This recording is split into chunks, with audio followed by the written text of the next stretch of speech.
Is it time? It is time for us to do what we have been doing, and that time is every day. We'll know in a very short period of time, but it looks like it could be something that will be not good. Believe me, not good. I see issue with that. And again, hey. You're not going to be able to insult your way to the presidency. That's not going to happen. I don't know who created Pokemon Go, but I'm trying to figure out how we get them to have Pokemon go to the polls. I'm Ted Cruz, and my pronoun is kiss my ass. So when you think about it, there is great significance to the passage of time in terms of what we need to do to lay these wires, what we need to do to create these jobs.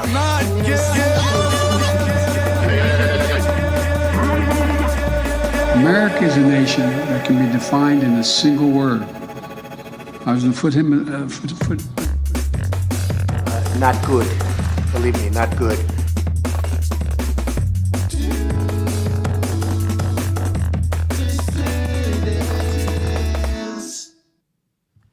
Hello, dissidents. Welcome, one and all, to a very special day here at the New Dissidents podcast and our sister streaming channels. Hello out there, everyone. Keaton Weiss here with Russell Dobular, of course. Russell, got to unmute your microphone.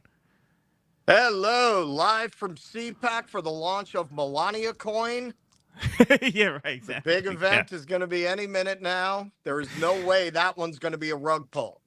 Right. Yeah, you got to bring your chainsaw. Russ didn't even know that Javier Milei came to CPAC, despite the scandal and everything, and that Elon came out on stage with a chainsaw, literally with a chainsaw, and started talking about, all the cuts that he's going to make. Because, Argentina, that's a real model for success there. 50% poverty rate, just absolute desperation on the streets. So, but hey, definitely. They can tango.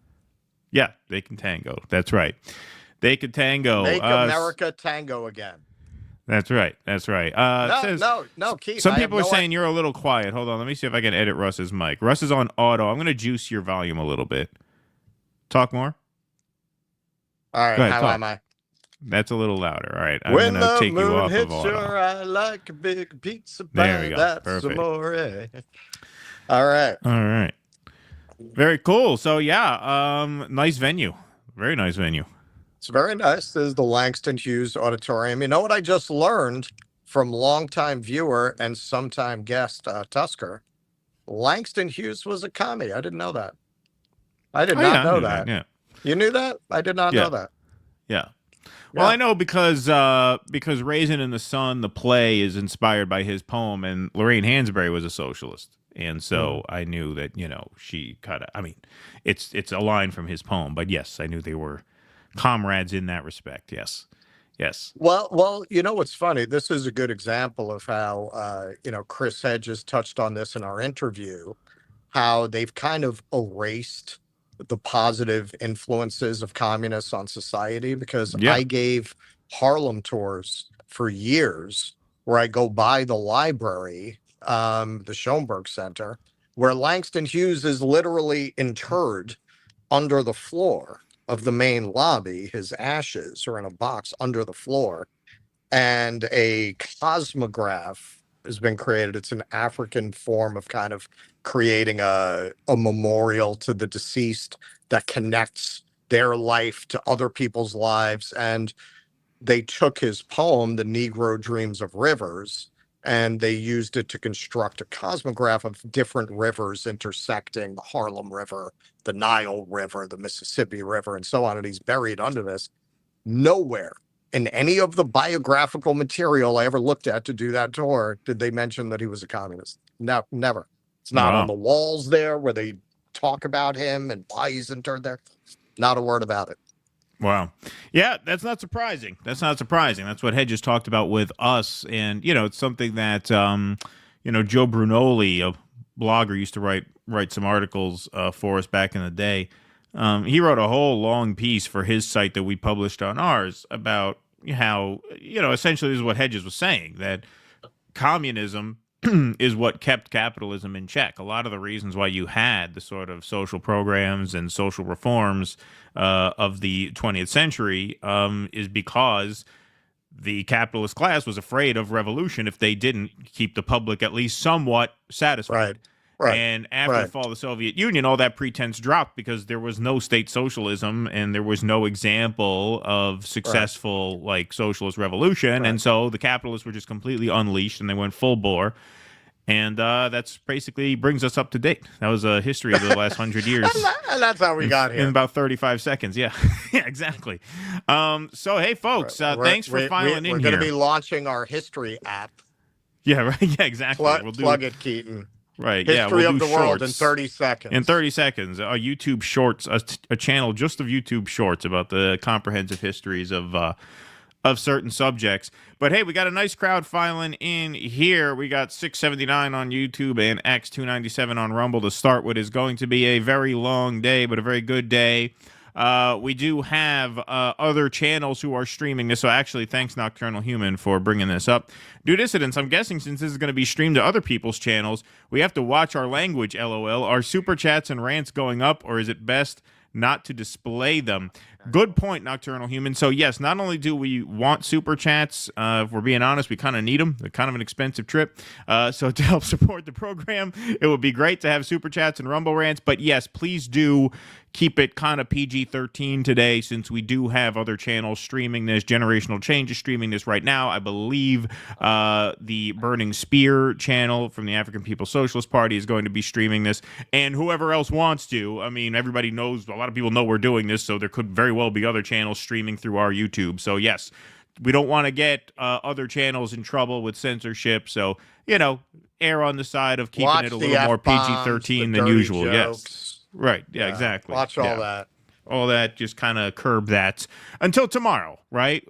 Tomorrow we're on regular time, 7 Eastern. You can get all that out tomorrow. And put us in danger of censorship, which you guys are used to. You do that every day. So, yes. But for today, to keep our friends out of hot water, just try and curb the more extreme super chats. All right. Perfect. But yes, we will display them. We will display them. Unless they violate that rule. Unless they're grossly inappropriate. Just like be forewarned, kind of keep it to, PG-13 level if you want to display it on the screen. Once the speakers start, we will be displaying super chats. We're not using Rumble Studio today because we are not able to display super chats through Rumble Studio, but we do have the ability to do that here. So, for example, Conor McGregor was never my friend, says, love you guys, love the show. Thanks for changing my perspective on a lot of issues. Y'all may be literally the only ideological consistent show online. Well, thank you. That means a lot. Thank you.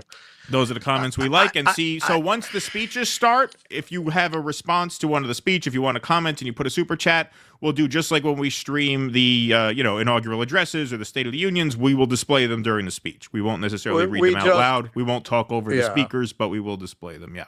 We do know that at this point, people are almost expecting at events where there are a lot of speakers going up, someone's going to throw a Nazi salute. Yeah, so right. If you're here for that, I've got to warn you, we're probably not going to do that. We talked a little bit about, we have a viewpoint diverse audience. Maybe we could kind of limply, raise a hand but it didn't work. There was just no way to do it that would have the right effect without going full Nazi. Hey, did you see? So Russ has been out of the loop in news because he's been, touring it up in Seattle. But Russ didn't know about the chainsaw. He didn't know about Malay. Did you know about Steve Bannon's Nazi salute? Not until you sent it to me. Yeah, he did one. Is he autistic too? Yeah, right. Yeah. Are they all autistic? They're all autistic. He threw one up. Which was another pretty obvious one. No, this is what amazes me, man. Because we'll get some comments from our favorite author, H.U.D. And H.U.D. is constantly telling us, well, what? You don't want to see corruption cut? Why are you so suspicious of them? This is Trump derangement syndrome. We're suspicious of them because they take a guy who just did the most epic rug pull of all time, blatant con with a dodgy crypto scheme, and platform the guy. how can you miss what they're telling you Not about only what did he they scam, I mean, that's the value and beginning. what their intentions are? How can you That's- miss that? That rug pull was probably the least of his crimes. I mean, he plunged a third of Argentina into complete destitute poverty. And in general, the poverty rates there is about 50%. So, yeah, he's featured at CPAC. They got Bannon there throwing up the Nazi how much salutes do you there. think they give a shit about people? Right. If they would put that guy on a stage after that, how much do you think they care about you? Like Marine this Le Pen, vision that you have that they're coming in to clean up corruption, it's fucking absurd. They're telling you in broad daylight, getting rid of the Consumer Financial Protection Bureau, one of the only agencies actually designed to protect consumers from predators like Mark. How much money does that old lady have in her bank account, Andreessen? Immediately they get rid of it. Immediately they illegally fire people from the National Labor Relations Board. But no, when they just throw out some dodgy spreadsheet showing you all of the fraud in Social Security, which Republicans have been trying to get rid of since it passed. Nah. The people who want to hang out with the epic rug pull guy from Argentina, nah, man, there's nothing to see here. There's nothing to see here. They're doing this for you.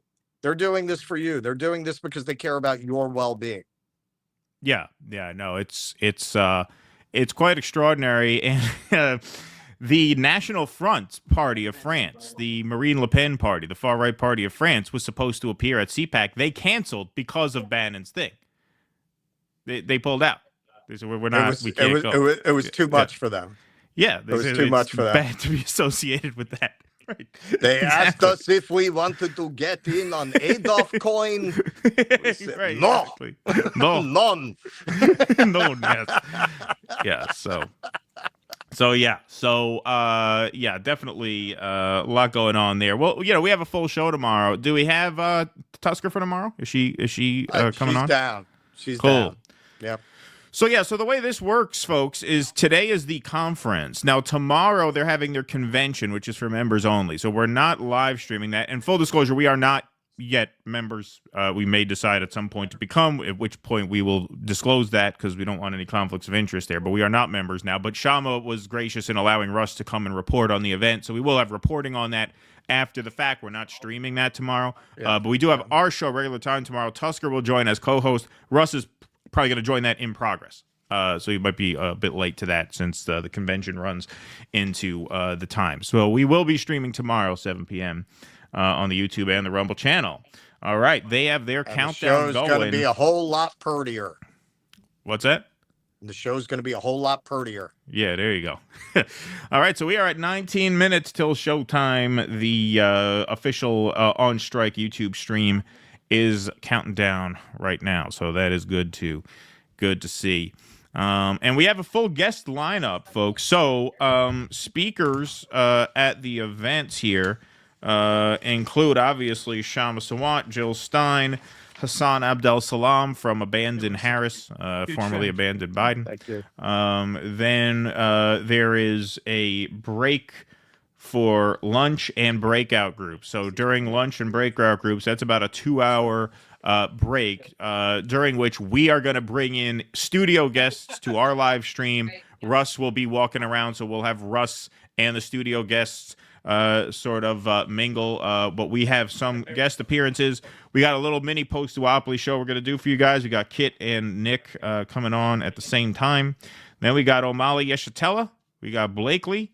Then we got Jen Perlin and Pete Hager from Generational Change. We have Professor Anthony Zenkus lined up. And then we may have a surprise guest at 5:30. I'm not going to make the mistake of introducing that too soon, but we may have a surprise guest coming up 5:30. We may have a very timely guest. Yes, we may have some. Yes, we may have a guest at 5:30. I think you all know where I'm going. But yes, so yeah, that is a possibility. So we have a full day. We have a full day of programming for you guys today, and then there's going to be more speeches after lunch. So after lunch, they have Teamsters members, they have Amazon workers. Omali Yeshitela has a video address for the conference. Nick from RBN has a video address. We got speeches, Russ and I. Yeah. Hang on one second. Hang on. Yeah. What's he doing? Oh, he's telling me hang on. See, if he was going to hang on, he could. Okay. All right. Interesting broadcast technique. Tell me to stop talking so you can walk away from the microphone and leave me with dead space. Ha ha, just kidding. Just kidding. So then after lunch, we have the Amazon workers, we have rank and file Teamsters members, Omali, right, Nick, so I'm gonna and us. Yeah. take the mic out so that you can be heard by Shama. Oh, okay. All right, here we go. Hey, Shama, how are you? Good. Good. Can you hear us? Yes. Good. All right. So we got this all cooking now. Everything's cooking. Everything's firing away. We got the countdown going on Strike.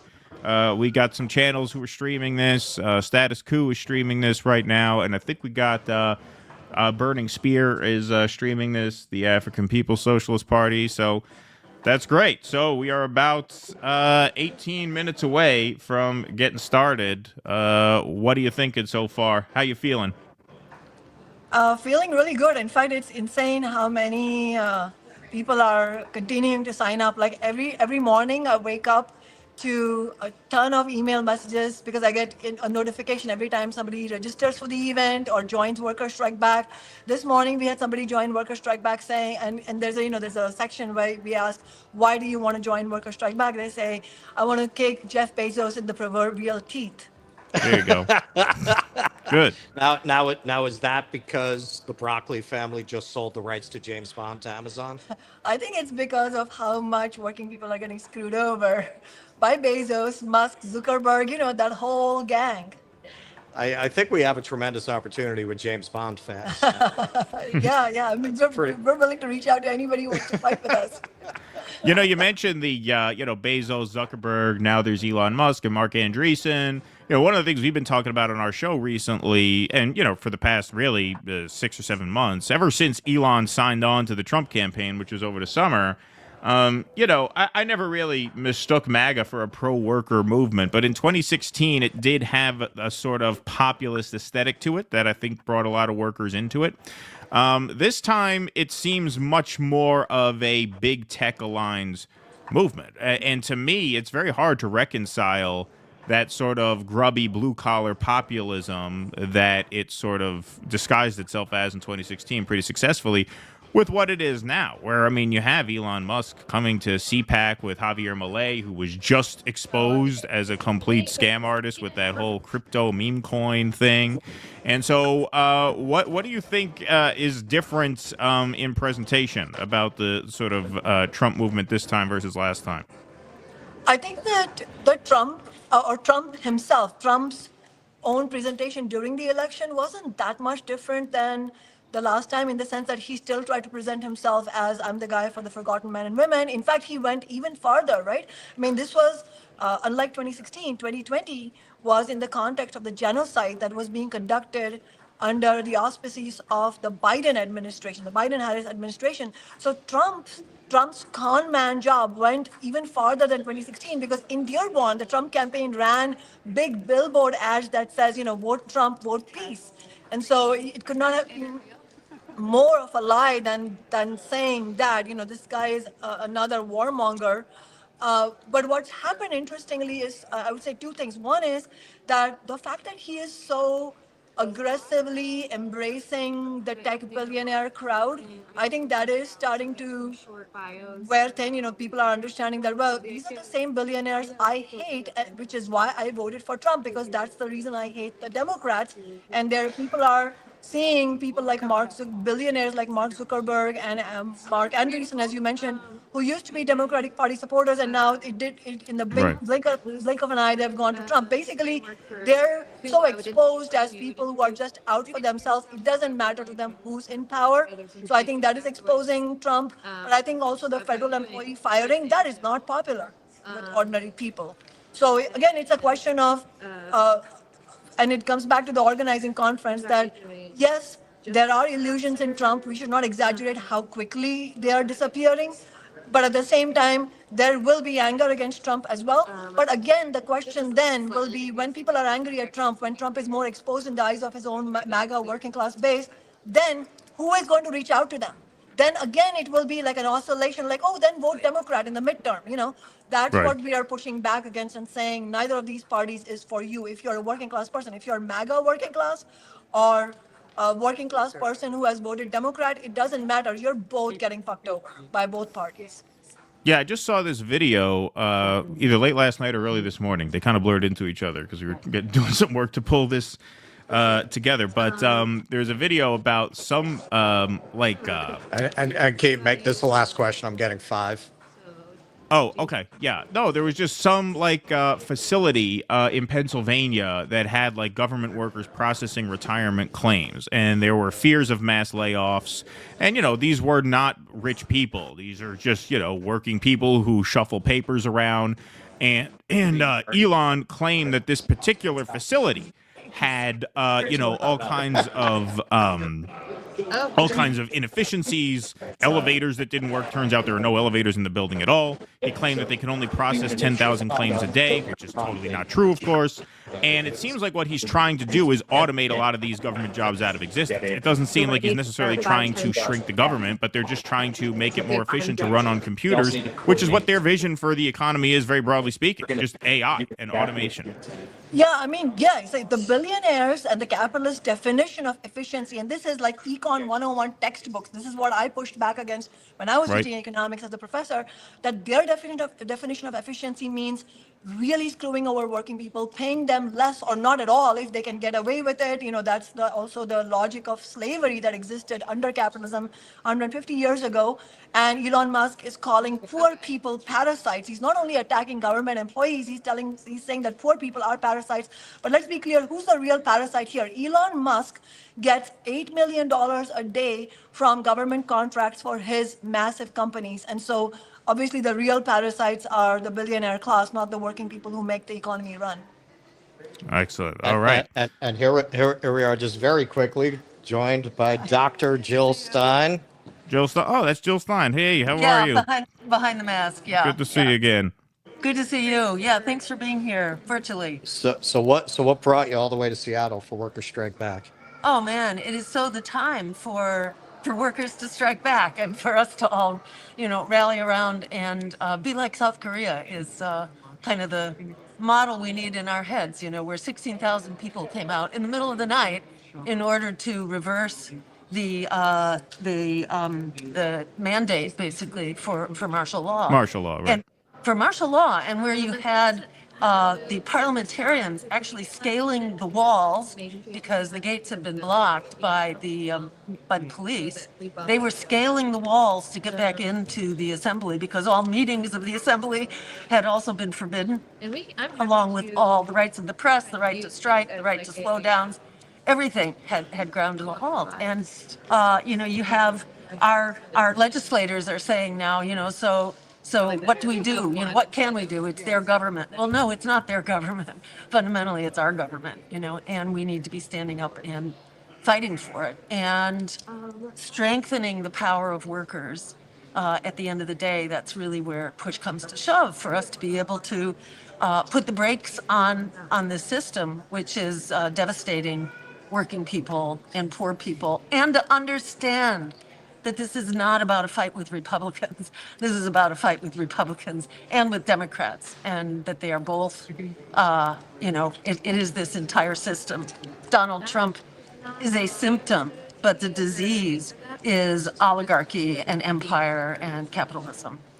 So you're speaking today. Hassan Abdel Salam from Abandon Harris is speaking today. No, he's not. He's not. Oh, he's not. Oh. He's not. Oh, what happened? Right. He has sent a video, and unfortunately he was unable to come in person. Oh, okay, but he has a video that he sent. Okay, Yeah. Okay, great. Okay, well, he's still part of the event. So I guess the question remains, you guys all connected during the campaign. You had that great rally, which we covered, obviously, in Chicago. And now it seems like that coalition building continues even after the campaign season, which is great. So how do you guys plan to partner up and work together moving forward after the campaign has ended, obviously? Well, the specifics of that, are the subject of our discussion here today. But we'll be talking about, sort of model projects that we really hope to help encourage people to take on, like some of what happened here in Seattle, I think 10 days ago, where a referendum was passed to basically support social housing through a tax on excessive CEO pay, and we'll hear more about that, I'm sure, today. There are some very powerful models going on right now. You had Alameda County in California, which recently just passed a huge divestment proposal, and they are in the process of removing $32 million of their county retirement money from Caterpillar. The actions of students to stand up and still to fight repression on campus. There are many things that we need to do, and above all, to fight the propaganda that tells us that, oh, there's so much support for for the oligarchs and for Donald Trump and Elon Musk. That's absolutely not true. And in fact, you can see their support in the polls is cratering in a big way right now. So if you actually look at what's going on, the American people are very much in revolt, but that is being silenced and suppressed. And, we will be continuing to run some candidates as well to fight, to be on their city councils, to to repeal their investments in apartheid and in the military government. So there's a lot that we'll be doing. The key thing is that we do this together and in a way that's linked, because that's where we actually capture the power that we have. We have that power, and we need to reject the propaganda that tells us that it's their government, they own it, which is what Hakeem Jeffries was telling us the other day in that viral clip. It's their government. What can we possibly do about it? Well, we can throw out bums like that are collaborating with billionaires. All right. Thank you very much, Dr. Stein. All right. Thank you, Jill. Thanks, Shama. Yeah. Yeah, Perfect. just on your question, Keaton, quickly, to follow up on what Jill was saying, Worker Strike Back was part of the fight for the Prop 1A ballot initiative, which is the follow-up of the tax Amazon that we won in 2020. That shows a huge opening for, the point is that the people who ran the campaign, unfortunately, didn't do a very good job, but it won handily anyway, which in our view is a reflection of the massive anger in society and the huge openness to tax big business. People want to do this, and these campaigns can be done. And to that end, we are presenting a Fight the Rich campaign proposal for the broader organizations to look at, and we need to build broad unity on a principled basis, like we are doing in this conference. Excellent. Thank you All very right. much. Great Thank event. you very much. And Jill, one more thing. Congratulations on your victory over Ukraine.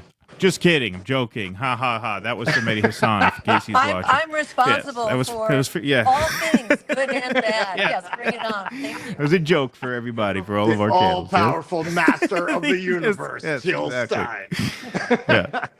All right. Thank you very much. All right. All right. So there you go. There you have it. Yeah, there you go. That was cool. Making that happen early. All right. Good heads up. All right. So where's your spot? Where are you going to get set up? Yeah, in a not disruptive place. Beautiful. Mark Pugliese says, in honor of what I hope will be the one big moment to save us. Thank you, Mark. Well, I don't mean to damper expectations, but, never expect one thing to be the only thing. This is a small group. We hope it grows, but it is a coalition group among other groups. It's going to take a lot. It's going to take a lot, and this is a place to start and a building block. But that is the idea. Thank you, Mark. Appreciate that very much. Black Spot, thanks for the $2 super sticker. Appreciate that. I got to text Colin because Status Quo streaming hasn't started yet. All right, let's go over here. Once the speeches start, there's really no point. I'll shut it down once the speeches are gone. All right. Yair Navarrete, thank you for the $9.99 super sticker. Appreciate that very much. Thank you for your support, everybody. That's easy for me since I've totally never sworn. Yes, thanks, Fun Bad. Appreciate that very much, Fun Bad. All right, now status quo's going, getting a big crowd everywhere we got. That's good. Let's go WSB. Just joined on Thursday. Beautiful. Thanks, Paul Green. Appreciate that very much. Derek P., thanks for the super sticker. Landrew for $100. Thank you, Ding, Landrew. ding, ding, ding, ding. I'm going to hit that cowbell for you, the automated cowbell. Where is that automated cowbell? There it is. Landrew says, I once had a debate with Chris Hedges about the need for a leader. I said, we need a leader like Bernie who brought us all together. Chris says, leaders inevitably fail you. 1 month later, Bernie betrayed us all. Who will be our leader? Did you jinx the Bernie campaign, Landrew? Well, I don't think there's going to be one leader. And like I said, this is one group that will work. It will have to work in coalition with other groups. They have Amazon workers there today. They have Teamsters there today. They have Omali Yeshitela submitting a speech today from Uhuru. That's a good partner group. And they have, obviously, some of their own people, some of Shama's own people from the Tax Amazon fight. They have people from the University of Missouri campaign for $25 an hour minimum wage speaking. And then they have people from their caste discrimination fight later as well. So they have a lot going on here today. Keaton does it. So you don't have like a staff to help? Not yet. Not yet. All right. We got somebody recognizes there. What do we get, an employment application there? Pretty much, yeah. Okay, cool. All right. Are there people on the stage there now? We're at 40 seconds until their stream starts. So we will get that screen share set up. The Green Party, and we're just so incredibly excited here to be joined by impressive organizers who help. All right, Russ. So I'm going to mute you so that I can go to their stream. Okay.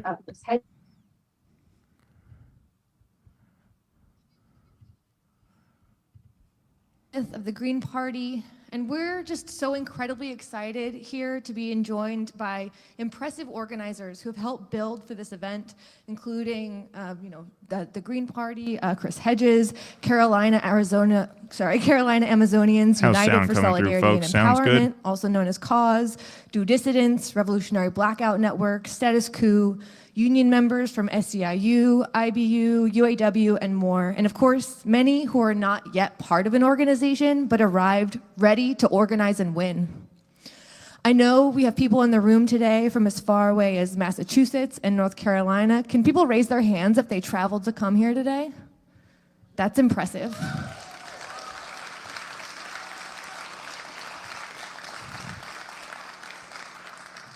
In addition to this room full of people ready to organize and win, we're live streaming this event to thousands of people on several channels across YouTube. This helps us, all of us here, get a head start on what we have to do immediately after this, right? Because this event is just kind of the kickoff for us to go out and continue to build and organize.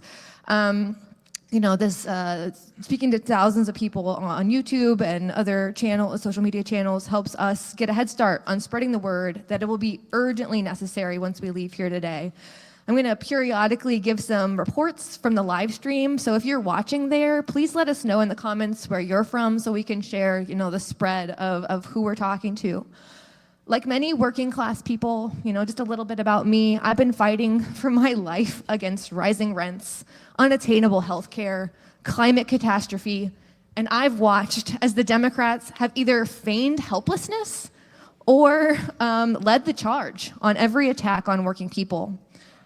I'm horrified by the attacks that Donald Trump, Elon Musk, and their reactionary administration are carrying out on federal workers, on immigrants, on LGBTQ people, not only because I stand in solidarity with oppressed people everywhere, but because history tells us that attacks on vulnerable communities are only a prelude to an assault on the working class as a whole. And if you're here today, I imagine it's because those things resonate with you too. To an extent, we're almost exhausted from hearing all the things that are wrong, right? We know the symptoms. We see the ever-broadening human misery in our everyday lives. A recent statistic that just really hit me was that homelessness amongst adults over 65 is on track to triple by 2030. And we have very clear studies showing that it's the cost of housing and healthcare that's driving this trend. It's unambiguous. Today, that there are 10 times as many so-called natural disasters every year, and we have unambiguous data saying it's climate change fueling that escalation. And of course, I think something that brought many of us into the struggle over the last year is the ongoing horrific atrocities in Gaza that continue to persist despite a ceasefire. Trump is kind of the most honest about the genocidal ambitions to completely remove all Palestinians from Palestine, and this project moves forward despite the overwhelming support for peace. The real question, though, that millions of working class people have, and I think why we're here today, is what will it take to turn the tide? I started by saying that I'm here because I know that we can win, and I feel confident in that fact because I've seen it. I was excited to help found Workers Strike Back in 2023, to build on the strategy that has yielded so many incredible victories, like the Seattle minimum wage that was $15 when we won it and is now over $20 an hour. That was like the Amazon tax, where we taxed Amazon and big business over $250 million per year to fund affordable housing. These are the kinds of transformative victories that are urgently necessary to turn the tide. During those fights, I saw how in a city with no elected Republicans, Democrats played an open role of subservience to big business, obstructing our movements, and when we did force their hand so that they had to vote yes on what we were fighting for, they fought to water down our victories at every single opportunity. The Democratic Party is not an ally to left-wing movements. When Kshama Sawant left office, those same Democrats rapidly moved to water down our $15 an hour minimum wage law last year. They wanted to use inflation as a reason to permanently enshrine a second lower tier among minimum wage workers, as though it's workers and not the bosses who should absorb those costs. It was absolutely shocking. And Workers Strike Back and Revolutionary Workers led the charge in stopping that attack, turning out to City Hall and stopping it in its tracks. As of January this year, every single Seattle minimum wage worker makes $20.76 an hour.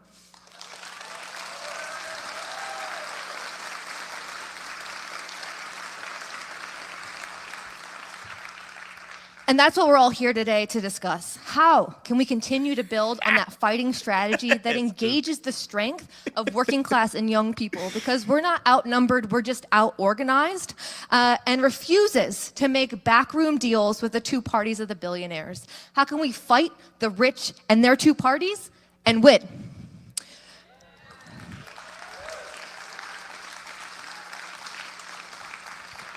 This woman's name is Emily. I'm not sure her last name. For many of us, we maybe feel like we've been checked into the struggle. We've, been out protesting, and it feels sometimes like it's not moving the needle. I think for Workers Strike Back, a core piece of our strategy is clear fighting demands that act as a call to action for working people. And that's why we're bringing, as part of our Fight the Rich campaign, demands like Medicare for All and unionize Amazon front and center today. And we're going to talk more about this Fight the Rich campaign throughout the day. But we know that unionizing Amazon and winning Medicare for All would be transformative for working people. But also, importantly, we know that they're wildly popular. We saw how in Missouri, even though Trump won the popular vote, a $15 an hour minimum wage also passed overwhelmingly, so that these kind of working class victories can cut across the noise of the two parties of big business that seeks to divide us. From people who are totally turned off by electoral politics to those who are organized and fought for the strongest vote for Jill Stein in the last election, many in this room today, and even those who were lured into voting for Trump on the promise that things might actually change for the better, demands like Medicare for All can act as a lightning rod, uniting working class people against our real political enemies, the rich.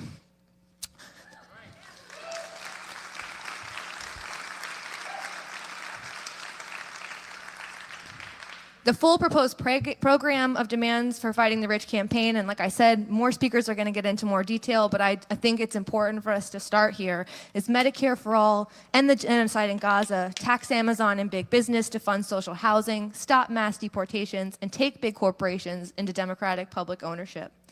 So Workers Strike Back wants to use this organizing conference, and we're working with a broad array of other groups to bring this event together to build an organized fighting force prepared to agree not only on that program, but a strategy to win it. And we're so excited to have you here today. I'd like to welcome up my co-MC, Margaret, who's going to give you some opening remarks as well. And then we're going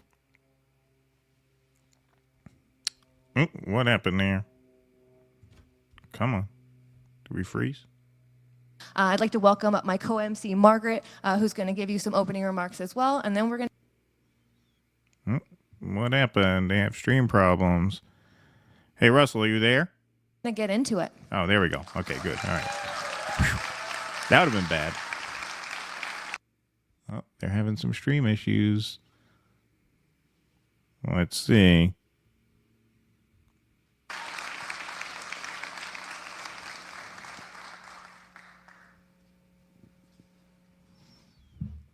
All right, I have to call Russell. Big shout out to everyone who is attending today via live stream. Thank you for watching, and thank you for tuning in. Your participation matters a great deal. I'd also like to share that I'm very excited to be here today with everyone who has organized this conference, specifically Workers Strike Back. During the 2024 presidential election, Workers Strike Back and the Jill Stein Butchware campaign closely worked together to advance workers' rights and a strong, consistent anti-war message. Maybe you attended the rally in Seattle. Perhaps you were one of the tens of thousands who watched them via live stream.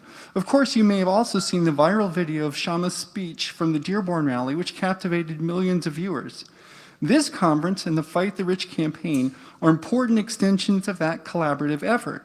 We're here today because we share common perspectives on electoral reform, police reform, social justice, the ecological crisis, and perhaps most urgently, an end to the genocide and peace for Palestine. The situation in Palestine right now, which I think we need to understand, for capitalists is not primarily a moral one. That's how we think of it, but that's not how capital thinks of it. For them, this is a matter of suppressing and crushing liberation movements. A liberated Palestine means a liberated Middle East. Liberation in the Middle East means capitalism in the imperial core faces a serious crisis, and they will not let that happen. So they are unleashing the full violence of their extraordinary power to make sure it doesn't. We need to be cognizant of the fact that liberation in Palestine is fundamentally antithetical to the capitalist world economy.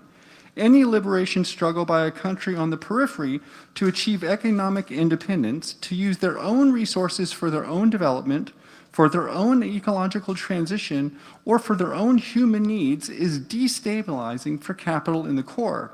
And capital reacts with the most extraordinary violent backlashes, as we've seen time and time again.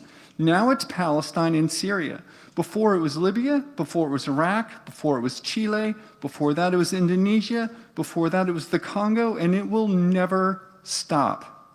Countries of the imperial core are overwhelmingly responsible, specifically the ruling classes who control the means of production and energy manufacturing for excess emissions which are driving the climate crisis. And the ecological crisis represents the processes of colonization and appropriation, and it's also a disaster which is playing out along colonial lines. If we're not attentive to those colonial dimensions, we're fundamentally missing the point. We live in an age of incredible paradox, with tremendous production, labor, and manufacturing, yet 80% of the world's population cannot meet their basic needs. The explanation for this paradox and the problems of social and ecological change we face are ultimately a symptom of our system of production, capitalism. This is a crisis which, at its root, is about capitalism and can only be overcome by recognizing that fact. And the antidote to capitalism is ecological socialism. We should have collective democratic control over what we are producing. Look at that, they call a rumble rant from in the room. We should have democratic control over what we are producing. We should control what the goals of our production are and who benefits from them and so on. When we do, we can solve these problems quickly. We actually know what to do. We just don't have the power to do it.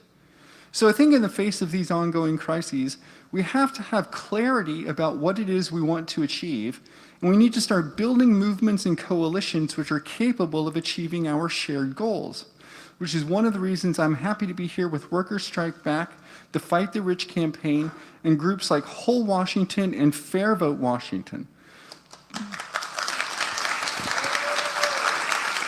If you don't know, Whole Washington advocates for single-payer universal health care, and they are a countrywide organization, so you can find them in your state if you are not here in Washington.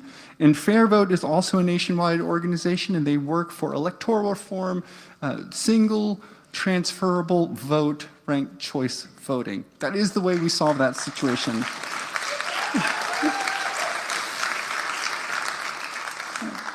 And working together with all of you and with all of those organizations, we can change our world for the better. It doesn't have to be this way.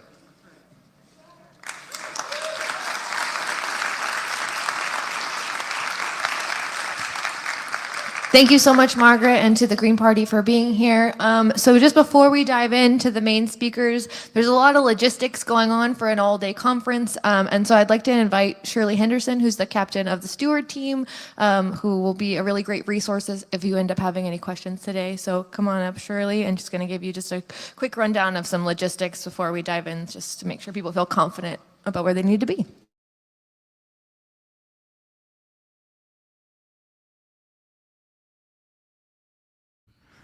All right, so I just muted that for a second since we don't necessarily need to hear the logistics of the room. Just want to announce, as our crowd file is in, we are taking Rumble Rants and Super Chats today. We are streaming this to some friends of ours channel, and so in order to not get them in trouble with YouTube censorship, please keep the Super Chats and Rumble Rants relatively clean for today, sort of PG-13 and milder, and then you can lash out like you always do on our regular stream tomorrow.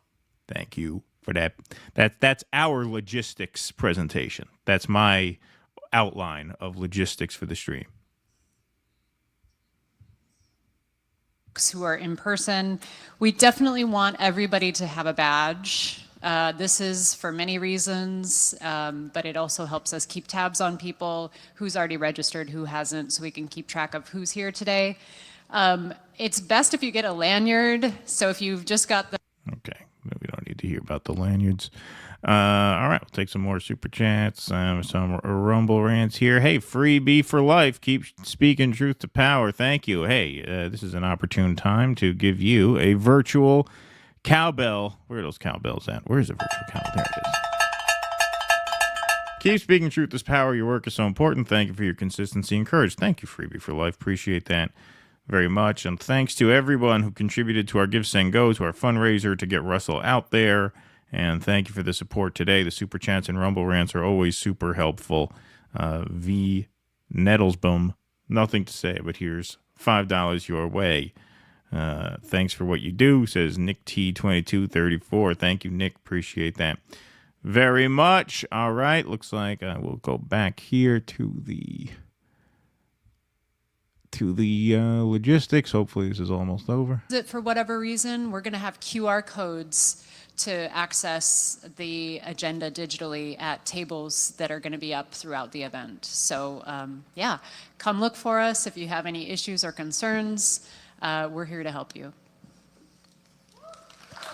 Thank you so much, Shirley. That was a good time. Are y'all ready to get into it? All right. So we're starting off with a bang. Our first speaker, it's my honor to introduce former Seattle City Council member and socialist Kshama Sawant is a founding member of Workers Strike Back and also a member of Revolutionary Workers. She led the fight for the $15 an hour minimum wage that is now over $20 an hour here in Seattle. She has never backed down or taken a backroom deal in her 10 years in office. She only accepted the average wage of a worker that she represented, donating the rest to social movements. And unfortunately, that is an incredibly rare track record. It's the only one I know of. And so it's my honor, to introduce someone who used their elected position to organize working class struggle. And she's going to talk to us about how to fight the rich and what we're here to do today.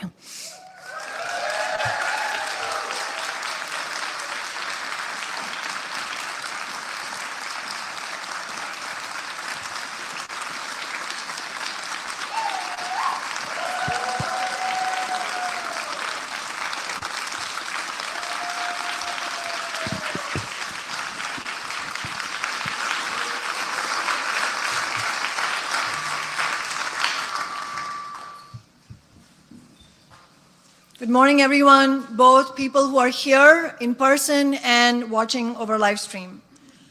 The billionaires and their system are in crisis. Political parties around the world, parties that represent the elite, are facing revolt after revolt from working people.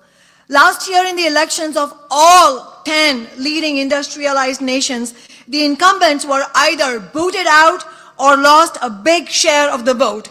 This was the first time this has ever happened in almost 120 years of records. Here in the US, the approval rating of the former incumbent Democratic Party is currently in the rubbish heap. Nearly half of registered Democratic Party voters disapprove of them. And overall, only 21% approve of how Democrats in Congress are handling themselves in the present crisis. The revolt of working people against the establishment is fundamentally about the bankruptcy of capitalism and its representatives. The cost of living crisis, the skyrocketing rents, the undermining of the public services working people rely on, the death of the American dream. Working people are fed up with going broke just to buy groceries or pay their rent.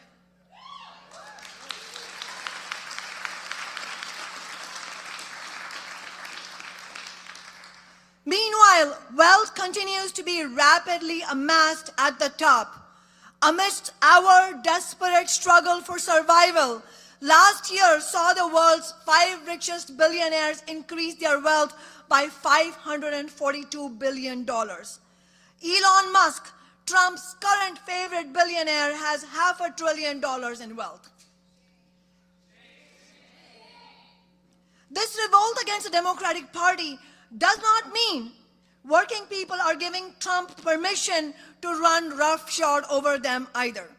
It is true that a section of the working class has illusions that Trump is their guy, and this raises a crucial strategy question for us. How do we win those working people over to a fight back? Because we have seen that on issue after issue, whether it is raising the minimum wage or taxing the rich or Medicare for all or ending the genocide in Gaza, American working people are more progressive than ever before.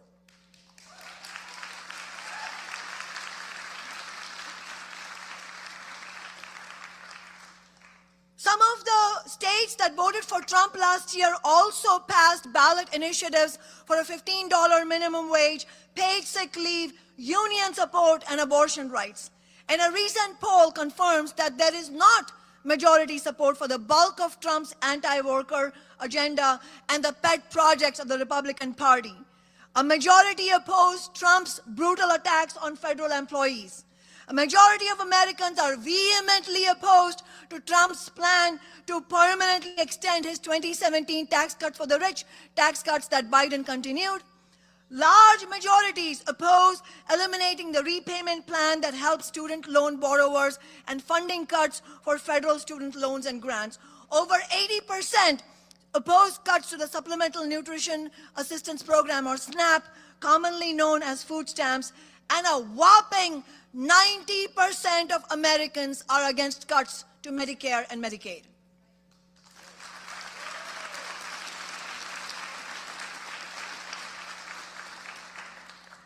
Trump's own approval ratings, while higher in the past, are basically breaking even.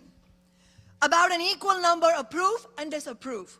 And this is during his so-called honeymoon period. These approval ratings have nowhere to go but down. But we should not expect that it will happen overnight. We should not be complacent. And in the meantime, Trump and the billionaires are going for broke. They want to do maximum damage at this moment before a serious opposition to their assault develops and before the real impacts of the damage they're doing becomes clear. The main success of this billionaire in the White House has been tapping into the widespread anger at the establishment, and in this, he's been handed a humongous gift by the rotten Democratic Party and its endless betrayals of working people, which allowed him to get re-elected after he left office as the most unpopular president in modern American history.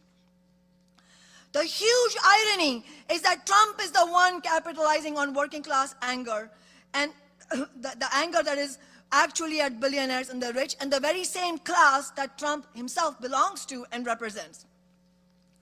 Politicians and the corporate media were stunned by the show of support on social media for Luigi Mangione, the man accused of killing United Healthcare CEO Brian Thompson last year. They were even more shocked when polling showed that this was not some fringe phenomenon, but a strong majority sentiment, nearly 70%.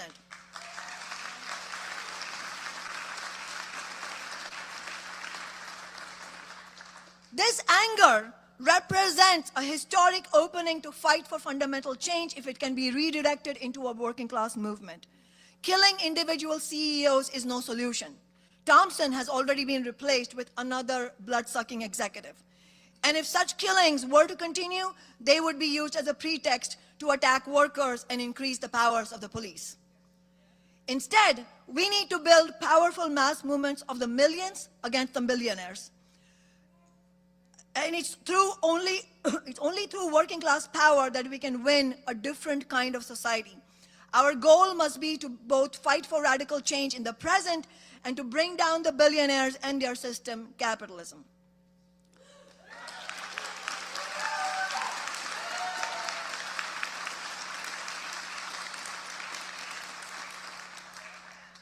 Unfortunately, alongside the fury of working people, the most prominent feature of this political moment is the near total vacuum of clear leadership on the left and in the labor movement. There is a profound shortage of leaders prepared to break with the political parties of the rich. We've seen betrayals one after another of these so-called progressives. Bernie Sanders, AOC and the Squad, and progressive labor leaders like Sean Fain. Both Bernie and AOC played a central role in bringing Trump to power. They uncritically supported Biden and then rushed to endorse Harris. They abandoned Medicare for all. They abandoned the fight for a $15 minimum wage. They could have organized mass rallies on either of those demands and put massive pressure on both parties and built a new party in the process.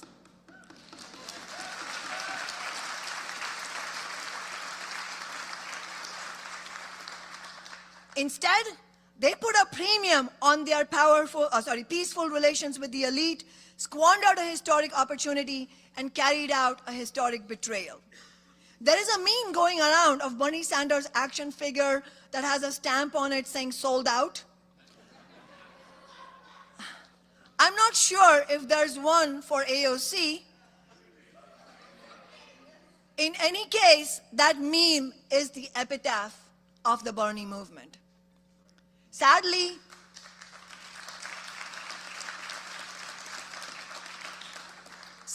it was a predictable ending. I, like many of you, was part of Sanders' movement, and we were correct to be because millions were coming together, but some of us did so with our eyes open. From the beginning, myself and the socialists who are part of revolutionary workers today noted the fundamental mistake of funneling people into the Democratic Party. We warned about the dead-end nature of this strategy of a political revolution against the billionaire class from inside a party that is owned lock, stock, and barrel by that same billionaire class.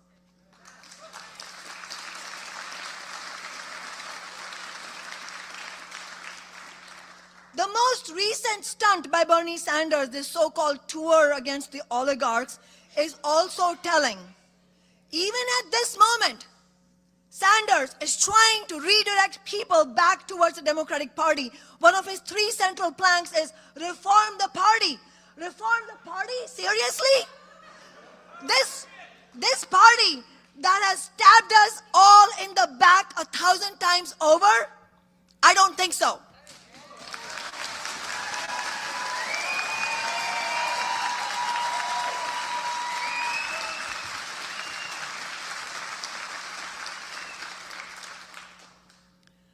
Our job is to burn the Democratic Party to the ground.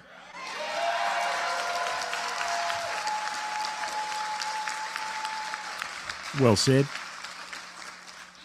To destroy Good point, any Charles. remaining illusions in it, in any idea that it represents workers or oppressed people. We need a new mass party for the working class and the oppressed. The organizations here, like Workers Strike Back, the Green Party, and all of us, we have an important role to play in that process. But that will not happen so long as lesser evilism rules the day, and until the utterly failed strategy of voting for one billionaire party so that another billionaire party can win is abandoned. We need to build an organized, unified movement of working people to systematically take on the rich who run society and undermine their ability to rule.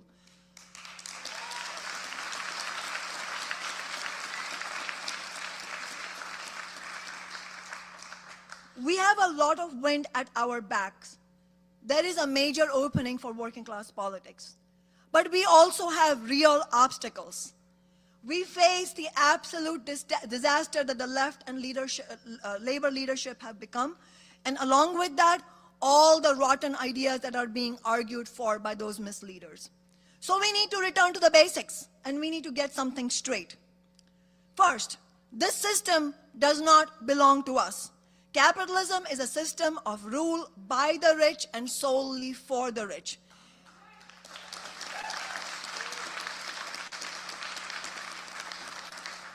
It is based on stealing the wealth you and I create through our labor, as Karl Marx explained 175 years ago. Or, as the late George Carlin said somewhat more recently, it's a big club and you ain't in it.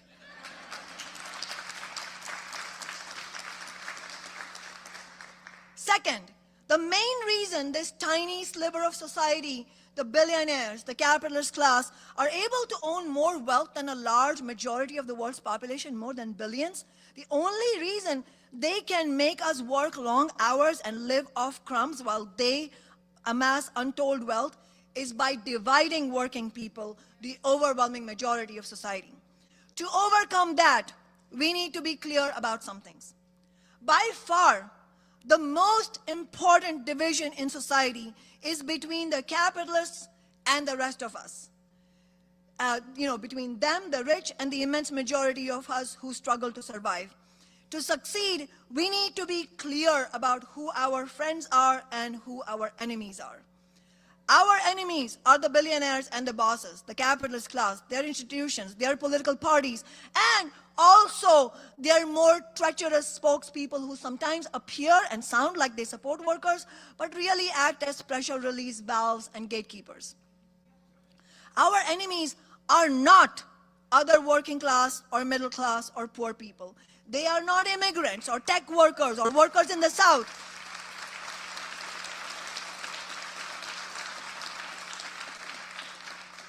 Or Muslims, or trans people, or ordinary Republican or Democratic voters, or independent voters, or non-voters. Our enemies are those who make billions, or even millions of dollars a year, own the politicians, own the land and the resources, and who call the shots in the system. Our enemies are also those who justify and protect the interests of the rich.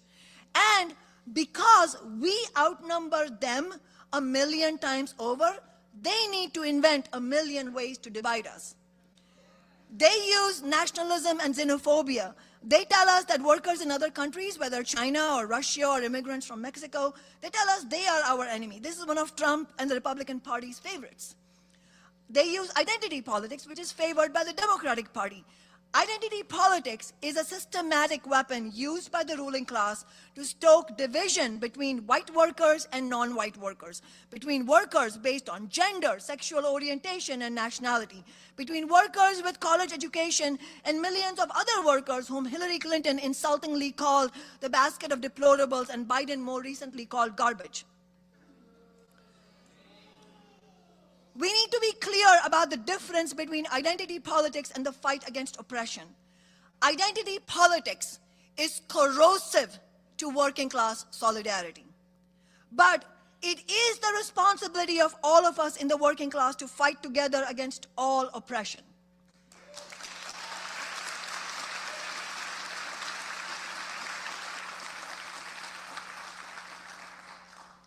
against racism, sexism, transphobia, Islamophobia, xenophobia, and every other kind of prejudice. Because if we don't, we are just playing into the boss's ploy to divide us and use that division to keep us all at low wages with poor standards of living and afraid to fight while they rake it in.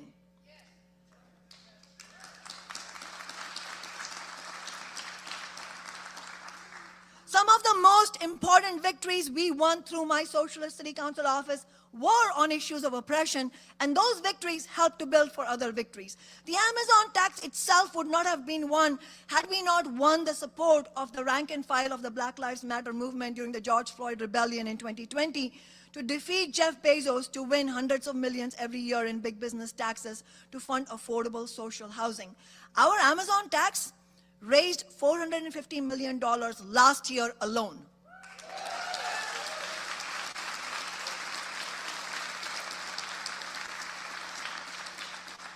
The favored tools of the Republicans at present are anti-immigrant and anti-LGBTQ, particularly anti-trans scapegoating.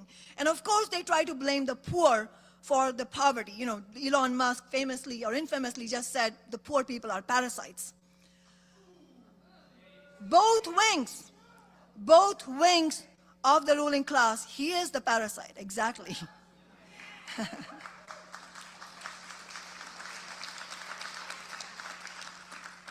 He and Bezos and Zuckerberg and all the rest of them. Both wings of the ruling class try to divide us on party lines also to make Democratic voters hate Republican voters and vice versa. The Democratic Party, who use identity politics for their own end, don't actually care about oppressed people. Actually, they stab them in the back the moment they can't leverage them for their own gains. When the Black Lives Matter movement was on the streets in the millions, the Democrats assured us all they were in favor of funding community programs and agreed the police budgets were bloated. They said Black Lives Matter, sometimes with tears in their eyes at press conferences. Then they broke virtually every promise they made with the help of black misleaders who just wanted money for their NGOs and a career ladder to climb. Sellouts come in every color.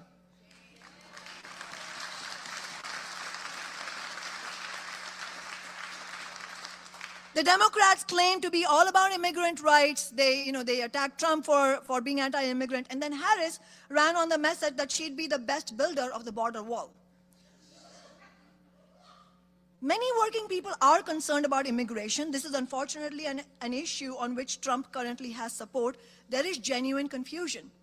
At the root of the support for deportations is the fact that millions of people have watched the American dream get kicked into the gutter. Millions are stuck in soulless, dead-end jobs that don't pay enough to make rent. They're saddled with student debt, medical debt, credit card debt. They face collapsing school districts for their children, gutting of social services. They're called deplorable, lazy, garbage. They face a society plundered by the billionaires, and they are justifiably angry. Trump and the right wing channel this anger by the scapegoating of immigrants. And we cannot fall for it. The boss's super exploitation and marginalization of immigrants is used to undermine the wages and conditions of all workers, both native-born and immigrant. Low wages for immigrants are used to drive down everyone else's wages. Immigrants worried about being deported are put in a position where it's more difficult for them to make demands for workplace safety, and they get more desperate and accept worse conditions. The net effects are all bad for native-born workers and the working class as a whole, because when the bosses can force immigrant workers to accept worse conditions, that means worse conditions for American-born workers also. That's a good point. That's a good angle. Latin American immigrants don't leave their communities and often their families behind to risk everything, sometimes losing their very lives trying to get over the border for no reason. It is because of the devastating effects of US imperialism in their own countries, as well as the climate crisis. More and more deportations and firepower at the border will not end immigrant influx into the United States, and it's not going to solve the problems of American-born workers. The purpose of the anti-immigrant rhetoric is for you to turn your anger away from the billionaires and their sociopathic system of capitalism.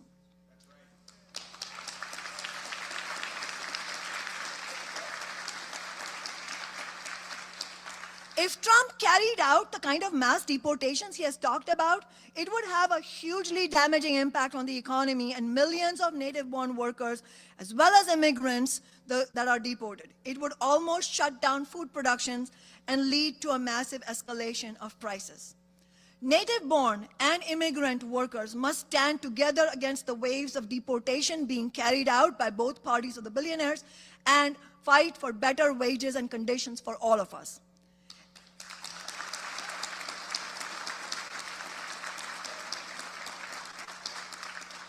And incidentally, if Democrats wanted to fight Trump or defend immigrants, they would have immediately removed the totally corrupt and politically bankrupt New York City Mayor Eric Adams, who, in exchange for a corrupt pardon, is helping Trump and ICE carry out deportations.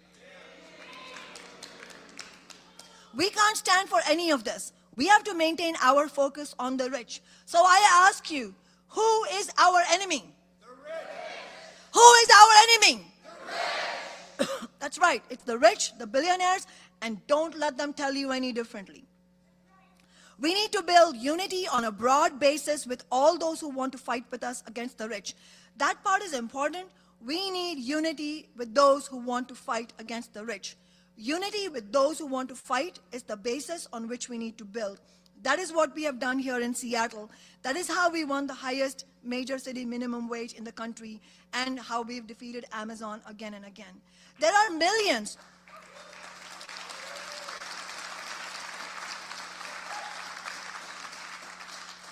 There are millions who do want to fight back, and that's whom we are trying to reach, not those who admire the billionaires. What are we fighting for? I hope everyone has had a chance to read Worker Strike Back's program and the Fight the Rich campaign proposal we've circulated here today. These are the main demands we're proposing at our Worker Strike Back convention tomorrow, which we'll be discussing, amending, and voting on. Fight the rich and the billionaire class and their system. Workers need a real raise, $25 an hour minimum wage. Good union jobs for all. Stop the climate catastrophe. Take big energy corporations into workers' ownership.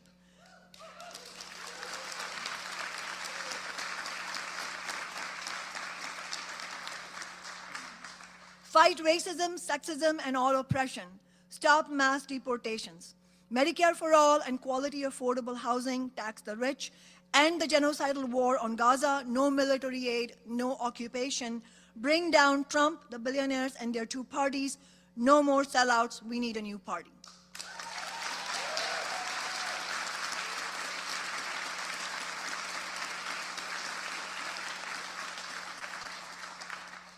We need to build our campaigns around things we agree on and that we can use to mobilize many thousands of people to fight for because they could make a real difference in their lives.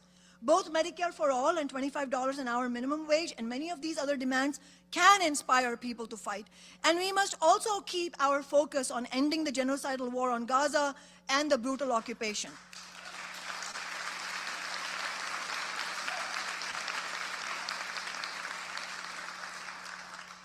It seems unlikely the current ceasefire will make it to the second phase, and already Israel has breached it multiple times. This is one of the worst genocides of our generation, and we must find every path to stop it. We need to build an international anti-war movement alongside an international workers' movement. We must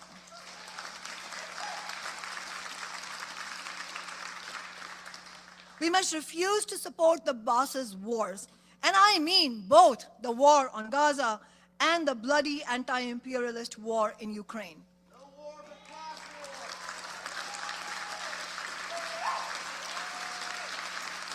Exactly. These conflicts are a product of the global capitalist crisis. We are entering into a new era of war, which comes out of the winding down of the era of neoliberal globalization, which was rooted in a world in which US imperialism was the undisputed power. That world is gone, replaced by the US-China global conflict, and with it, economic nationalism and proxy wars. The billionaires in different countries are increasingly locked in violent competition between each other, violence against, that we face.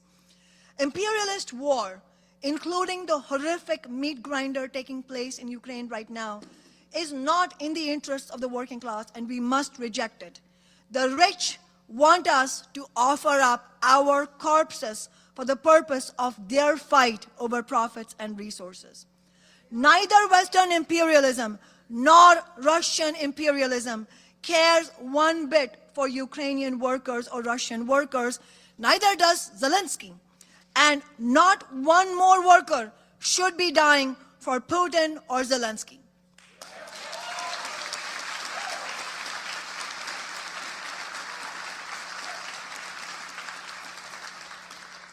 As our friend said just now, the only war for us is class war.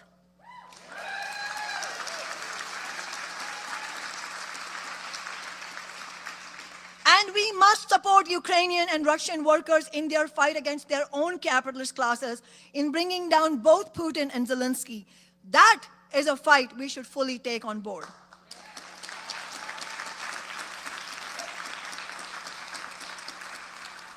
We should have no illusions in Trump's ideas of plundering the natural resources in Ukraine.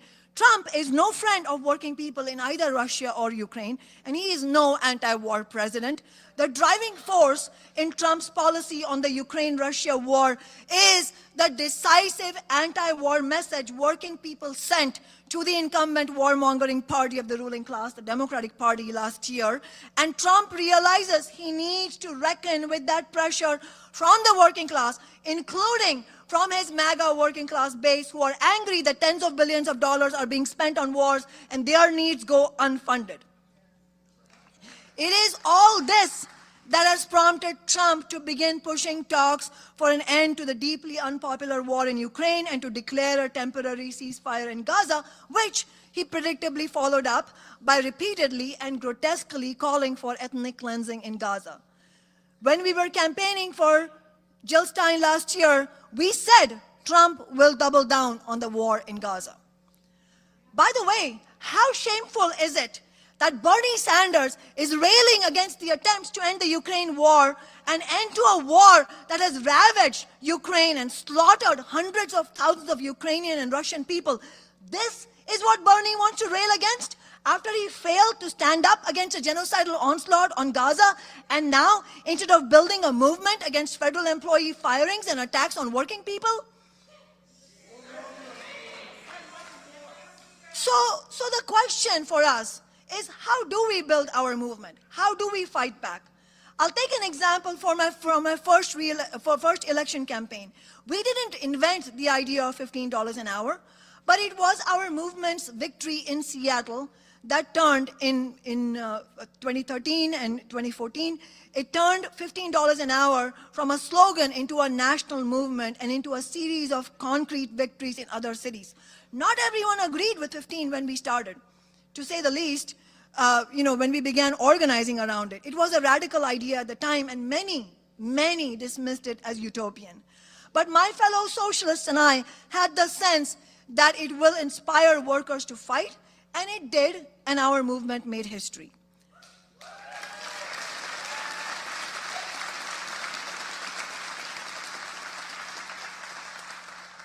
Campaigning for 15 in my working class election campaign in 2013 was crucial, but it was just a beginning. It took an all-out fight. We immediately used the momentum from our election victory to launch a movement called 15 Now. We held mass organizing meetings, rallies, marches, built neighborhood action groups, and filed a ballot initiative to present a credible threat to big business and the Democrats. If they did not pass a strong 15 in City Hall, we would take it to the ballot box. That is how we won.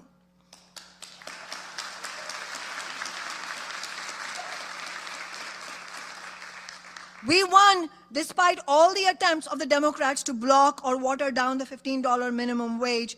And we won despite the attempts of some labor leaders behind the scenes trying to convince others in the movement that all we can win is $11 an hour, we should just dump 15. We need to similarly go on the offensive today. And the logistics industry, and specifically Amazon, is crucial. This industry underpins the billionaire's profit-making machine. Unionizing Amazon is therefore a strategically necessary task of the working class. A victory at Amazon would shift the balance of power between bosses and workers. It would set off a wave of strikes and unionization efforts comparable to the massive worker organizing wave of the 1930s. But defeating Amazon will be far from easy. We have seen that even when Amazon workers win union elections, the company will refuse to negotiate. Workers will need to take mass coordinated strike action at multiple key facilities and shut down profits in order to win a union and their demands. We need to unleash the full power of the labor movement and support Amazon workers' efforts with all possible resources. Rank and file union members will need to get organized together across unions along with non-union workers to demand action from existing labor leaders and to build a new fighting union leadership.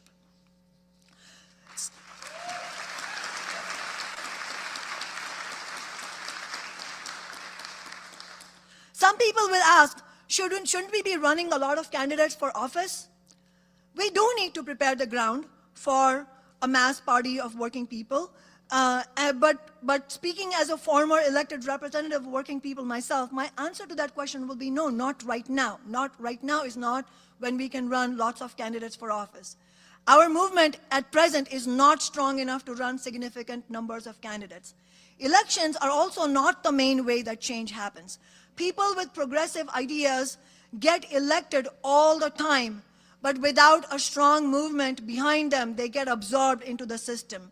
They capitulate to the enormous pressures from the rich and their politicians. And it might seem ironic to you all that I'm saying this as somebody who has a decade-long track record of having used elected office in the correct way, but I say this because, tragically, that is the only example we can point out in our times of elected office being used in that way. So yes, it can be done, it needs to be done that way, but a sober assessment also is that it hasn't been done otherwise outside Seattle.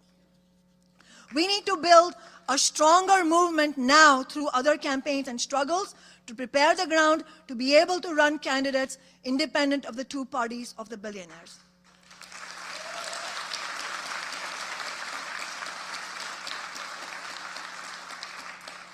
Members of our movement who do want to run for office need to be accountable to working people from the outset. They should work with the Fight the Rich campaign on developing a strong working class political platform. They would need to run any such campaign on a clear fighting working class basis and agree to accept only the average worker's wage if elected, as I did during my entire decade in City Hall.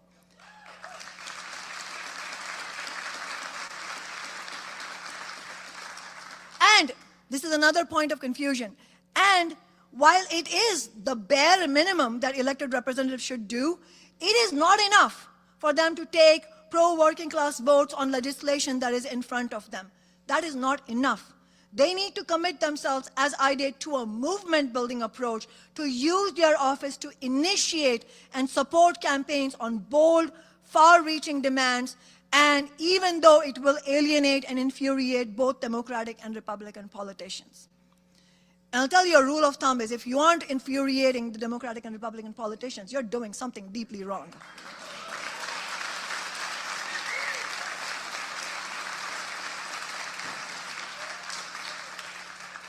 They will need to reject a careerist route and instead go to war against both parties and also against the gatekeepers that are around those parties, the NGO leaders, the labor leaders, and so on, to fight to win every possible gain for working people and the oppressed. They need to have the stomach to become enemy number one of the ruling class and arm themselves with mass movements as we did with our office.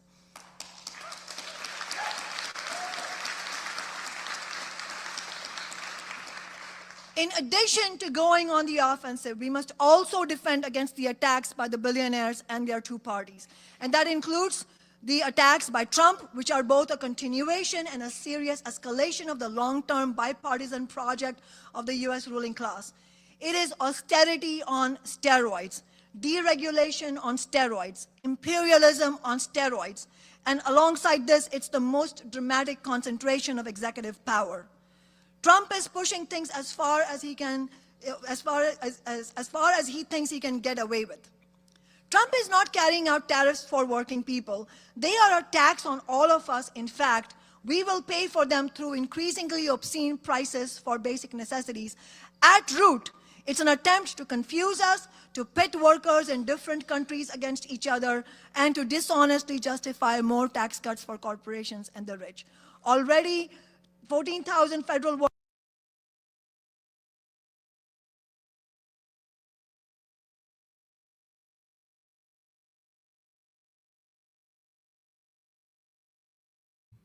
workers have been off. Massive austerity cuts are being carried out.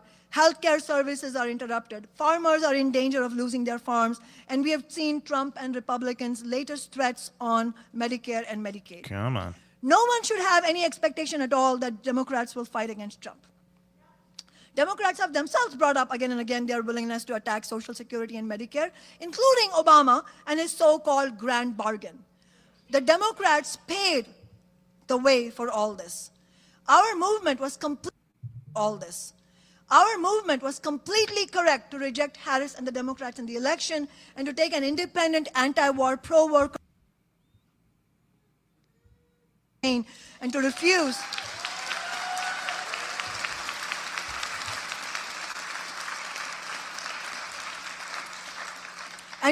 to bend to the lesser evil pressures. And it's extremely important that Jill and the Green Party ran on a clear anti-war, pro-worker program and stood up against all the attacks.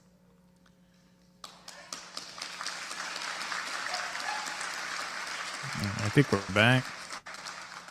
The Democrats earned their loss. Had Harris done nothing other than taken an anti-war position on Gaza and condemned the genocide, she would very likely have won. Had she also campaigned on Medicare for all and $15 in addition, Trump wouldn't have had a chance. Trump is being assisted by the complicity of the Democratic Party. Why? Because, I mean, it's not that they don't have a spine, quote unquote, as some like to say. They do have a spine when it comes to fighting against working people. When it comes to doubling down on genocide, when it comes to breaking the railroad worker strike, they had a spine when they fought against every single thing our movements fought for in Seattle, from 15 to Amazon tax to renters' rights. They certainly don't oppose austerity. They don't oppose genocide or ethnic cleansing in Gaza. They don't oppose Trump's anti-immigrant agenda. And so they are not about to stick their necks out to defend against attacks on working people and the poor, those same working people and poor people that Democrats spent the last 4 years attacking. The main complaint of the Democrats and the wing of the billionaire class that supported Harris is that they don't like how Trump is doing things, how it is destabilizing the system, their own system, and the credibility in the eyes of working people of their system. And of course, it isn't that Democrats Sorry, are they're just simply testing the standing aside backup either. sound source. They are frequently joining in. The 12 senators and the dozens of House Democrats who voted for the Riley-Laken bill, which destroys the right to due process for non-citizens, including legal permanent residents, by allowing ICE to arrest and deport any non-citizen who has been charged, not convicted, charged with a crime which can be as minor as shoplifting. And how about Fetterman's support for Trump's attacks on Palestinians? Bernie approving anti-worker warmonger Marco Rubio's nomination.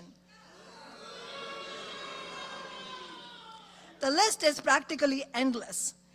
While being clear, though, that the Democrats are not on our side, we also need to be crystal clear about something else. We cannot in any way live in the past. We cannot de-emphasize, understate, or explain away the damage that is currently being done by Trump, Musk, and company. Trump and his cabal of billionaires are doing their level best to do more damage in a few months than the bipartisan attack of Republicans and Democrats was able to do over multiple years. But we should also not overstate, as some do, and say that this is fascism now in the White House. It's important that we not use that word lightly or inaccurately. What fascism is and isn't is a whole discussion unto itself. But the fundamental reality is that while Trump would like to rule as a dictator, that is not the objective basis for it. The overwhelming majority of working people do not support Trump's attacks on democracy. One of Trump's most unpopular political moves was January 6th, which was strongly opposed by the overwhelming majority, including most people who voted Republican. And now his blanket pardon of those guilty of violence on January 6th is itself deeply unpopular, according to the polls. This is also the reason for Trump's doublespeak in saying that free speech is back. He pretends to be pro-democracy because he has to. He is helped by comparison with the Democrats who've been carrying out a crackdown on free speech in recent years, including the brutal repression against campus anti-war protesters. The capitalists, for their part, have absolutely no love of democracy. Yet, they don't want the chaos that goes along with destroying the institution of their system, which have served them incredibly well for almost 250 years.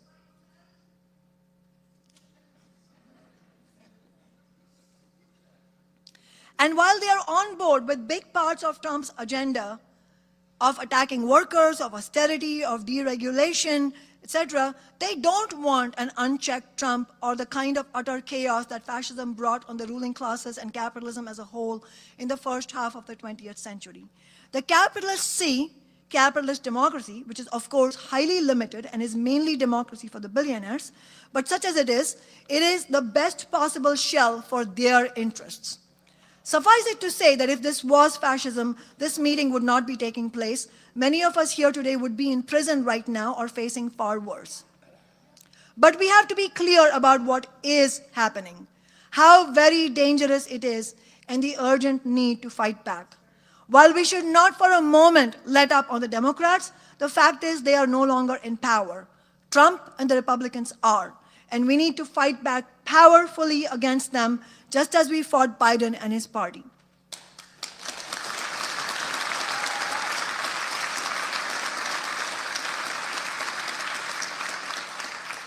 And it's ironic that, as I said, Elon Musk calls poor people parasitic. He makes $8 million a day from government contracts that his companies have. He's one of the biggest parasites in history. Working people make everything run in this society. We create all the wealth. Nothing works without us. Not the grocery stores, not the electrical grid, not the coffee houses, not the buses, not the Amazon warehouses, not one building in this city, not one board, not one brick was put in place by a billionaire. We need to win over people to our movement who voted for Trump, who voted for Harris, who didn't vote at all, or those who, like us, campaigned and voted for the strongest anti-war pro-worker candidate, Jill Stein.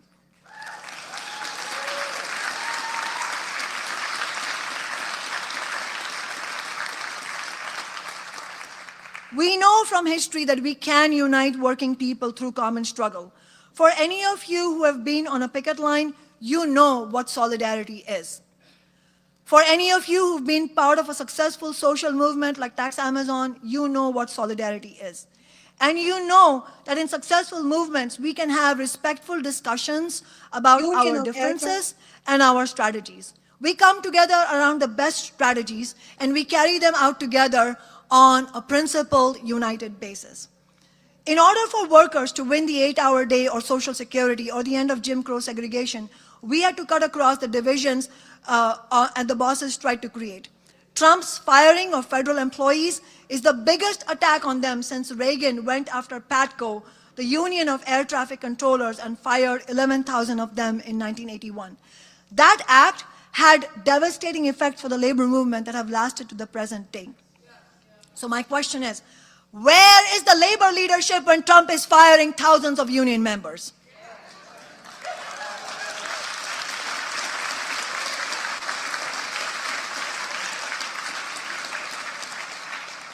In the face of this dangerous escalation of executive power, there should be mass strike action. That would be a way to actually block Trump's assault, to bring the government offices and business of the US state to a grinding halt.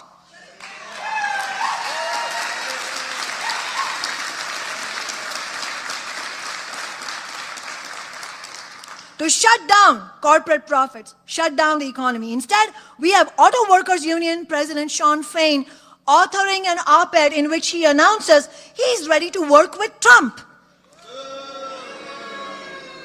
We have Sean O'Brien, the Teamster leader, kissing up to Trump and MAGA, throwing immigrant workers under the bus and openly surrendering to anti-union right-to-work laws. This is an absolutely shameful capitulation. It is beyond disgraceful. And let's also note the conspicuous absence of the labor leadership in any effort to build a unionizing drive in Amazon nationally. This is an abdication. This is an abdication of responsibility of gigantic proportions because they understand, as we do, that unionizing Amazon is a backbone task to build anything right now.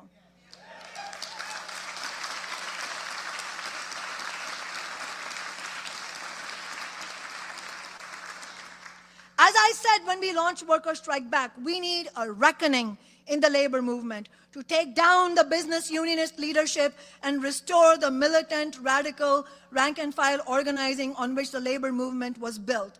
And I know many hoped Shawn Fain was different. He has proved, Shawn Fain, auto workers leader, he has proved otherwise. We have to take our movement to the unions whenever possible, wherever possible, as Worker Strike Back has done since our launch. But only 10% of this country is unionized, unfortunately. It's because of the 50 years of capitulation. The working class is not just the unionized workers. It is not just those who work with their hands or who would be considered blue collar. It is all of us who have no choice but to work for a living. All of us, whether we have a union or not. All of us who can't sit back and live off wealth. We need to build a fighting workers movement that includes all of us together, including students, retirees, and the unemployed, all those who want to fight.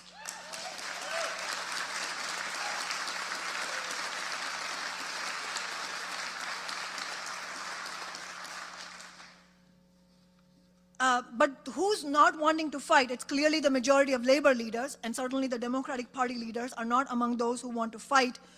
Both of them fear the empowerment of working people and the threat it poses to their system far more than any part of Trump's attacks. It's also the same reason the Democrats extinguished both Bernie campaigns. And so they prefer complicity. And the labor movement has been completely undermined by business unionist leaders who have long been tied at the hip to the Democratic Party and don't want conflict with the bosses. Business unionism is the utterly failed strategy that workers should let labor leaders quietly negotiate contracts with the bosses rather than getting organized to wrench a strong contract from the hands of the bosses. Business unionists put their stress on the bargaining process and they fear antagonizing management by mobilizing workers, much less going on strikes.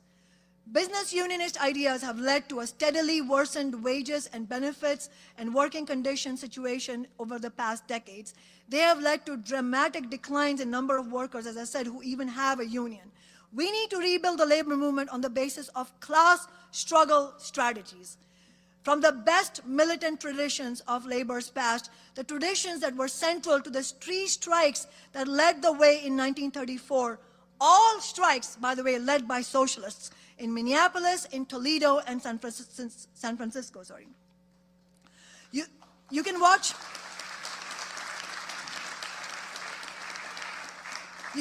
a recent episode of Worker Strike Back's broadcast on the Minneapolis general strike. Those same traditions were used to unionize the auto industry in the late 1930s. Militant union organizers, many of whom were socialists or communists, led a massive organizing drive built around a clear understanding of what they were up against and saw their struggle as a class war. They strategically targeted a series of key auto plants that produced components without which the rest of the factories in General Motors could not build cars. They shut down the supply chain and with it, most of GM. They shut down the profits. They threatened the stability of the boss's system, which is what forced them to accept the union and the workers' demands. The success of the auto industry fight, which dealt this massive blow, built the basis for the fastest wave of unionization in US history. We need to learn lessons from those workers' movements today.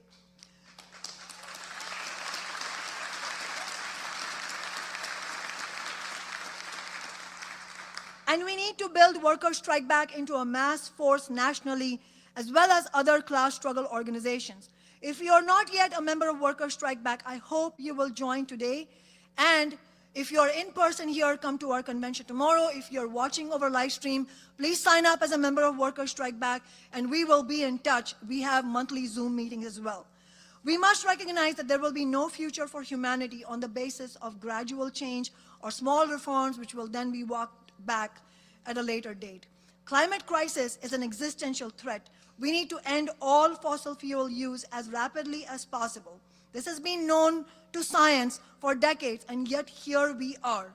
To stop climate catastrophe and to stop future, more dangerous growth of the right wing, we need to stop capitalism. But we can't do that with these corporations in the hands of the billionaires because we can't control what we don't own. We need to take the big energy corporations, the big banks, all the major corporations into democratic public ownership and run them ourselves.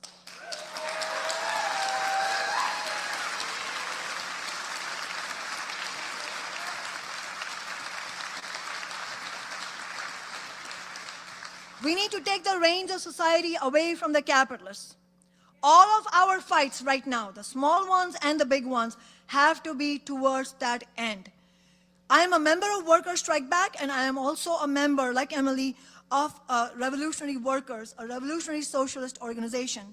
If you, like me, agree that capitalism cannot be reformed, that it needs to be replaced by a global system of solidarity and sustainability and democracy, then you should consider joining Revolutionary Workers. Solidarity.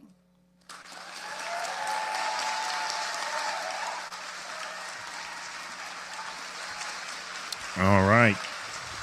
Kshama Sawant speech 220. There are two more speeches, it looks like, before the break.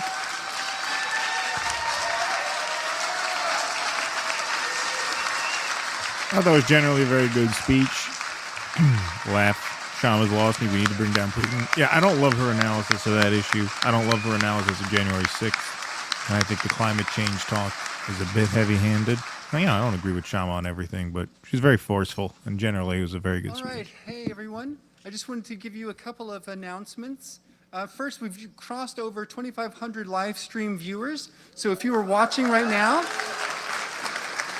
please go ahead and share the event link. Share your live stream link. We're at well on your over network. 5,000 across all platforms. Strike So that's channel. old You can data. also find it at Worker Strike That's Back old social data. media accounts, as well as Do Dissidents and on the Chris Hedges show itself. We're also filling up in person.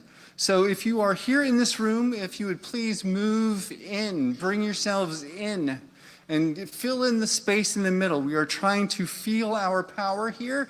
If you're downstairs, still come upstairs as soon as you can so you can participate in person. All right, thank you very much. Many accolades could try to describe our next speaker. He is a Pulitzer Prize-winning author and journalist. But most importantly, in my estimation, has been his fierce independence and honesty. For 4 decades, he's refused to silence ugly truths, and recognizing that for-profit newspapers run by billionaires and even public news outlets which are independent on corporate sponsors will never be willing to expose those same corporate sponsors. Without any further ado, I'd like to welcome Chris Hedges to the stage.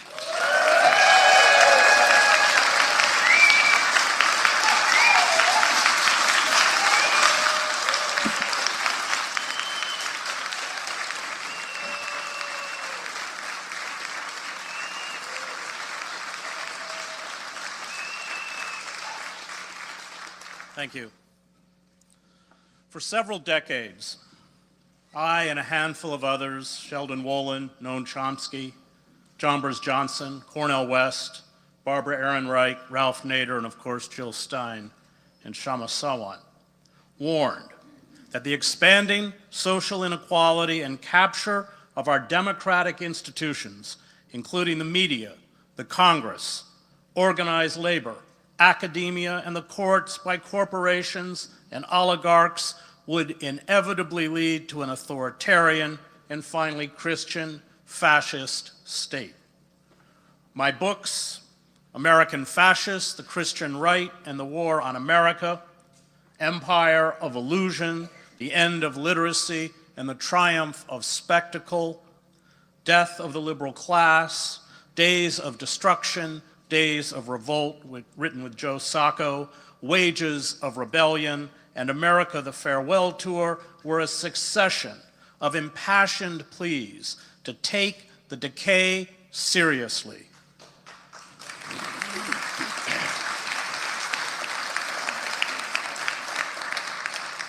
But I take no joy in being correct.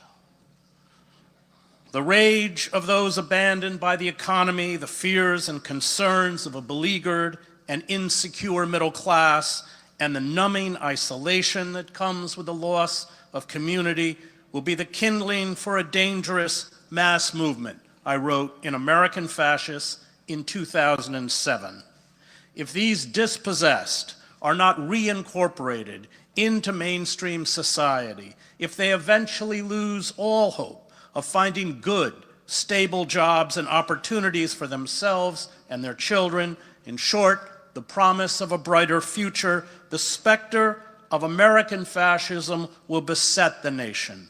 This despair, this loss of hope, this denial of a future leads the desperate into the arms of those who promise miracles and dreams of apocalyptic glory. Donald Trump does not herald the collapse of democracy. He heralds the ripping away of the veneer that masks the rot within the ruling structures and their pretense of democracy. He is the symptom, not the disease. The loss of basic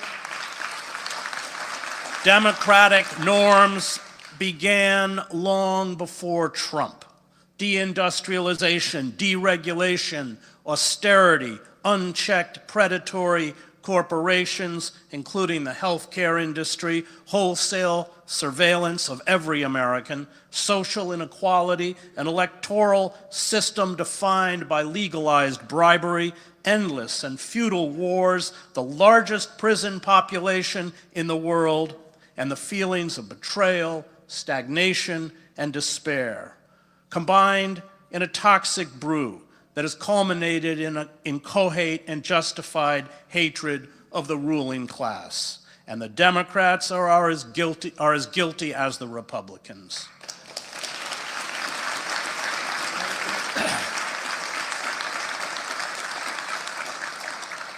Trump and his coterie of billionaires, generals, half-wits, Christian fascists, criminals, racists, and moral deviants play the role of the Snopes clan in some of William Faulkner's novels I wrote in America the Farewell Tour. The Snopeses filled the power vacuum of the decayed South and ruthlessly seized control from the degenerated former slaveholding aristocratic elites. Flem Snopes and his extended family, which includes a killer, a pedophile, a bigamist, an arsonist, a mentally disabled man who copulates with a cow, and a relative who sells tickets to witness the bestiality, are fictional representations of the scum now elevated to the highest level of the federal government.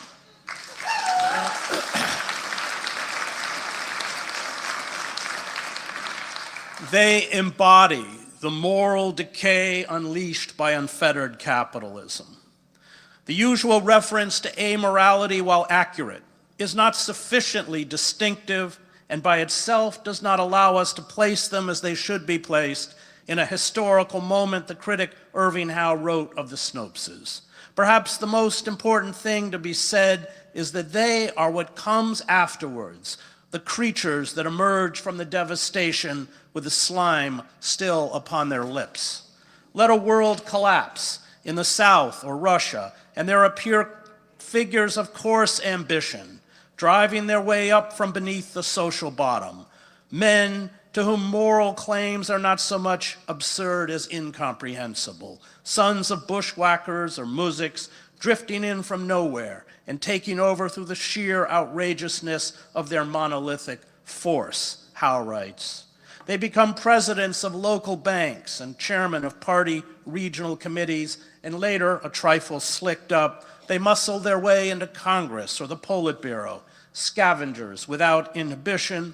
They need not believe in the crumbling official code of their society. They need only learn to mimic its sounds.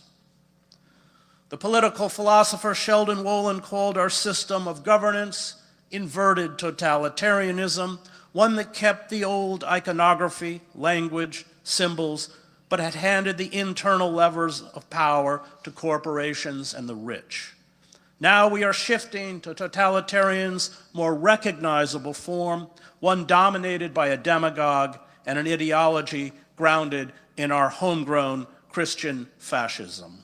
We live in a two-tiered legal system, one where poor people are harassed, arrested, and jailed for absurd infractions, such as selling loose cigarettes, which led to Eric Garner being choked to death by the New York City police in 2014, while crimes of appalling magnitude by the oligarchs and corporations, from oil spills to bank fraud in the hundreds of billions of dollars, which wiped out 40% of the world's wealth, are dealt with through tepid administrative controls, symbolic fines, and civil enforcement that give these wealthy perpetrators immunity from criminal prosecution. I wrote in America, the Farewell Tour. The utopian ideology of neoliberalism and global capitalism is a vast con, a mechanism to funnel wealth upwards to the billionaire class. The working poor, whose unions and rights were stripped from them and whose wages have stagnated or declined over the past 40 years, have been disempowered and impoverished. Their lives, as Barbara Ehrenreich chronicled in Nickel and Dimed, are one long, stress-ridden emergency.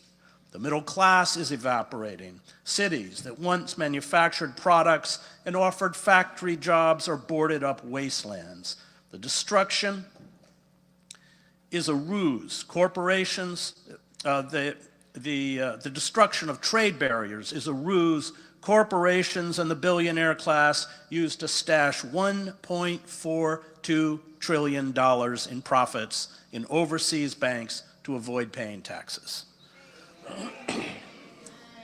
The labels liberal and conservative are meaningless, evidenced by a Democratic presidential candidate who turned to Wall Street bankers to formulate her economic policies and bragged about an endorsement from Dick Cheney, a war criminal who left office with a 13% approval rating. Fascism is always the bastard child of a bankrupt liberalism.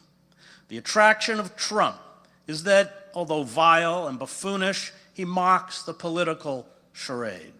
Trump lies like he breathes, but the lies told by the two establishment parties caused far more pain and did far more damage than the lies told by Trump.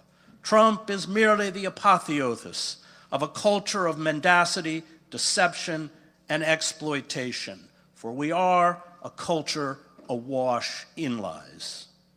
It no longer matters what is true, it matters only what is correct. The correct ideology of neoliberalism is as delusional as the correct ideology of the Christian fascists. Neither are reality-based belief systems.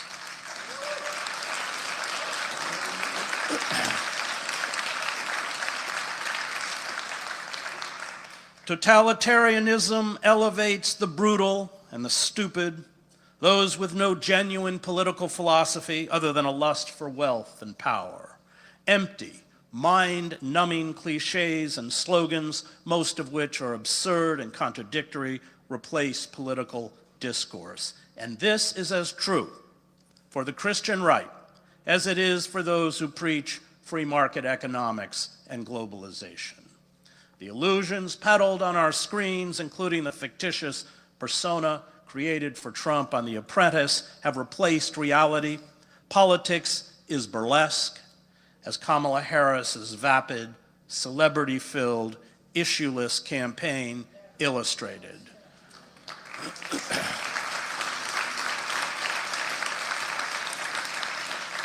It is smoke and mirrors created by an army of agents, publicists, marketing departments, promoters, pollsters, script writers, wardrobe consultants, and public announcers. Our money-drenched, heavily managed elections are little more than totalitarian plebiscites designed to give a veneer of legitimacy to oligarchic and corporate power. The political malaise is mirrored in a cultural malaise, what Soren Kierkegaard calls a sickness unto death, the numbing of the soul by nihilism. The cult of the self dominates our cultural landscape. I wrote an Empire of Illusion. This cult has within it the classic traits of psychopaths: superficial charm, grandiosity, and self-importance, a need for constant stimulation, a penchant for lying, deception, and manipulation, and the inability to feel remorse or guilt. This is, of course, the ethic promoted by corporations. It is the ethic of unfettered capitalism.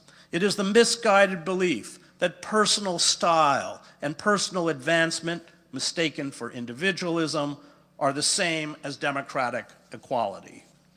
In fact, personal style, defined by the commodities we buy or consume, has become a compensation for our loss of democratic equality.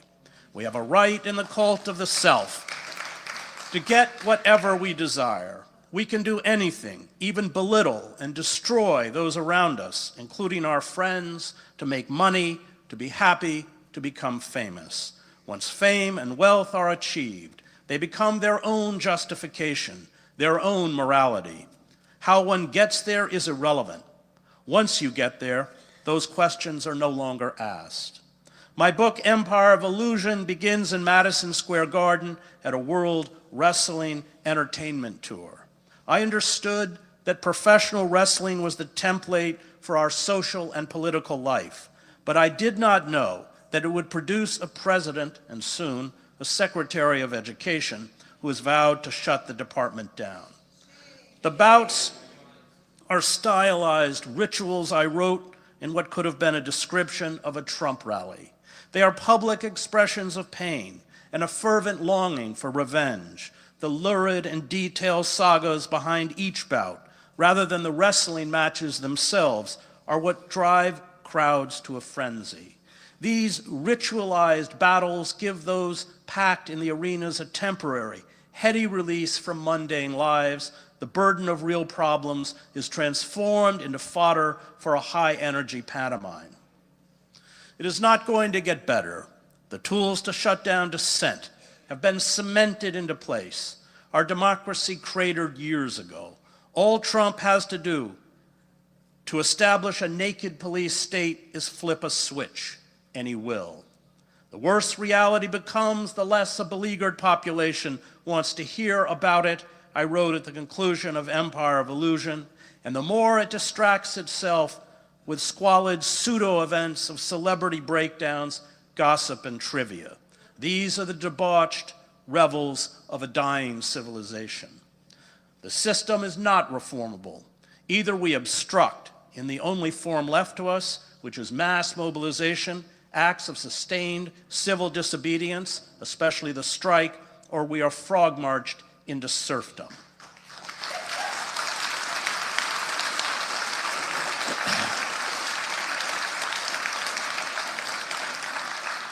To be innocent now in the eyes of the state is to be guilty. It is to be complicit in this radical evil. It is to bear the mark of Cain. It is to do nothing, to defend the weak, the oppressed, the poor, and those who suffer, and to protect the planet. Choose, but choose fast. Time is running out. The sick, unable to afford care, are dying. The poor, especially children, are going hungry. Families, along with the mentally ill, are thrown into our streets. The unemployed and underemployed are desperate. Schools are being defunded and privatized. Our prisons are packed. The undocumented are being hunted down, imprisoned, and deported. Our roads, bridges, dams, levees, power grids, rail lines, subways, bus services are crumbling. The ecosystem is disintegrating, as temperatures rise and freak weather patterns, wildfires, hurricanes, droughts, flooding, tornadoes, melting polar ice caps and glaciers drive desperate migrants northwards from the global south. This is the dystopia the ruling global class, the ruling capitalists are shoving down our throats.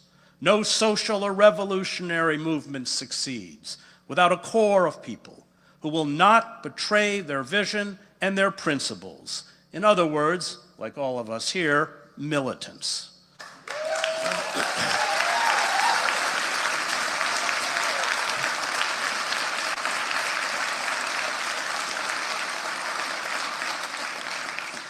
They are the building blocks of social change. They are our only hope for a viable socialism. They are willing to spend their lives as political outcasts. They are willing to endure repression. They refuse to sell out the oppressed and the poor. They know that you stand with all of the oppressed, those in our prisons and marginal communities, the poor, unemployed workers, our LGBTQ community, undocumented workers, the mentally ill, and the Palestinians, or you stand with none of the oppressed.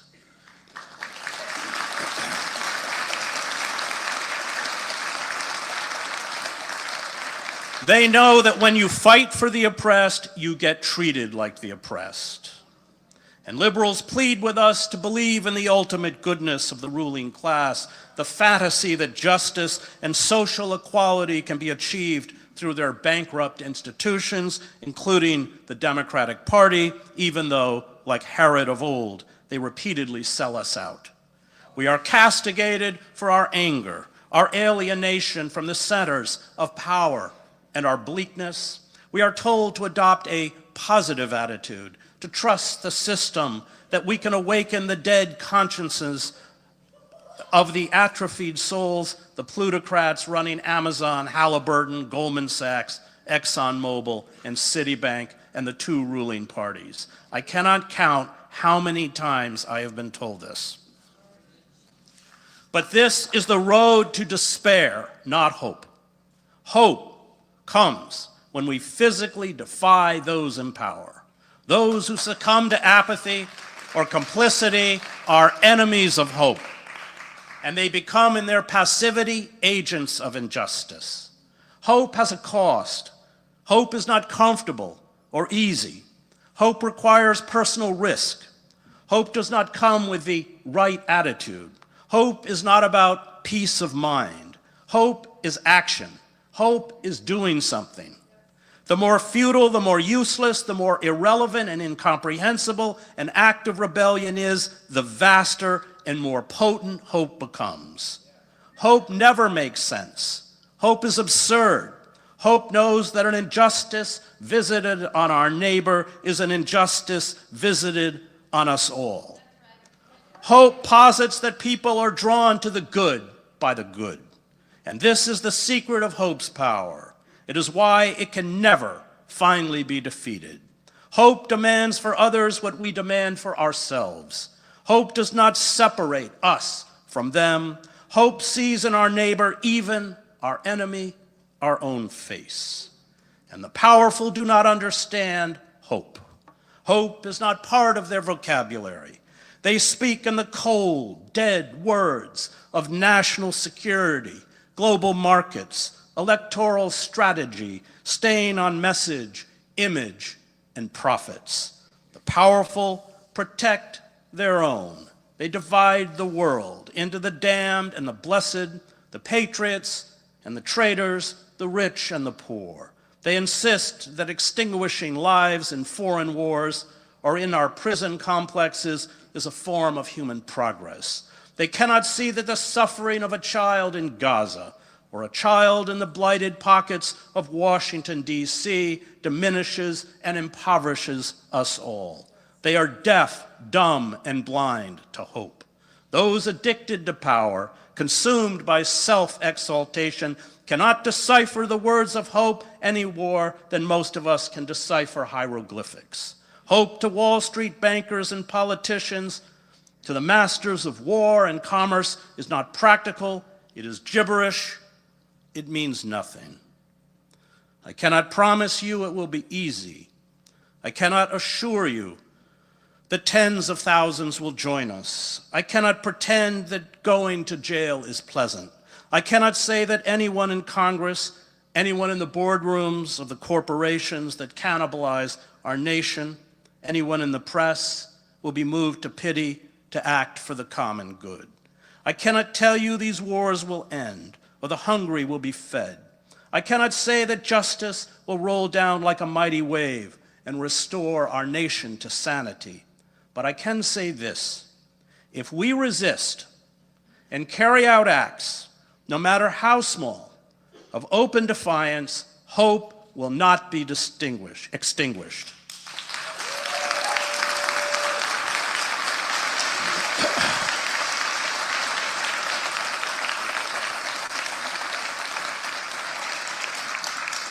Hope cannot be sustained if it cannot be seen. Any act of rebellion, any physical defiance of those who make war, of those who perpetuate corporate greed and are responsible for state crimes, anything that seeks to draw the good to the good, nourishes our souls and holds out the possibility that we can touch and transform the souls of others. Hope affirms that which we must affirm, and every act that imparts hope is a victory in itself. I saw the power of hope in the mass movements in East Germany, Czechoslovakia, and Romania that brought down these regimes. These uprisings were spontaneous outbursts by an enraged population that had had enough of repression, mismanagement, and corruption. No one from the dissidents themselves to the ruling communist parties anticipated these revolts.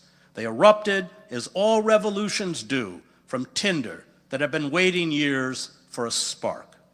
That this tinder exists in American society is undeniable, although to date its primary expression has been fascistic.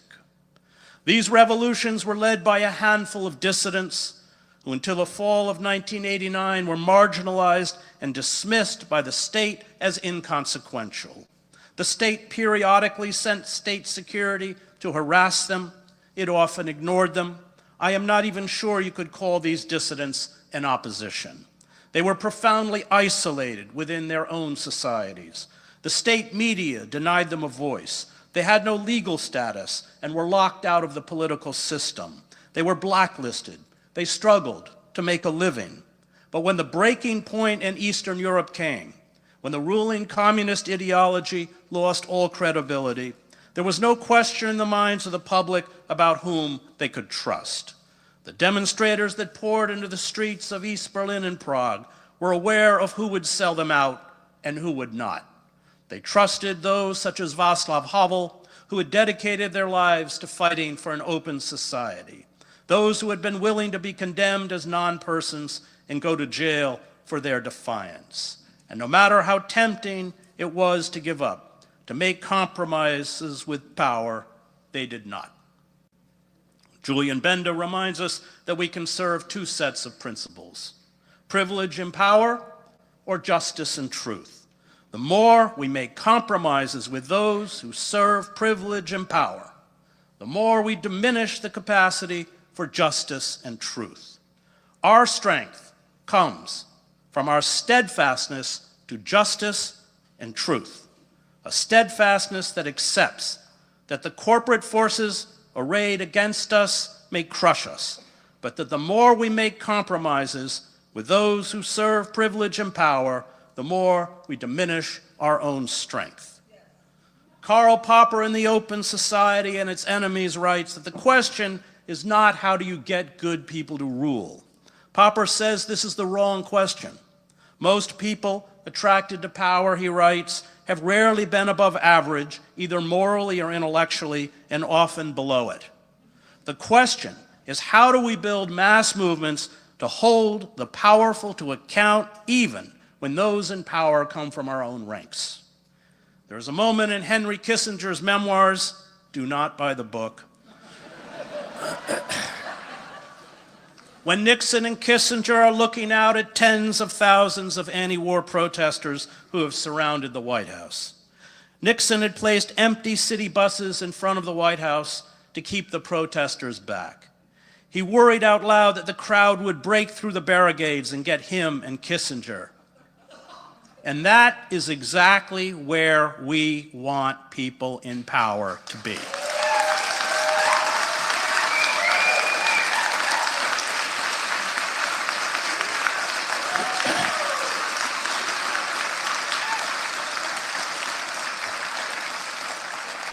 This is why, although he was not a liberal, Nixon was our last liberal president. He was scared of movements. And if we cannot make the elites scared of us, we fail. This is our calling.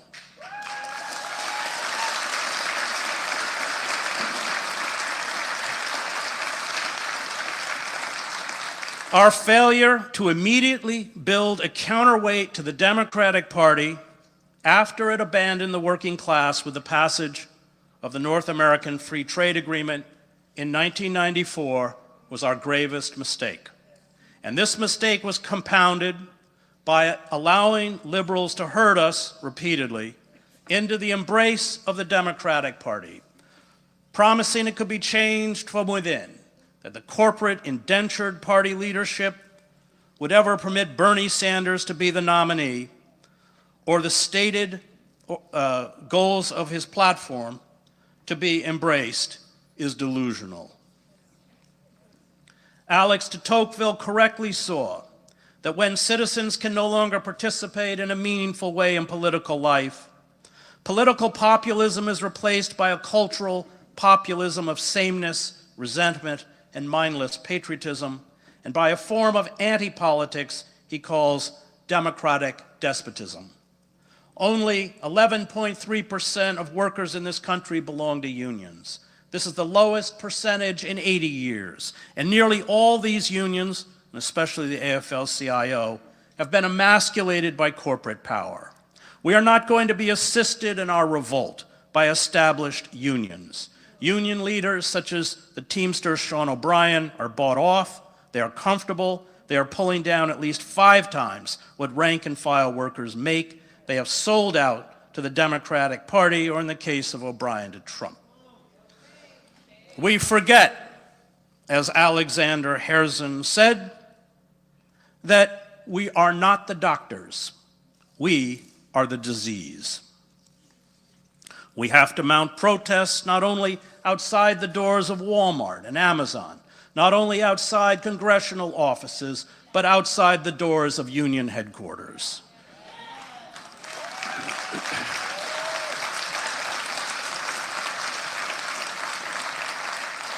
There is no established institution we can trust. They are broken. But there are 30 million working poor, victims of mass layoffs, trapped in debt peonage, manipulated and used by the political elite, willing to rise up if we stop our virtue signaling and woke purity tests and speak to them in the language of class warfare.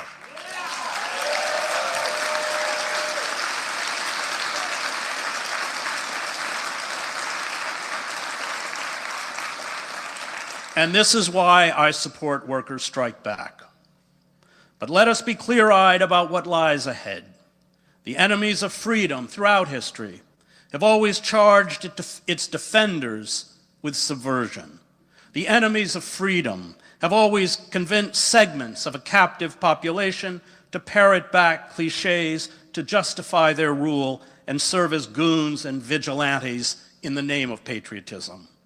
Those who created our mafia economy inevitably created our mafia state. And we must organize and organize fast to break our chains, one by one, to use the power of the strike to cripple the state machinery. We must embrace a militant radicalism, one that offers a new vision and a new social structure. We must hold fast to moral imperatives. We must forgive mortgage and student debt, institute universal health care, and break up monopolies.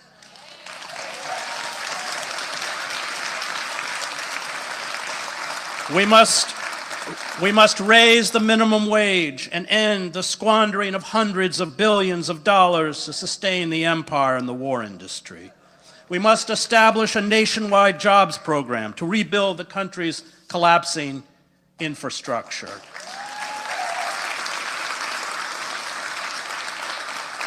We must take into public ownership the banks, the pharmaceutical corporations, military contractors, and transportation, and end the extraction of fossil fuel.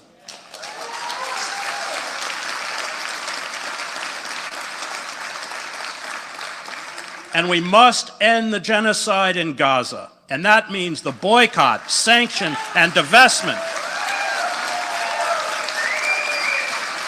of the apartheid state of Israel.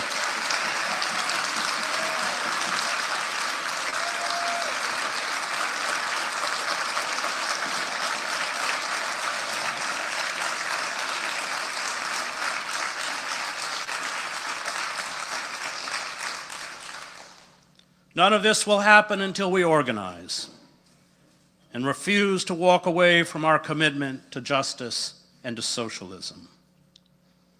As the country disintegrates, as feelings of betrayal and abandonment mount, the ruling class will use their organs of propaganda, including the media, to blame us. Those in open defiance of authority for the chaos. The mafia state will be brutal. Capitalists, as Eduardo Galeano writes, view communal cultures as enemy cultures. The billionaire class will do to us what it did to the radicals who rose up to form militant unions in the past. We had the bloodiest labor wars in the industrialized world. Hundreds of American workers were killed. Tens of thousands were beaten, wounded, jailed, and blacklisted. Unions were infiltrated, shut down, and outlawed. We cannot be naive. It will be difficult, costly, and painful, but this confrontation is our only hope. Otherwise, we and the planet that sustains us are doomed. And I concede, we may not succeed. So be it. At least those who come after us, and I speak as a father, will say we tried. The corporate forces that have us in their death grip will destroy the lives of my children. They will destroy the lives of your children. They will destroy the ecosystem that makes life possible, and we owe it to those who come after us not to be complicit in this evil.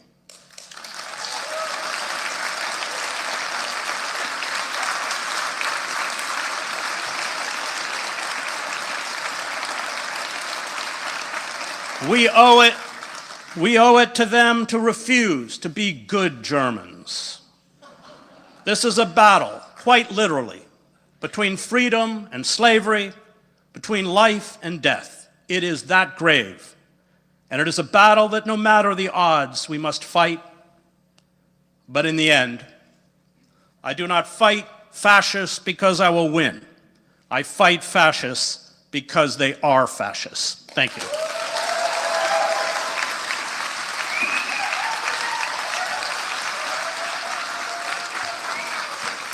Hedges is always great. That was great. Great speech. As to be expected.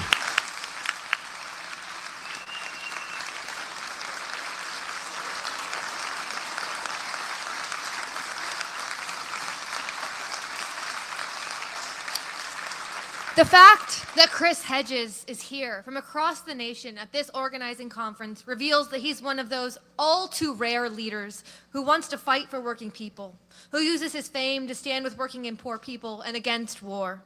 Chris Hedges was the only public figure who supported socialists when Shama first ran for city council here in Seattle in 2013. In fact, we didn't even have to knock on his door. It was Chris who reached out to Shama and said, "I want to support your campaign."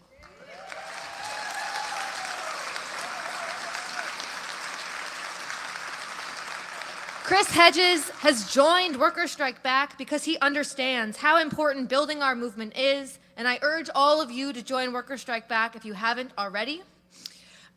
I also wanted to announce that we are now officially over 6.5 thousand people watching alongside us on live stream.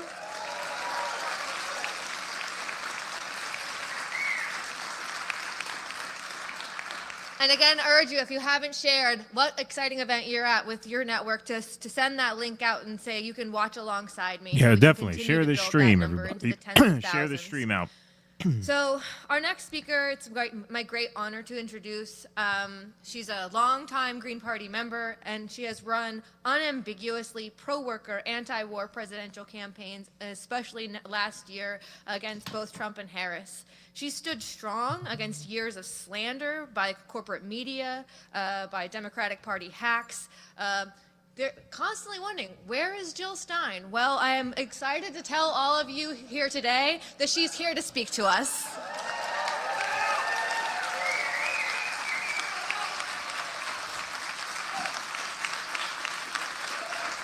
Thank you. Thank you, Emily. Thank you all so very much. It is really a joy to be here. It is a joy to hear what everyone is saying. And it is a joy to be a part of this movement. I come here a little bit under the weather, as some of you may know, having had a bad case of the flu a couple weeks ago and then some asthma triggered by that flu. And I almost didn't come, feeling like there was no way I could actually prepare for this amazing summit. But at the end, I decided I needed to come just to be here, just to bear witness, just because this is what democracy looks like. And this is how we fight back.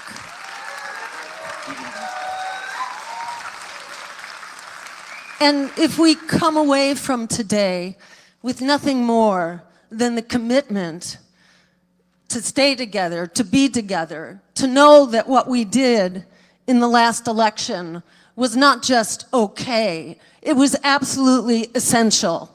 It was world-saving. It is the way forward. This is what we must do.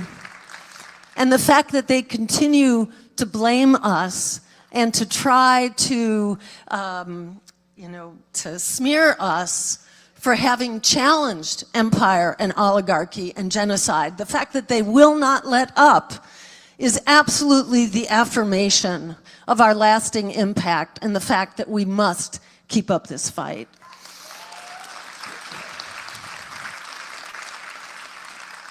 In our minds, it's really important to invert the smears when they come at you. It should be an affirmation. It should be seen as a badge of honor. It should be seen as a confirmation that what we do absolutely matters. So I say, bring it on. Keep those smears coming.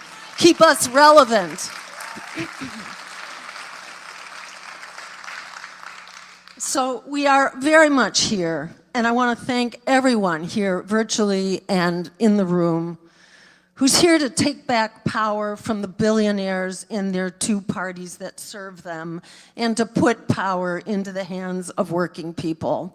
So we continue the momentum of our pro-worker, anti-war, anti-genocide, climate emergency to demand an America and a world that works for working people, which is the only world that works for all of us. And it's important to know that that world in many ways is closer than it has ever been, because empire and oligarchy are indeed unraveling right now before our very eyes. They are collapsing in front of us. Empire is falling, we are rising, and this is unstoppable. So it's really critical, above all, to reject the propaganda that tells us that we are powerless, that resistance is futile. So many of us right now, a recent poll, even before the shit started hitting the fan, something like 72% of Americans were tuning out of politics in the wake of the last election, the 24 election. 72%, according to polls, are tuning out because politics has become so toxic, so distasteful. And that is true, but it cannot stop there. We have to seize the moment. This is that perfect storm for speaking to the vast majority of Americans right now who are in revolt. They've just been denied a framework in which to unite that revolt. And that is what we are doing here today and with this workers' strike back movement. So I encourage everyone to become a part of it if you are not already.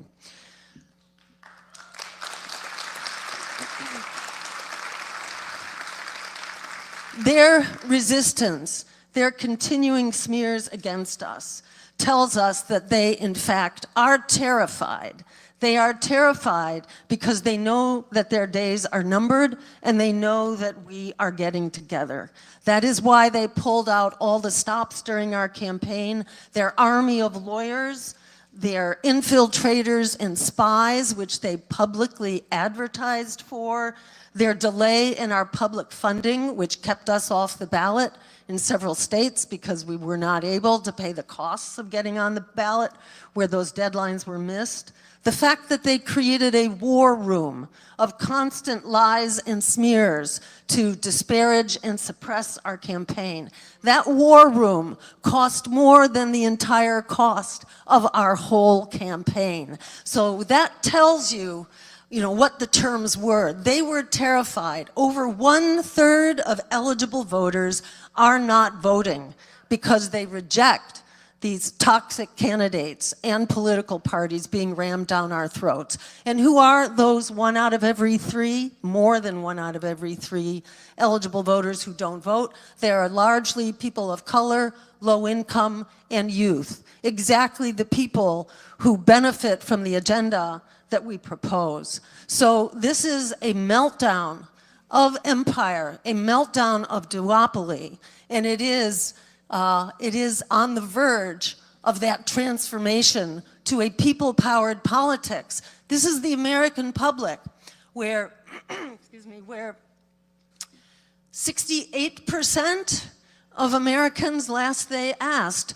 wanted an immediate ceasefire and an end to the genocide, where over 60% want a shutdown of all military aid to Israel. This is astounding.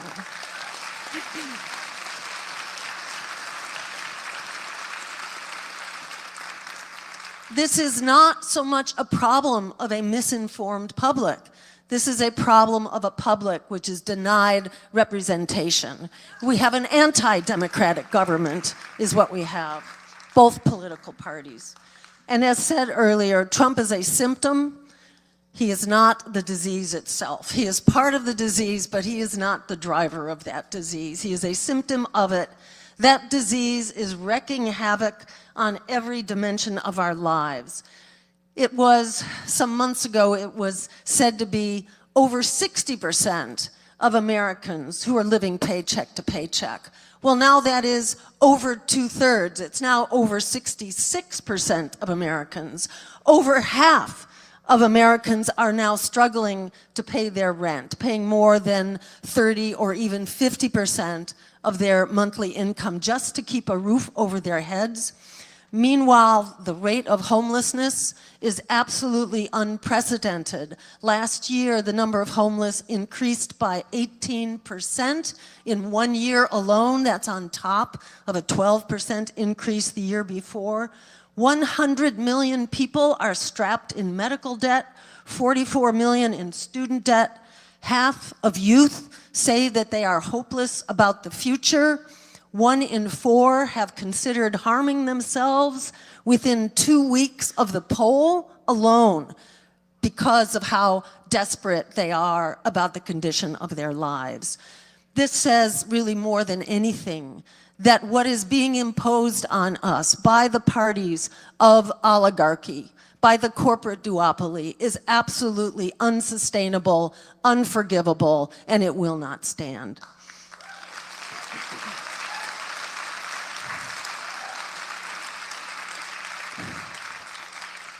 Do not be fooled for a minute. You know, we've all been kind of knocked off of our feet by this incredibly rapid assault, one thing after another. We're not sure how critical each attack is. Where are we to turn our attention before we've observed, before we have even come to terms with the last hit? There are 5 more the next day. So this is really designed to keep us on our back feet, to keep us basically falling over. But in fact, do not be fooled into thinking that there is support for the oligarch agenda. Elon Musk himself, who people initially were favorable towards, even within the Republican Party now, he has become an absolute anathema. And there's overwhelming disapproval of Elon Musk and of his having any influence whatsoever in our government. The same is true for Trump's other policies. There was support. It wasn't overwhelming, but there was support across the board. Now that has pretty much gone, except on the issue of deportations, where the Democrats shared with the Republicans this pack of lies that really persuaded the American people, shamefully, into thinking that immigrants are the cause of greater crime, are the cause of the drugs coming into this country. It's actually the opposite.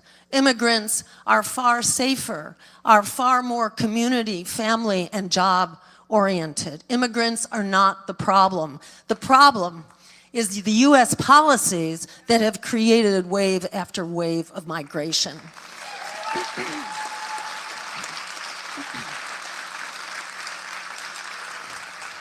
And that is where the migration crisis must be solved. The most critical thing we can do to solve the migration crisis is to simply stop causing it in the first place through endless wars, regime change, through economic sanctions that are driving people here in desperation. And you'll notice that while Trump did not talk whatsoever, not in his inauguration and not since, has not talked about the real crises facing American people, of homelessness, of the lack of health care, of the skyrocketing cost of housing, of debt. While Trump hasn't talked about it, the Democrats don't talk about it either. And Kamala Harris, in her campaign, had absolutely no solutions to offer. And when she was asked, you know, what was she going to do? Well, she was basically going to do more of Joe Biden, except that she would be different by appointing a Republican to her cabinet. That's how she was going to distinguish herself. Donald Trump, you know, has been overwhelmingly funded by billionaires. And the statistic to drive that home is the fact that 44% of the money supporting Trump's campaign came from 10 people. Donald Trump represents 10 people and a few others. That is what this is about. This is about a massive propaganda campaign. This is about manufactured consent. Do not believe for a minute that the American public is being fooled. And I will say that the latest polls showed that there is no longer majority support. Initially, it was, you know, modest support across the board for all of what Trump was doing. Now he has basically lost that support and he is in the negative. He's actually in the disapproval rating now on everything except for deportation, where there is still, you know, a lot of lasting confusion after years of bipartisan propaganda. But on all the other issues, on tariffs, on the taxes and so on, there is no longer support on Elon Musk. There is no longer support for the Trump agenda. And in fact, he is running in the negatives now. He had the worst average approval, the worst average polling of all presidents since the Second World War. There is not support. And the second worst was, you know who? It was Joe Biden, which tells you that both of these parties are not representing us. They are not representing the American people who are hungry, who are desperate for change. A couple more quick mentions.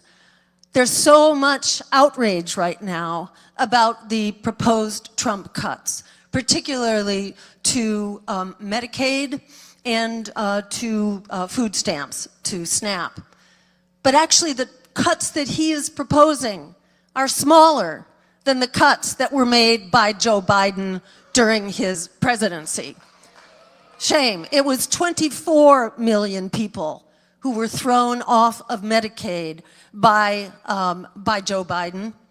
And it was approximately 4.5 million people were thrown back into poverty after Joe Biden's cuts to SNAP. And further, Joe Biden ended the pause on student debt payments, which impoverished millions of people and continue to impoverish millions of people. There was no need for him to do that. He did that purely on his own voluntary basis to throw American youth and Americans of all ages, actually, back into student debt poverty. So shame on all of them. And same agendas exactly. And another fascinating statistic came out just the other day, that the Democratic Party now has the lowest public approval ranking since the question has ever been asked. They now stand at approximately 31% and massive disapproval. So this is, above all, do not let this emergency be hijacked, because that is what they are trying to do right now. That is what Bernie Sanders is doing. That is what AOC is doing. That's what all of them are doing, is saying, see, look how bad Trump is, put us back in power. But what exactly are they doing? What they're doing, I think, is best summarized by Hakeem Jeffries, if you saw the clip of him that went viral, asking, well, what is it we can do? I'm trying to figure out what we can do. It's their government. That is the problem. It's not their government, it's our government. And we need to throw all the bums out. So, to respond to Hakeem Jeffries about what can we do, let's see, actually, all right, let me just jump back for a minute. This slide really tells you what the driver is here. You know, the American public is tired. Working people are tired. They're tired of being thrown under the bus. They've been thrown under the bus for decades. And the Democrats showed us where they stood back in, what was it, in the 1990s with the passage of NAFTA, then again with the Wall Street bailouts, where Wall Street was bailed out to the tune of trillions, while millions, some 8, 9, 10 million American families were thrown out of their homes. Then you also had, you know, the Clinton crime bill and all that. So after a while, people gave up on the Democrats. In this latest election, some were fooled into turning to the Republicans, thinking that, well, maybe Donald Trump was going to do it. But they are rapidly waking up to the fact that, no, he is still throwing people even faster, or at least as fast, let's put it that way, under the bus. So this is very alarming to the Democrats, and I think that's why they are coming out again now, reinvigorating their smear campaign against us, because they know that people are hungry. And we came out of the election as the #1 people-powered alternative to challenge the parties of war on Wall Street. And while we must, you know, we must fight at the level of our communities, we must fight at the level of social movements, we must fight for a $25 an hour minimum wage, for Medicare for all, for social housing and the right to housing and an end to student debt. But we must also challenge power. And I agree, we don't want to predominantly focus on running a gazillion elections. But challenging power strategically and in flagship campaigns is an absolutely critical part of continuing to build our power. So I do want to encourage people to strategically fight. We are still here. I encourage you, if you're not already part of a Green Party chapter or a Socialist Party chapter, please join one and be a part of this fight. We do have a Green Party table here today. I hope you'll visit it downstairs afterwards. But this is really the driver here, where you are looking at basically, If you see the tiny red line on the bottom, that is the bottom 90%. That's the income level of most people. And it hasn't budged. It hasn't budged over decades. And that chart runs from 1960 to 2012. So you can be sure it looks even worse than that now, because billionaires and the super wealthy have doubled and tripled their wealth starting in the COVID pandemic, and that has continued. And the steep green swath at the top, which is spiking up and keeps going inevitably upward, that is the top. That is the income of the 0.01%. That is 1/100th of 1% has a massive amount of the income. So this is the driver here. As Louis Brandeis, a Supreme Court justice back in the day when they had some integrity, his famous saying was, we have a choice between vast concentrations of wealth or democracy. We can't have both, but this country has very clearly thrown its weight behind the vast concentrations of wealth. If you compare us to other countries around the world, I don't know if we are number one, but we are very, very close to the top. People often talk about Mexico as being, corrupt, as being a third world type, economic structure. To look at, they now have public financing of their elections. They also have an equal playing field in media. All media coverage has to be equalized. If you are running for their presidency, you cannot buy media coverage in Mexico. Let's take a lesson from Mexico. If you could go to the next slide, please. This is basically just another way to show, this shows wealth. The last one showed income, this shows wealth. That little orange line on the bottom, that's 50% of the population has 2% of the wealth. That's not very much. The top 1% is that bracketed area up there. 1% has 30% of the wealth, whereas half the population has to divide up 2%. So this is a driver. The rejection of the Democratic Party is not new. The rejection of the Republican Party is not new. What's new is that people are dropping out rather than vote for either of them. So this is really a perfect storm for change. And if you can go to the next slide, and this again, on that other issue about taxes, you'll see that quote on the bottom. Obama passed a larger tax cut than Trump's tax cut. Well, actually, Obama didn't pass it. He just made the Bush tax cuts permanent. So even on that issue of tax giveaways to the super wealthy, that is not just an issue of, of the Republicans. It's the Democrats as well. They are both 100% bought and paid for. And the next slide, you can go to the next one. That's just showing how money in politics is absolutely skyrocketing. It's off the charts. And the next one. All right, this here is the point I wanted to get to. This is that answer to Hakeem Jeffries.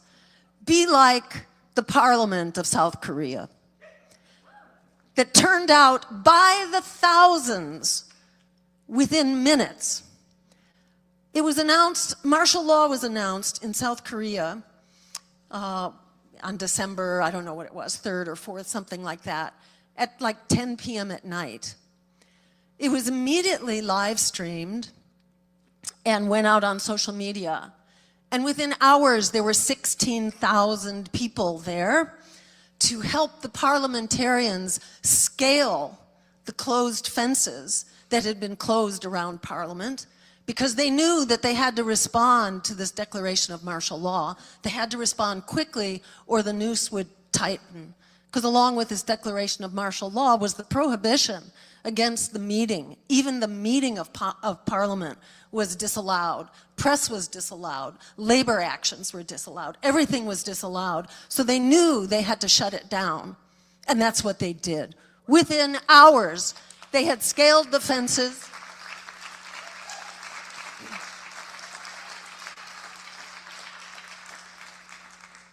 The troops were actually helicoptered in to inside of the fences. They helicoptered troops in, but before they were able to do that, the South Korean people were there. They were there in huge numbers, and you can show the next slide.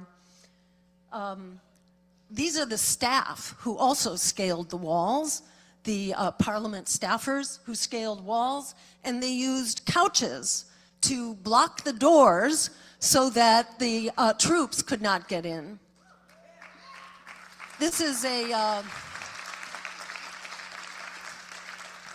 this was like a January 6th in reverse, with masses of people turning out. And you can show the next slide as well.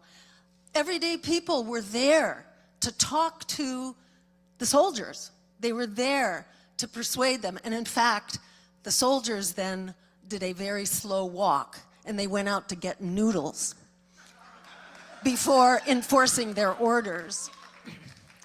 So, you know, again, it's to make the point that we do have the power in this country right now. We have an overwhelming opportunity. Do not be frightened. And, you know, as one of the people who ran into the struggle, along with Jason Call and others of our staff who were at Washington University when the students were striking, we had taken a moment to go take a bathroom break, and in that moment, the police were attacking. So we went running back to the lineup, and they were coming for us. They came for us, and these soldiers, these police who've now been trained by the IDF, the Israeli occupation forces, who are now in the business through the cop cities all around the country of training our local police forces, are being trained in the tactics of the Gaza genocide.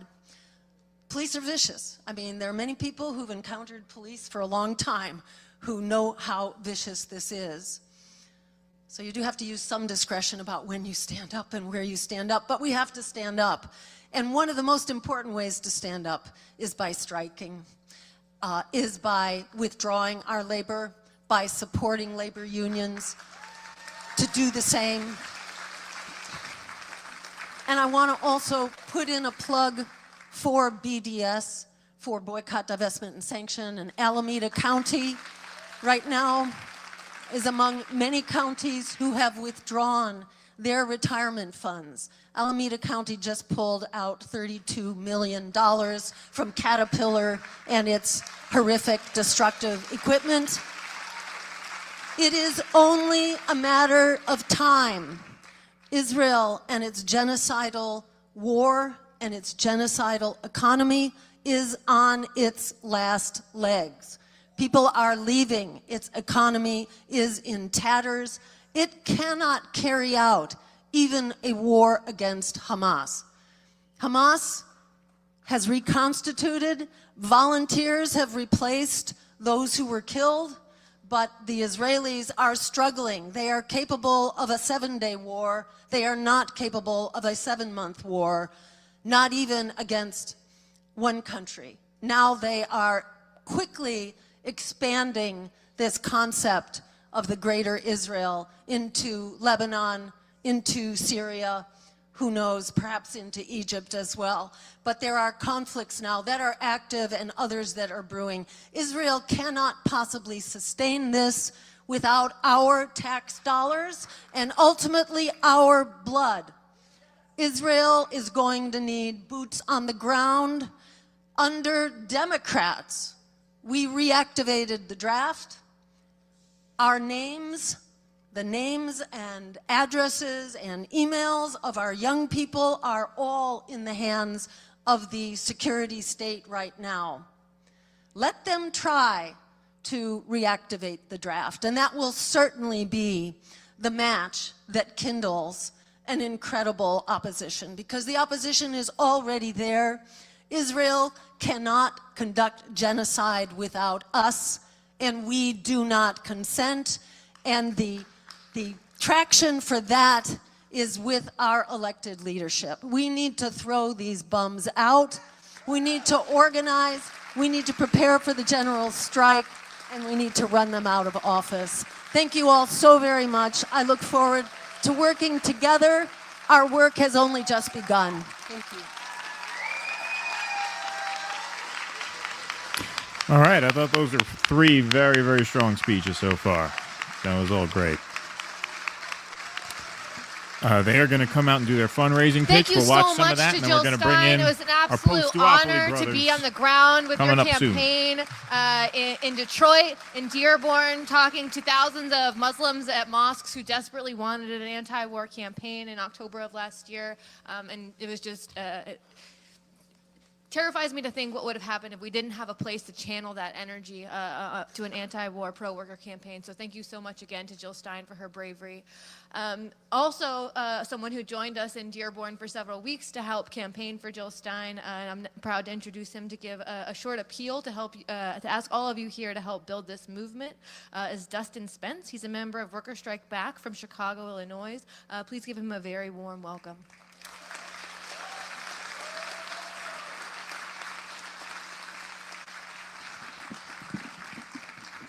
Good afternoon, everyone. My name's Dustin Spence. I'm a member of Workers Strike Back and Revolutionary Workers, and we have an enormous responsibility on our shoulders. All of us have to build a movement of working people against the rich, a movement completely independent of the Republicans and the Democrats. The Democrats are sitting on their hands as Trump attacks federal workers, attacks immigrants and the poor. Bernie Sanders is trying to funnel people back into the utterly failed strategy of reforming the Democratic Party. This is a disaster, and we need to fight back against the billionaires and both of their parties. We are drawing a line in the sand, and we will not support this anti-worker, racist, genocidal, two-party capitalist system.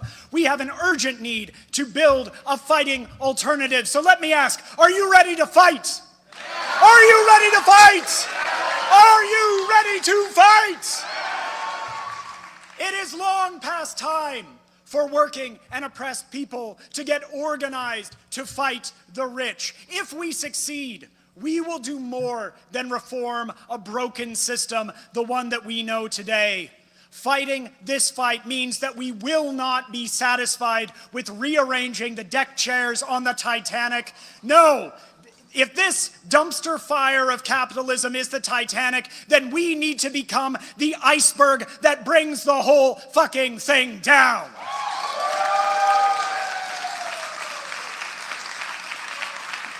We are organizing to bring down Trump, the billionaires, and their parties, to stop the attacks on workers, the deportations, and to all the rest of Trump's attacks. But we must be clear that we must also bring down the Democratic Party, which has enabled Trump's return to the White House and who, in fact, has championed many of the same policies that Trump is now enacting. It is decades of neoliberal assaults by the Democrats that have put Trump in the White House twice. We must never again allow the Democratic Party to pose as the resistance or to co-opt our movements. And let's be clear, this is exactly what Bernie Sanders himself is doing right now, launching his Fight the Oligarchy tour this very weekend, hoping to cut across the growing understanding that both parties are weapons of the billionaires and the kind of energy present in this very room. While we are here seriously organizing to fight the rich, Bernie is trying to steer us back into a party owned by the rich. We will not allow the Democratic Party to divide us and will not allow them to stab us in the back ever again.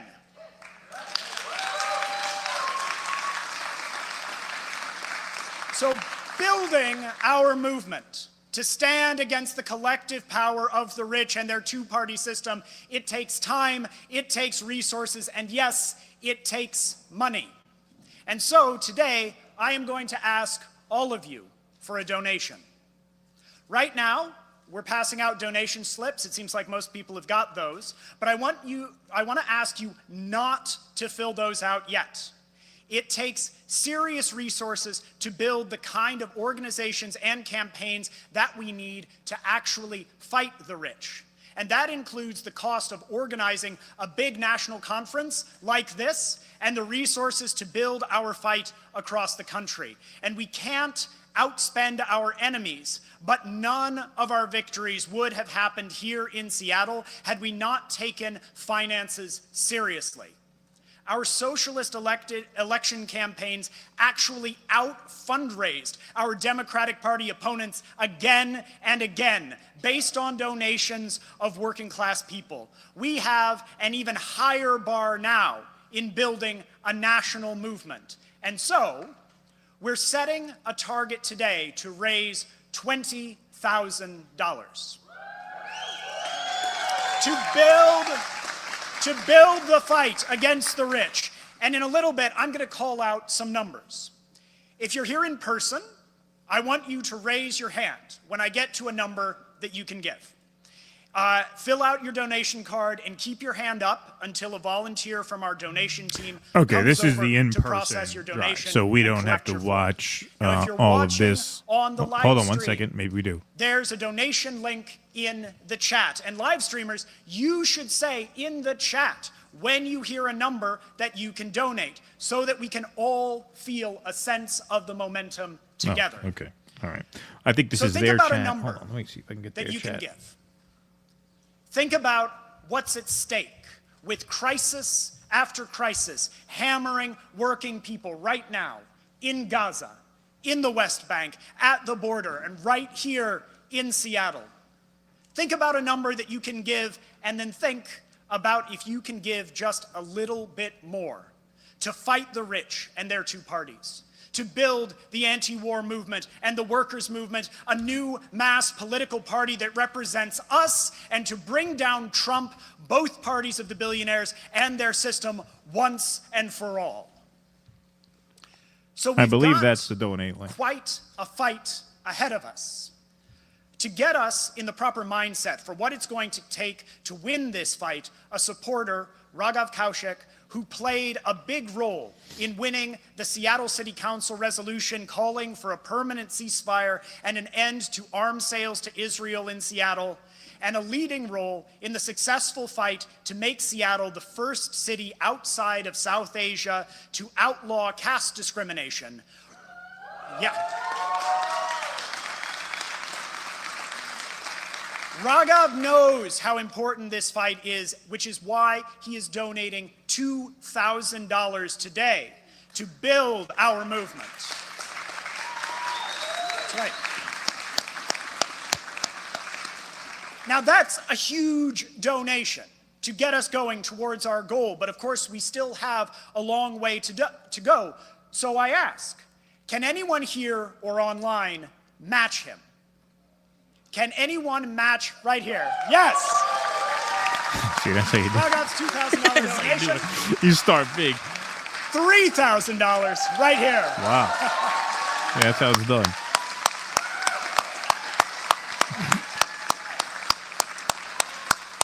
That's incredible. Thank you so much. Anyone else? Okay. Today, we've been talking about what working people can do to fight the rich.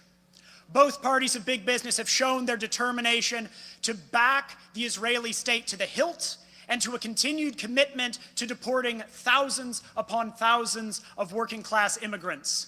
A majority of Americans are in favor of third parties and disapprove of the existing system. 50% of 18 to 29-year-olds say they feel that the very existence of billionaires is a bad thing for the country. And it's time that we build a fighting alternative. So, who here can donate $1,000 or more to bring down Trump, to bring down the billionaires and their two parties?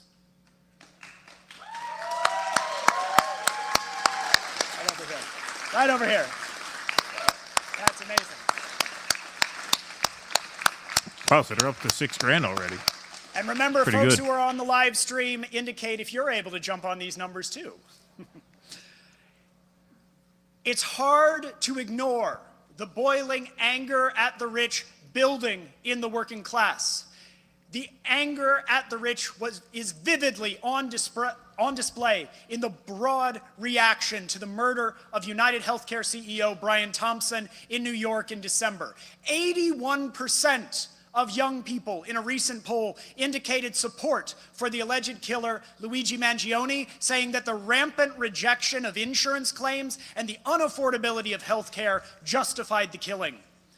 With another CEO already stepping in to take Thompson's place and no significant change having taken place within the rotten healthcare system, we can see that there is an urgent need to win. All right, so what I'm going to do, guys, I'm going to leave the invite link up. Can give $500. I'm going to leave the donate link up if you guys want to donate. I'm going to go now to our post-duopoly friends here. You all know who they are. We got Kit Cabello here.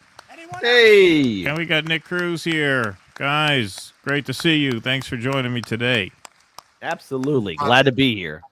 Yeah. Have you guys been watching?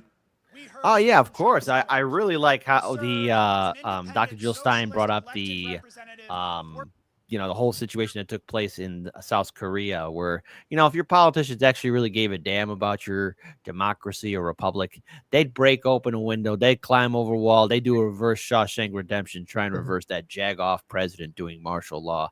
I don't see Maxine Waters or Dick Durbin doing anything like that, but makes me envious of the people of South Korea. I'm pretty sure they got their fair share of corruption, but will your politician face off against its own military? Not here in America. I don't see any of those jagoffs doing that. How y'all doing? Doing good, doing good. I Nick, wish what's I was up? there. I wish I was there. I couldn't make it. I had a big move, a lot of things in my personal life. JB was supposed to be there. Give JB your best thoughts. He's going through some medical issues right now. Yeah, I saw it. Medical. Yeah. Yeah, we were supposed to have RBN representation there, so unfortunately I couldn't make it. I recorded a speech. I'm not sure they're gonna play it. I don't know when they're gonna play it.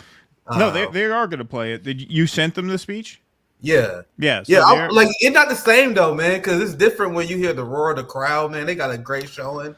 It would have been great to be there, but I definitely will be there for the next conference. One thing I love, especially listening to the three speeches, because I've been listening to the whole thing. I love how their worker strike back, Jill Stein, they don't shy away from going hard at Bernie Sanders.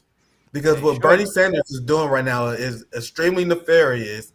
He had a live stream today. It did really well. Like Bernie streams usually have done really poorly during the Biden administration, bro. But Trump is back, man. They're cooking. MSNBC, at least on the YouTube side. I don't know how the cable ratings is going, but on the YouTube side, they're cooking. Like Resistance YouTube, Brian Taylor Cohen, and this is why I said the liberal class wanted Trump back, man. They are absolutely on fire. Like Bernie had 10,000 people who watched his live stream, and I called it because the algorithm picked it up. And he was going through this whole economic populist bill that we never heard during the Biden administration. He completely abandoned Medicare for all. We had a Medicare for all march. I gave a speech in Kansas City. Once again, you guys know I love giving speeches. Anyone who asked if I can make it, I will give a speech. I gave a speech at the Kansas City Medicare for all march. Bernie Sanders couldn't even be bothered to tweet about it. But now he's doing this tour against Donald Trump where he's bringing up how, oh my God, it is so evil, how we have income inequality and we don't have, he bring up income inequality while he was gaslighting workers, pretending that the economy was great under Biden. So it's good that Shama and Jill Stein calls him out because he's undergoing a massive sheepdog effort right now, which is why we need rallies like this to get the working class outside and post-duopoly, pun intended. That's where we want them to be at. I think there's a lot of... So sorry, Kit, don't mean to cut you off, but the correct link apparently is workersstrikeback.org/donate. So yeah, please hit them up with donations. They're going to need it. And, part of what makes me a believer in Shama is, she knows how to do things. First of all, this conference is running right on time, which is a rarity. And also, they know they start big and then they go smaller with the donation. So workersstrikeback.org/donate. That's the link. Please hit them up if you can. Sorry, Kit, go ahead. No, you mentioned about the Bernie Sanders live stream, and I look at that as people's addiction to trying to get the dopamine hits of, oh my goodness, the resistance is back. Folks, do not fall for it. We got Democrats doing cringe dancing. We have Democrats out there protesting and screaming out that we will fight, fight, fight. Where was all this action? Where is this passion? I don't see any of those people, including Bernie Sanders, holding any of these conversations that we're witnessing right here before our very eyes. Where was this anger? And this is one of the things that we're going to have to fight against. Not only do we have to worry about anything potential from the Trump administration, but of course now it's from the liberal Democrat side too, because people are going to want to hitch their wagons on the Bernie Sanders momentum. They're going to want to get excited for something that's going to rile them up for the 2026 midterm election cycle. And we have to fight against that narrative and this massive campaign to try and get people to be part of this resistance against Trump in order to sheepdog them into the Democrat Party. And, I understand resisting Trump. I get it. But this is how people get neutered. This is how organizations lose their momentum. I mean, look at Me Too, Time's Up, Black Lives Matter, the Sunrise Movement. These organizations under the Biden-Harris administration became nothing but husks of what they once were. Same thing for Justice Democrats, brand new Congress, our revolution. We have to ensure that there is a complete separation and educate people about, not falling for the Bernie Sanders trap. I mean, if he really cared about fighting, he would have followed through in 2016 and in turn in 2020, but he chose not to because he's always there for the Democrats and he never had that heart to carry on. But now, because Trump is in, we see him fighting back, and that is beyond sickening. And it means that all of us, including our audiences, have to work double time to educate and enlighten people about the real truth. Yeah, absolutely. Now, Nick, you spoke at a worker strike back. This isn't their first, in-person gathering and meeting. You spoke at one. What was that? 2 years ago? When did you last fly out there? You were out there pretty recently, I was in right? Seattle for it was a while ago. What, a year and a half ago? Yeah, 2 years ago, around that time. I was out there. I was also in Chicago, where I met Russell as well. That's right. These conferences are great because you get to actually be around like-minded people, and very energizing, and it very instead of just doom scrolling, focusing. Right. It's good to actually put your energy to this kind of stuff. So, I wish I could have made this one though. Yeah, no, I mean, so far so good. They have Omali making a speech via video, and we're actually going to have Omali on as an in-studio guest. Chairman Omali? What's that? You said Chairman Omali? Yeah. Nice. Omali Yeshitela. He's going to be doing it. Yeah, no, we were able to really get some people involved in this, which I think is great. I think people are really kind of starved for solutions now. And I think, this is a good place to start. But yeah, I mean, when you look at Bernie's his stream, and not only his stream, he had a good turnout in Nebraska. What was it last night? I saw Nick, you tweeted out a photo of that. Mm-hmm. He had like 3,000 people. Once Trump comes back in, they get energized. And I do think MAGA is overplaying their hand a bit. I think that, some of these workers who are getting shafted now, whether it's farmers who aren't getting their contracts or like community health centers who are having to either shut down or cut back staff or close their online portals. I think, there is starting to be some kind of pushback. What do you guys think? It's going to take a while for that euphoria to break, because obviously there was the hype from November 5th and the embarrassment and meltdowns that we saw from Democrats. I mean, it's going to happen, but it might take maybe a couple more months into this year for there to be a pushback, because while Trump might be enjoying the relative high, I mean, we all know that honeymoons do eventually end. And the way the economy is still going, the way inflation is still impacting many Americans' wallets, it will come crashing down. And eventually people are going to be stopping laughing at Elon Musk's memes and everything else, because you can't laugh at a meme on an empty stomach. Well, you can, but you'll be in pain too. MAGA already played their hand way too hard, because what I reminded people was that 80 million people didn't vote for either Trump or Kamala, and then Trump only won 51% of the vote. Right? Yeah. Trump came in as the most unpopular president in modern history at the time that they was elected. So this MAGA mandate was already completely made up. We were going through the pendulum swings that we always go through. This is why I tell people not to buy the hype, because we had the Obama massive liberal pendulum swing that happened. And I remember at the time, the thought of the Republican Party ever recovering again was like, that was baffling to think that they would ever recover. They were done.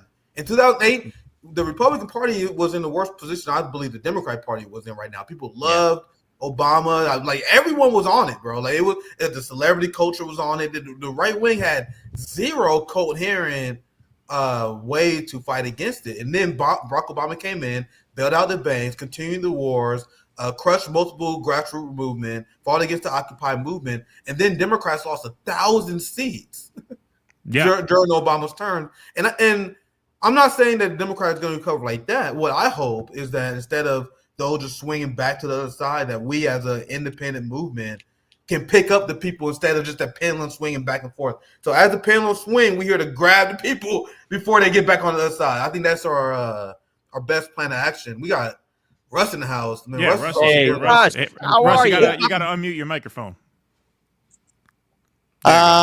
Okay, well, I mean, this is a sad day. The conference ran on time, so clearly the rumors that Shama is a right-wing op are true.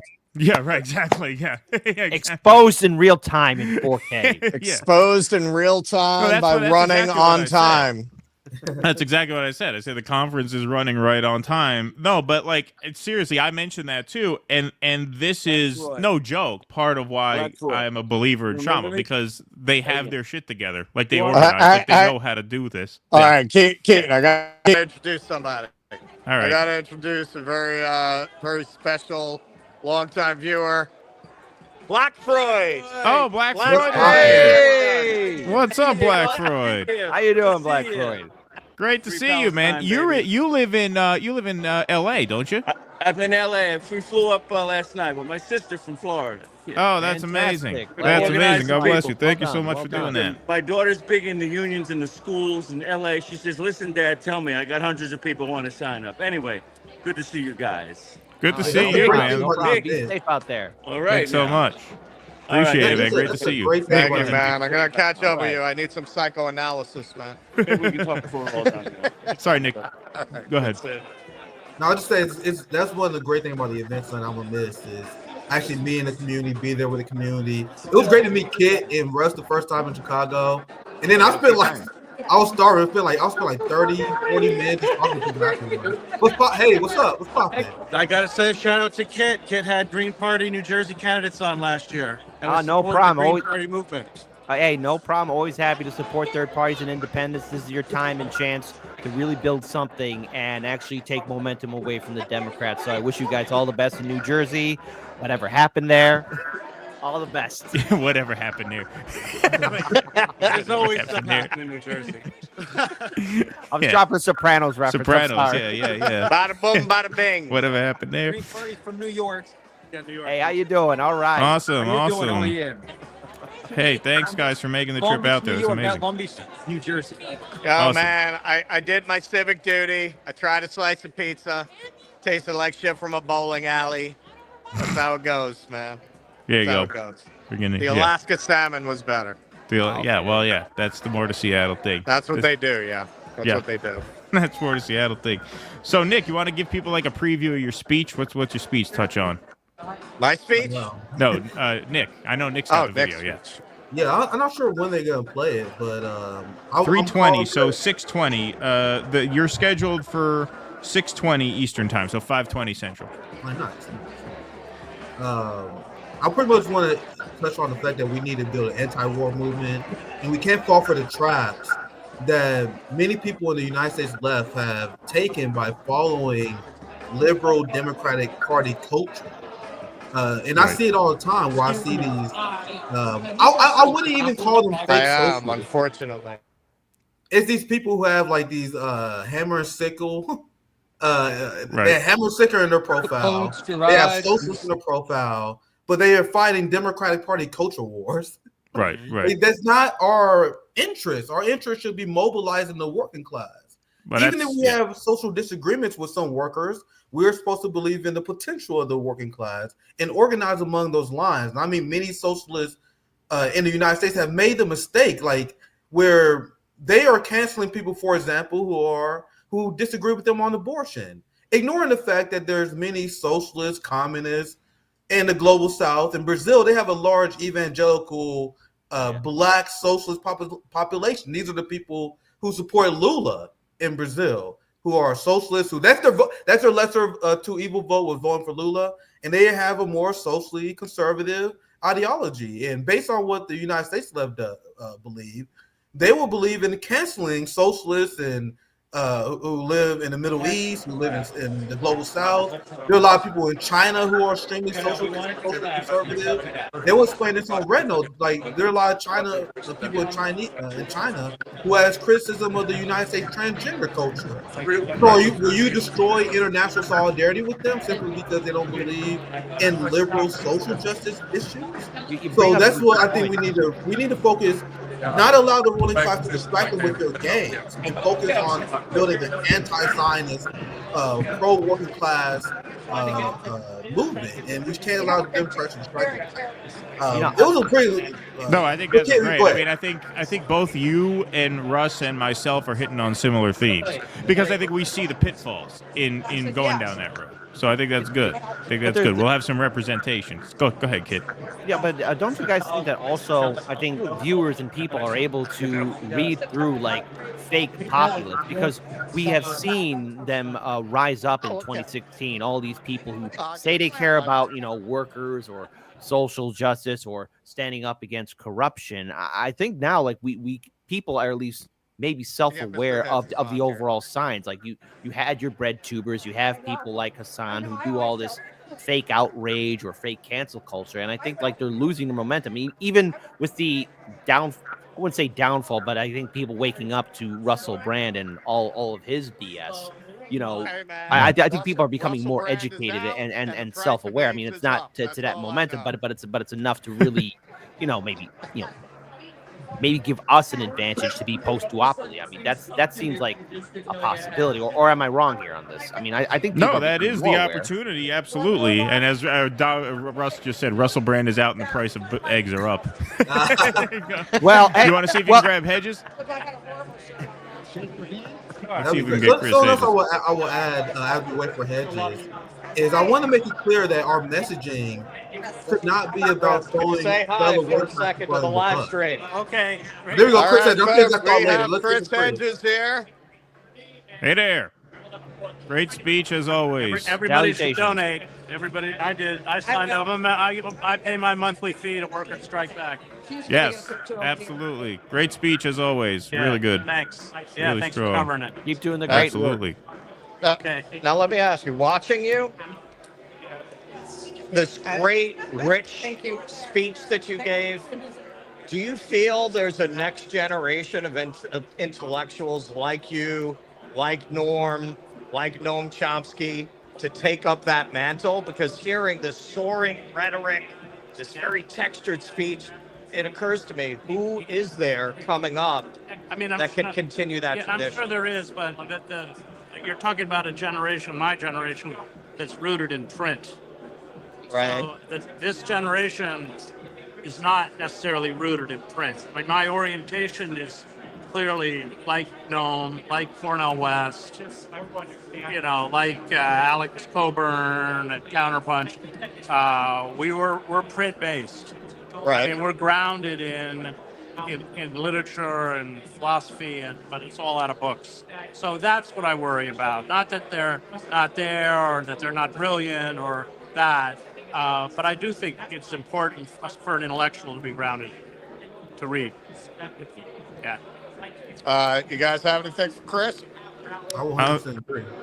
Yeah, any of you guys have any questions for Chris Hedges?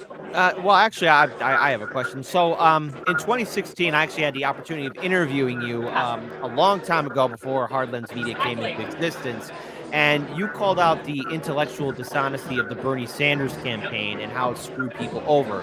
What is it going to take for people to really wake up to the fact that the Democrats and anyone that they put before them are just trying to sheepdog into the same mess over and over again? Because that still seems to be a problem. They are trying to rely on Bernie as being this end-all, be-all hope that somehow there's going to be resistance and change in the Democrats.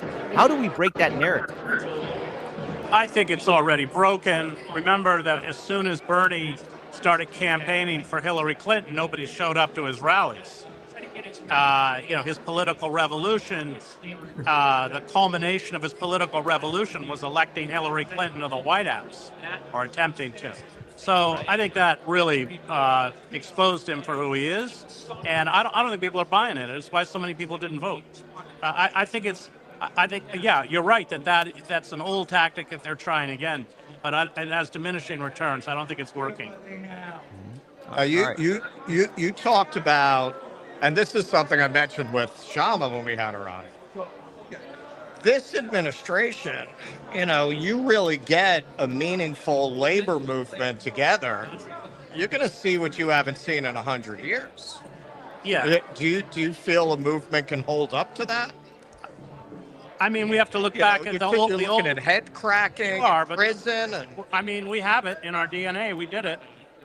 The Wobblies, look at the eve of World War I. The ruling capitalist class was terrified, and they used the war. Wilson used the war to really shut down these radical movements, mass deportations, outlawing unions, shutting down radical publications like Appeal to Reason, the masses.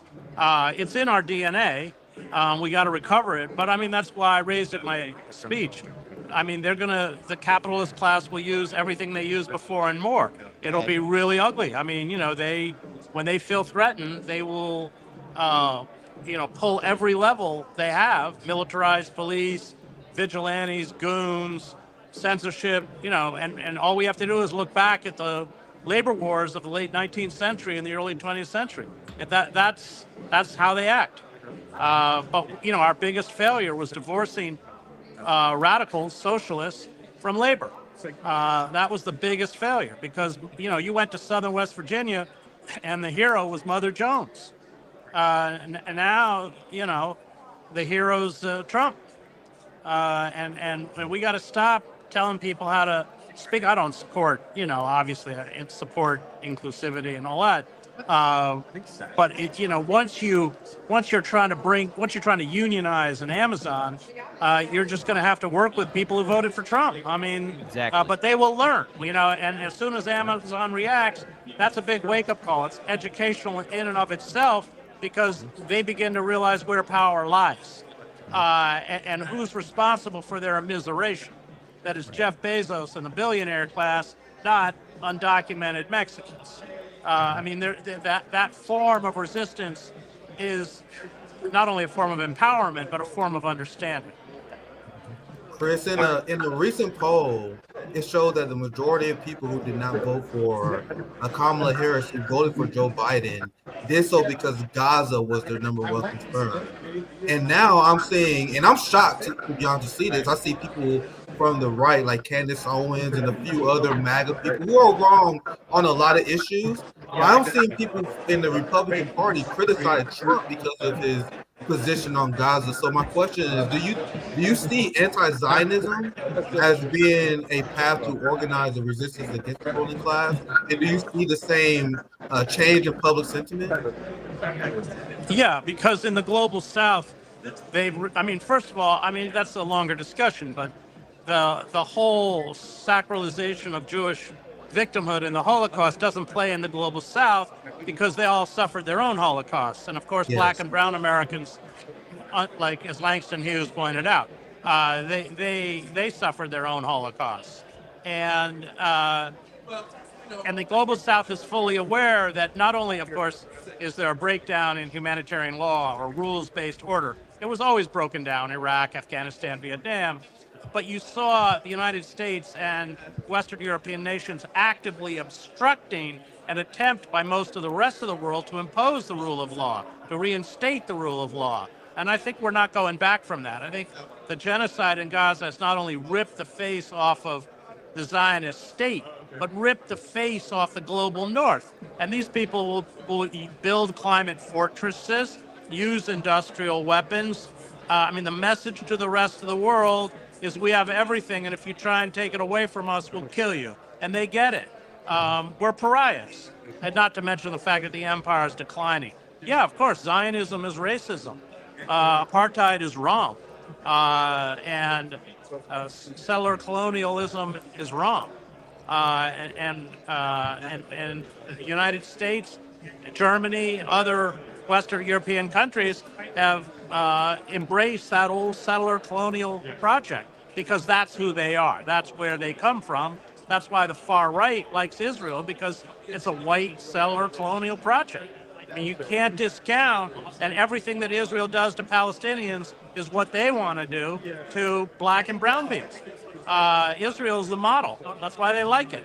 I mean, the irony is that they're anti-Semites, but Right. Israel doesn't care. I mean, Orban, all the Jeff what's his name, Hagee, you know, they're all. Right. But I have it on good authority, Chris. They're all autistic. That's why they keep, you know, every time they get in front of a crowd, Steve Bannon, they're all autistic. All right, well, Nick and Kit, I got to let you guys go because I have another guest coming in. But thank you guys so much for joining. Appreciate it. Heartlands Media. Check out Heartlands Media and Revolutionary Blackout Network. We got a post-duopoly coming up soon, don't we, guys? Sometime soon? Yeah, it's going to be another banger, man. I'm looking forward to it. Beautiful. Thank you, everyone, for your support. All the best, people. Appreciate you guys. Thank you. All right, Kit Cabello. And Nick Cruse, thanks so much for joining. We got another guest. So you want me to try to get down to the go ahead. table there? Yeah, go ahead. All right, so take me out then. All righty. Beautiful. All righty, folks. Well, thanks to Kit Cabello, Nick Cruse, and, of course, Chris Hedges. We're going to bring in now our next guest. He represents the Uhuru movement as the chairman of the African People's Socialist Party, who has submitted a video speech to this event, so we'll be hearing more from him later. But pleasure and honor, of course, as always, to speak to him right now, Chairman Omali Yeshitela. Chairman, great to see you again. Thank you so much. It's very good to be with you, and I'm really excited by the fact that you are talking to all of these people who are challenging the status quo in some way or another. So thank you so much. Of course. And it is so great to see you not behind plate glass and not in an orange jumpsuit, not one day, not one dime. You want to talk a little bit about your recent victory? You are a free man, thank God.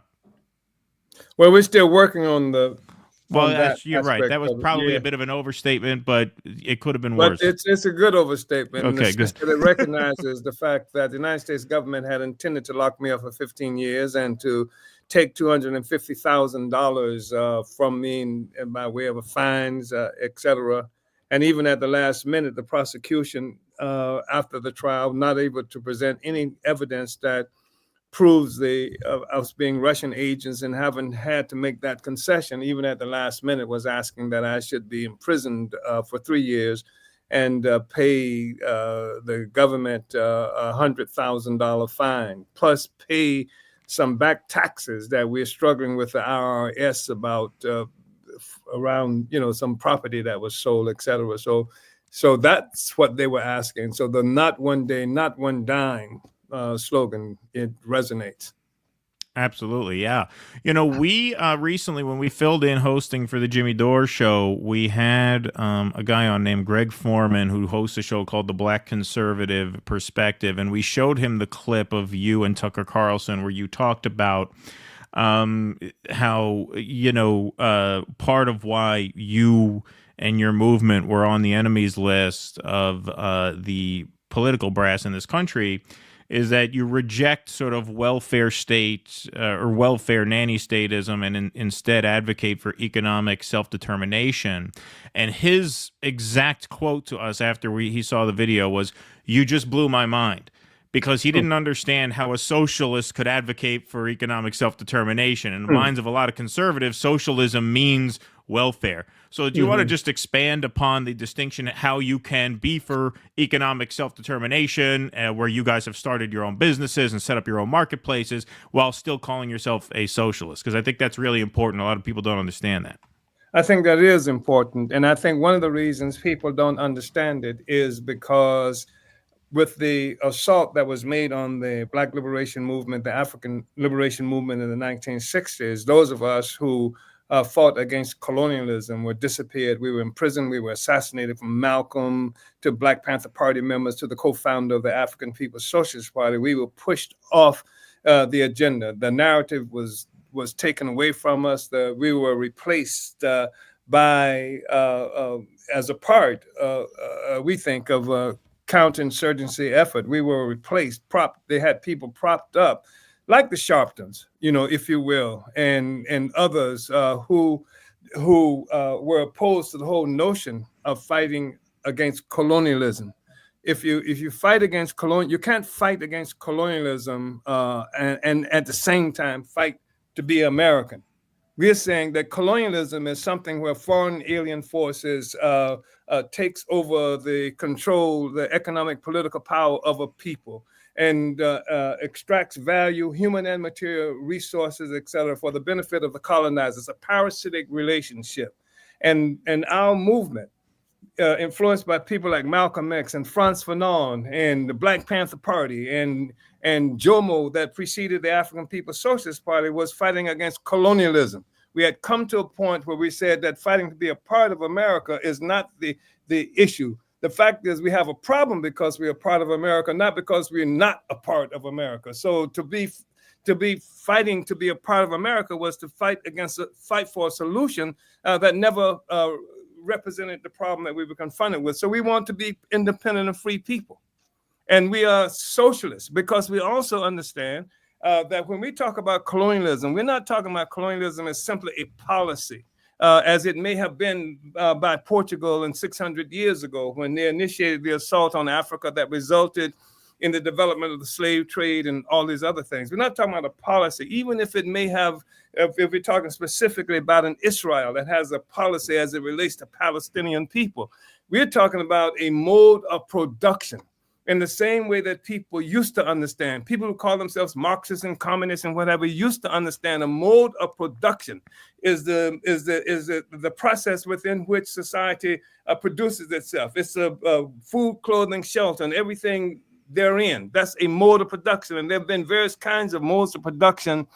And one that has emerged in recent history is colonial mode of production, because this is the first time the whole world was connected in a single process of economic activity. There's never been a world economy until Portugal attacked Africa, started this process that resulted in me being in St. Louis now, and some of us being in Jamaica, and some of us being in Cuba, and some of us being all these other places around the world. This is a mode of production. This is how the production process initiated, and upon this process, the whole capitalist system was founded.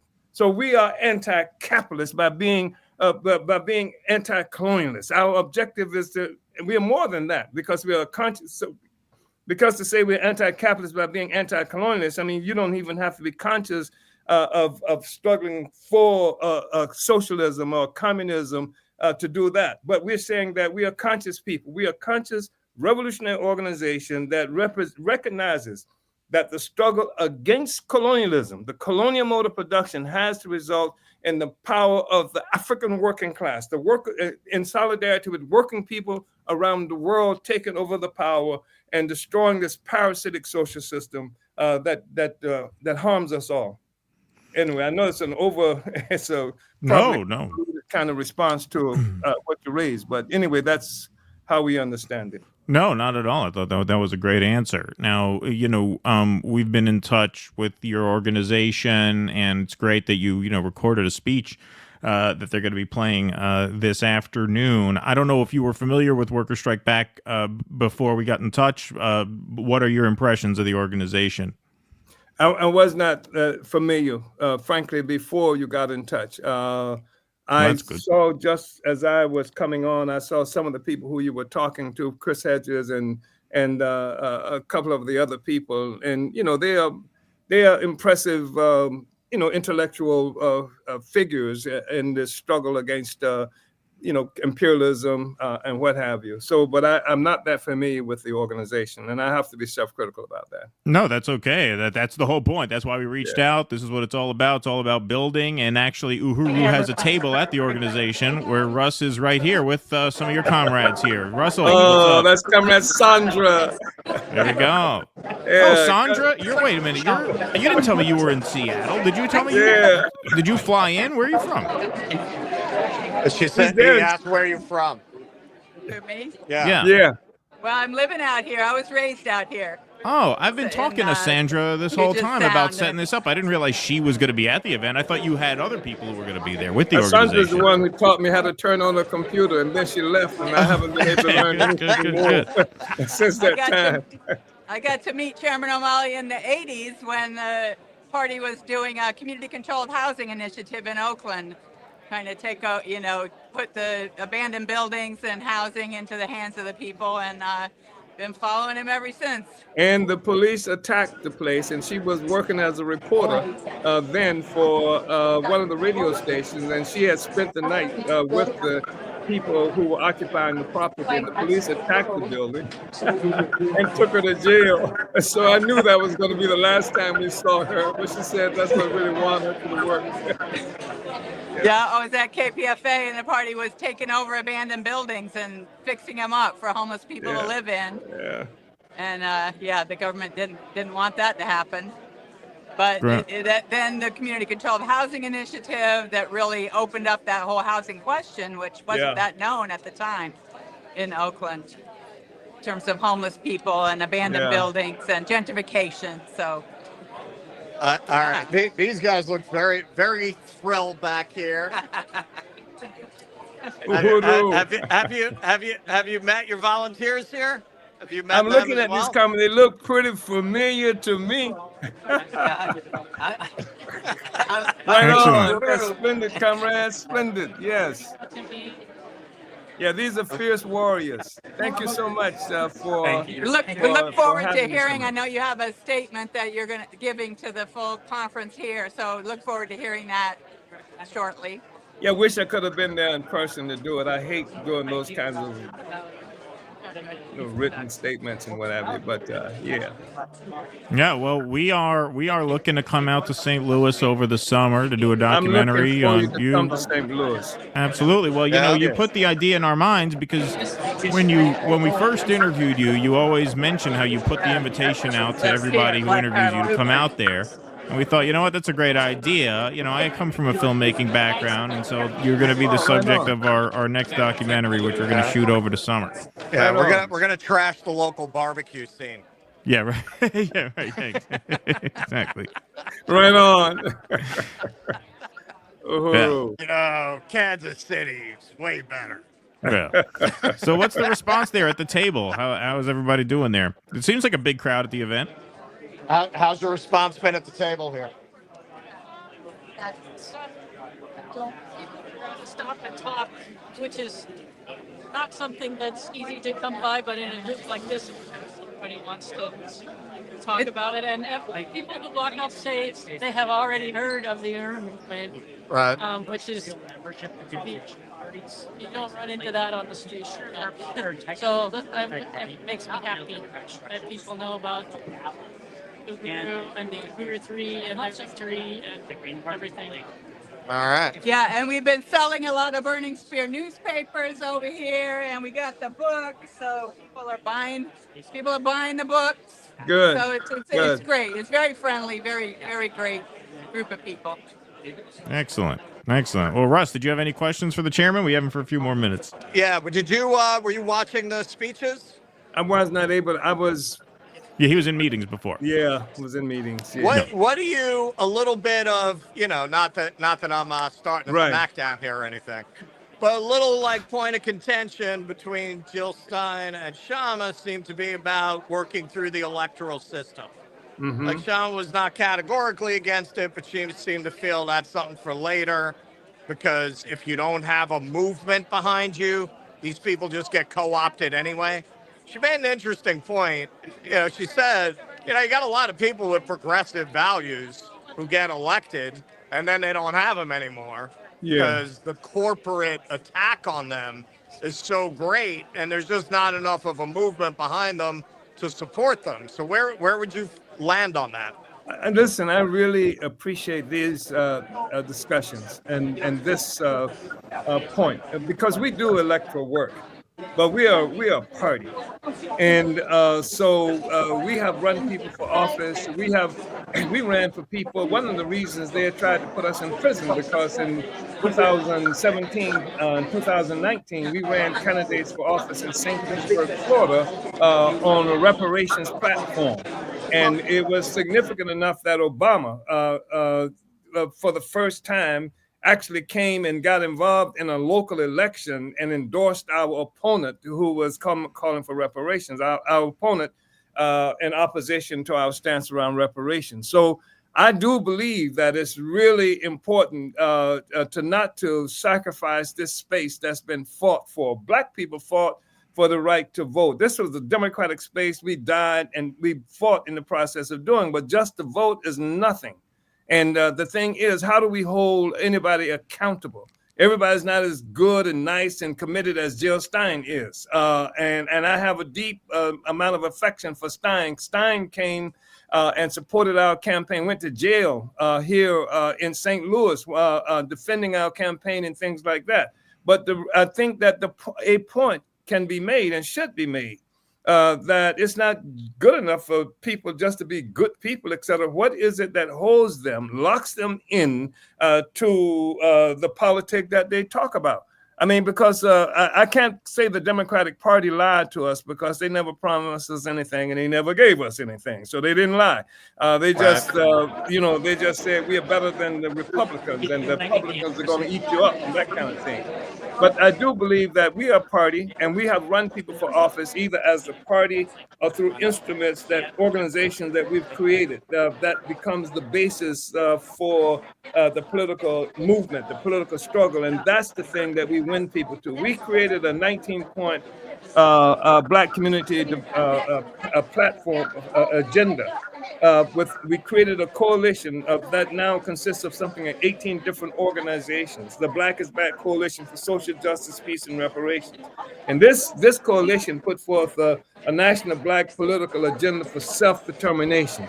And we have endorsed and run candidates and things like that, but it's based on that's what I've just mentioned, and this is what holds these people together. I'm not sure about what kind of organization. I mean, I know that Jill ran as a candidate of the Green Party, and I'm not quite sure what that means in terms of structurally and how that holds anybody to the commitment that they say they made to the people, because people do sell out. And I don't have to come up with a list of the people who made promises to the people and they were so charming and what have you, and then got votes and then just double crossed the people. And I can't claim the Democratic Party ever did that. They never lied. They never said they were going to do anything for Black people. With Obama, he just winked his eye, imitated Al Green singing, and had a good left-hand jump shot. And that's all they did, you understand? So I can't say he lied to us. He didn't lie to us. He was right up front, and he said he didn't support reparations.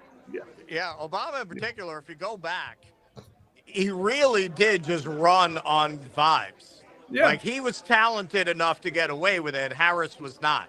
But he really did just run a vibe campaign. Like, you can't really say, oh, he went back on the things he promised. He really promised very little other than an aesthetic change. Well, by the time Harris was there, they were involved in public mass murder of Palestinian people. I mean, just grotesque disregard for life of colonized people. And the Palestinian people helped to resurface the whole colonial question. And even as hard as they worked to try to pretend that they were just at this group they call Hamas, people were able to recognize it was the Palestinians that they were attacking. Just as when they attacked us, they said it was just Uhuru and the African People's Socialist Party. It was the African Liberation Movement. It's the struggle of Black people for independence. So people were able to perceive that. And I think that Africans just got tired of being handled. like that. And I feel like people like Obama and Harris, it's hard to come up with forces of individuals who should be held in greater disrepute than those two individuals. They're hanging on to even the perception of humanity by their fingertips. Yeah. All right. Well, Chairman, thank you so much for making time for us this afternoon. We look forward to watching your speech later on in the conference. We will say goodbye for now, but we will see you again very soon. Thank you very much. Thank you. Look forward to seeing you. St. Louis, next up, right? Okay. That's right. We'll be All there. right. Thank Uhura, you. Conrad, Sandra, and the rest. Vanguard up. Always a pleasure and an honor, sir. Thank you so much for joining us. Thank you. Thank you, Chairman. All righty. All righty. Well, thanks to the Uhuru movement I'm gonna downstairs. grab something to eat while I can. All righty. Cool. Sounds good. We'll see you soon. All righty. All right. There we go. Russ signing off for now. We are going to move right along. The guests keep coming. Our next guest, if you're on TikTok, if you're on Twitter, if you're on the social media, extremely funny and sharp and smart up-and-coming content creator who we are going to interview in long form on our show on March 9th. We had to push that back a week it was my fault, not theirs. But you all know Blakely. Blakely, how are you? Hello, can you hear me okay? I can hear you fine. I can hear you great. Thank you so much for joining us. Really appreciate it. Yeah, of course. Yeah. So, you've been talking quite a bit, about not only obviously the genocide in Gaza, but of course, Elon and Doge. You're a streamer recently screwed over by YouTube, which we're going to talk all about in a couple weeks. I don't want to talk too much about it now, only because we have other channels streaming this, and I don't want to get our friends in trouble either. So that would be a big problem for me. Even like if our channel tanks and I get sued by all the people who decided to stream this with us. But we are going to talk all about that because it's terrible. The censorship out there is absolutely awful, and we are going to have you on to feature for that. But we have 1,800 people watching on Rumble now, and Blakely's got a Rumble channel, so go over and follow that. What's your Rumble channel? Yes, please do. Thank you. My Rumble channel is @IamBlakely, so it's the same handle as you can see here. And shout out to you, Keaton, for helping me set it up. Of course, yeah. It's not the easiest thing, but once you do it, you got a hang of it. It seemed to work pretty good. I think you had your debut Rumble stream on Thursday? Yeah. It was fun too, because then I did figure out how to stop the YouTube and then continue on Rumble to do the last half hour, 40 minutes of the stream on Rumble. Cool. Good stuff. So, I don't know if you've been watching any of this conference, how familiar you are with any of these players. I don't know who you voted for in the last cycle. I'm assuming it was probably Jill Stein, if at all. Do I have that right? Did I guess right? No, I'm not really a huge fan of the Green Party for a lot of reasons. Yeah. I voted for Claudia de la Cruz, who's with PSL. Okay. All right. So similar anti-genocide vote. That's the main thing, obviously. For sure. Yeah. I wasn't gonna vote for either of the genocide candidates. Right. Exactly. This is a labor-based organizing conference, but obviously, Gaza is a huge component of this as well, as I think it should be. And so, what are your thoughts on, I don't know if you've watched any of this today or how familiar you are with the organization, but just general left building during Trump's second term. What are some of your thoughts about that, kind of just from a strategic standpoint? Because obviously you're not a duopoly voter, which is more what I was asking. I forgot that obviously PSL wasn't on the ballot. You had to write them in, right? None of the third parties made the ballot in New York. Right. None of them did. So I did write them in. And it's not like I was like so opposed to ever voting for a Green Party candidate. I just didn't want to this time. But it doesn't mean that I would never, in the same way that, haven't been ever opposed to voting for Democrats. Like I voted, which now I feel terrible about. I voted for Joe Biden in 2020 just because I was so like, I was furious about Bernie. I was a Bernie person. I felt like they cheated Bernie. But I voted for Joe Biden just honestly because I was so tired of Trump. I was exhausted. I was exhausted by his administration. I wanted him out. I thought he did a terrible job handling COVID. But then obviously I didn't know that Joe Biden was a psychotic Zionist, like at the time that I voted for him, because I think like a lot of Americans, I was very like America centric. I didn't really think about foreign policy or anything that was really happening outside of our borders. And, but now, like, so it's not like I'm fully opposed to ever voting for anybody, but I will not, because of the genocide and because not just the genocide, but because of what the Democrats have done. I am so fucking tired of them. I will not vote for another Democrat at the federal level again, unless and until that party were to be burned to the goddamn ground and they were to rebuild the entire thing and create something completely different. As it is constituted right now, I will not vote for one at the federal level. So I not only didn't vote for Kamala Harris, I didn't vote for Senator Gillibrand. I didn't vote for Chuck Schumer's, croak ass. Like, I didn't vote for my congressperson, none of them. Because here's the thing, going to what you're saying, I'm actually not that familiar with this conference. So I'm going to go back and watch some of it after. Sure. I would like to be, because I think that a building on the left is so incredibly important during this time. And not enough people are doing it. And what is making me insane and upsetting me is that I already see people who are on the left starting to get pulled back into the Democratic Party. Bernie's on this tour now, being like, oh, we got to take on the oligarchs. And it's like, no. I'm not getting sucked into that again. Because that's what Bernie did last time. Sucked us in, or people like me in, and then turned around and was like, and now we have to support Genocide Joe. Right. Absolutely not. The Democratic Party, as it stands right now, is an impediment and a danger to any kind of left building and movement in this country. And so I think, now I'm kind of forgetting, sorry, because I've went on a tangent what your question was. But as far as like a left building, actually, I think it's so incredibly important, regardless of whether or not you're a non-voter, whether you're a communist, a socialist, somebody who just doesn't like either party, or even somebody who was previously a liberal. It's so important because you hear a lot of people talk about organizing or talk about building, but then they're never actually doing it. They're never actually there.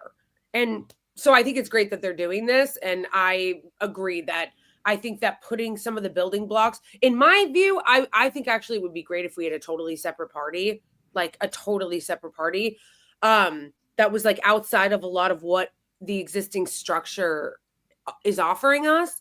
But as far as when it comes to like actually like building any kind of coalition around fighting back against basically this like deranged, psychotic, tech feudalist imperialism that we're dealing with is very good and very important. And the Democrats are going to try to hijack any energy from anybody on the left and shuffle it into their project.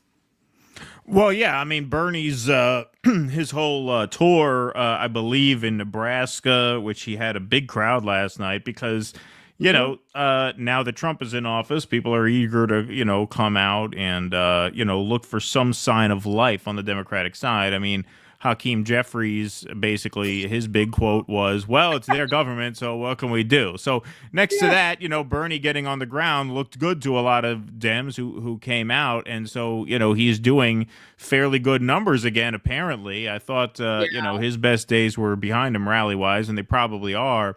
But you are seeing more life there than you are, from, Hakeem Jeffries and Chuck Schumer. But very importantly, he's touring swing districts, and that's a tell right there that it is ultimately, of course, going to be a sheep herding operation, back into the Democratic Party. And it's absolutely imperative that people not get sucked in, because given the, leadership style and the, orientation of the Democratic Party, that always backslides into fascism at this point, because there comes a point where conditions deteriorate to such an extent that leadership is what backslides back into this. We just ran a test case where Joe Biden, right? Everybody, all the libs were so relieved they could breathe. You know, back at the time, you were probably relieved that Trump was gone. And now, 4 years later, here you are, right?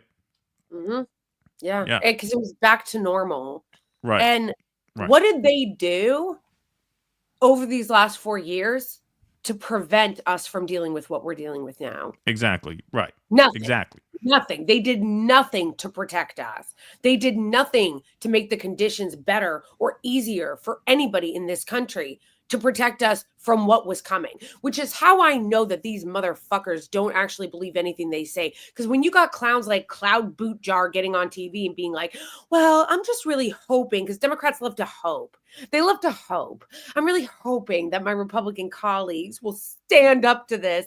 And it's like, that was your plan? Because you guys have been telling me that fascism was around the door and that Orange Hitler was knocking at the door. And that's why we needed to vote for your candidate. But now that he won, you don't have a plan? You don't have a fighting plan? Your answer is, I hope my Republican colleagues do the right thing. And Hakeem Jeffries going, what do you want us to do?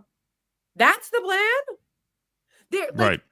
The funny thing is, because I keep seeing people be like, oh, it's so frustrating seeing Democrats just like not meeting the moment. It's not that they're not meeting the moment, which they're not. It's that they fundamentally don't actually oppose it. In order to have somebody come against what is happening with Trump and the fascists and the oligarchs, you need an opposition party. And the reason why they're struggling so much is because they don't fundamentally oppose this fascist, technocratic, feudalism, oligarchic, tax cuts for the rich plan. They don't actually oppose it. They just want it to be prettier. You know, they want it to be like cute, like diverse girl boss genocide and oligarchy, not like, you know, mean, like white supremacist oligarchy. Right. Well, when you talk about the techno-feudalism angle, I mean, that is super important. And what's super revealing also about the Democrats is that they used to have all these tech oligarchs in their pocket. Elon Musk voted for Joe Biden last time. Mark Andreessen, former Democrat. Mark Zuckerberg. He just goes, you know, whichever way the wind blows, he just kowtows to power, you know, no matter who. Jack Dorsey, when he owned Twitter, very famously suppressed the Hunter Biden laptop story right before the 2020 vote, which means he was in the tank for Democrats at a time. And now he's on his kind of red pill journey. Like, these tech people, they love money. They love easy money and easy power. And they will do whatever they have to do to get it. And ideally, they won't do very much. They're fundamentally very lazy. That's why you get into the business of developing apps. So you could just cash in, you know, just basically live in your penthouse apartment in gym shorts and just make money on autopilot. And so the fact that you have all these tech overlords, all of them, almost to a person, former Democrats who are now with Trump, I mean, that ought to give away the game right there. Right. But the thing that's so frustrating is that it doesn't to people. Instead, you have people fall into their mindless partisan camps and go like, oh, well, no, like now Republicans are like, oh, billionaires bad when it's Democrats. But now billionaires good. Now they're great. Now we trust Elon Musk. We trust the plutocrat class. We trust all of them. Billionaires good now. And then you have Democrats that are like I literally, Maxine Waters said this just like a week ago on Chris Cuomo's show. Well, we oppose the billionaire takeover, but like not, we don't oppose billionaires. We like the ones on our side. Right. Okay, so, and that's what makes me so insane about the whole thing is that it's like people just get so stuck in their partisan camps. It's like, no, the tech feudalism and the billionaire takeover by the oligarch class that's happening in our government is bad, regardless of what side they're on. Their whole project is bad, like bad for society, bad for America, bad for the world. Like, it's just amazing what they get away with too. Cause it's like, so I grew up Christian and in a lot of the evangelical churches I spent time in, there was constant fear mongering about the mark of the beast. Careful, watch out for the mark of the beast, mark of the beast. Here comes Elon Musk being like, I want to put a chip in your brain. And a bunch of Christians are like, based. Right. Yeah, no, it's amazing. It really is. I mean, that's a great example. No, it really is amazing. And what they are signaling is so obvious. And this is the crowd that fancies himself very red pilled when the subject of the conspiracy is the World Economic Forum and Bill Gates and interests like that. And I'm not saying to trust those figures. We certainly don't. But don't you understand? This is just the other wing of that. I mean, what Elon is talking about. This is a very much you will own nothing and be happy kind of ethos. They just did. We're going to probably do a segment on this, a more thorough segment tomorrow. There's this office in Butler County, Pennsylvania, where federal workers handle like retirement claims for social security. I hope I have all the details exactly right. I have the thrust right. I'm operating off memory now. We're going to do this probably tomorrow.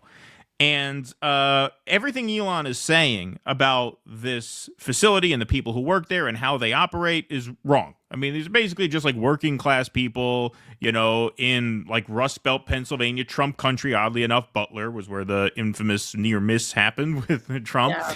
And he's saying basically that they can only process up to 10,000 retirement claims a day, which is, of course, not true. But the point of him saying that is obvious. Look at what they are signaling. They're signaling replacing labor with AI. Obviously, the signal there is, well, they're not efficient enough. They can only do 10,000 claims a day. It's not true. And even if it was, what is the implication? The implication is they're going to replace people with robots. This is their dream. This is what they've wanted to do. That's why on Trump's second day in office, he has Larry Ellison and Sam Altman there talking about a $500 billion AI investment. Like, do you not have your eyes open at all? Are you just so caught up in the schadenfreude of the libs eating shit and Kamala losing and stuff, which I understand, taking joy in that to a certain extent. But like, are you so blinded by that you can't see what these people are doing right in front of you? It's amazing to me.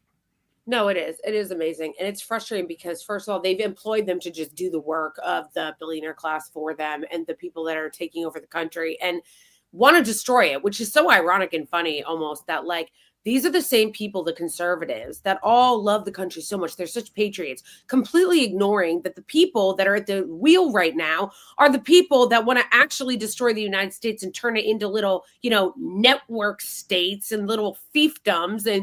And the thing that makes me so crazy too is that they're like, yeah, we want to get rid of AI or these people to make it more efficient AI. And some are just coming out and saying it. And it's like, okay, how anybody could believe that their intentions are not nefarious at this point in 2025, I don't understand. I just saw a clip this morning, when I was doing my morning research on like content that I was going in the news of Pierce, but do you condemn Hamas Morgan being like, oh my gosh, why would anybody not love Elon Musk out of all the things that he's done for humanity?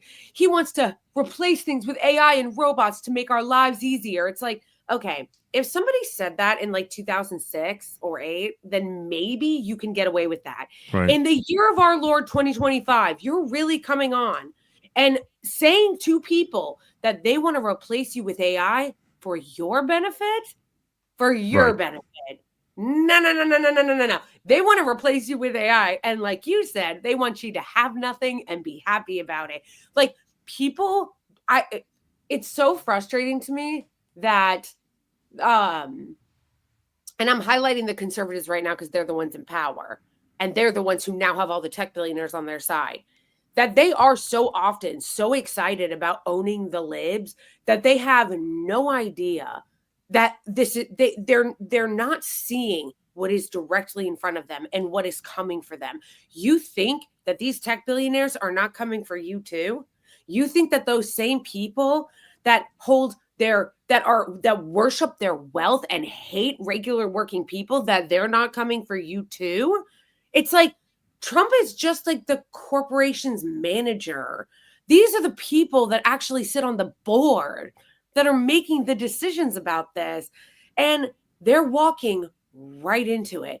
They're walking right into it. Some of them gleefully walking right into it. And I'm like, how do you not, are you so blinded by your we hate the libs shit that you can't see that these people want to destroy you too? And it makes me insane because I feel like conspiracy theorists, specifically on the right, never want to look at what's right here. Like, Right. I need you guys, like conspiracy theorists on the right, the conspiracy is here. Like, it's out in the open. It's right here. I need you to come over here. Because Right. you're focused on shit that either isn't real, or if it is real, it's stuff that is happening on both ends of this plane, because they're two sides of the same coin. And you guys are so excited about this conspiracy over here that you're forgetting that what's happening in the open right in front of our faces is happening right now and needs your attention. Like, I just wish that sometimes the conspiracy theorists would use some of that energy on what's happening right now in front of our faces. I'm like, we could really use you guys. Well, yeah, and look, this is the thing. Like, I consider myself somewhat of a conspiracy theorist myself. I'm not against dabbling in that. I do, and I think some of them are quite valid. But what a lot of the more right-wing and right-wing adjacent conspiracy theorists never point to is the basic dynamic of class warfare. Right? Like that ultimately, and this is what, what Shama said in her speech earlier, by far the most important distinction in society is between the rich and everybody else. Like, that is clearly the most important thing. And the other thing, speaking of this tech stuff, because you mentioned some of that, and I think that's really important. When we interviewed Whitney Webb recently, she made a really, really good point, which is something I had never even thought of, but it's absolutely true. She said, when they talk about making government more efficient, meaning substituting a lot of government jobs with AI algorithms, which Elon has said he wants to do, people assume that means they're making the government smaller. No, that could very well mean making the government larger. More efficient just means, fewer people to pay, right? Exactly. Fewer buildings to rent, fewer offices to occupy, right? Fewer bodies manning the computers or pushing the pencils or whatever. That doesn't mean the government gets smaller. In fact, the government can get quite a bit larger because you have a lot of it automated. So that could really expand the scope and influence of government, not shrink it. What do you think about that? 100%. Absolutely. Yeah. And that's why it's so telling that they're so focused on USAID. They're really focused on it. They're focused on it because they can point to these things that sound like, red meat. Like, oh, they're the trans surgery in Venezuela or wherever the fuck. Right. But like, they're looking at such a small portion of the budget. And yet they don't want to talk about anything having to do with the like almost $1 trillion military budget that we have in the Pentagon. And then when you actually ask them about it, going kind of to what you're saying, she said, they actually will admit, if you start to ask them about it, they have absolutely no interest in cutting any money in the Pentagon. None. They want to reallocate some of it to different areas. They want to shuffle a little bit of it around. But that doesn't mean that they actually want to cut any of it. Just like they don't actually really want to downsize the scope of what the government does. It's maddening smoke and mirrors. This whole Doge thing is maddening smoke and mirrors. They're not trying to cut down the size and the scope of government. They're trying to cut people, and they're trying to specifically cut from certain jobs, like making things more efficient, so getting rid of people, but also getting rid of people in key areas. Like, they want to get rid of all these IRS agents under the guise of, oh yeah, they're going to come after regular Americans because they don't want them looking at the rich. They don't want them looking at taxing the rich of the corporations. So of course they want to get rid of all of the IRS agents, and then but don't want to get rid of any of the military contractors. None of them seem to notice the amazing giant red flag of the fact that Elon Musk is a defense contractor, one of the largest defense contractors that we have. They don't want to cut down those jobs. And then they also don't want to talk about the fact that when it comes to cutting government waste, fraud, and abuse, they're looking only to cut those things because they want to claim a win, that they save money so that they can make excuses for the $4 trillion they're about to blow into the national deficit when they renew their tax cuts for the rich and corporations. Because that's coming. That is right around the corner. And they're going to lie, and they're going to go, yeah, but look at guys, we cut all this waste, fraud, and abuse. Well, yeah, I mean, they did. We covered it in a recent segment where you had what was the guy? Michael Knowles, the guy from the Daily Wire, talk about, can you believe they spent $1 million on teaching modern art to Afghan peasants? Your money, that's where your money is going. He actually said that. He said that's where your money is going. As if $1 million is a statistically measurable portion, never mind significant, as if it like will appear on a spreadsheet of, you know, government spending in that way. That's what they want to do while they close community health centers, while they screw farmers out of contracts. This idea that it is coming, no, it has arrived. They're already seeing ordinary people feel the pain of this. Well, that's why, you know, Republicans at town halls are starting to get pushback already. There was that Republican in Georgia, right? Who, you know, got shouted down.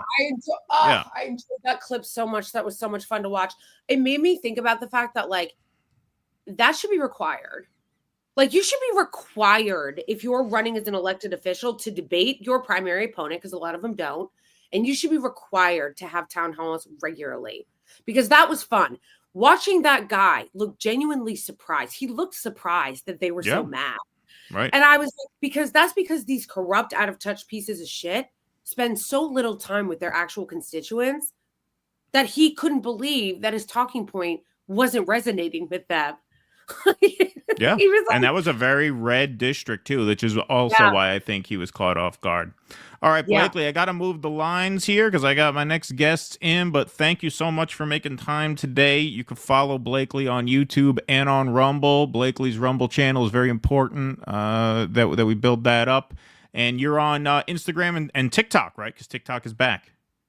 yes, TikTok, Twitch, Twitter. Twitter is one of my favorite places just to shit post because it's not as censored, you know? So anyway, but definitely, yes, Rumble. I'm trying to build up my Rumble, especially because of what happened on YouTube. Thank you so much for having me, Keaton. It was great to be here, and I'm really looking forward to joining you on the 9th. Pleasure. Yes, we will see you back here in 2 weeks on this channel. Awesome. Thank you, Blakely. Appreciate it. Thank you. See you later. All righty. Bye-bye. All right, round of applause for Blakely in the chat. All right, we got our next guest coming on. I just got to knock out a couple of these super chats first so I don't get too backed up. Will I destroy solidarity with BRICS back Cuba just because Cuba has queer rights? No, I support Cuba. Wish I had Cuban health care. Thank you, Philip Blair. Uhuru, solidarity with the chairman. Thank you very much. Barbara and Philip, we are all Palestinians to the ruling class. Thank you, Mark Pugliese. Appreciate that very much. All righty, folks. So we are going to now bring in our next two guests who were very helpful in helping team build for this event. They are also sister streamers today. They are streaming this event. So really appreciate both of their help in making this happen with us today. From Generational Change, Pete Hager and Jen Perlman. Hey, how are you guys? Good to see you. Hey, Keaton. How's it going? Good. Going good. So, Peter, are you in Florida now, or are you in Jersey? What happened to your old set? Did you trash the old set? No, I didn't do that, but I've created a makeshift studio for myself here in the Panhandle of Florida. So I'm technically. Oh, so you're up in the Panhandle. All right. So you're up in the northern, up in the North Country. I'm not on. Yeah, he moved. Okay, so you moved. Okay, yeah, so that's why. I still live in South Florida, and I'm still usually in the studio. But I am right now in a town in Florida called Spring Hill, which is the middle of nowhere. Okay. All right. Well, you guys, we first talked a couple of years ago, and it was funny because that's when I advised you, Jen, not to run again because I think I said that the Democratic Party was just a complete lost cause. But you did not take my advice. You gave it a best shot, and it was a noble effort. I always told people, to run as an anti-Zionist Jew in South Florida. That's not something you do for contacts and and money and clout. That's actually the complete opposite of what you would do if you were trying to just get ahead yourself. I know you must have taken a ton of slings and arrows for doing that. Do you want to describe that campaign and did your experience with that campaign influence your path to hosting a worker strike backstream on your channel today? No. I would have hosted a worker strike backstream regardless of anything having to do with that. We were always, and we've talked about this, Keaton, like I never ran with this idea that I'm winning and I want that job. It was never really about that. The first time it was coming off of the AOC, because I ran in 20 the first time, so it was coming off that previous election where maybe a progressive can do that. Like maybe if they're not really paying attention, like what happened to Crowley. So it was, Right, okay, catch we'll them try that. sleeping. Yeah. And I was so impressed with what we did for our campaign. And I told you, it's like I ran a service-based campaign. So our volunteers were out doing community service, and we were building up big coalitions and networks with community, which is the point of facilitating what we're doing, right? Like that congressional campaign was just part of building the snowball. But then the second time, it was really more of, at the last second, I just like, I cannot let this woman represent Jewish people. Like, I cannot let this woman be the only voice that's, Right. that's speaking here, and at least showing that there is an alternative. Again, never thinking we're winning. But I will tell you, in reality, the second time was a lot easier in terms of how I was treated, because I never had anything to do with the Democrats.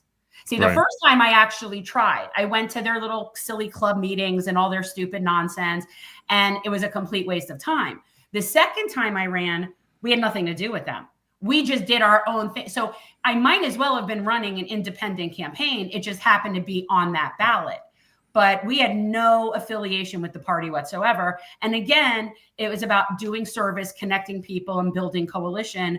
And we desperately need that. Yeah, so that's interesting. So it was a different character. So you ran, it sounds like, not that, I mean, every campaign in comparison to Debbie Wasserman Schultz's campaign is going to feel grassroots, but it seems like this time you went more in that direction. I mean, we've never taken corporate money. I've never taken anything other than max individual donations. And even with that, like, I want to say the first time, like in 20, maybe we got a half a dozen maxes, something like that. This time, something like that again. Maybe, so, I mean, yeah, there are some people that have money that support us, but for the most part, we represent workers. So, I mean, this is a class war. We say it all the time on our show. And so really, whether if you're making $200,000 a year and you think you're all that in a bag of chips, you're still with us. Okay. You're still in our group. You just don't know it. So our job is to facilitate everyone knowing that it's a class war.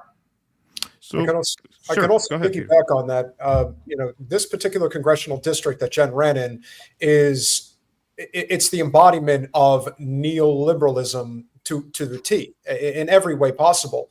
And there are some people that are in the party infrastructure that, they're nice people, but they are so disconnected from reality. They live in these upper middle class gated communities, and, they all know the same people. They're all living in the same echo chamber. And I remember one specific instance where Debbie hosted an event at her house where a few of them were there, and Pelosi shows up, and they're all fawning over these people like they're queens. Like, these people are the ones that are really representing us. And in reality, they're the people that are destroying our country, that have allowed us to get to this point. And they're so completely beyond redemption that we're kind of stuck in this situation where we're trying to drag people away. And I agree with what you and with Russ and the rest have been saying all along, is that of all the times that Bernie could be going around the country right now to do this shit, to try to sheep herd people back into the Democratic Party, he does it on the weekend that people knew a couple of months in advance that Workers' Strike Back was doing this. Don't think for a fucking second, excuse my language, I'm sorry. Of course, I'll be the one who breaks the streak. Do not think for a second that they did not know that this was going on, that there was not an intention to try to direct people away from what this event was today. That is completely uncalled for, and he knows it. Yeah, no, I think you're right about that. It's a good point. It's a good point, because when you look at two of the first three speakers here, I mean, Hedges supported Bernie tepidly. In fact, Hedges went as far as in 2016 to say, I'll vote for Bernie Sanders in the primary, but I won't go as far as to call myself a supporter. Hedges worked with Ralph Nader, obviously, for a while. And Hedges his thesis about Bernie was always that he's not willing to get Nadered. And so in the end, he will cave, which is why Hedges would always say, I'll vote for Bernie Sanders, but I don't really even consider myself a supporter. But the other two headline speakers, Shama and Jill Stein, both supported Bernie. Jill Stein offered Bernie the Green Party ticket in 2016. She would sit it out and she would give the ballot line to him should he run as an independent. So that's about as strong support as you can get. And then Kshama Sawant supported Bernie Sanders' 2016 campaign. They know each other. They're close enough where, yeah, man, I think you're absolutely right. I think they did know this was going on. And that's speaking to our launches last night into today in swing districts, which are very important to rally the Democratic vote. Yeah, I think you're right about that. But in terms of the event, I don't know if you guys have had a chance to watch any of the speeches so far. If so, any impressions? If not, I'll ask you more general questions about it. Well, I've been driving most of the day, but I was listening to. I caught Jill Stein just like recently. I heard what she was saying. I'm just happy to hear people all talking in the same place. Like Yes. That's a step in the right direction. At the end of the day, if people are going to support labor and support a general strike, which is what we absolutely need to happen, like that has to happen. If we don't come together to do that, then we're never going to do anything. What's going to happen? And it isn't going to be. We're not going to vote our way out of this. I'm actually pretty anti all of it. Like I would actually put myself more in the anarcho category now. Like I really am so not interested in any of the political nonsense. But I do think that we need yellow vests in the streets everywhere and that we need to shut this shit down.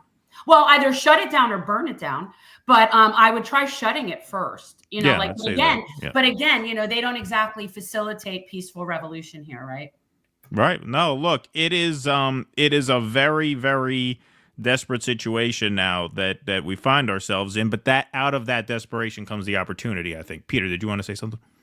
Oh no, I'm tagging along here. I think that Jen is absolutely right. I listened to most of it, and I think that there's really good contrasting styles between the way that Shama goes about basically being the activist voice. I think that Hedges does an amazing job of being the philosophical voice, and I think that Stein does a really good job of being the articulate voice. And I think when you combine all of those things together, you realize that this is a class war, nothing more. We have to be in solidarity across those lines. If we're not, then we are wasting our time.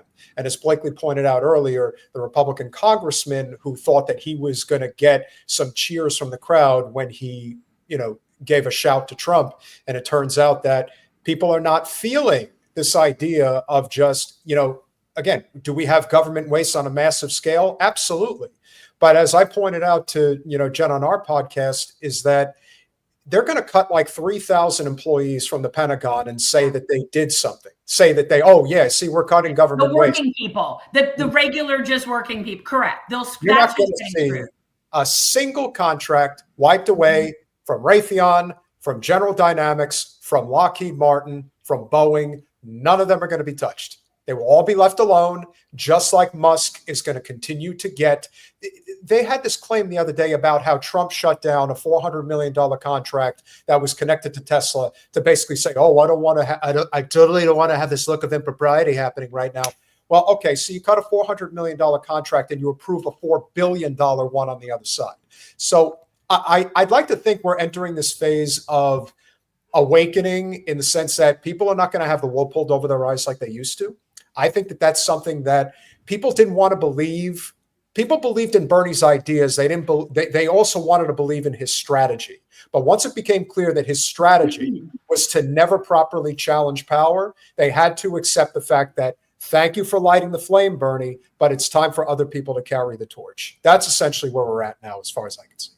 I want to say one thing that really, this is always what sort of gets in my craw when I even with Jill and Kshama Sawant, and these are like the best people. And I know that they know what they're talking about. They've got to stop talking about our tax dollars paying for what's going on. They have to stop using that language.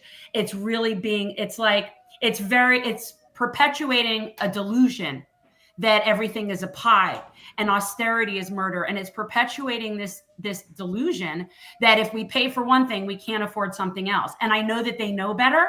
And we really need to have people understand that, because that is exactly the kind of mentality that people count on, people worrying about, oh my God, well, we're only paying this much. So what's the debt? What's the deficit? We can't afford that. And then we convince everybody that we can't afford anything. And people need to understand that. And I really think that the language matters. And it bothers me because they all know MMT. They all know it. They know that your tax dollars don't pay for anything. And we just need to get away from telling people that. Yeah, look, I mean, I'm not equipped to debate MMT. What I would say is to that, well, there are two things. One, I think also as a rhetorical device, I think more importantly than what, theory you subscribe to in that way, is the fact that also when you say that it's our tax dollars going to this, and in the case of a crime like the genocide in Gaza, it's also a way of expressing that it's happening in our name with our support. Right. Well, what I say is it's our resources. That's our money. Okay. It's absolutely our money. Everything that they do is our money. What I'm saying is when you connect it with taxation, even though it doesn't seem to be like a big deal in this particular case, that mindset is what allows people to be bullied into austerity politics. And that is something that I think we need to pay attention to, because that's just not how it works. That's all I'm saying. That's all I'm saying. Like, because we'll say we don't want our money going over there. I don't want to be supporting a genocide. Of course not. Right. But then when it comes down to what we can and can't afford, people get this idea that it's a pie. It's not a pie. It's never been a pie. If one thing gets something, doesn't mean something gets less. That's not how this works. And I think that we need to get out of that mindset. That's what allows us to be preyed upon when we don't know what we're actually really entitled to. Well, yeah, okay. So once again, I'm not equipped to debate that. What I would say, the second thing I would say, and one of the things that, Shama puts in action all the time. She really walks the walk in this way. And you could see it in how quickly she was able to pull together the different speakers and participants in this event, including Russ and I. She is extremely anti-censorship and anti-canceling and anti-gatekeeping, meaning that they are always up for debates and people bringing ideas and hearing that out. I'm sure there are, some people who, kind of thought, wow, why are dissidents involved, given our somewhat heterodox views on certain things. She does not bend to pressure to cancel people or shut people down. They do the exact opposite. I told them, I think Uhuru would be a great fit for this event. I told them that like 10 days ago, and they're here. We got Omali giving a speech. We got them they got the table downstairs. Like, Shama's very welcoming, and they're very open, and they are very nurturing of debate, which I think is hugely important on the left. And unfortunately, I think it's pretty unique among the left. I mean, you guys have certainly dealt with people who are willing to probably, shut you up for the first step out of line on issue X, Y, or Z. I think that's a very, very important atmosphere to foster. Oh, for sure. I'd also like to point out that I'm a member of the African People's Solidarity Committee. I was very pleased with that. When we first had the two other workers on that were also arrested with Chairman Omali, that they were based in St. Petersburg, Florida, which is why we had them on, because they were in Florida. But that whole thing with tying them to the Russians, like we did a whole thing about that ridiculousness. No, I mean, I understand what people are saying. Like it is our money, it is. But I just think that we need to be careful with messaging because it'll come back to bite us in the ass. That's all. That's all I'm saying. And I think it's important to remember that so much of the problems that we have, I look at economics in a very simple, like in terms of philosophy, I just look at Walmart, which I think is the most tyrannical corporation in the United States, the biggest welfare queen family that could ever exist in the Waltons. The second that you apply for a job at Walmart, they immediately want you to go sign up for welfare benefits. Same as McDonald's too. Yeah. They're not paying you a living wage, and they don't want you to. They want you to be a slave to the system. And it's also why they want to again, there are a lot of problems with the Department of Education, but they just want to do away with it altogether. And the reason they want to do away with it is because our education system has become almost completely privatized if you want to get a quality education. That's kind of where we're at. Florida is a prime example of that, where you have this charter school takeover and the public school system just suffers immensely. They're not. No. The public school system in vulnerable communities suffers. I would suggest that our public schools in affluent areas are doing just fine. That's not where they take the hit when they hand out all those vouchers and their charter shit. Well, that's only also affects other people. Ayo. Russ is here from Hey, the bowels of the Russ. building. Sorry, your mic is a little bit screwy. You're squirrely, Russ. You're squirrely. Yeah, it's just that the connection sounds a little bit fuzzy. Okay. All right. I don't want to pull it out because it's going to be like disruptive to the. Or just try unplugging and replugging. Or here, I'll just do the old exit and come back. There you go. That's better. Wait, that's better. Well, I pulled it out. Now it's back in. Oh, okay. Oh, okay. Here, pull it out. Well, Russ, you're just going back to the days of using a transistor radio, and that's just kind of how you come in and out. Right? Actually, because people are talking, as long as I have it low, it's not going to cause too much problem. All right, so here, take the thing out. I did. All right, so. Well, hold on. Now it's No. it must be a hardware issue. Here, exit and come back in. That'll probably save it. Oh yeah. All right. Yeah. All right. Something is awry. Sorry about that. But while we wait for Russ to come back in, I do think. Have you guys ever interviewed Shama or Jill on the show?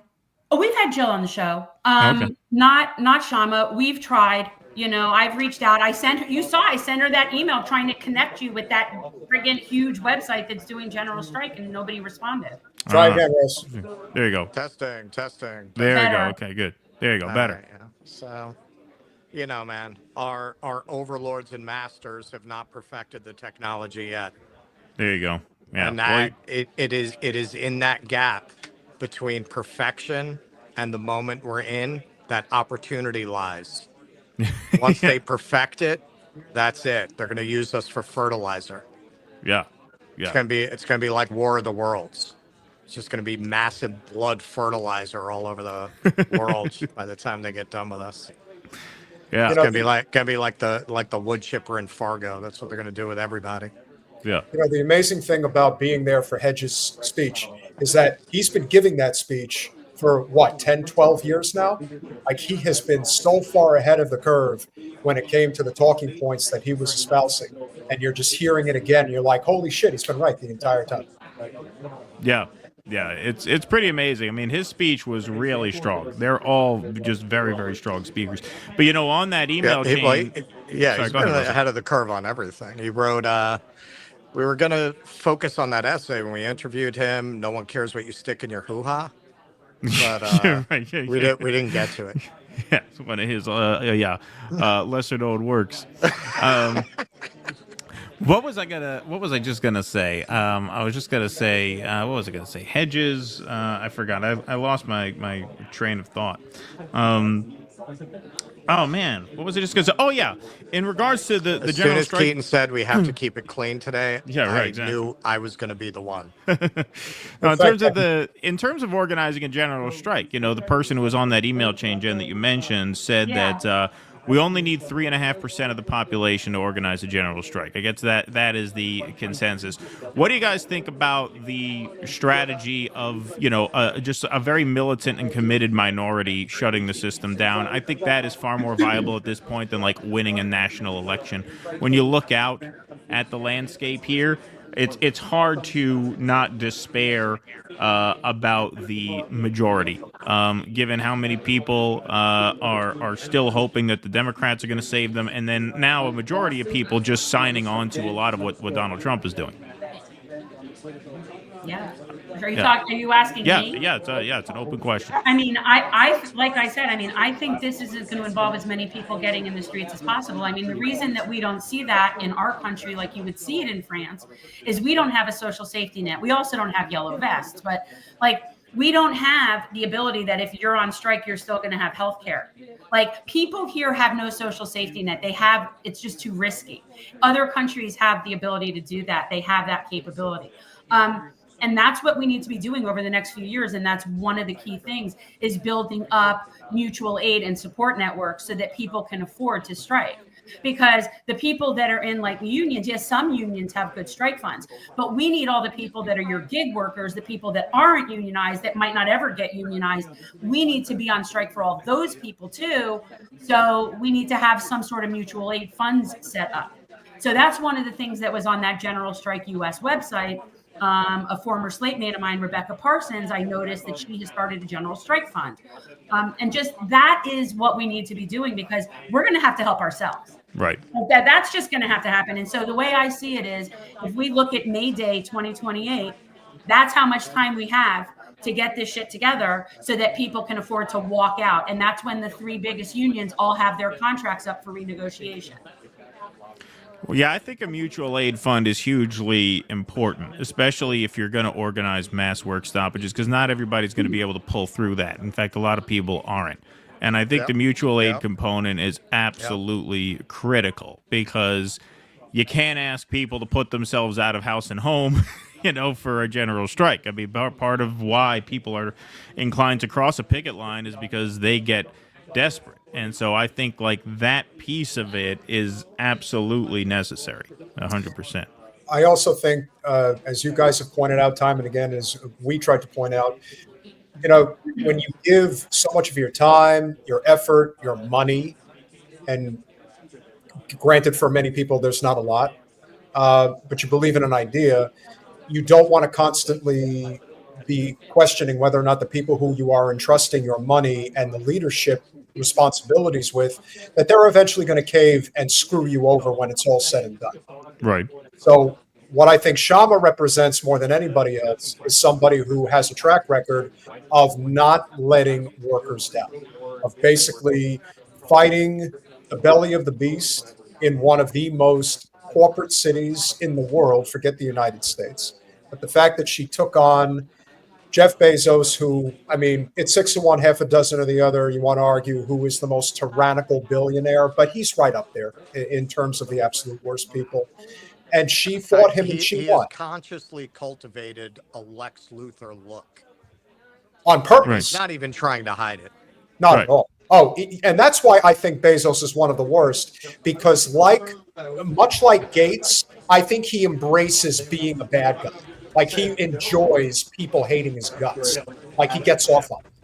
And I think Shama is the type of person, as we saw a little while ago, that when she says that we're trying to raise money for a workers' fund so that we can fight this the right way going forward, I think people, as trepidatious as they may feel, actually believe in the idea that this might actually work, because this is somebody who has proven time and again that they are trustworthy with the cause, which is more important than anything. All right. Well, it's very well said.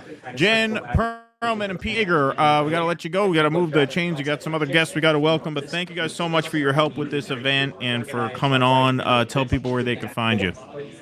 We are at Generational Change. We do 2 live streams a week. We do Monday and Thursday evenings, and normally at 7 o'clock Eastern time. Peter? Yes, and if you are so inclined, we hope that you will go over there and make sure that you subscribe. If you do, we really appreciate all the hard work that Keaton and Russell have done. We've been with them since they were a small channel. We really saw the potential, and we're so glad to see that things have taken off for you guys. Keep fighting the good fight, and we're with you. It's class solidarity, and we appreciate all. We never thought we would get that Katzenberg money, man, but yeah, right. It's crazy. Well, thank you guys for the solidarity. We appreciate you. It's been too long, and we'll talk to you soon. Bye, guys. All righty. Bye-bye. All right, so Keith, we got a breakout group over here. Do you want to hear a little bit of it? In which case, I will turn down the volume on the monitor. Yeah, why not? We'll go to that for a few minutes, and then I got our next guest will come in. Sorry, Professor. We're gonna eavesdrop on a breakout group for a minute. So the conference is in recess. Yeah, it's hard to hear. Worldwide have to leave their homes and become refugees.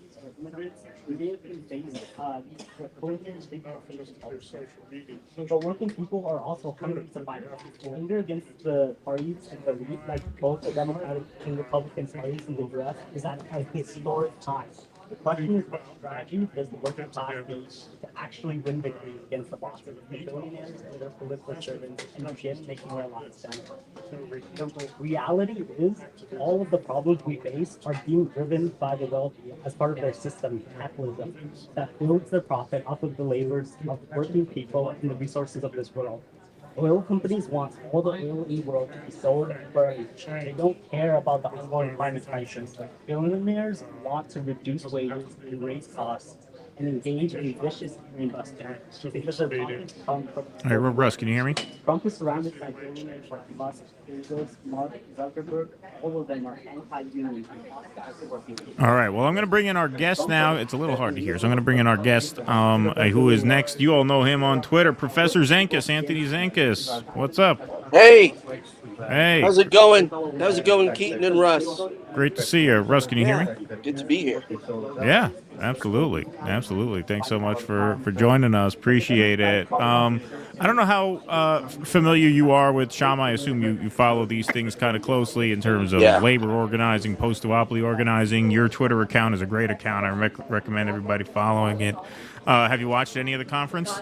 Yeah, I actually saw Kshama Sawant's speech, Chris Hedges, and most of Jill Stein. Great. So, yeah. Great. Awesome. What did you think? I thought the speakers were great. I thought it was very Phenomenal. impressive with all three of them. Yeah, I mean, these are the leading thinkers of like the vanguard of our pro-worker cross-section of society movement. And I think all three of them combine to give a really full picture of where we are and where we need to go. And so, like, to drill down on what that means, like, you know, they were all very clear that we have to join ranks with folks we may not agree with everything on, and unite as workers. And I think it left me with an optimistic feeling, which I will admit, that's because Chris Hedges was bookended between the two of those. Just listening to Chris can be a little, you know, he's seen more. And so there's a lot of gravity in what he says. But the three of them together really laid out a really complete picture of where we are and where we need to go. And clearly pointing fingers at both the Democrats and the Republicans. And I think that was most important. Yeah, I think it is. I think that post-duopoly message is as needed now as it's ever been, if not more, because I think there is a tendency for people to be so sort of overwhelmed and overcome with a certain schadenfreude about the Democrats getting what was coming to them for having funded this genocide that I think it's tough for people to see as clearly as they should the threats of the GOP and Trump under this, what I consider to be a psyop of Doge, which is just, you know, manufacturing consent for the billionaire takeover of government. I think it's important. I think that post-duopoly message is more important now than it's ever been. What do you think? Yeah, I mean, I like that you said psyop. I mean, it's purposeful chaos. You know, that whole move fast and break things thing. He's trying to get people off their footing by just maniacally going through federal programs willy-nilly and just hiring people and shutting stuff down, regardless of its impact. And I think that is, you know, that is the message. They're just going to run ripshod, and it's meant to throw us off, and it's meant to make us feel powerless. If we had an opposition party in the Democrats, then we'd have someone to put our faith in, that they weren't going to stand for it and they would go down fighting even if they didn't win every battle. We don't have that. I mean, what Hakeem Jeffries came out and said, well, there's nothing we can do, we're not in power, right? And so I like, my liberal friends are pissed off, you know, and I'm happy to see they're kind of coming around, like, God, you know, what do you mean you can't fight? Kathy Hochul didn't fire Mayor Adams, who publicly made a quid pro quo with Trump and said, I'll enforce your horrible immigrant policies if you drop the charges against me. This is publicly done, and she didn't fire him. So, like, if there's an encapsulation of the message, The Democrats will not fight against the Republicans for us. And good that it happened so soon, all in the first month. Yeah, I mean, I think that's a real difference between this time and last time. You know, you've had a big Twitter account for a while. You've been in the Twitter trenches for a while. You've gotten a big following there. A huge difference, I think, between this Trump election and last Trump election. Well, we see it in the numbers. In February of 2017, congressional Democrats had a 59% approval rating with their base. Now they have a 40% approval rating with their base. And it's going down. Huge difference. Yes. But I just want to say, I don't want everyone to think it's just because I say great things. Most of those followers are because of my OnlyFans side account. Okay. So you know, listen, working boys. They used to call them tweets. I hear they're changing the name to evidence. Oh, but God. Yeah, right. Yeah, exactly. Yes. The two of you. But you know, I want to try to understand the zeitgeist of the moment we're in, and I wondered what you guys, Keaton and Russ, think about this. Like, and I know you've talked about it because I've watched you, but you know, I don't think the ruling class. I just had a conversation with a friend who was feeling very despondent and defeated, and saying things like, "It's all over." You know, there's nothing we can do. There won't be elections, and this is it. And I think, you know, my take is they want people to feel that defeated. And the reason they want them to feel that defeated is because they're losing. They being the rulers, the oligarch class, the plutocrats. They are losing. If they weren't losing, and this is just my shit take on this, they wouldn't need the circus that is Doge. If they really had all this control, they would just quietly move the levers of government in their favor like they've always done. Their control is slipping, and I think the shot across the bow, no pun intended, was the public reaction to Luigi Mangione, the alleged shooter of the CEO of Thompson. Yeah. I don't think they planned on it. Yeah. What? He was out taking a walk. Yeah, our line on that is he didn't do nothing. He wanted some McNuggets, and they grabbed him. Yeah. Listen, I mean, by the way, I haven't seen any of the evidence, so I can't even say like, oh yeah, he probably. No, I don't know. Hey, look, they want us to believe. So here's my line on this, and if just one juror agrees with us, then justice will be served in this case, because obviously it's a terrible thing that happened, and justice needs to be done, but they have the wrong guy, right? So I don't know how you make the case that a guy who was smart enough to pull off that crime on camera and then escape a city through tunnels and bridges would then be dumb enough to keep the murder weapon on him and to not and to keep his manifesto on him. I don't buy that. This guy was the D.B. Cooper of corporate assassinations. Right. Yeah, exactly. So You that know, seems like foul play to me. I'm most, you know, and I think there's a lot to be said on that. It's not a lot, but the thing I'm most interested in is the ruling class, the oligarchs, how they are feeling and knowing that such a large swath of Americans weren't too upset by the crime of Brian Thompson getting killed. And I think there's a real significance to that the press mainstream legacy media doesn't want to talk about. I just wondered what you thought. Well, this is what I see, and it's hard to say how much it represents the general public and how much it represents a lot of people with broken hearts and broken minds, predominantly male, who hang around the comments section. You know, we said online's not real life, and then it turned out it was. So I don't want to dismiss it as, well, this is fringe. But you see a lot of people who, I think particularly for young men, they are freaking broken, man. They are broken. And they are broken to the point that it is very easy to make them think of the victories of oligarchs as their victories, as they are so desperate for any sense that they're winning anything, that they have any power or any control. It's what I've come to call the peasant mind, which is largely defined by the need to identify with your betters in order to feel better about yourself. That's what's underlying that impulse to cheer on somebody like Elon Musk saying, look, I found $1 million of waste, which may be true, may not be true. Do you have one more fucking dollar than you did last week?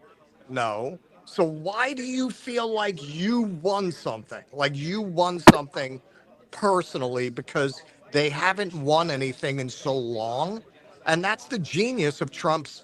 You're going to win so much, people dismiss him as stupid. He's not stupid, not in that way. He's very good with his marketing. He's very good at feeling where the energy is. You're going to get tired of winning. That is a great message for a generation that feels like they haven't won anything. And, it's not just younger people, but you get a lot of that online. And I see them cheering on just absolute fucking stupidity as if it's their victory that they, got rid of the third string assistant secretary of bullshit. Right. Like this is doing something for them. Yes. You see, they've been talked into the idea that cutting their own throat is okay as long as somebody else is getting their throat cut twice. Wow. I think, here liberals, I ventured over to Blue Sky to try to see what they're talking about. And they're like, you're a brave man. Prices of eggs haven't come down. Are you happy now? And what they're missing is the fact that food prices have been so high for the past 2.5 years was a big part of the problem. And just because Trump isn't addressing it doesn't mean the Democrats did any better with it either. So when we boil it down, people really are at a point. I remember the interviews done in AOC's district, the part that's in Queens, which is working class, mostly non-white. And they interviewed these people on the street after Trump won, and they were saying, yeah, I voted for Trump. Look at that store. That one closed. That restaurant's been gone 3 years now. And so, on both sides, people are feeling it. Of course, Trump gives the bright, shiny object with Doge, we're doing something. But it also shows, God, look what the Democrats could have done if they wanted to be a little more powerful. The good news, I just read in The Nation, Trump's numbers are coming down and Democrats are at an all-time low. And maybe we're finally getting to the point, I'm hoping, where people realize both parties are bullshit. And, independent media is going to be right at the forefront of that, I think. Because people aren't watching CNN and MSNBC anymore. Yeah, no. Sorry, go ahead, Russell. That's the opportunity in something like this, because I do believe the blush is going to come off the rose. You got a bunch of Silicon Valley move fast, break things guys working through the federal government with the philosophy of Elon Musk actually said, yeah, well, I'm shutting the money off to find out what it does. Well, hey, man, you know what that's going to end up doing? Listeria, plane crashes. I hate to say it. I don't want to jinx myself. I'm about to take another flight. I have not been this nervous to fly, I think, ever in my life, man. Because these guys are just like, yeah, let's turn things off. Let's turn things on. Let's fire people. Let's see what happens. Let's just see what falls apart. Very Silicon Valley. And when things fail, okay, well, then we'll know we have to restore funding to that. They don't care how that's going to impact regular people. And when the MAGA base realizes that, there is an opportunity to make a counter argument. That opportunity is not there now. They're too busy winning. They're too busy thinking they're winning something. And I think, and I believe that moment will come when Elon Musk goes the way of Vivek Ramaswamy and Trump realizes, because Trump is very transactional. Elon might be good for him now, but if the polls continue their trend, there's going to be a point When Trump loves more than anything else, he loves himself, and he won't let anybody drag him down. He'll get rid of him. You know, he's not running for re-election. He doesn't need his money anymore. But you know what? Can he get rid of them? Because at this point, like, he is it's very Reagan-esque, man. He's a figurehead for the money behind him. Like, ultimately, did Reagan really have the power to get rid of the people who pulled his strings?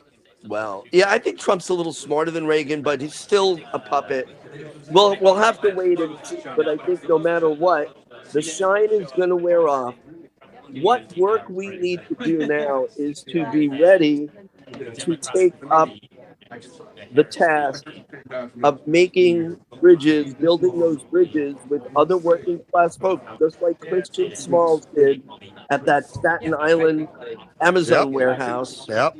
And I do want to say something else, though. I'm glad Kshama Sawant said it. Chris Hayes. Oh my God, no. Chris Hedges, yeah. I know, yeah. Chris Hedges kind of mentioned it a little bit, but in building those bridges, we do not throw oppressed and vulnerable communities under the bus. And I want leftists to be aware that will not work. So whether it's the queer or trans communities, listen, my friends in the queer community in New York City are working class. Most of them didn't vote for either party. So whatever the establishment virtue is, we need to get people from all areas in on this because everybody's getting shafted. And I think it's a beautiful thing. I really do have hope because things are so bad. People are finally waking up, and the fact is, they don't believe the bullshit coming from either side. Most people. Because support for Democrats is minute, support for Republicans right now is a little bit higher, but none of them have majority support. We do. The independents, and I think now's the time for us. This conference you're at, I'm so jealous you're there. How come Keaton didn't get to go? Well, I'll explain in my trip speech. to Connecticut is exotic. Yeah. Give you a sneak peek of my speech. It's because my USAID check didn't clear this month. That's why I couldn't afford the flight. All right, Professor, we got to move the chains, but thank you so much for being here. Appreciate it, man. Great to see you as always. We hope to talk to you again soon. Everybody follow Prof Zenkus on Twitter while his account is still active. Thank you, Professor. Later, guys. Appreciate you. See you later. All right. Bye-bye. All righty, folks. Beautiful. All right. Thank you, guys. We got some super chats we will be displaying. So we're going to be displaying super chats throughout the day here. We fight Dems because they're standing in the way. Absolutely. Thanks, James Van Der Zan and Philip Blair. When you see Democrats and Bernie Sanders literally quoting Scott Gottlieb, the face of Big Pharma, broken heart, broken heart, broken heart. All right, folks. So the conference is getting started in a little over a half an hour. I did mention we have a surprise guest at 5:30, and we will now deliver on that surprise guest. You all know her, host of the Bad Faith podcast, former co-host at The Hill Rising, whatever happened there, as they say, Brianna Joy Gray. Brianna, what's up? I'm doing well. It's good to be with you guys. Great. Be still my heart. Great to be with you. Yes. Thanks so much for being here. Appreciate it. I appreciate it so much. I wish I could be there in person with you, Russ. The last time I saw you, you were being shouted at by Konstantin Kassim. That was the first effort to get me fired. Was trying to make clips from that event, which were in no way remarkable or problematic, go viral in an effort to get me fired from the Hill. So 2 bites to the apple. What can I say? The Zionists are getting weak. 2 bites to the apple and finally oust me. Yeah. That was a rough and eye-opening weekend. I was there the whole weekend. And what was it? Yeah, sorry, go ahead. I in my personal, honestly, I mean, we talked about this a little when we were on your show. In my frustration with liberals hiding behind identity politics, I had taken that crew a lot more seriously than I should have until I went to that conference. And it was very, very eye-opening how hypocritical all of their supposed stances on free speech and open debate actually were. And particularly when I saw how their ideas about foreign policy literally could have come off Anthony Blinken's desk. Like there was no daylight between them and Biden's State Department at all. You know, they had the whole display about Uyghur slave labor. Yo, man, we got slave labor right here. Right here. I don't know who did it. I mean, it's an interesting thing. You know, like I came onto the scene as a journalist in large part writing about the weaponization of identity. And no one can credibly accuse me of not being on the vanguard of frankly calling out the way the Democratic Party is using Black and brown people and women and gay people, et cetera, as a human shield to avoid offering substantive material politics. That being said, I think there has been some slippage in certain parts of the left to, you know, moving from I think a good faith and necessary critique of the way identities have been weaponized to like not guarding enough against the ways that identity continues to be exploited by the right in the form of racism and sexism and bigotry and homophobia to galvanize a different segment of the population and to have a defense against that. And now that, you know, Trump and Musk and all these people are here very openly trading in these roundly discredited IQ-based talking points. I mean, the writing is on the wall. I did an episode about this a couple of weeks ago with a professor. Is there a book behind me? With a professor who wrote about this very issue and the parallels between the contemporary eugenics movement that is emerging and the eugenics movement of the 19th century. And the name of the game is, you know, we might think it's innocuous, like I think IQ tests are real, or I think IQ tests aren't accurate predictors of intelligence, but that's kind of immaterial. What they want to do is try to create a different hierarchy of substantive value that's based on something other than your intrinsic rights as a human being or your rights under the Constitution. They want to turn it into a merit framework, which seems fair until you start to realize that your ability to eat, be housed, have healthcare, et cetera, are all based on whether some wealthiest guy in the history of the world thinks you have an IQ high enough to deserve the things that we have come to understand as either constitutional rights or what I would prefer is human rights that are intrinsic and inalienable. So that's the name of the game. And it's hard to address that and push back against that and fight back meaningfully without understanding all of the social science that is about race and about gender and about all of this stuff that has been under attack, sometimes rightly, but sometimes there's been some overreach over the past few years. And I don't think it's an accident that the Christopher Rufos of the world came after a certain kind of analysis. Yes, there are these excesses on the edges, which need to be taken down because they discredit the whole thing.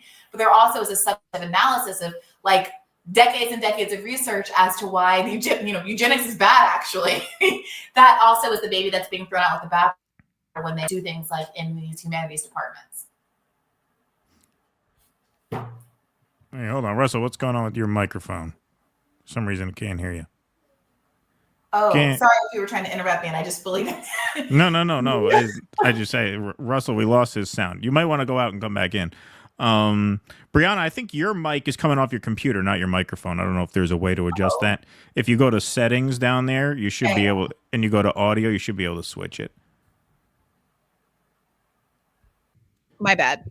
Oh, there you go. Now you sound great. All right, perfect. All right, Russ, I'm going to have to remove that Russ and enter this Russ. Russ, you there? Testing. Good. Am Perfect, I good? Beautiful. All right, better. Go ahead. What you were going to say? Me or Brianna? You. You were just responding to what Brianna said. I think that with a lot of this stuff, like Professor Zenkus just brought up, you know, not throwing trans people under the bus, and that's come up at this conference. There are quite a few trans people running it, and I think we're talking about two different things. I think there's a legitimate human rights movement, and I think there are grifters who have capitalized on a legitimate concern to sell books, to sell speeches, to sell consultancies to corporations looking to run cover for and protect themselves against lawsuits. And I think that has, unfortunately, because the corporate media had, and the Democratic Party had an interest in putting that front and center in the public mind, that is what those movements are. And it's hurt those communities most of all. Because now I think for a lot of people, statements that would have been considered innocuous even 10 years ago, we're against sexism and racism. As soon as they hear it, they go, wow, they're woke. Yeah, I mean, it's worse than that, Russ. I mean, they're fully out here doing race science. I mean, they're fully on Twitter, like fully Elon Musk, not like a fringe account, not like, this is not. So Everyone's I've seen the autistic people- over there. They're all throwing Nazis. Yeah, Bannon did it again, just as a troll. Just thought he would just test the waters. Yeah. Bannon is out here saying anti-Zionist Jews are the biggest threat in the world and Yep. inciting violence against them. Yep. Right. Which we take personally, obviously. Yeah. I mean, I tweeted earlier, like between the Ashkenazi Jewish guy, Israeli guy who shot the two Mizrahi Jews, thinking that they were Palestinians. The one with the most recent one, where Dr. they Stein, tried I come say hi to Brianna. Hey, Brianna. Hi, Dr. Stein. How are you? Good to see you. It's You've good been to on see you lots of too. minds and hearts today here at this really wonderful meeting. We're sending a lot of love for all that you do. Well, it's reciprocal. I wish I could be there. I'm very excited to see and to hear more about all that's going on from the two of you as well. I mean, you as well, obviously, Dr. Stein. But I'm at least two. Thank you. We'll have to get you back on the podcast soon, maybe for a debrief about all of this, maybe with Shama. Hey, there you go. That's something. It's awesome, and thank you for lifting it up, Brianna, for that Yeah, of course. interview that we did and all the time and what you do.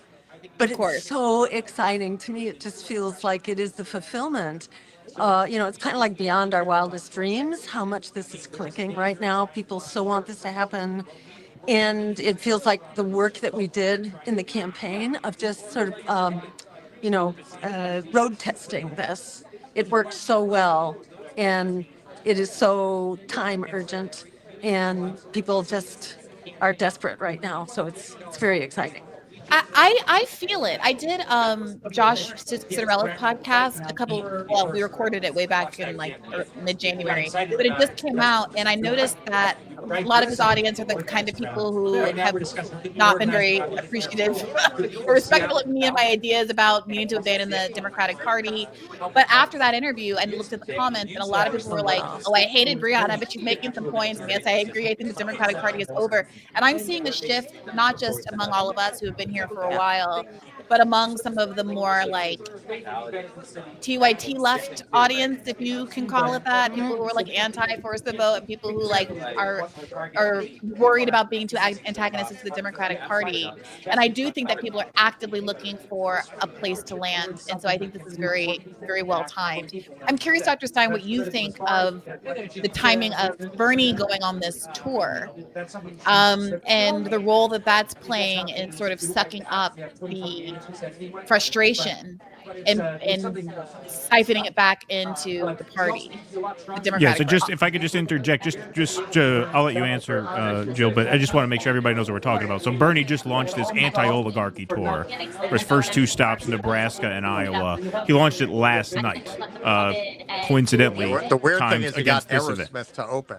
Yeah, right, exactly. Sorry. Okay, go ahead. No, Dr. Stein, kidding. please. Well, things are that weird now, Yeah. among the celebrity crowd, that it wouldn't be impossible in my mind. But I'm glad to hear that didn't happen. But yeah, you used the words sucking up, Brianna, and I was going to use that term about what Bernie is doing right now. It feels like it is a suck up. It's a suck up to billionaire power, and his jumping on the Trump's Ukraine position just seemed like especially cheap and misguided, and to be identifying right now with more people should die in Ukraine, like that's supposed to elevate our thinking about this. It's kind of disgusting. And I'm hearing so many people say, oh, been there, done that. We've seen, Bernie just sheepdogging for the Democrats. He's doing that now. It feels like the Democrats are very uneasy right now because they are proving themselves irrelevant again. Here earlier in the conference, I was bringing to people's attention what happened in South Korea, as the answer to the chief Democrat suck-up, in the House, saying, what can we do? What can we do? It's their government. It's not our government. The We have Republicans no own it. leverage. Well, it's like, look at South Korea. They mobilized at 10 o'clock at night. They came out and scaled the walls, scaled the fences that where martial law had just been declared. And the objective of this, of the president gone berserk was to keep the legislature from meeting so that they wouldn't overrule him. But they scaled the walls, and their legislative aides did the same. And 16,000 people showed up that night.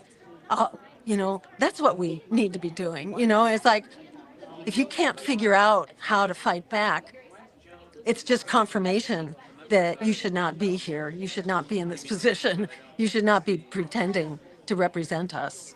Well, did you You're see the not. Democratic Party's version of that, where they went up to the office building, wherever it was? Yeah. What building was that? What, I Thank forget. you for your service. Yeah, they went up to the building. That was the USAID building. Was that the USAID building or the Department of whatever? Something that was being cut. They go up to the building. They're going to storm the Bastille, and the guard out there standing, you can't come in. Is okay. Well, thank you for your service. They turn around and go. So home. there's no way we can. So there's no way Yeah. we can't get fight a back, selfie in the lobby it's real their quick and then government. turn around. Yeah. Yeah. Well, but Yeah. this is part of the problem. Look, with January 6th, I always quoted the line in Apocalypse Now, give me 2 battalions of such men and our trouble in this country would be over very quickly. We don't have people with the fortitude to do what you're describing in South Korea. We just don't. Those animal spirits have largely departed from left movements, and we need to recover those kinds of people. I think a lot of those people are in the working class, and they got convinced, largely by the Democrats throwing them overboard. These guys on the other side, at least they don't talk to me like they hate me.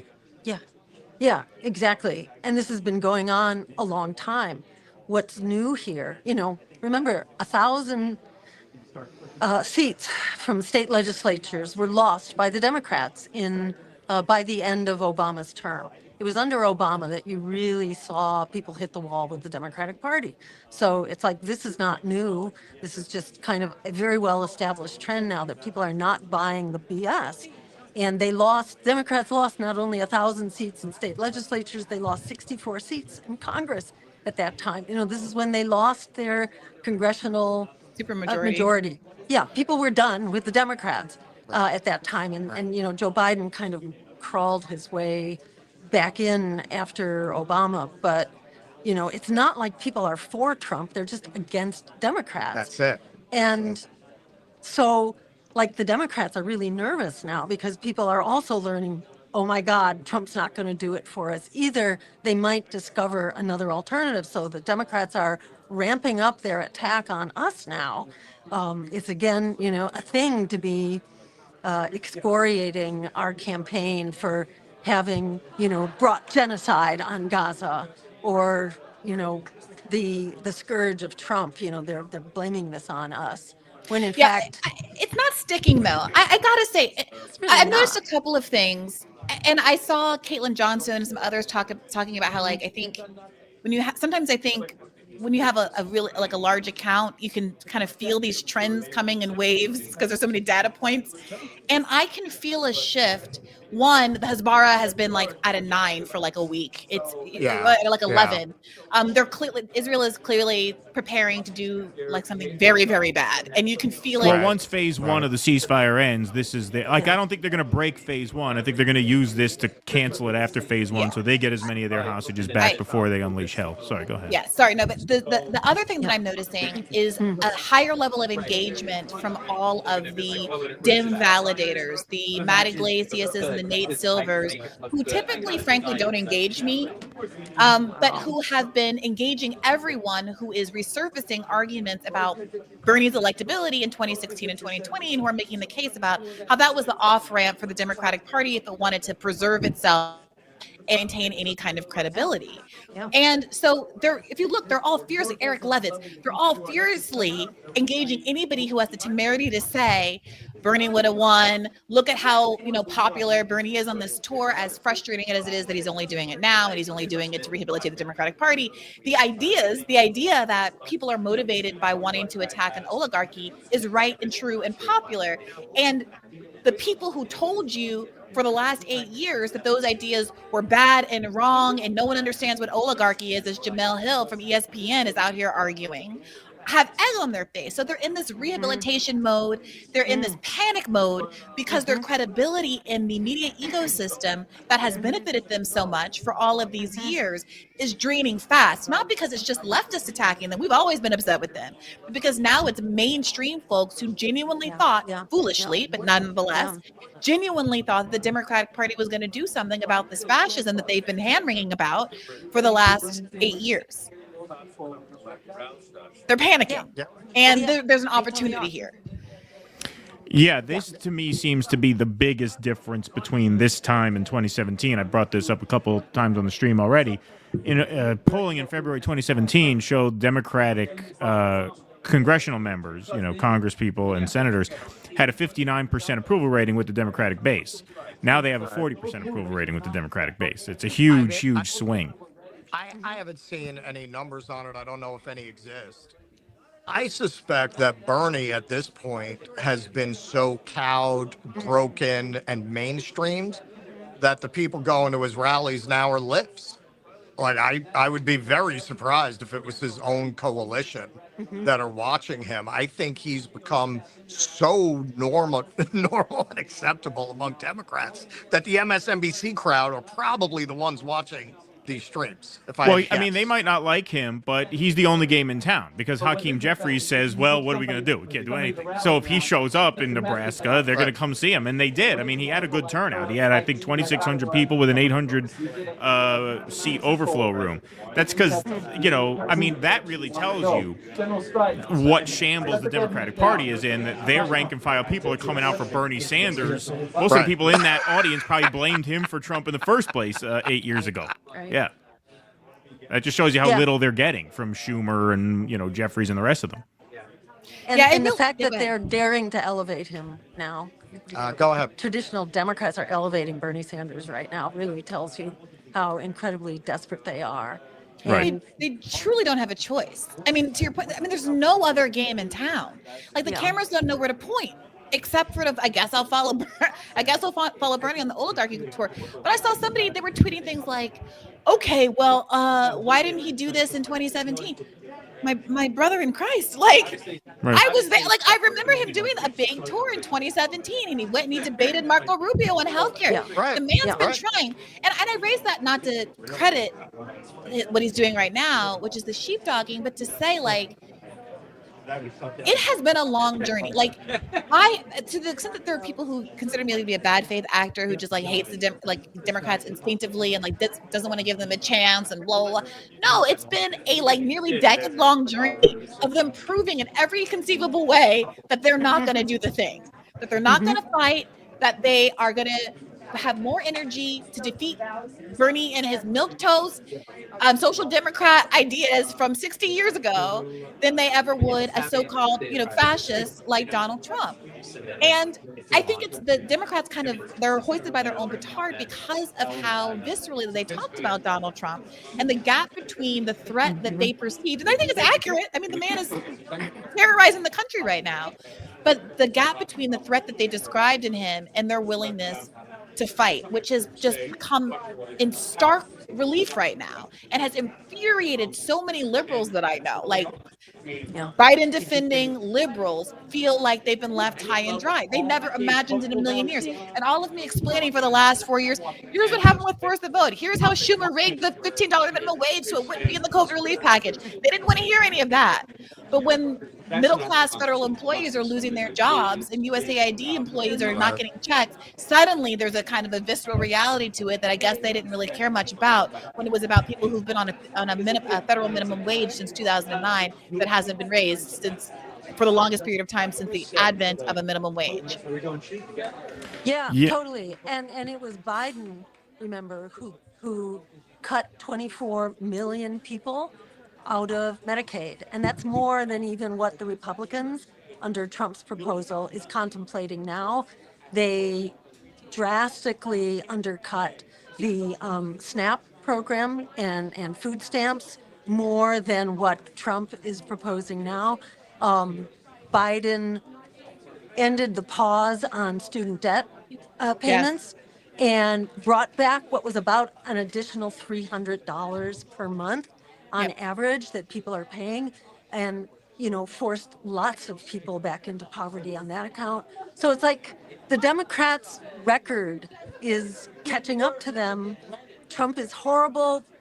People are alarmed, but to look at the material impacts right now, they're not so different from what either Democrats have done or Democrats were trying to accomplish, like Obama with his grand bargain, who was trying to cut Medicare and Social Security as well. So it's just catching up to them, and it's about time. In many ways, it's just the fulfillment of what drove, all those losses of the Democrat representatives in Congress and in state legislatures. This is just a continuation of the billionaires who continue to own both political parties. Trump may have had, bigger donors. In fact, I don't know if you are aware of this, I was blown away. 44% of Trump's donations came from 10 people. Yeah, I hadn't heard that until you said that on That is in. Well, it makes sense when you look at Elon's donations alone. It totally does. Yeah. Yeah. Yeah. And then the woman, the widow of Miriam Sheldon Adelson, yeah. Miriam So there you go. Adelson, That's $350 million the two right of there. them right there. Yeah. But basically, his campaign is serving 10 people, and they have just a massive manufactured consent campaign around that. But people don't support it, even with this 24/7 wall-to-wall propaganda. People don't support this, and the numbers are increasingly turning against Trump as well on the specifics of his policy. He now has a net negative rating in terms of his approval. So this isn't going to last. You can't defy gravity for very long, and they've kind of come back down, and they're going further down from here. There's nothing in Trump's agenda to help everyday people. It assuages those who think that migrants, those who've been persuaded by Democrats and Republicans that migrants are the source of our drug epidemic and crime and all that. Those who've been talked into that by the bipartisan propaganda. But aside from that, there is no social benefit that comes with Trump's package at all. And people are mobilizing against it. So it really is a perfect storm right now. And for us to be coming together across the Green Party and Workers Strike Back is extremely exciting right now. It really is. What you just said, I've been thinking a lot about all of the things that Trump is doing and how difficult it seems to be for the Democratic Party to get folks to connect with that. There is, obviously bubbling resentments that are happening, and to your point about Trump's popularity. But I keep thinking about the $1 billion that they spent on Kamala in a month. Right. And how far that could go with just simple, not bombastic, not overly ideological, just fact-based ads. 10 people contributed this amount to Donald Trump's campaign. This is what those 10 people are getting in return. Is this benefiting you? Yeah. That's it. Because whoever made this point, I don't know if it was here or maybe I just read a tweet before I came on. The idea of oligarchy, for all that people are debating that particular word, the idea that the government doesn't work for you because it's corrupt is the most obvious thing to everybody who's ever worked a job in their life. Everyone hates the boss. Everybody understands that it's corrupt. Everybody understands that people aren't getting their just desserts. That's the most. And I think I saw some poll that showed among people who have stepped away from politics and who are non-voters or who just are disaffected, I don't vote because it doesn't work, it doesn't have an effect because it's corrupt. It's the number one thing. And so the idea that Democrats can't push that message, they can't push the message because they're corrupt too. And they've got the new DNC chair. His first notable quotable is there's some good billionaires too, # not all billionaires. And they had JB Pritzker at the DNC talking about, I'm a real billionaire. I'm Trump, he's a schmuck millionaire. get it together. But they can't, they literally cannot adopt this. The idea that we're arguing about the word oligarchy, there's not a thing that Bernie could say.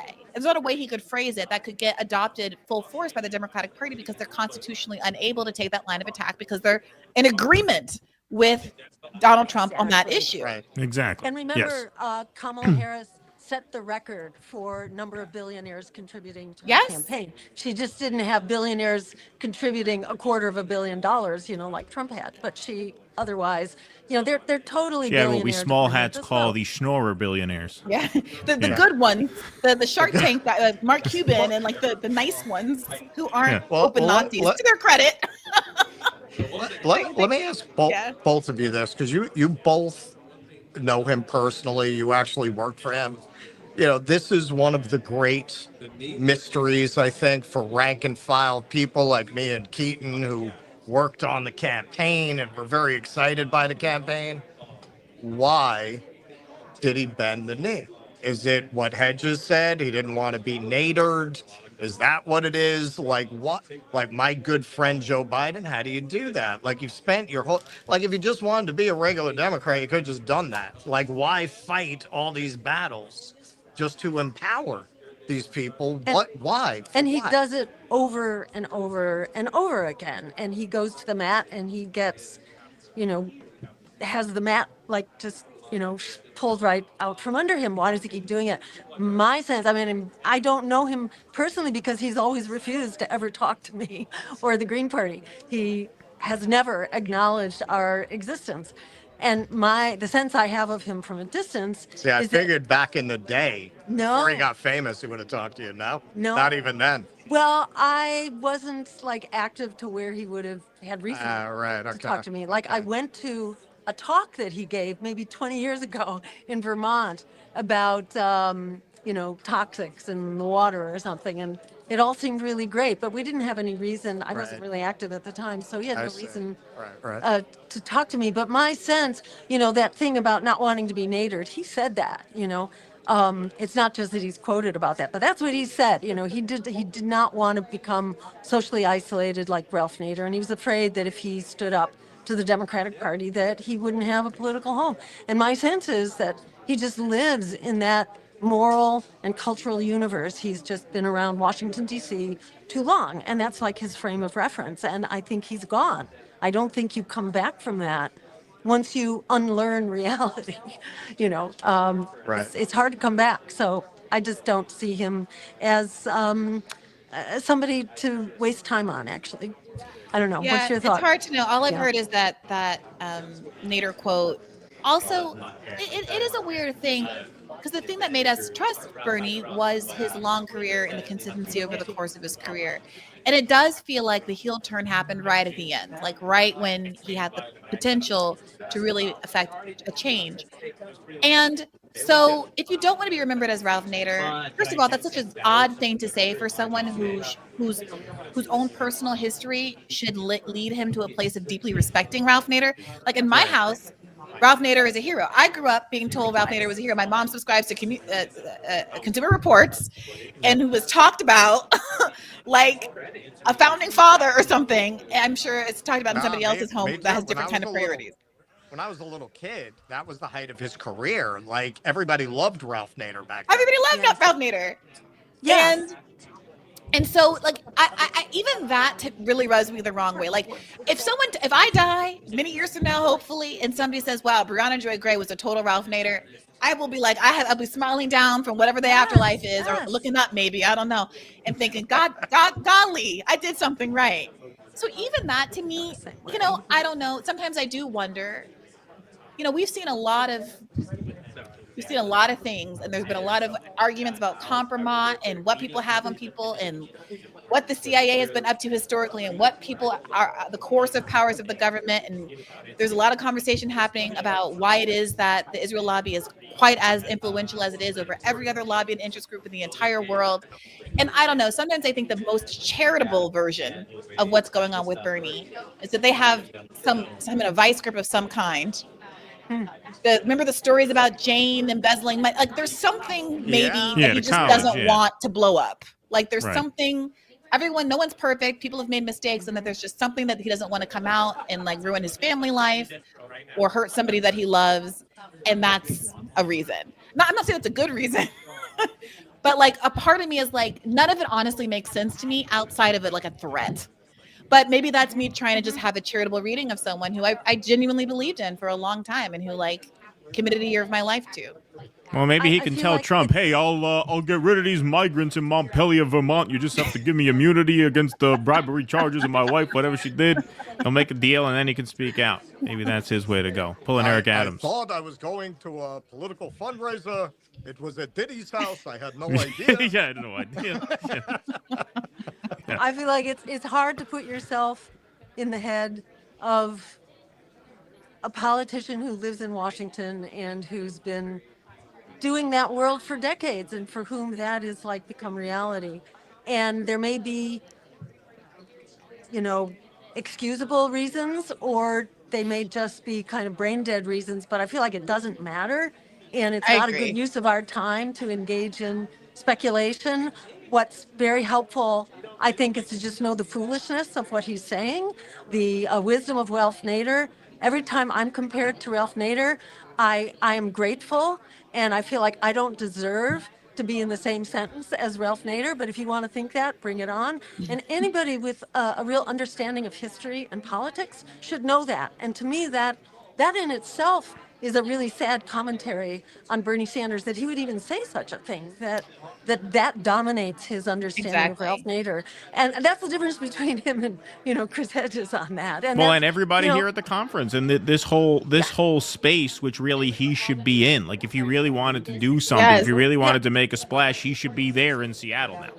Never in a that would be million something, years. but never in a million years would that happen. But the other thing, I think, if we're, just looking back on the Bernie campaigns, especially in 2016, I think one of the things that I think we have the opportunity to really prove beyond a reasonable doubt to the whole country is that we, meaning this faction of the left, all of us here, we were right all along. Now, the Matt Iglesiases and all of Bree's haters will never admit that, but they're forced into believing it. They know. I think they know that now. I think almost everybody understands that now, that we are the one thing this country has not tried yet, right? When you talk about 8 years of Obama didn't work, so they went to Trump. Then 4 years of Biden were a disaster. Now they're back to Trump. This is going to be a disaster. It already is in a lot of ways. Like, I think there is an opportunity now to make the case, hey, we are the people, we were the canary in the coal mine back in 2016. We're the one group you haven't given a chance yet. Don't you think we were right all along? I always considered 2024 to be kind of a question of which of the previous two campaigns was the accident, which was the blip on the radar. Was it 2016 or 2020? Was Trump's victory a fluke or was Biden's victory a fluke? And I think the 2024 verdict answered that definitively. No, it was Biden's victory that was the fluke. The slide from neoliberalism into fascism was the trajectory. The only reason you got a very brief and very mild reprieve, by the way. I mean, Biden was a fascist in his own right. We just had Professor Zenkus on, who teaches at Columbia University, where they sent hundreds of cops in to break up a peaceful sit-in. You got a very brief and mild reprieve, and now you're back down the fascism hole. I think this is the time to really communicate that we kind of had it right all along, and that we should get the ball. 100% it's the time, which is why they're doing all the counter messaging, because they don't want that. Because then what is the use of all of them? What is the use of Nate Silver and Matt Iglesias and all of them if they let that narrative take hold? I will say, though, it ultimately doesn't matter. They shouldn't be scared. They're not going to lose their jobs. It's not like CNN is going to be like, gosh, golly gee whiz. The fellows over at Due Dissidence got it right. Let's give them an 8 p.m. show. Right. Like, the people got to know what the skinny really is. I mean, it would be good business for them, frankly, if they did that. Now. You didn't hear, Brianna? What's that? We are the media now, sorry. Okay. Like, I think you guys are genuinely entertaining. It would be like, if capitalism really were about the cream rising to the top, then they would actually in fact do that. But they're not going to do that for the same reasons that Chomsky talks about, for all of his vote blue no matter whoing, that the reason there's ads for Raytheon on these shows is to control the message of what actually goes out over that programming. And the programming is never going to change. The nature of that media is never going to change. as much as I would love to be swooped in to like replace Rachel Maddow or whatever, like that's never going to happen. And so it's all about building independent media. It's all about doing exactly what you all are doing at that conference. It's all about drawing the contrasts between the truth and these media institutions who are having a crisis of confidence, and not letting people get distracted by what Bernie is doing, which is frustrating because in terms of messaging and how he's getting out there, that's exactly what Democrats should be doing. But we want people who are going to be doing it in good faith and not just to manufacture consent for a party that doesn't actually believe the kinds of things that Bernie is saying on the stump right now. Yeah. Yeah, I think so many people are beyond even wanting to pay attention to that. I mean, I'm sure there is like the party face. Oh, your sound cut out, guys. I can't hear you. Yeah. Oh, there. Now you're back. Are you back? Hold on.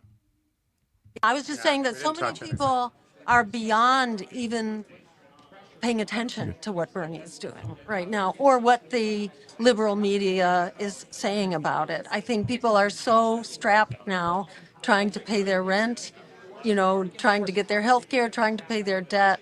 It's like people have just gotten into not caring, not paying attention, not to mention that according to polls, people no longer believe the big media anyhow. They don't. The Democrats, approval rate is like 31% now. It's the lowest that it has ever been since records were kept. I think we're kind of in a free-for-all moment right now, and you're it. This is the media. This is the media, and these are the networks, and this is the politics of our fight back, and we're it. We've been the ones we've been waiting for a long time, and I think it's just verified right now. It's like a reality check to be here and to see how many people from so many different walks of life have all wound up in the same place. And people are really, really hungry for a big fight back right now. It feels like more like it did in 2016. To be, frank and honest, not to be a doomer. It feels like there's the vicious momentum of fascism. I never really took that seriously. I thought it was alarmist when they said it in 2016. I felt like Trump was policy-wise, performance-wise, he was a pretty conventional Republican who tweeted mean stuff and said the soft part out loud, but I didn't feel like it was really a change in kind. This is different. And Keaton put this very well, since we're talking about the media, the independent media. He said 2016 broke the liberals and 2024 broke the left. There are a lot of commenters who used to do very good work, who are playing footsie or wholly allowing themselves to commit to that movement, and it's very dangerous. That is where I really see this is different. Like, this has a momentum that is going to be very difficult to check. Not only a lot of that media ecosystem has been lost, but a lot of the people who follow those commentators and those outlets have also been lost. And these are the people who will say to us when we criticize the world's richest man, what are you, jealous? Like, that is, your mind is broken. Yeah. Well, one of the big things, I think the big difference maker is that now Trump has really cucked all of these big tech oligarchs. These people, one after the other, used to align with Democrats. That's why much of the populist right had an extra hard-on for the Democrats, because they had the Elons on their side. They had the Gateses, they had the Andreessens, they had the, what was the schmuck name? Jack Dorsey, they had him. Trump has now brought all of these people into his corner. So now you have a partnering of, Donald Trump and a Republican majority with these tech oligarchs who have tremendous outsized power, and they are now under the same umbrella. I think that's what makes a big difference. Yeah, I have an episode coming out on Monday where I talk to Mint Press reporter Alan McLeod about some of his recent reporting, including like telling the story of how Elon Musk got so rich directly out of government contracts, and how it's this weird cyclical thing where he basically he has this, like, his CIA handler, this guy named Mike Griffin. Stop me if you know this already. This was all really interesting reporting to me. who really shepherded his career and got him those first government contracts, and later became the head of NASA and facilitated him doing all the SpaceX stuff as well.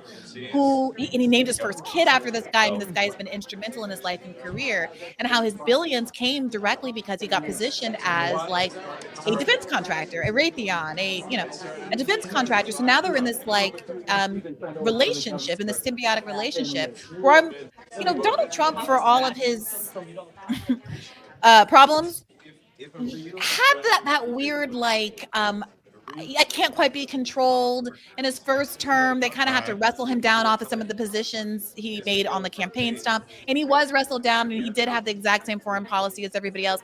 But there was this sense that there was a little bit of a friction between him and the Republican establishment. The idea that there could be any friction or pushback now, I'm concerned by, because Elon Musk is Raytheon. You can't cancel Raytheon. You made him rich, and now you're reliant on him for these national security needs, all of these satellites, all of these surveillance needs. If you need U.S. imperialism, but that's the perspective of the government. So Elon is in control, not just because he's the richest man in the world, but because the U.S. defense and security apparatus relies on him. And what Alan ends up talking about, and I encourage you to listen to this episode in full, obviously, is how the next plan is to build a sort of Iron Dome for the United States of America that would insulate it against nuclear attack, thereby breaking up the idea of mutually assured destruction that has kept nuclear peace for the last 60 years or 50, however long ago the atom bomb was invented, and suddenly put America in a position where it can be antagonistic with nuclear weapons, thereby destroying the entire world. This is the Elon Musk project. This is why they're trying to flee to Mars. This is all that's happening right now, and it is so big. And so terrifying. And the fact that that kind of a narrative is not being put in front of Americans as well. And they're still being convinced that this is just like a cool guy, even as he's like crashing out on some kind of drug fueled frenzy with Javier Milei and a chainsaw. It's bonkers. Like, this is breaking me. I feel like living out. I'm about to live out over Elon Musk because I'm so infuriated. No, look, listen, I understand what you're saying. It is, well, not only that, the trolling with the Nazi salutes and stuff. They think they have their wind at their back and they're overstepping, and I think the fever will break. The big question is, will the fever break in time for the population to be empowered to do anything about it? Right, but the fever has broken for the American people. I mean, the polls are very clear right now. People are not buying the magic of Elon Musk, and the numbers of people are tiny, even within the Republican Party, who want him to have a big impact on government. That's all been crushed. That has been lost, and now people are really mobilized against Elon Musk and everything that he represents.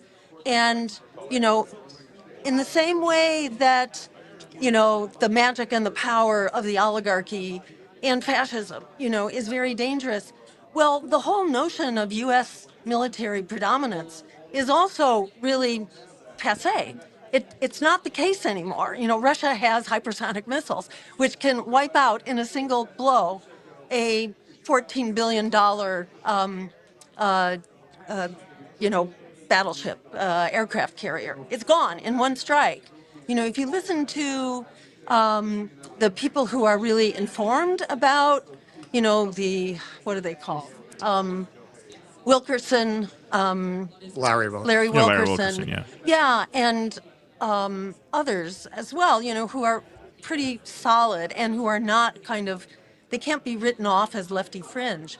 But people who really have a very solid military analysis, they know that the U.S. military is in very bad shape right now, in the same way that the Israeli military is just barely hanging in by a thread. So it's like the mythology that we're being fed right now is, it really doesn't hold water, and it's extremely fallible.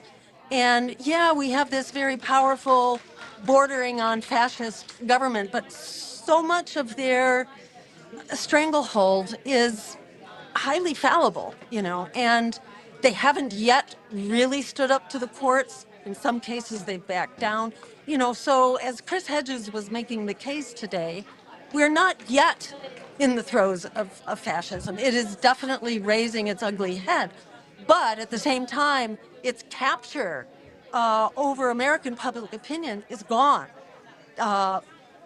it's like Elvis has left the the house. I hope It's you're right, not Dr. here Stein. anymore. Yeah, I think you're overstating a little bit. I mean, I think that approval rating should be 10 points lower, in my opinion. It's still mid to high 40s. I think it's got to, it should be. I mean, But it has it's just psychotic. shifted, even in the middle It's of his shifted. honeymoon. Well, sure, it's has shifted. No, I agree with you that. And I it's follow negative that pretty now. close. Yeah. It is net negative within the Let's first see month.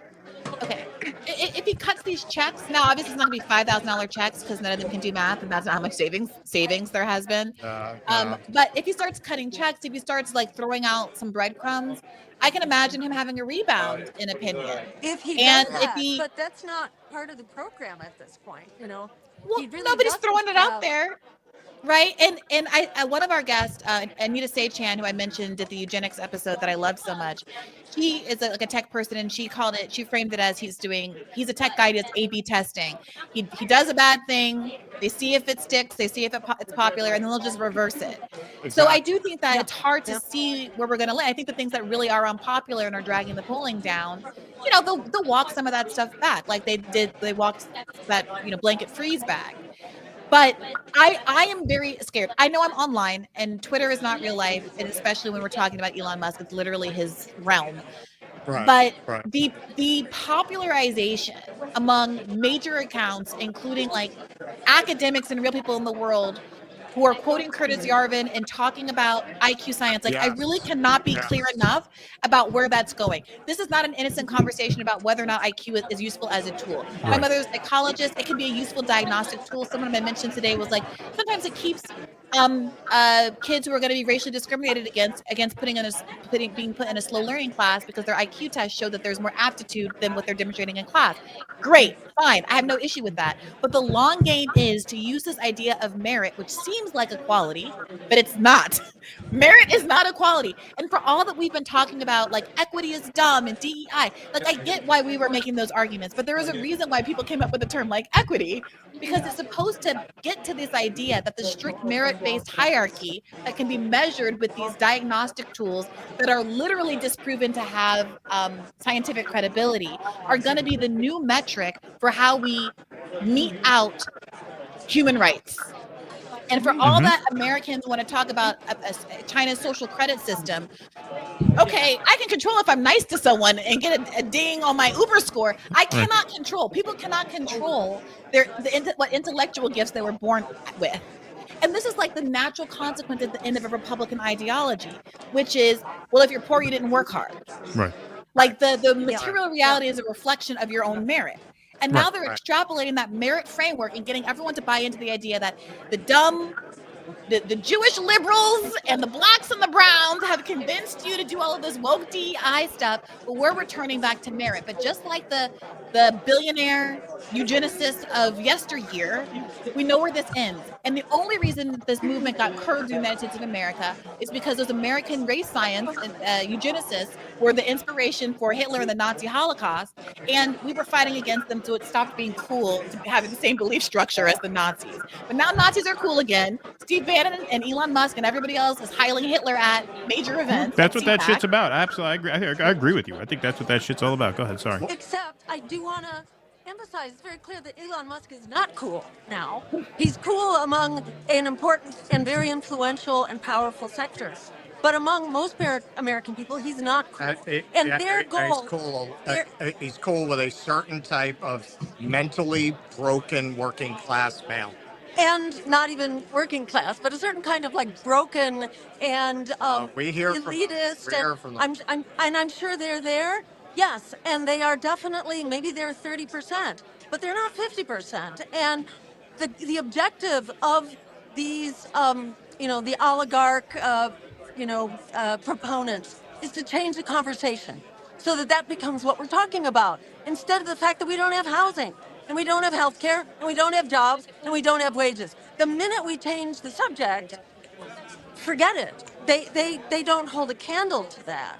So I think, it's kind of a question of how do we allow the conversation to be directed and to be dominated? Because if it has any reality to it, this abstract debate even about IQ is meaningless to most people who want a job and who want a $25 an hour minimum wage and health care and housing and to get rid of student debt. It is so much more powerful if reality is in the target hairs instead of this, constructing consent, this effort to focus consent on some abstraction that lends itself to a fascist future. Well, I take your point, Dr. Stein, but I do think they're related. I think that the reason I emphasize it is because there has been an effort to deprioritize the human rights framework that Bernie traded in, right? That Bernie kind of popularized with healthcare as a human right and all of that.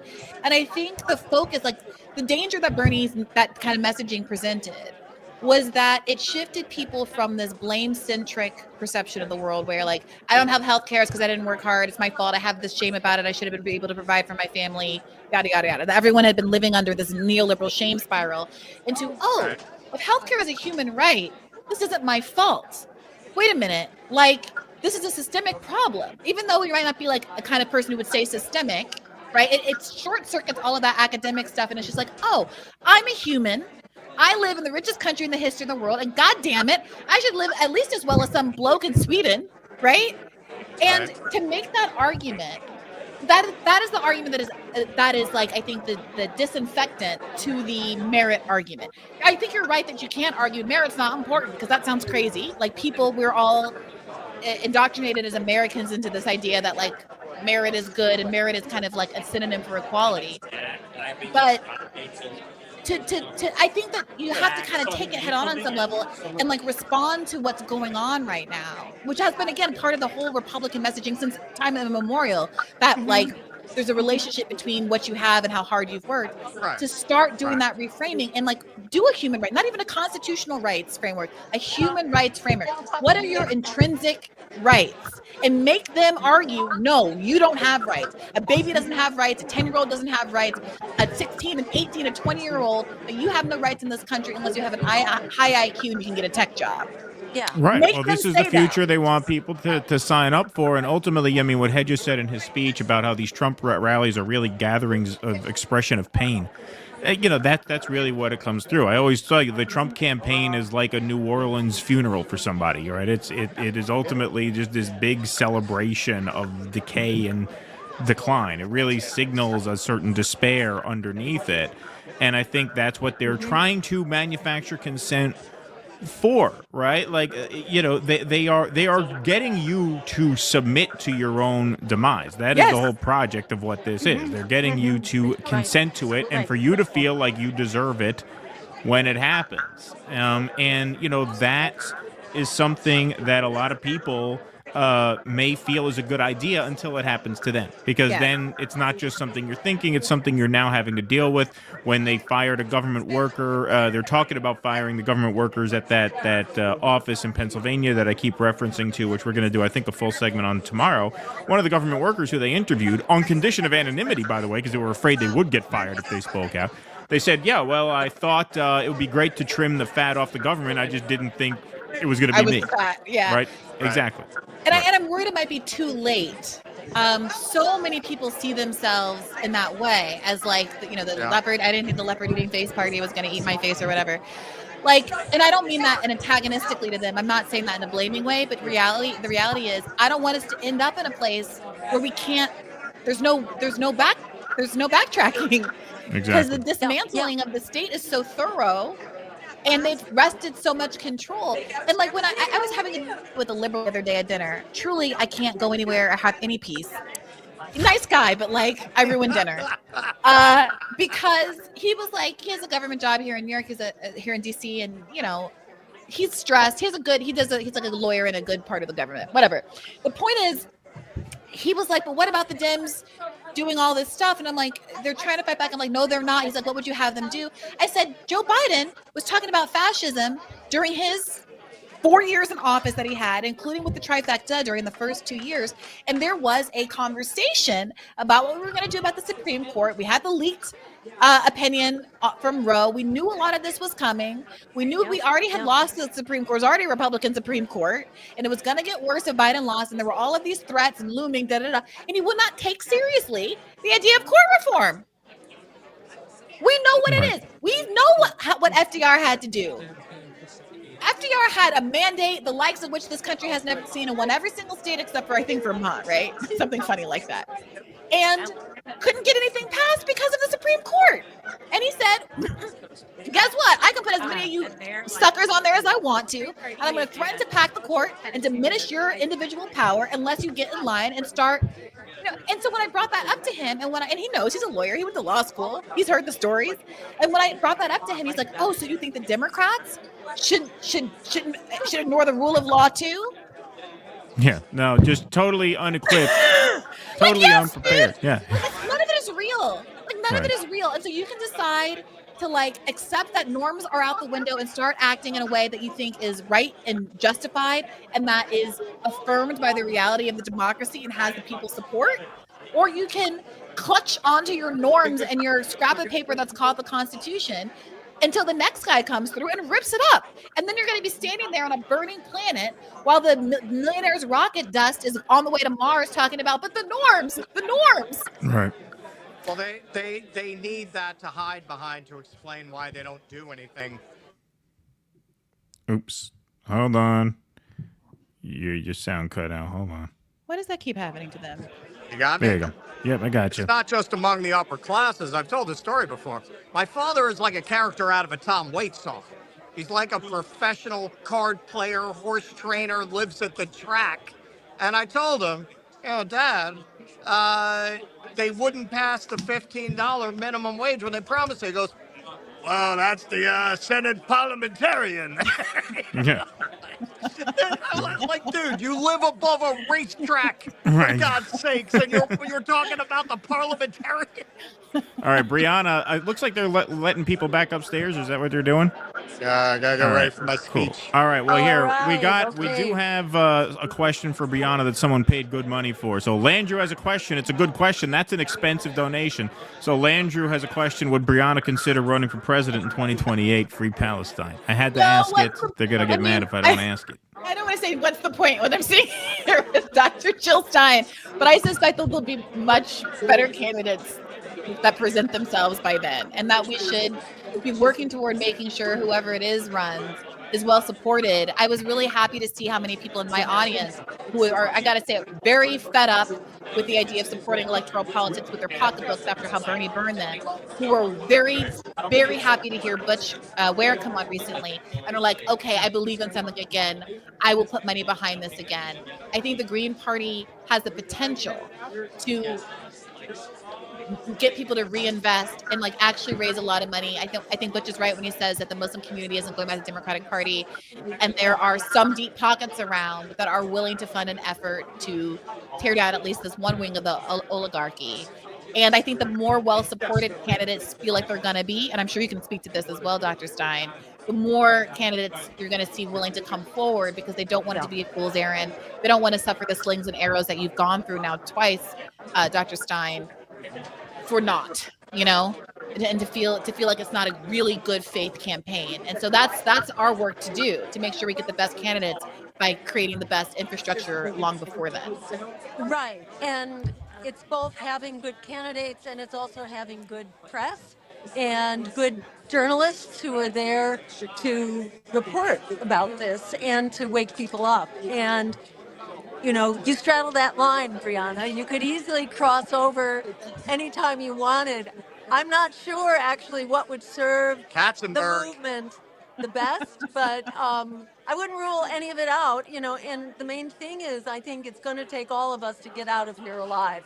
Whether it's the threat of fascism or it's, that we are closer on the nuclear clock to doomsday than we have ever been, and the climate and everything. We're living in this absolutely absurd moment right now where we cannot presume that this is going to go on any number of dimensions. And I think it calls all of us to do everything that we can, as much as we possibly can, whether that's in the media or whether it's fighting politically or electorally.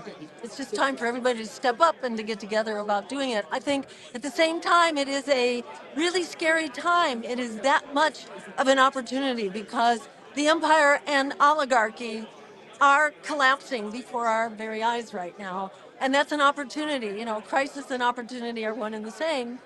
And we're going to decide whether it's going to be a crisis or an opportunity. And, you know, people are just more readily engaged by a vision of how we are going to do this and how we're going to make it work. And to me, that's not hope. That's about power. It's about demanding the power that we deserve. And that's the only way forward. All right. All right. Well, I guess we will say goodbye on that note. Dr. Stein, thanks so much for stopping by and talking. Appreciate it. Take care. Thank you very much. Look forward to seeing you. Dr. Stein. All righty. So Russ is making a speech. I got a video coming up. They are waiting on their next speaker, and then they are starting. So they are getting ready to get back started up there. All right, I'm giving a barn burner of a speech. I'm just only going to talk about baseball stats. Yeah, there you go. You're going to love it. All right. So you are heading up? I am heading up. All right. All right. Sounds good. All right, guys. Thanks for having me. All righty. Brianna, thank you so much for being here. Appreciate it. Great to see you. Everybody check out Bad Faith, of course. Yeah, great to talk to you. Thanks so much for stopping by, and I hope you could check out the rest of the conference. It was great. The speeches were great so far. I've been very really impressed. glad to hear it. And thank you for having me. And if others of you have sort of liberal parents and friends and people who are living above racetracks and citing the Senate parliamentarian, I do recommend the interview. Obviously, I love to promote my own show, but I think the interview I just did with Joshua Citarella, you can find it on YouTube, it kind of summarizes everything in a way that you might not get in any one episode of my show, where I've just been talking about this kind of over the course of the years. And for the comments suggest that it's getting through to some people who haven't gotten the message up until this point. So I suggest maybe sharing that if you're interested in trying to get someone to understand why it is we have to give up on the Democratic Party. Awesome. Well, thanks for that. Bad Faith on YouTube, Bree Joy on Twitter. Brianna, thanks so much for taking the time today. It's great to see you again. Same here, Keaton. Take care. Alrighty. Have a great one. Bye-bye. Brianna Joy Gray, everybody. All right. Russell's making his way upstairs. Yo. You're on. You're back on. Yeah. We're now waiting for the next speaker. I gotta take out the sound. All right. Okay. All right. So why is the stream not back? And lots of jam-packed with workers who've been on the front lines organizing their workplaces. When we kicked off earlier today, we talked a bit about how far people came. These people might get the award for coming the farthest, I'm not sure, but they're all the way here from Garner, North Carolina.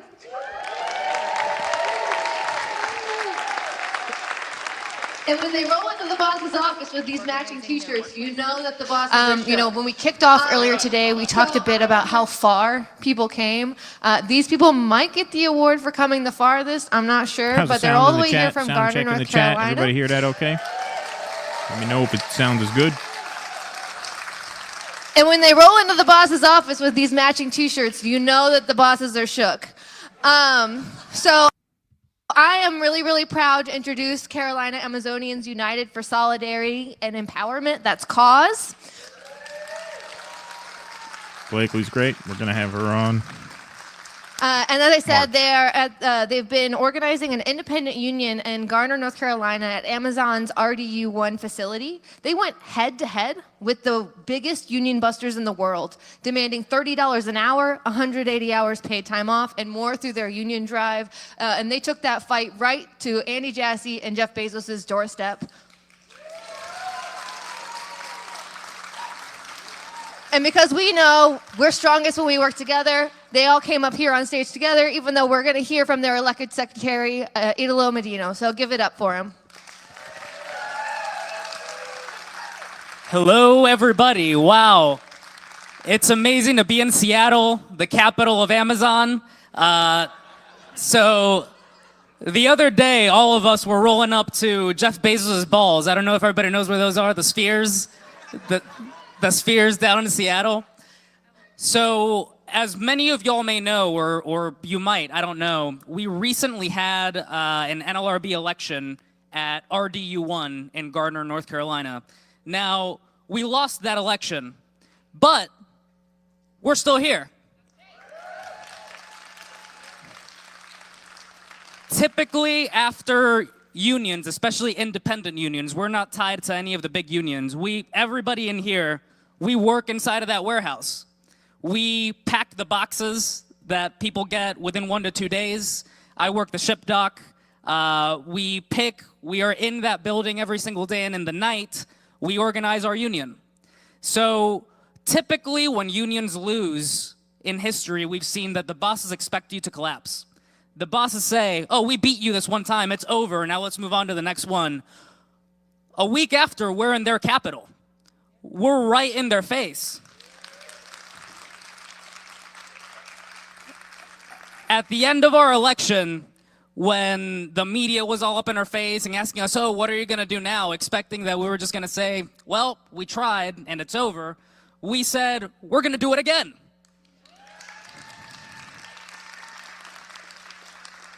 And we're going to do it again and again and again. And if we lose, we're going to do it again and again until we win. That's pressure. The only way to defeat Amazon, one of the largest empires in the history of the world, is through on-the-ground worker power by shutting down their lines of production if necessary, by being in their face every single day. We're not taking a break. We might have lost this election, but in this last Christmas, we gave them a Christmas present, which was union authorization cards. They never thought we were going to be able to do it. We signed over 30% of that 5,000 person warehouse. We put them right before the NLRB. And we gave them that beautiful Christmas present of an election. What about this coming Christmas? Maybe we'll give them another one. And the Christmas after, maybe we'll give another one. And the Christmas after, maybe we'll give them another one. And if we win at RDU1, we'll go down the road to RDU5. If we win at RDU5, we'll go down the road to RDU2. Until we unionize the entire state of North Carolina, the entire state of South Carolina, and you know what? Maybe all the way out to the Mississippi. And that's what we love about Workers Strike Back. That workers right now in 2025 are striking all the way back. We're not giving up when we have a tiny little loss. We're not giving up when we have a little adversity before us. And just like every other war, right? You can go all the way back to the Romans.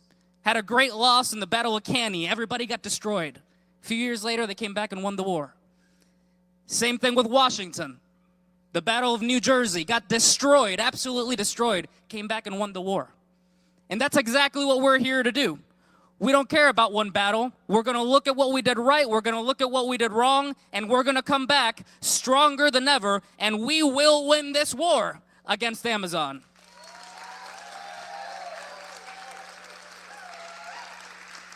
And I think, just to close, one of the things that a lot of people don't see on the outside of the Amazon labor movement is that we're kind of like an iceberg, right? With an iceberg, you can only see the little top of it, but it's huge at the bottom. For the last 3 years, we've been helping build a continental movement. We got friends all the way in LA, up here in Washington, New Jersey, Philadelphia, Mexico, Canada. We've been meeting as a continent of Amazon workers. And we are now together. It doesn't matter if you're Teamster, it doesn't matter if you're independent, it doesn't matter if you're ALU. We all support each other. And Amazon does not know what's coming to them. Because let me tell you something.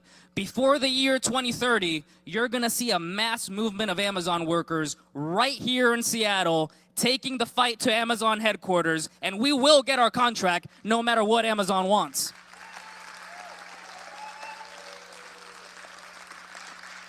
And that's why Workers Strike Back is so important, why we want to work alongside Sister Shama, who's been with us from the very beginning, why we want to work alongside everybody in this room, because we can't just do it alone from the warehouse floor. We also need our allies. We need to bring the war to Washington, D.C., to state legislatures. We need to bring the war all the way to the warehouse. And if we can unite and have this warehouse strategy, political strategy, outside strategy, all working in tandem, it's going to be over for the people in power.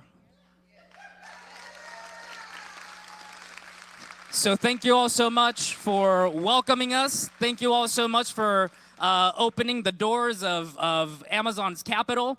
And we feel ready to keep this fight going for many, many years to come. And let me tell you something, together we will win. Thank you very much.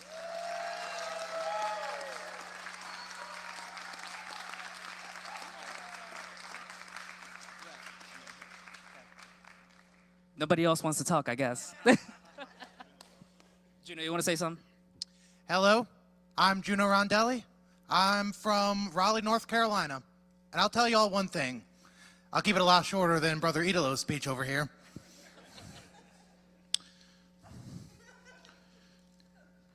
What Amazon is trying to do is divide us. Amazon's trying to put the young against the old, the black against the white, the queer against the straight. Hell, they'll put you against each other if you have brown or blonde hair. They want to keep us divided on all these meaningless things. But you see, we ain't going to be divided on those things because there's only one true division. It's those who have and those who have not. And I certainly don't have a lot. And certainly the folks in Garner don't have a lot either. I work in what is called inbound. I work in decant. I'm a night worker. And let me tell you, I have seen and talked with people who have passed out on the floor because there is no heat protection in there. I have actually been hit over the head with a tote trying to clear a jam that they did not train you to clear. And that totes can have up to 50 pounds of items in them coming down a conveyor belt. I have seen people get their hands stuck in rolling conveyor belts and get jams and have to go to the hospital. I have talked with pregnant mothers, 7 to 8 months pregnant, who are denied their maternity leave and have to fight with HR as they're working on the floor without any disability. You see, sometimes the best organizer is your boss because they fuck around and we're going to find out soon enough. We, the workers of Garner and the workers of the world, we have this power and we are going to unite, and ultimately we're the workers. We're in the community. We're out on the shop floor. Who are these union busters out here? Get paid thousands to come down from Seattle, Ohio, Detroit. They don't know us, and they aren't us. So we're going to build back strong. We're going to come together. We're already here together as a family here today. And we're going to win this thing. Because, you know, that's all we can do. Because an injury to one is an injury to all. And we will build, and we will win. Not only in North Carolina, but across this great nation. Thank you.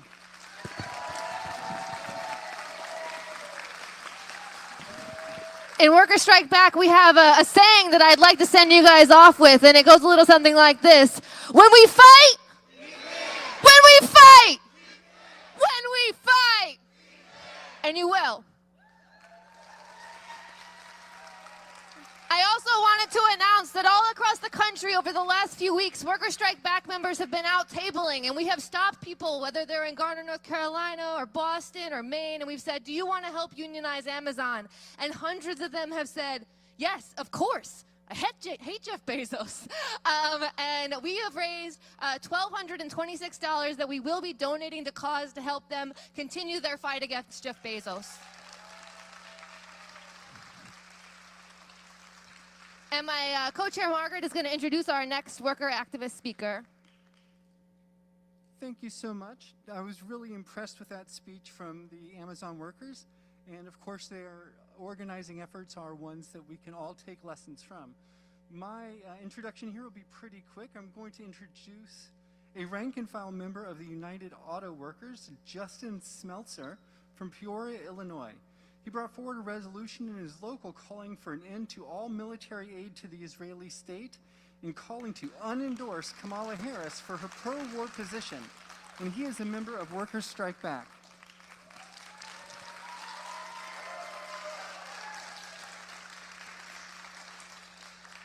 Thank you.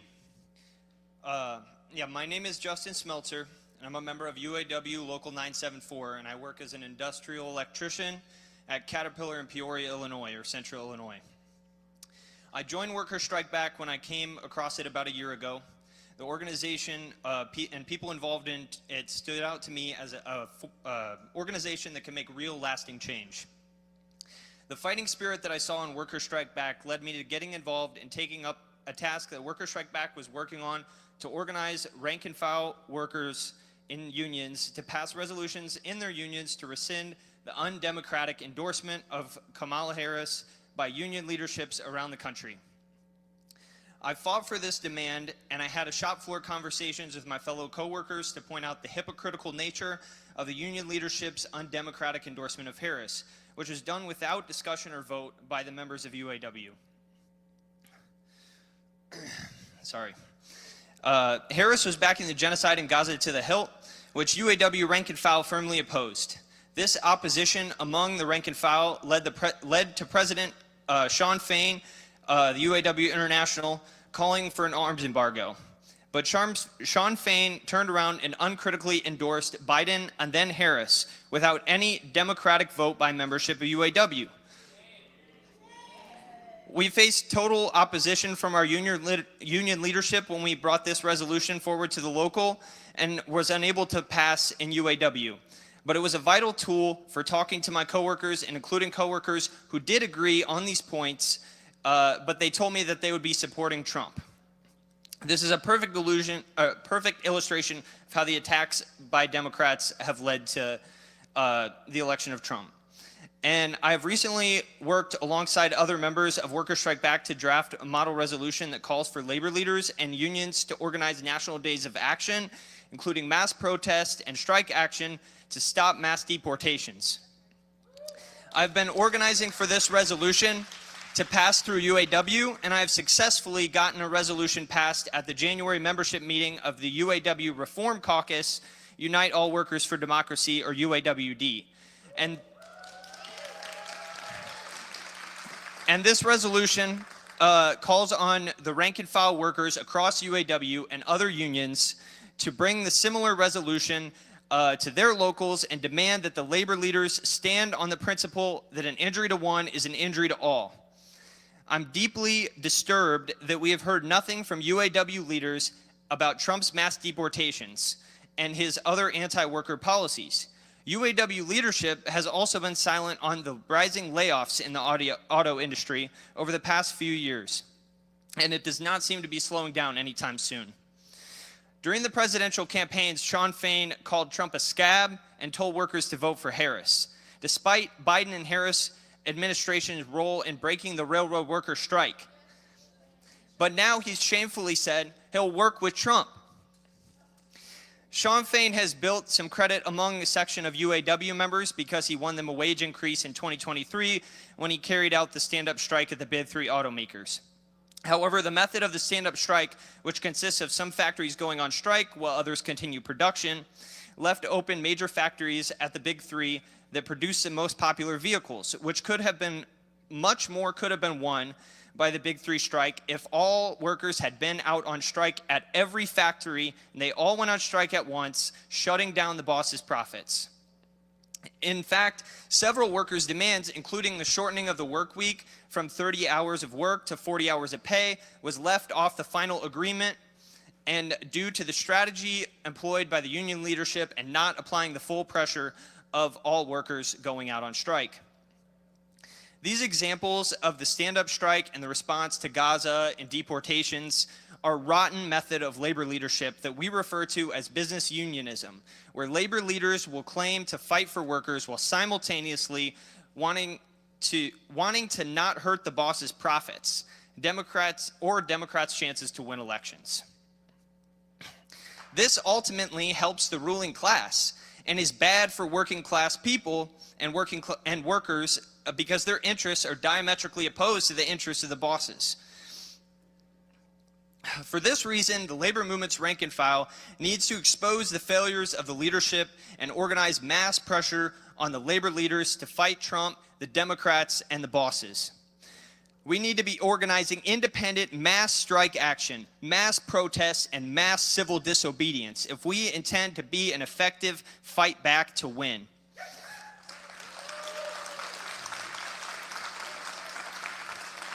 This independent organizing should be intimately linked with the building of a new independent working class party led by the rank and file of the union, demanding the union leadership break from the Democrats and other capitalist parties and form this new working class party.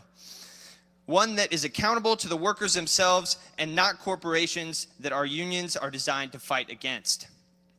I call on each of you to join Workers Strike Back and get involved because we need you in the fight.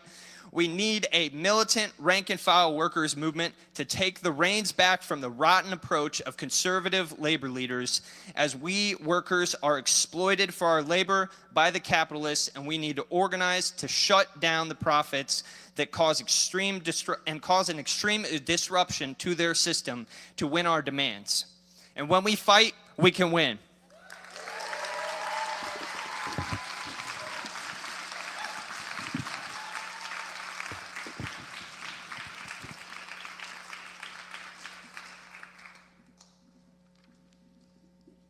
Thank you very much. That was a fantastic speech. I'd like to welcome next to the stage Gray Martin, who is a Harborview healthcare worker. They recently spoke to the 3,000-person rally that turned out in solidarity with federal workers facing major attacks from Trump and Elon Musk. And they are a member of Workers Strike Back as well. Thank you.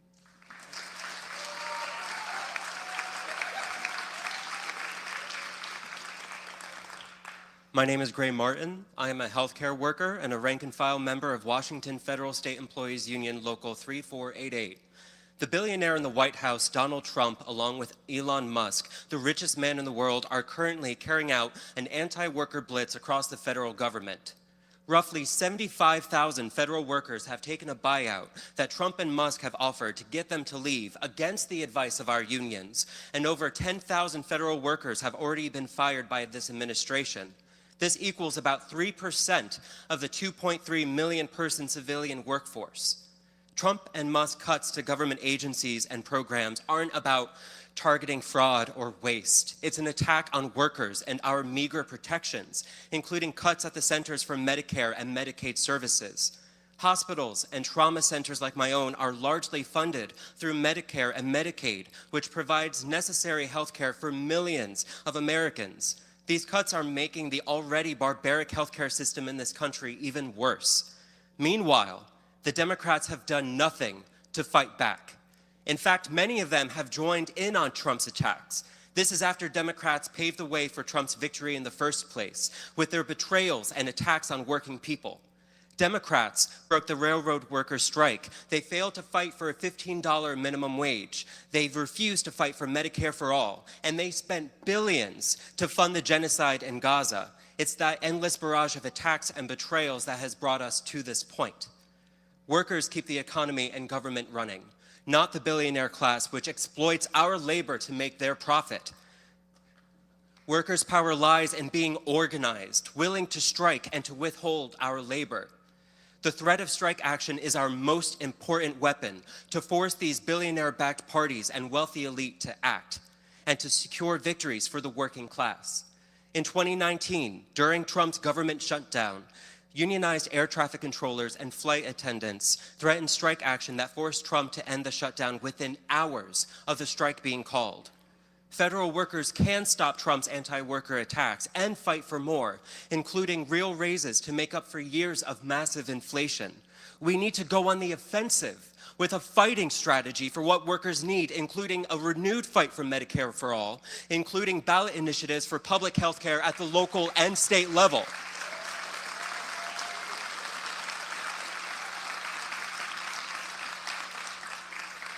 And we cannot rely on the failed strategy of the vast majority of the union leadership who endorsed the strikebreakers Joe Biden and then Kamala Harris. We have to rebuild a fighting labor movement, which means rejecting the approach of the business unionist leaders, including the heads of the federal government unions like my union, AFSCME, who have failed to organize strike action in response to Trump's attacks. We need a class struggle approach, and that requires reckoning inside the labor movement and the building up of a new militant rank-and-file leadership, including a socialist leadership that understands that we need to break with capitalism itself.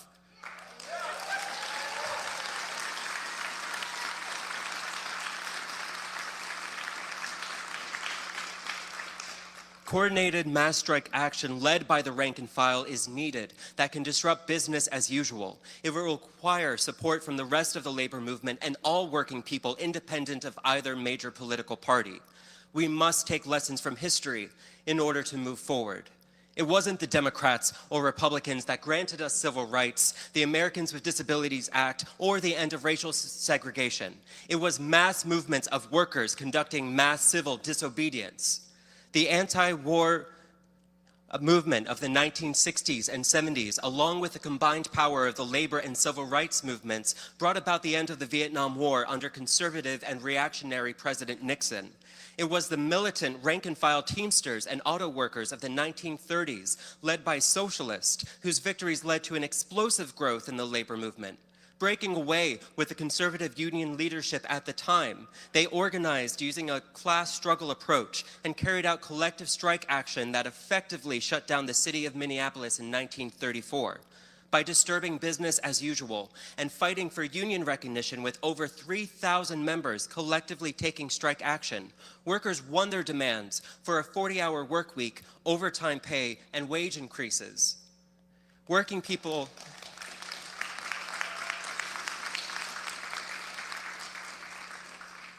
people cannot rely on the Democratic Party, the Republican Party, or the business unionist leaders to end the wars, to create a living wage, or fight back against these coming attacks from the Trump administration. The Biden administration provided billions of dollars in military aid to Israel, ignoring international humanitarian laws and prioritizing a government committing a live stream genocide over the needs of families in California who suffered wildfires. Shame. The Biden administration and Democrats made it illegal for railroad workers to go on a national strike, siding with executives, over 100,000 workers, fighting for paid sick time and better working conditions. Shame. The Democratic Party abandoned their promise to increase the federal minimum wage or codify Roe v. Wade into law. It was mass movements led by Socialist Seattle City Council member Kshama Sawant against the Democrats that led to the first $15 minimum wage in a major city, which is now $20.75 an hour.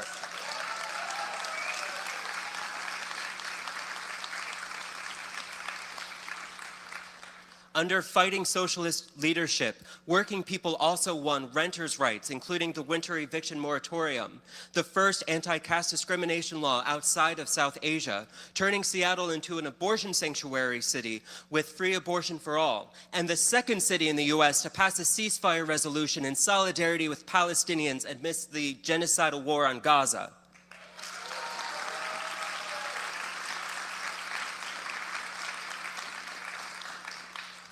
We cannot allow the Democrats to pose as the resistance against Trump. And we cannot allow sellouts like Bernie Sanders to lead working people back into the billionaire-backed party that financed a genocide. Shame indeed, while they attacked the free speech of anti-war activists in our schools and workplaces, only now are they willing to criticize the Israeli government. They financed this genocide. They do not deserve our support. They are not the resistance to what is happening.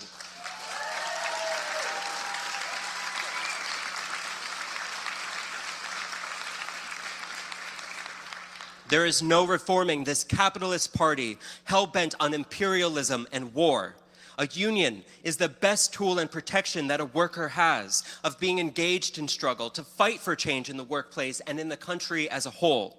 Worker Strike Back members have successfully filed union resolutions in their unions, rallied support for Amazon workers fighting to unionize in various facilities, and we need to build a powerful movement to fight for what we need, including Medicare for all, and an end to Trump's anti-worker attacks and good union jobs for all.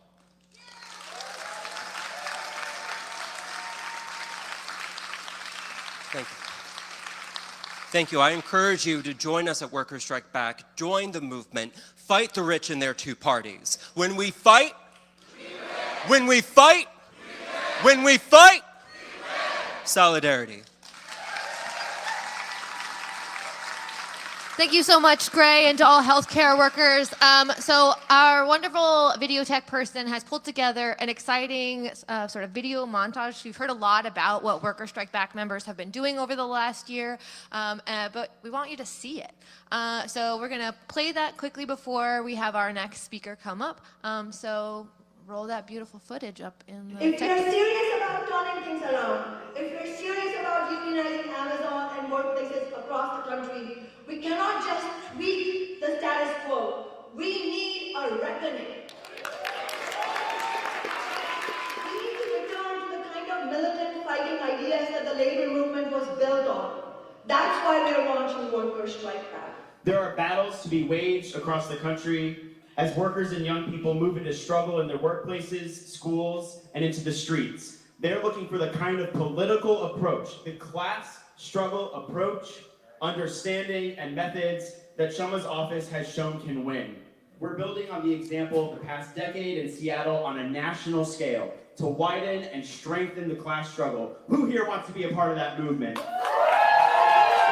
We forced the city establishment to lift the wages of 100,000 low-wage workers in Seattle, to transfer $3 billion from business to workers at the bottom of the wage scale over the next 10 years. We did it. Workers did this. Today's first victory for 15 will inspire people all over the nation. It was won through a socialist strategy, a class struggle-based strategy. It wasn't won through negotiation or discussions with the mayor at that time. It wasn't won through, unfortunately, the leadership of the labor movement either.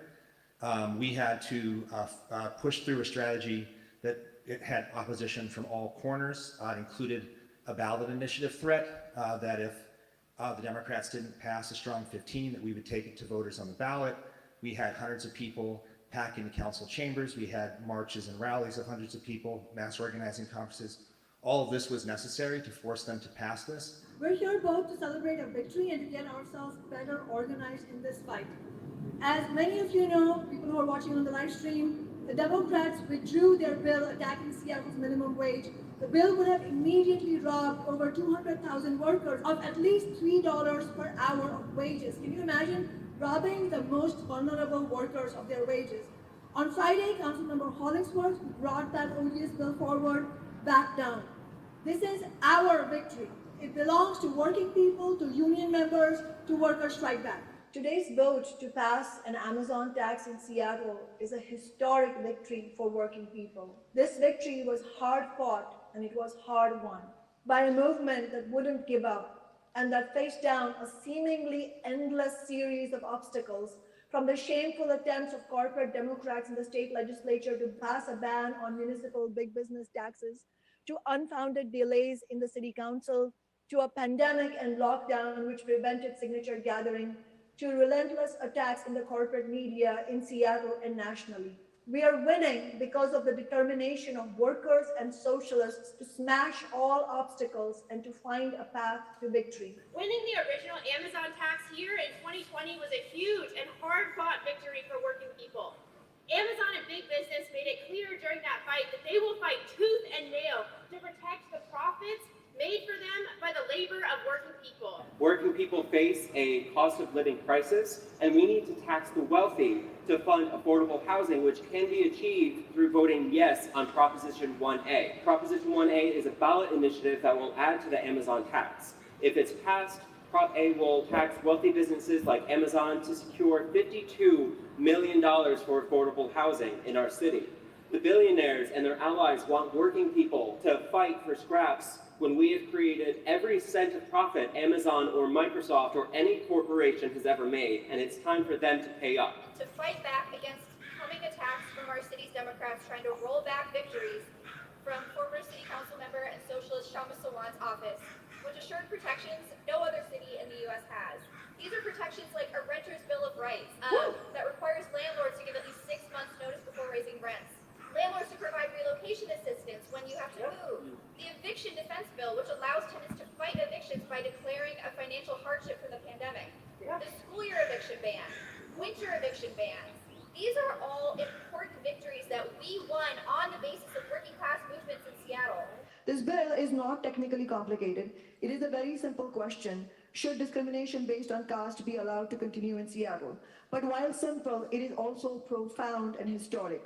Caste is a system of oppression that divides people into a rigid hierarchy of groups based on birth, with the lower groups facing serious discrimination, oppression, and even violence. It originates from about 2,000 years ago in South Asia, but remains pervasive today under capitalism. Around the world, an estimated 250 million people faced caste-based discrimination. And we know that Seattle's victory was truly historic. It is the first such ban against caste discrimination in jurisdiction of any level globally outside South Asia.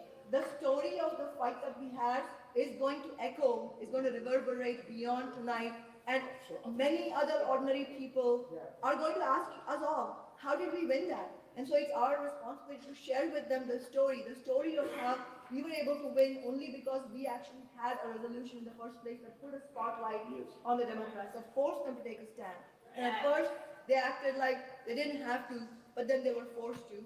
And then, in the presence of hundreds of people, they were forced to listen to our points and then forced to vote yes on a ceasefire resolution. This is how we believe elected office should be used for the working class, where our office becomes a platform for a larger movement. And that is Working people are fed up. They are really angry at what's happened over these last 4 years. They are really angry about the cost of living crisis. They are really angry about the broken promises, and they're really angry at the progressive Democrats who completely sold them out also. If one section of the working class scores a major victory, it will embolden all of us to fight for more. Yeah. Like our Tax Amazon campaign, like our election victories against Amazon's $1 million money bombs, victory is contagious. We need to build a new party of working class people who doesn't just be the lesser of two evils, but goes on the offensive to fight for working class people and put demands like $25 an hour as a minimum wage nationally on the agenda.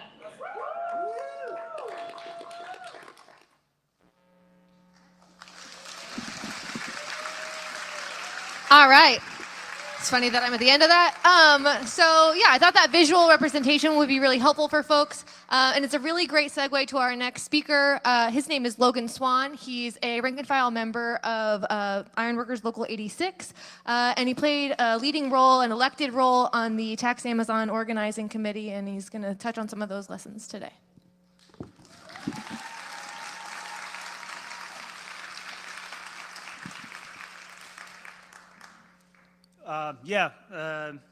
Logan Swan, I'm a member of Workers Strike Back and Revolutionary Workers, as well as a journeyman iron worker and a longshore casual.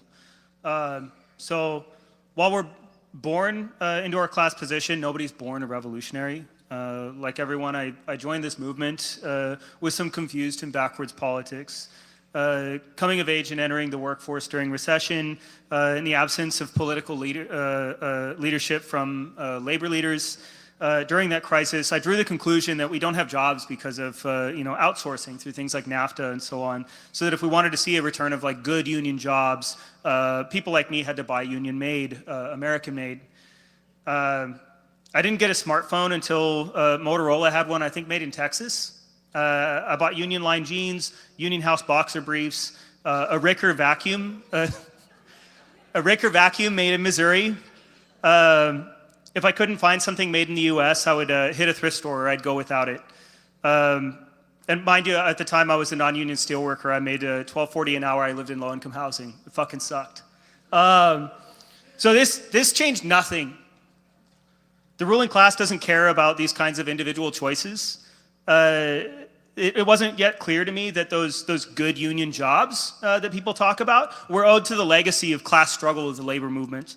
And that the degeneration of our condition was due to the class collaboration and the political cowardice of the leaders of our unions. Their cynical pragmatism of accepting the limitations imposed by the Republicans and Democrats, the absolute minimum our employers would concede to in contract negotiations. I started organizing as a socialist at the same time that I began my apprenticeship in the building trades as an iron worker. The experiences of organizing in the successful 15 Now campaign, fighting to tax Amazon to create union jobs, building affordable public-owned housing, were part of my apprenticeship, but unfortunately not as a rank-and-file union member, but as a socialist. I was radicalized and tempered by the society we lived in with all of its contradictions and injustices. So I'm going to focus on tax Amazon and the lessons from that struggle. And we campaigned on legislation to create 10,000 union building trades jobs, not building shiny new stadium or for some billionaire funded by regressive taxes on workers and homeowners, but building public housing for us with a bill paid for by the billionaires.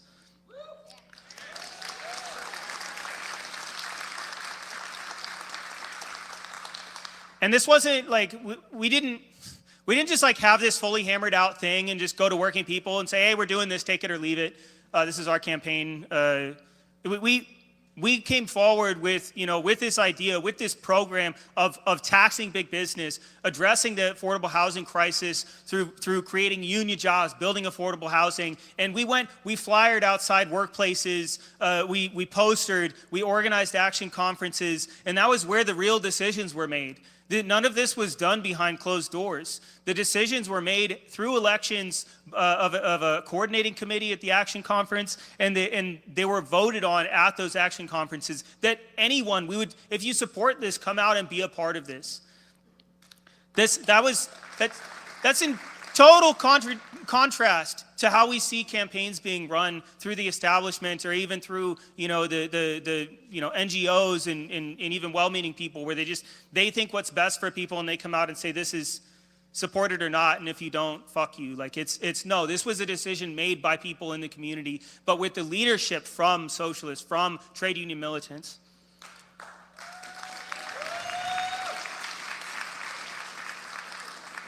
And it was through that, going and talking to rank and file union members and having them organize in their unions and pressuring union leaders to support this, that we got a majority of local unions to endorse it, because it was either we created a thing that could not be ignored, right? But unfortunately, despite the endorsement of the local labor council and the majority of the local unions, the building trades leadership chose to effectively scab on our movement, running defense for Jeff Bezos and the Democrats backing him. My own union's leadership went so far as calling Amazon a, quote, responsible builder that doesn't have, quote, a requirement to pay a prevailing wage, but they do. This servile praise has aged horribly, with Amazon being slapped with fines for union busting, forcing workers to piss in bottles, trapping workers in a warehouse during a tornado, killing 6. Not to mention the testimony from Brother Idolo here from Cause. But it smacks of the majority of labor leaders' race to the bottom strategy of class collaboration, partnering with employers that's seen the conditions of workers, both union and non-union, plummet.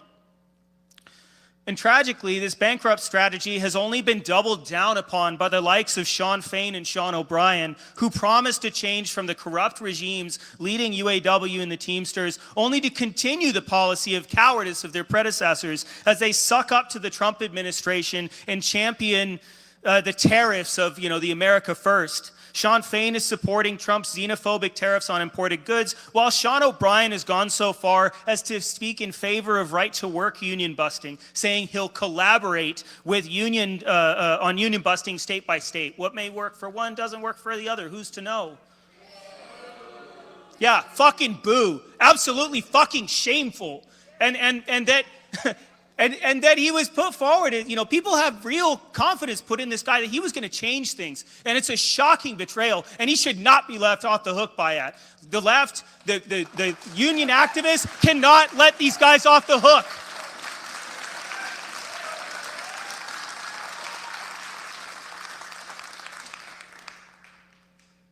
So much like the building trades leader here ran cover for the Democrats and Jeff Bezos, O'Brien and Fain are doing the same for Elon Musk and the Republicans today. And this is a dead end.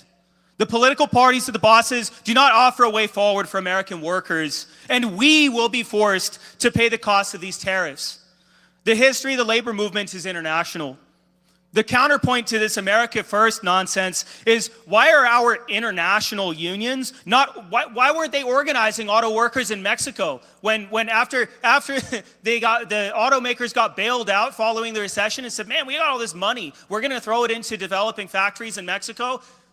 Why didn't you go fucking organize them? Why are you instead saying, look at those guys, they're taking our jobs, they're driving down our wages? That's because you won't fucking organize them.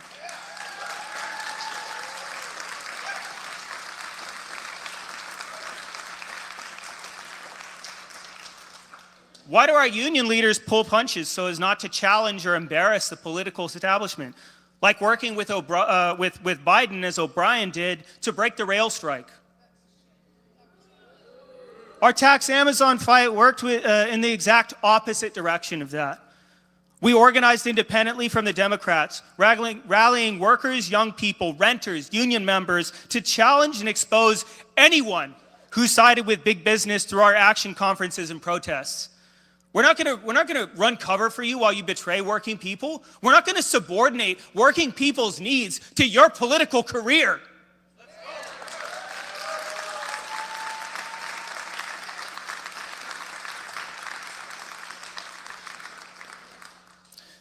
And despite the quisling efforts of Democrats and labor fakers, we won a tax on Amazon and big business to the tune of over $200 million a year.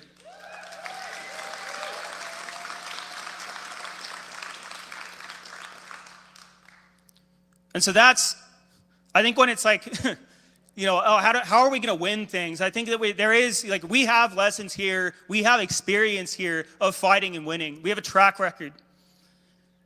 And because it came up in the breakout discussion I was in, may not have come up in all of them, but I think there's been a lot of discussion around how, you know, when we're presented with crisis after crisis and an absence of leadership and a clear approach on a fight back, you know, that people say, how do we help one another within our community? And there's a lot of talk about mutual aid. But, and hopefully I'm not being too sharp here, but mutual aid, in my opinion, absent class struggle, it's just collectivized charity. We cannot address our needs with our already meager material resources. We can't rob from Peter to pay Paul. That doesn't work. What's needed is a political struggle to take what we need back from the billionaires who stole it from us.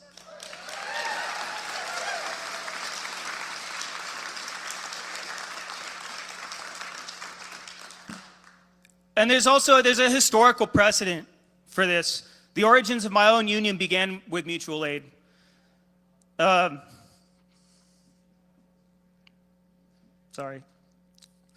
Bridgman's Mutual Association was formed by ironworkers, who at the time, that was the most dangerous job in the country, to pool funds so that workers killed on the job would have their funeral costs paid for, with some money for the wife and children left behind. But this did nothing to address the unabated construction fatalities or the poverty wages of my forebears. And it wasn't until workers began militant organizing drives and successfully unionized that pay and conditions improved.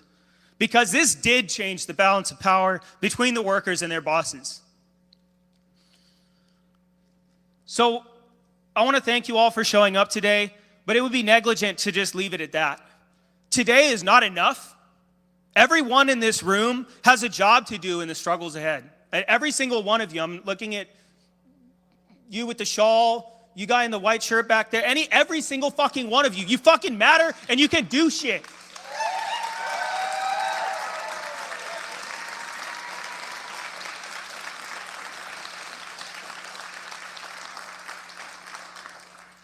After our breakout group, there was a healthcare worker who asked me about, how do I organize, it's fucked, right? In healthcare, it's fucked.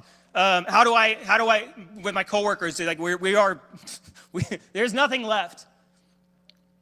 And that's, your workplace is political. Your workplace is where you organize. Like, and if you don't have a union, then the best thing for someone who wants to start a union is to organize with your coworkers and start acting like a union. And that's when we talk about concretely organizing, is to see yourself not as someone that things happen to, but someone who takes action, someone who realizes that there are daily conditions that are unacceptable.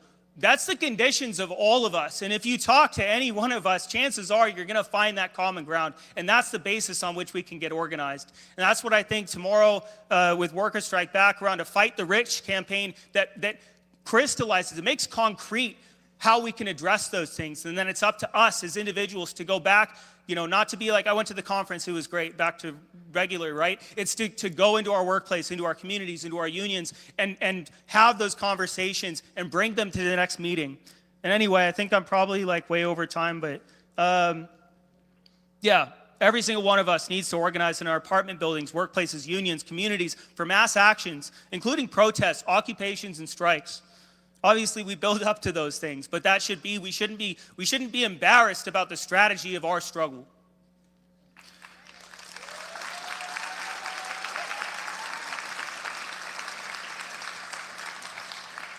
And I'm not going to pretend that it's going to be easy.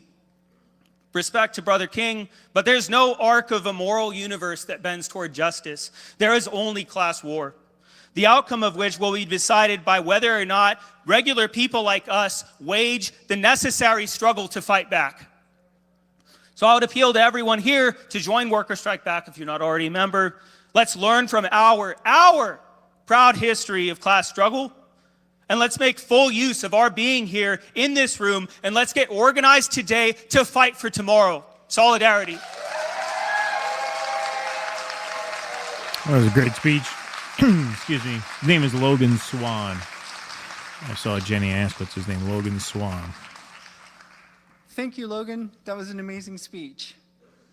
Okay, so the next person I'd like to welcome to the stage is Tiso Karina, who is a rank-and-file member of Teamsters Local 223, a union of United Staff and a member of Teamsters Mobilize. He's been down in Oregon supporting the strike of 5,000 nurses who are organized with the Oregon Nurses Association at Providence Health. And ONA nurses won a tentative agreement just yesterday as a result of their strike.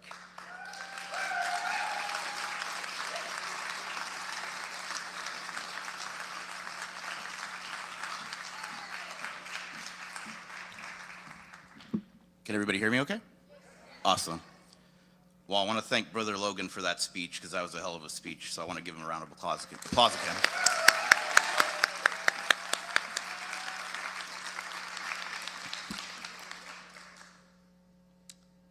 So I want to say hi to begin with to all of our Teamsters that are watching out there, because I know there's quite a few of us watching. I also want to read first a statement from Teamsters Mobilize, us as a group. On behalf of Teamsters Mobilize, we thank the organizers of this Workers Strike Back organizing conference. We are appreciative of this platform. And as many have said today, in the words of the great the IWW, an injury to one is an injury to all. Teamsters Mobilize started in 2022 in the lead up to the 2023 UPS contract. And many of us came together as UPS part-timers to address our issues and concerns. Some of us who didn't work for UPS stood in solidarity with our Teamster family at that point. We are a grassroots rank-and-file led organization inside the Teamsters. Our mission is to engage, educate, and empower rank-and-file Teamsters and every worker. We are committed to bringing a militancy, transparency, and democracy to the Teamsters. And right now, if you've been watching everything in the past 72 hours, it's probably needed more than ever. That being said, we are ready to fight the bosses and the class collaborators in the leadership of our union who serve to weaken it rather than strengthen it, and you know who you are in leadership. We reject the political duopoly that seeks to divide and conquer the working class. The working class and ruling class have nothing in common. Nothing in common.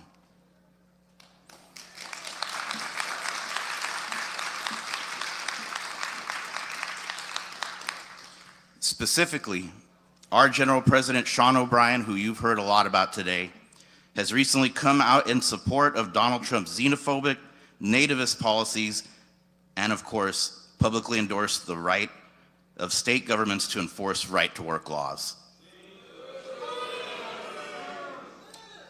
Just a fucking betrayal, quite frankly, as Brother Logan said. Now is the time to act to save our union. And I hope everybody that's watching on the live stream that's Teamsters are hearing that. Even non-Teamsters, I hope everybody's hearing that right now.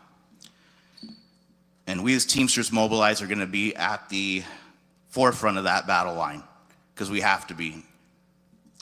We're eager to work collectively and collaboratively with all brothers, sisters, and siblings who are dedicated to the cause of working people and will stand by your side with that aim firmly in sight. Now, these are the comments that I want to add in addition to the statement. A lot of it's already been framed in the Teamsters Mobilize statement that I read, but it's been hard for me to keep up with what seems like an endless barrage of bad decisions coming from Teamsters leadership. I personally was a very strong supporter of the Oz slate, and I walked for him, a lot of other people that are on that slate. And I can tell you, I've personally talked to some of these officers and expressed the betrayal that I feel from our leadership. And that was a hard conversation to have. And some of these examples, things I've already articulated, the anti-immigrant sentiment, the support for anti-labor candidates as previously stated.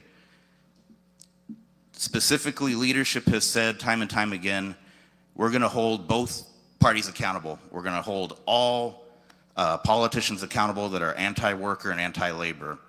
And quite frankly, all I've seen, and I'm not in love with the Democrats by any means, but all I've seen is a lot of shit talking about Democrats and not holding the right wing accountable at all. We need to hold both accountable, but I'm only seeing one side getting hit at all. That being said, I want to be real clear here. Sean O'Brien does not speak for all of us as Teamsters, and if you think that, think twice, because it's just not true, and I'm here to prove that.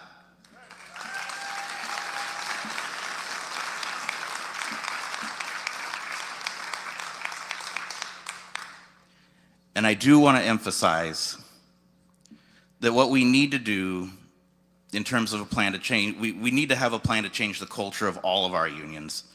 It's not just about the Seans, any specific leader. You know, they're not the root cause of the issue. They are absolutely the perpetrators primarily right now, but they are not the root cause of the issue. In fact, the root cause of the issue has probably been around longer than some of us in this room have even been around. So we need to push back against these bad values in our unions, these values that have been around for generations, quite frankly. And we've inherited that fight, unfortunately, and we're the ones that are gonna have to deal with it. So we need to do it right, and we need to engage it head on and not be afraid of it anymore. Like I've mentioned, much of how I feel has already been articulated by Teamsters Mobilized. I hope some of you will come to our meetings and see what we're all about and see that, you know, we're the folks pushing reform in this union, the reform that we desperately so need. And I want to say I'm glad that we've come together to make our union and our movements better places, because there's a lot of folks in our movement, or sorry, in our union that don't feel that we have any business doing anything out of wages, hours, and working conditions. And I'm here to tell you that that is not true, and we are pushing back against that openly and actively.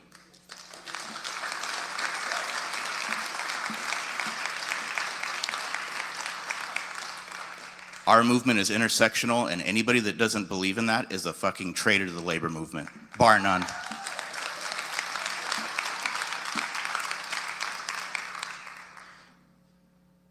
So I want to thank the Teamsters that are in our union now and in the past who paved the road for progressive voices in our union.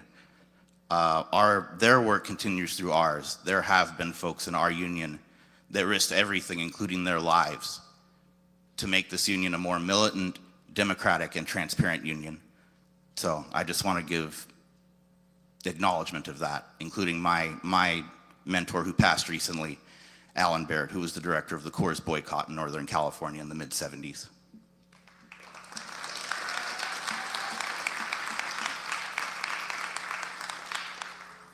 And in the spirit of organizing, before I close, we are having a special meeting on March 2nd at 2 p.m. Pacific.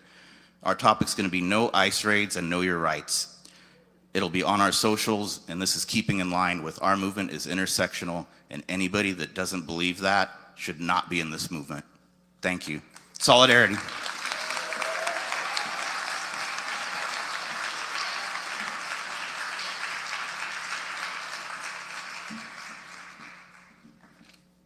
Thank you so much. That was an amazing speech. I'm sure we've all enjoyed our speakers so far. Our next speaker is the leader of the African People's Socialist Party and the Uhuru movement, political theorist and strategist who's developed the theory of African internationalism. He's traveled to over 19 countries building black power struggles throughout Africa, Europe, and the Americas, and establishing solidarity relations with other colonized peoples' movements.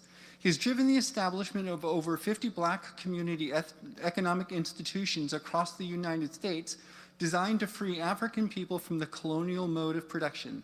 Please welcome Chairman Omali Yeshitela.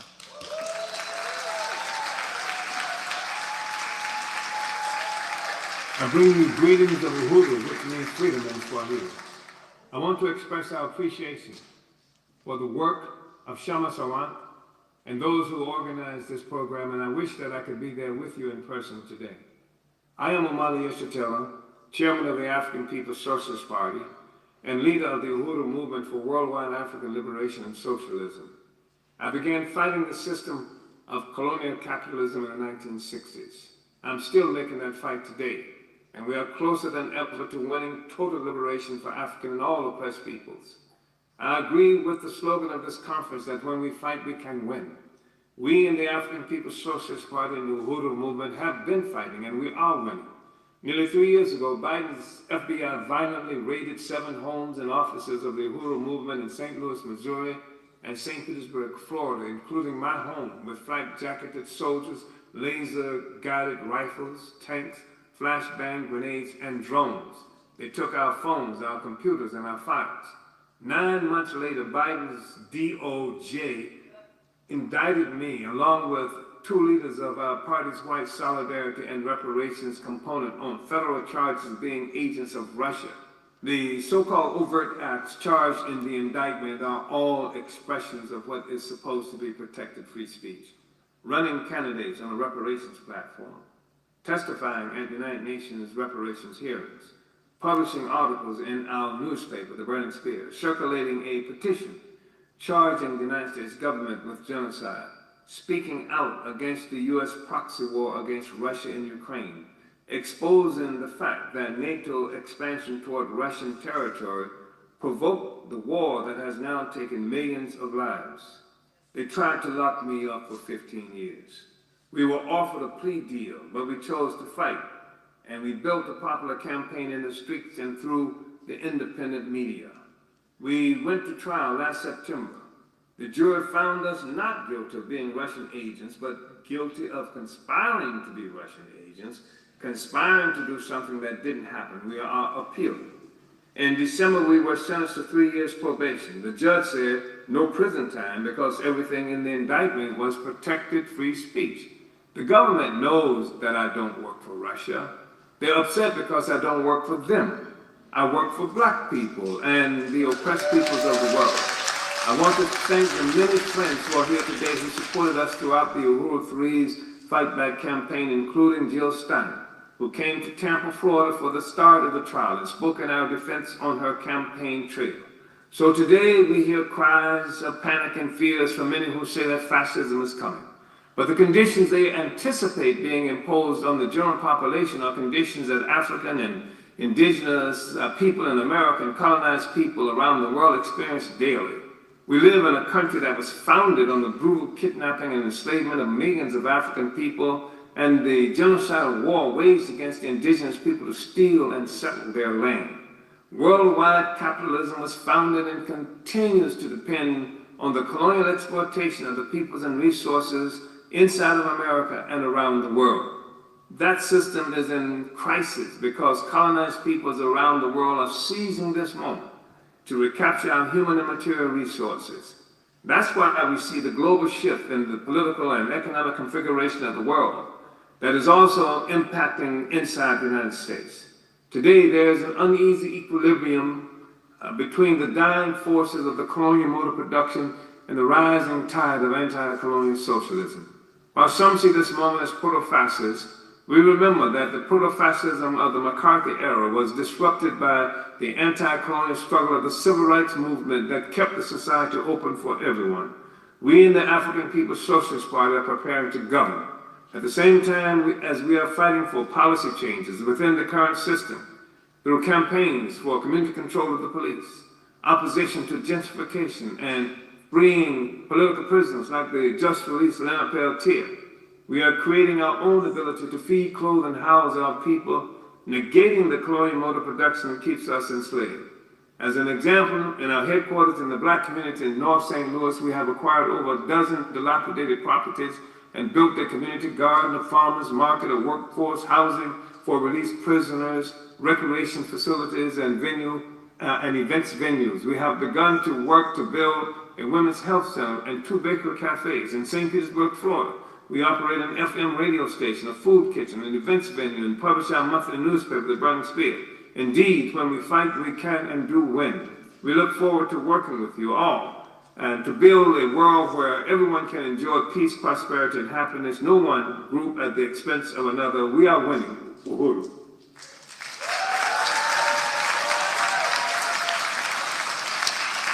Thank you so much to Chairman Omali for sending that video of solidarity. I think showing the breadth and strength of this movement is a really important part of today, so we all be feeling energized. And in that vein, we also have today with us Nick Cruse from the Revolutionary Blackout Network, which is a Black-led multicultural network of activists and citizen journalists focusing on empowering communities through education, organizing, and direct action. So go ahead and roll that for me, please. What's poppin', my friends? Thank you for inviting me and allowing me to speak. It's unfortunate I wasn't able to make it. I had a lot of fun meeting you guys in Chicago and Seattle. I much prefer doing these in person. So I want to thank Shama for giving me the opportunity to still record a video despite not making it in person. Right now, it's very important for us to stay active and stay mobilized because we are just witnessing another pendulum swing. It's inevitable that Donald Trump will disappoint MAGA.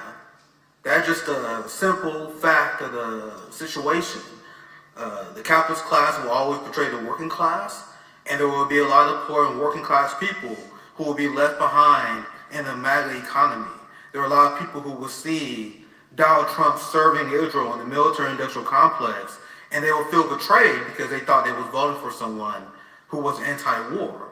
That's why it's extremely important for us as a working class movement, as socialists, as people who are class conscious, to be there for the working class as they are abandoned by the ruling class.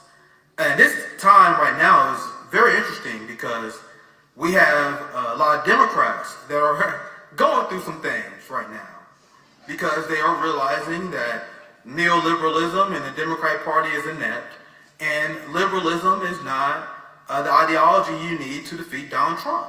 You need a populist movement. So when they are down, as they are questioning their political party and they are panicking, we have to be there for them and pick up the people who are disillusioned by the Democratic Party and their incompetence.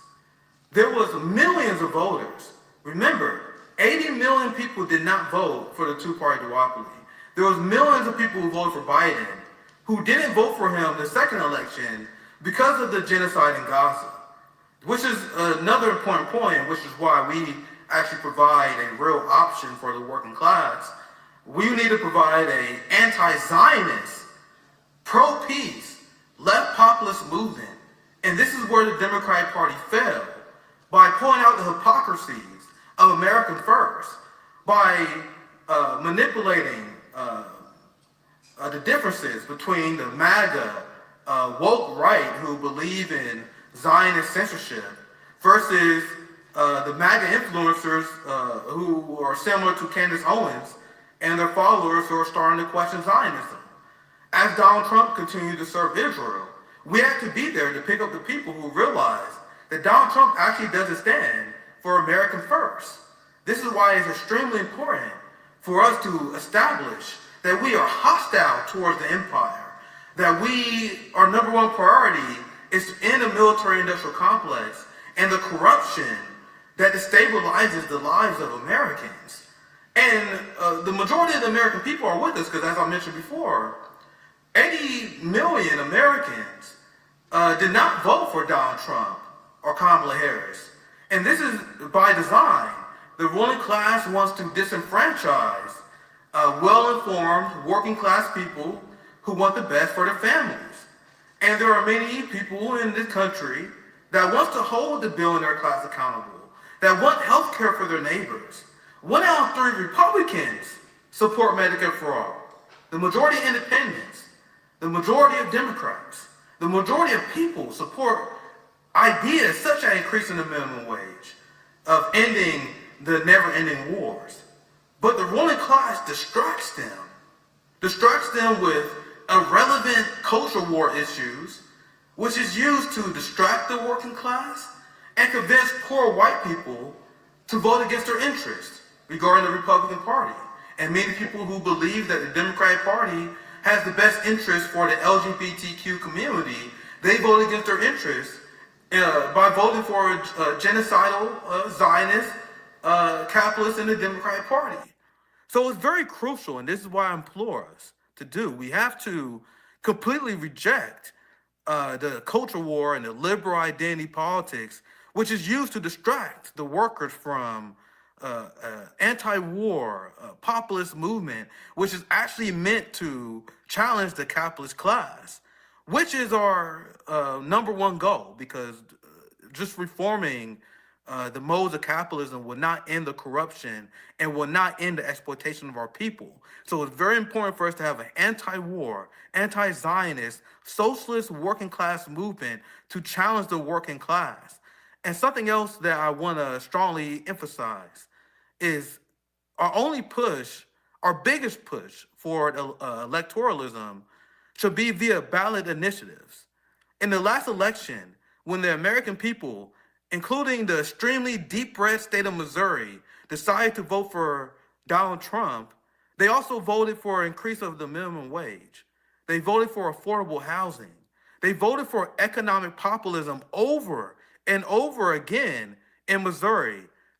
So whenever the American people have a chance to choose, they would choose things like a Medicaid expansion, like Missouri voted for. Now we have the Missouri governor who wants to override the will of the voters, because we live in an authoritarian hellscape where there's no way that the people can actually express their will on the government, except via ballot initiatives, where we had to force their hand, like what is happening in Missouri. So if you don't have ballot initiatives, that should be your primary focus. And I am meaning a very small percent being spent on electoralism. We need to spend our time being there for our communities, organizing for the working class and the poor, standing in solidarity with our Palestinian brothers and sisters, and advocating for an end of nuclear war. That should be our primary focus. I appreciate you guys for inviting me on, and I hope you guys are willing to work with us at Revolutionary Blackout as we continue to expand our mutual aid organization and mutual aid societies among the left. So thank you, Shama and Workers Strike Back, for inviting me once again. Thank you guys, and have a great rest of your conference. Thank you so much to Nick Cruse and RBN. I think, all these folks who had to send videos, also for me, really underscores the sacrifice that everyone who's here in person really made, because we know we don't take for granted the time, the energy, the resources to travel. So we appreciate people who are able to send these solidarity messages. We now have actually a hybrid contribution. So we've got one person in person and one video from Do Dissidents. I think maybe we could get Russell to come up here for when we're doing Keaton so that you can have it sort of side by side. You're probably used to that. But yeah, I think Do Dissidents, they weren't on my radar ahead of this election. And then they took a singly just incredible, strong position. They joined us out in Chicago at the DNC. And we've just been, fighting alongside ever since. And we're really proud to have them here. So yeah, I think you're up first, and then we have Keaton's message. So yeah, welcome, Russell.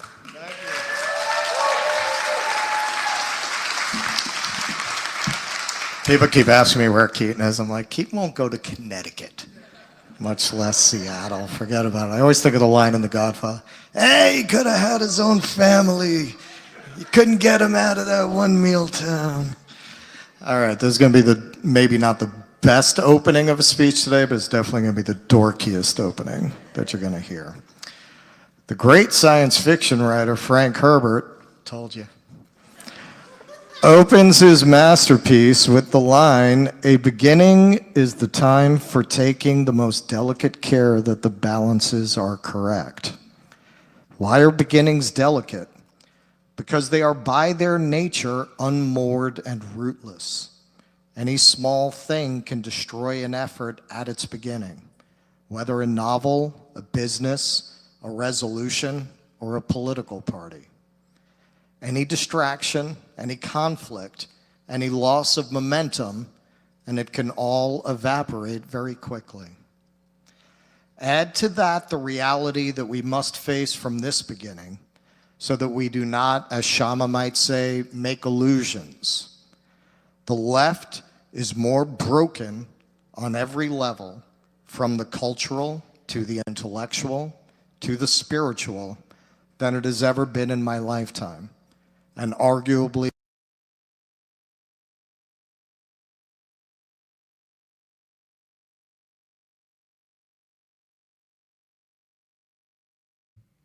than it has ever been in this country. That is partly through self-inflicted wounds and partly a result of external pressure, sometimes exerted through the kind of infiltration and psychological operations that we now know for certain USAID, NED, the IRI, and many others have been running overseas for decades. It would be naive to think they haven't been running the same kinds of operations here at home. And when we look at the state of the left, we must offer some grudging admiration for the effectiveness of their efforts. We saw the end result of those efforts recently when the DNC offered content creators a cash bonanza by streaming their race for a new chair. The high comedy of this pure distillation of the essence of what the Democratic Party has been reduced to by its Wall Street owners working in tandem with an activist wing that is only allowed to exist precisely because it is ridiculous and ineffective at advocating even for the narrow identitarian issues that are the only issues allowed them by the party's donor class. It was as clear a lesson for activists as Ozymandias in the desert. This once great and powerful political party brought low and yet still there sticking up out of the sands of its own destruction to beg for money. Look on my work, ye mighty, and write a check. This was the final outcome of the Frankenstein's monster experiment of stitching together disparate elements of the civil rights movement, running them through a blender of tortured postmodernism, elevating obscure crackpot academics as spokespeople for the truly repulsive, zero-sum, all against all vision of society that came out the other side, and telling people this was what the left was all about. Not solidarity, identity. Not class, not the hard realities of material conditions. Instead, these ideas were replaced by a secular theology, with the villains often being the workers themselves, who hadn't been educated in the new jargon, and who not only didn't accept and embrace every new sexual and intellectual fetish of the ruling class, but often had the temerity to openly question them. As it turns out, polyamory is not a politics, and the hunt for microaggressions is no substitute for the hunt for better wages and free health care.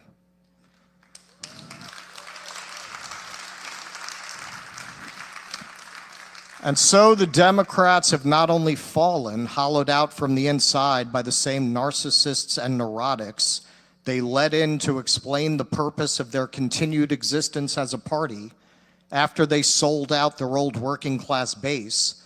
They have turned over the country to a re-energized Christian right that's going to end up making the Reagan Revolution look like Woodstock.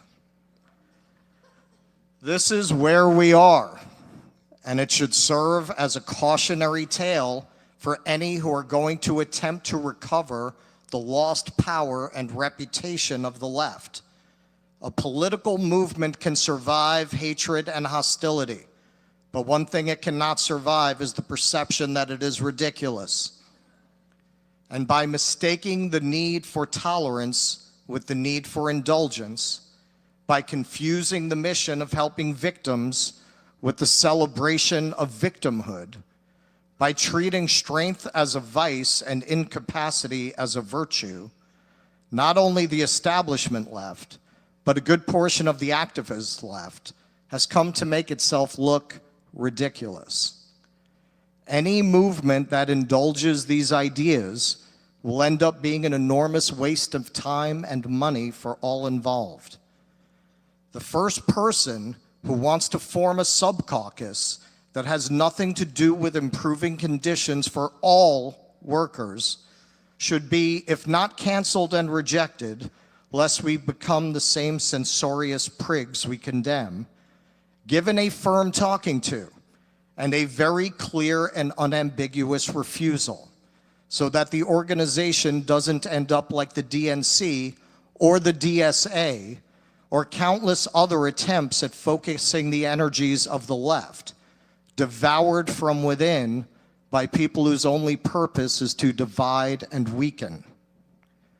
For a left that's gone 40 some odd years without a serious union presence in its councils or any real connection to laborers and tradesmen who may not think the way they do on every issue, repairing that relationship and reestablishing that connection is going to take a lot of humility and a serious course correction.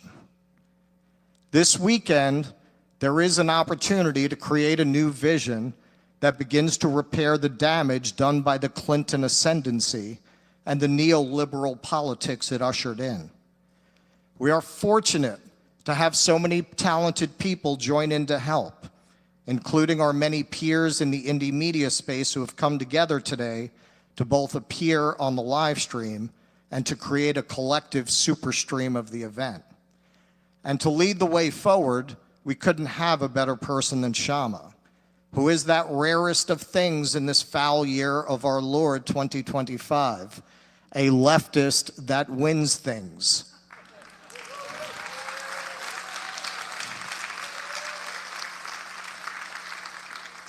As one of our viewers recently said, Shama is ride or die.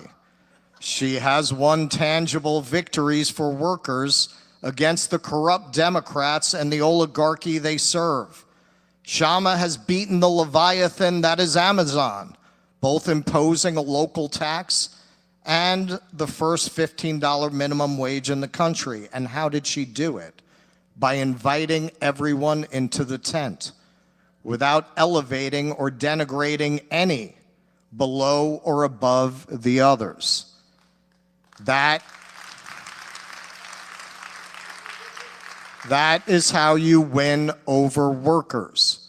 That is how you build solidarity. That is how you create an alternative in waiting for the moment when the foot soldiers of the MAGA movement, who need to pay rent, see a doctor, take a plane, or collect Social Security like everybody else, come to realize that tech bro billionaires were never coming to save them, only to preside over their final destruction as a class and to dismantle what meager protections they had left from the greed of their own. Thank you.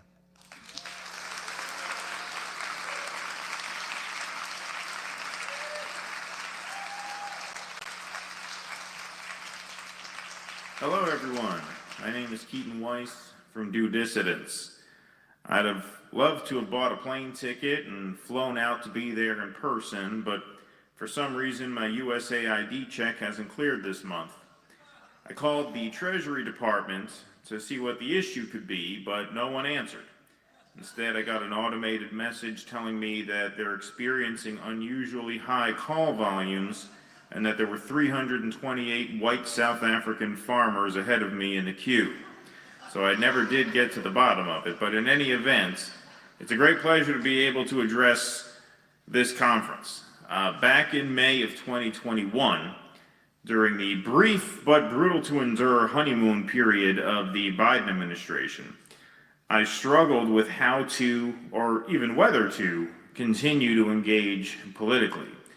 It was a very strange time when the country, coming out of the COVID lockdowns, seemed eerily content to settle back into the old pre-Trump way of doing things. Order had been restored, democracy had been rescued, of course, and normalcy had been reinstated. Lucky for me, though, despite having fallen into a pretty severe political depression, I had, months prior, committed to be a part of a telethon fundraiser for Kshama Sawant's effort against the Democrat-led recall in Seattle. And so in order to not break my commitments, I of course agreed to follow through and show up. And the evening of the fundraiser, I met Shama and her team for the first time over a Zoom call in what was ultimately a 4 to 5 hour event. And for the first time, I saw what, if I'm being honest, I haven't really seen anywhere else at any moment since, which was a group of hardcore leftist activists who had their shit together, who could actually organize and win against the entrenched financial and political interests in Seattle. And win, they did. Shama's team in Seattle pulled me back from the political brink. They kept me from falling into despair at a time when things seemed quite bleak. And today, of course, we find ourselves once again staring out at a political landscape that seems even more unforgiving than the one I just referenced, which is why I can think of no better place to be than here with many of that same team that so inspired me 4 years ago. Now, what makes these times even more difficult than before is that as the right wing amps up their assaults on ordinary people, the discredited liberal class has wrought enormous havoc by tarnishing the brand of noble left causes, tainting them in the minds of the working class. Environmentalism has been hijacked by uber-wealthy do-gooders who lecture the public from Davos, where they flew in on their gas-guzzling private jets. Anti-racism has been given a bad name by a cadre of PMC grifters like Ibram X. Kendi and Robin DiAngelo.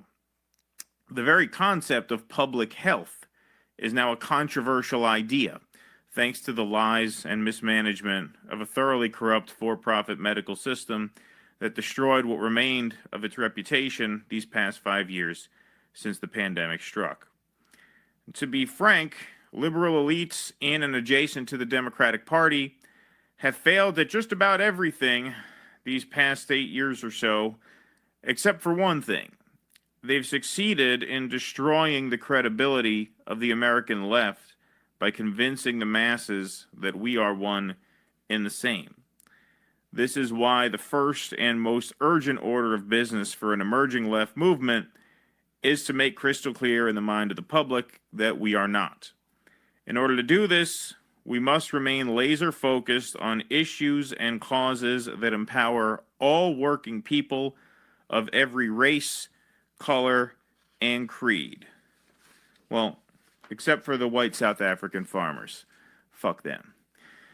But everyone else should have a seat at the table, no matter who they voted for, how they identify, or, very importantly, I think, where they live.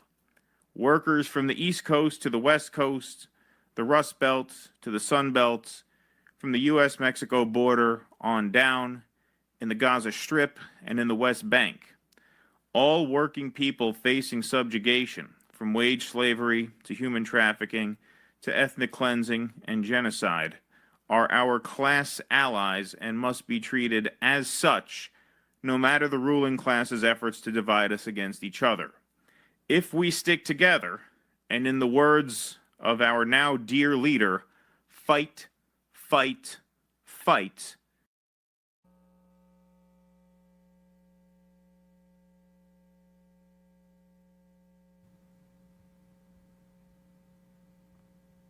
Okay, there we go. Our next speaker will be Hassan It was Abdel almost over Salam, anyway. I don't the know what happens on the co-founder stream. of Abandon Biden, which then became the Abandon Harris movement. They challenged and turned away from the Democratic Party for their ongoing support of the genocide in Gaza. And ultimately, the Abandon Harris movement endorsed the anti-war campaign of Jill Stein and Butch Ware in 2024. No, in the chat, that wasn't quite the end. It had like 10 seconds left. But that's all right. You got the point. Ceasefire now. Ceasefire now. Ceasefire now. A lone voice. Relentless, again and again, calling for justice. Piercing through the cold on Minnesota pavement. November 1st, 2023. We stood our ground, announced that we will never vote for the president. We came out in droves in 2020, and we made President Biden the president of the United States. We witnessed enough, the brutality, the bombardments, 3 weeks of genocide. Intolerable to the American conscience, we had no other choice.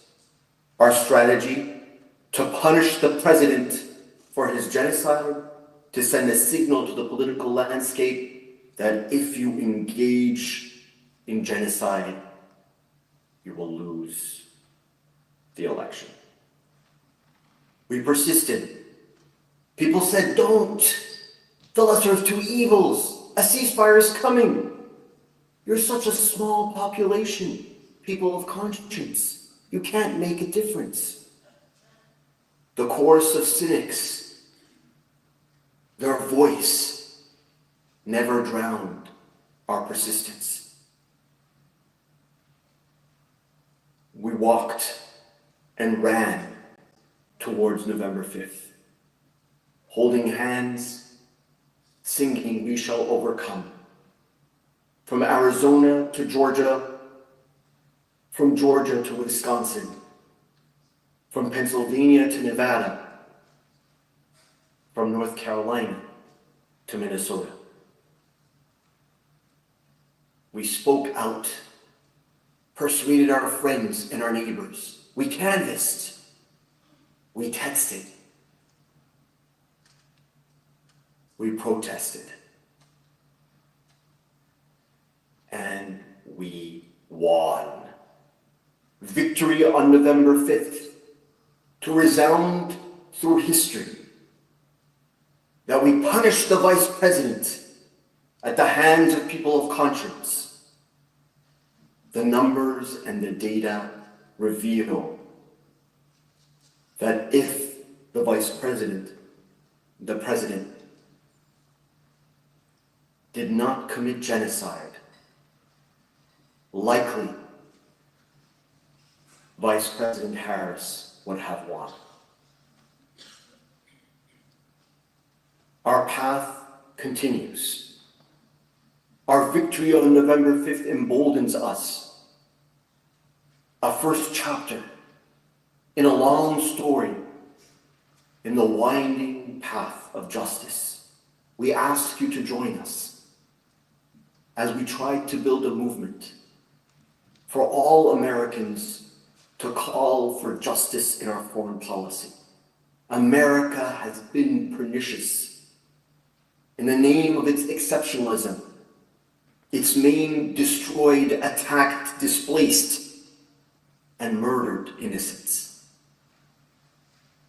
And here domestically at home, our inhumane policies, at Abandon Biden, Abandon Harris, we rebrand, reinvigorate, to galvanize a new movement, calling for Medicare for all, Medicare negotiating drug prices, ending homelessness, and ensuring a humane foreign policy worldwide. I will never forget Brother Faris, the real founder of Abandon Biden, in that prison where I was held by Israeli forces who detained and tortured me for weeks in 2022 for no other reason than that we wished to protest peacefully. And there in prison, I met Brother Faris, one of the youth that I got to know that year. Him pacing before me back and forth in prison, he asked me that unforgettable question: what will you do if you go back home? If you go back to America? I never thought I'd go back. My interrogators promised me that I'd never be released. But I decided to answer, what will you do if you go back to America? I said I would speak out. And the most extraordinary thing happened on the face of Brother Faris. A huge, brilliant smile appeared. That what brought him pleasure is that you now would hear his story. That what brings the pleasure, the happiness on people oppressed worldwide, is the knowledge that together here, we would arrest the villainous atrocity and vices of our government at home and abroad. And now, a new beginning. Let not the momentum dissipate. Join us in this movement with Workers Strike Back and the Green Party. Abandon Biden, abandon Harris. A movement for which we can say, finally, abandon genocide, abandon brutality, abandon injustice. Together, to bring a smile on Brother Faris's face and all those oppressed in our pursuit on this winding course towards justice.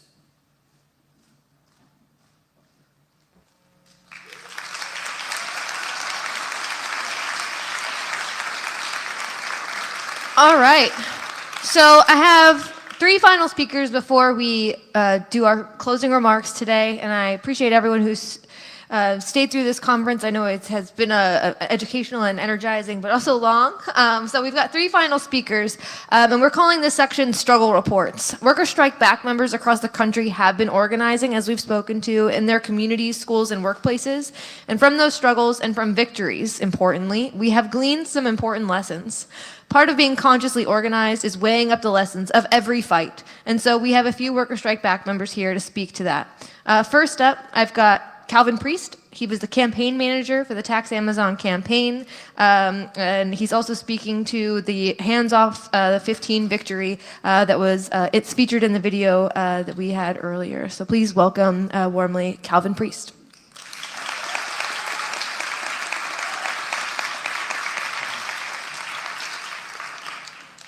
As Emily said, I'm a member of Workers Strike Back. I'm also a member of Revolutionary Workers. So Shama spoke earlier about our fight to win the $15 minimum wage, how we were able to defeat big business and the Democrats to win the highest minimum wage in the country. We knew when we won our victory that the fight wasn't over. And Shama said as much in her victory speech, which we showed part of it on the video earlier. We knew because no fight is ever over under capitalism. The bosses and their political servants will pick their moment to go after that victory, to try to undermine it or get rid of it altogether. And we're seeing that again right now as the Republicans and Trump are preparing to go after Social Security, Medicaid, and Medicare, some of the biggest victories of the US working class, with the help of the Democrats. This is one of the many reasons that capitalism cannot be reformed, that it has to be destroyed. Our victory on 15, though it was and is the strongest minimum wage law in the country, was incomplete. We weren't strong enough to win everything we were fighting for. In any fight with the bosses, whether we win, how much we win, is not about the morality of the bosses or the politicians or making persuasive arguments to them, because they have no morality. It comes down purely to the strength of our movement and our support within the wider working class versus the bosses. That's all that it's about. So with the help of many labor leaders, sadly, the Democrats ran through a series of loopholes in the legislation. One of them was they gave small business a 10-year-long phase-in before they had to pay tipped workers the full minimum wage. That had problems written all over it. To be clear, this was not because big business or the Democrats give a shit about small business. Obviously they don't. As we knew at the time, this was a loophole that they hoped they could cash in on later as an avenue to undermine and to start to unravel the law. And predictably, last summer, the Democratic city council members, with the Socialists no longer in the city council, decided to do exactly that, to begin their assault on Seattle's historic and massively popular minimum wage. They were totally dishonest about it. Again, they said it was all about small business. They said it was all about COVID and how it was so hard on small business, how it was unexpected, despite the very obvious fact that it was workers who paid the price for the pandemic. They used identity politics. They had the sole black member of the city council be the one to trot out this attack. Joy Hollingsworth is her name. And by the way, we should always name our enemies. We should use their names.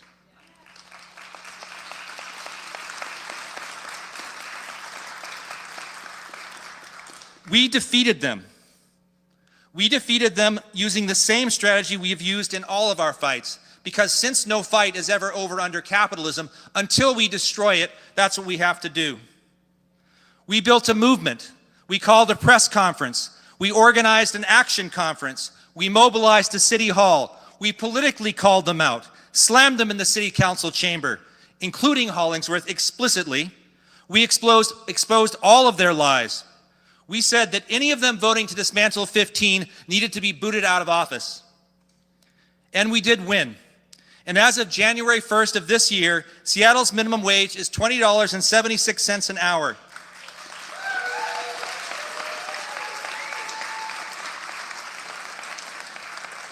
Obviously, it's still not enough. But we defeated big business and the Democratic Party again. We defeated them in their attempts to create a permanent sub-minimum wage in this city and deny workers the more than $3 an hour raise that they needed to survive.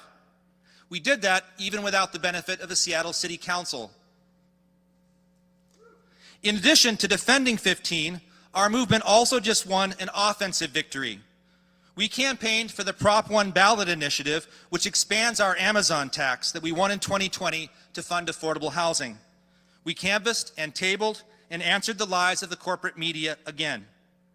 The NGOs that filed the ballot initiative, unfortunately, did not want to antagonize big business and the establishment, so the increase was only for $52 million a year.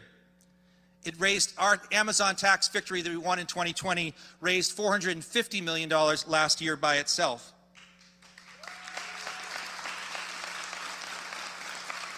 So while we disagree with those NGO leaders, it was nonetheless an important victory.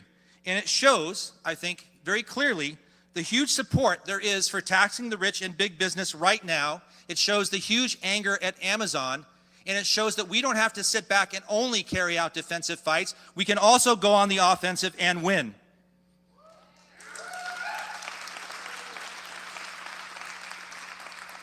And we have beat Amazon, I've lost count now, I think 4 times.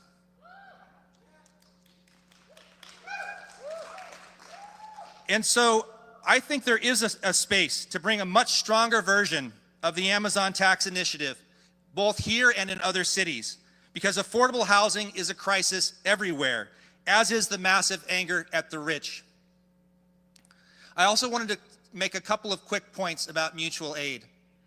So I know there's a lot of discussion about mutual aid, and I basically agree with what Logan said earlier. It's completely understandable that people feel that they want to do something for the people that they know that are struggling. But the problem is we have limited resources, we have limited energy, and we can win offensive victories like these.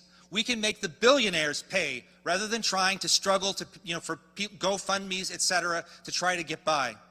And that's really the best direction for our energies, not only because they're the ones with the billions and not us, which is the critical point, but also because in engaging in class struggle, people learn. That is how you build a movement, that's how you build an ongoing movement, and that's how you create leaders. It is through these fights, the $15 minimum wage fight, the tax Amazon fight, the fight for renters' rights that we fought. That is how we built leaders, that's how we built an organization, that's why we have Workers Strike Back right now. That's why we're having this conference right now. And so we need to build on that. It's very easy for us to get dispersed and go in different directions and do different things and get tied up with the many people struggling under this system. But the way people learn is through struggle. And so it's absolutely crucial that our orientation be towards strategically taking on fights where we can do real damage to the bosses, where sometimes we can win, and where we can build a stronger movement going forward rather than constantly being on the defensive.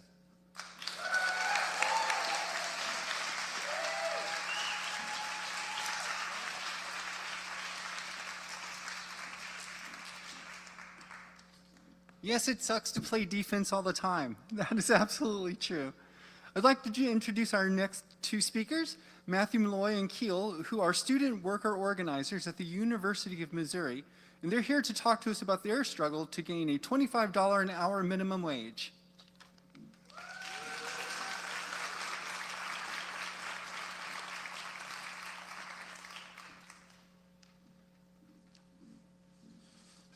Hear me okay?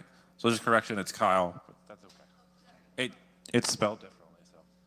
It's spelled K-I-E-L, so that's probably what the confusion is. Anyway, so I'm gonna start. So my name is Kyle Corcoran, and I'm excited to be here, everybody, today. So I'm glad to see all the comrades here today, and I'm gonna say it's a privilege to speak and share my experience as a graduate worker within the University of Missouri system, and as an organizer in Kansas City, and as a member of Workers Strike Back, and also as a member of our emerging union, which we'll call the United University of Missouri United Workers.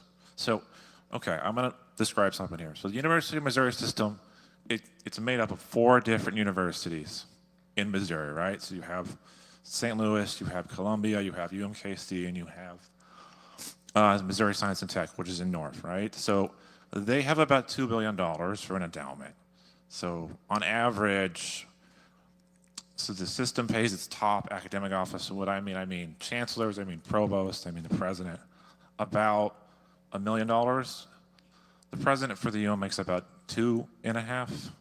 So if you compare that to student workers, right?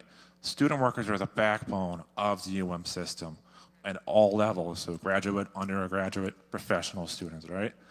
So undergrads typically work a lot of on-campus jobs. So we're talking about library services, which all students use. They use them for the front desk, they use them to get the books.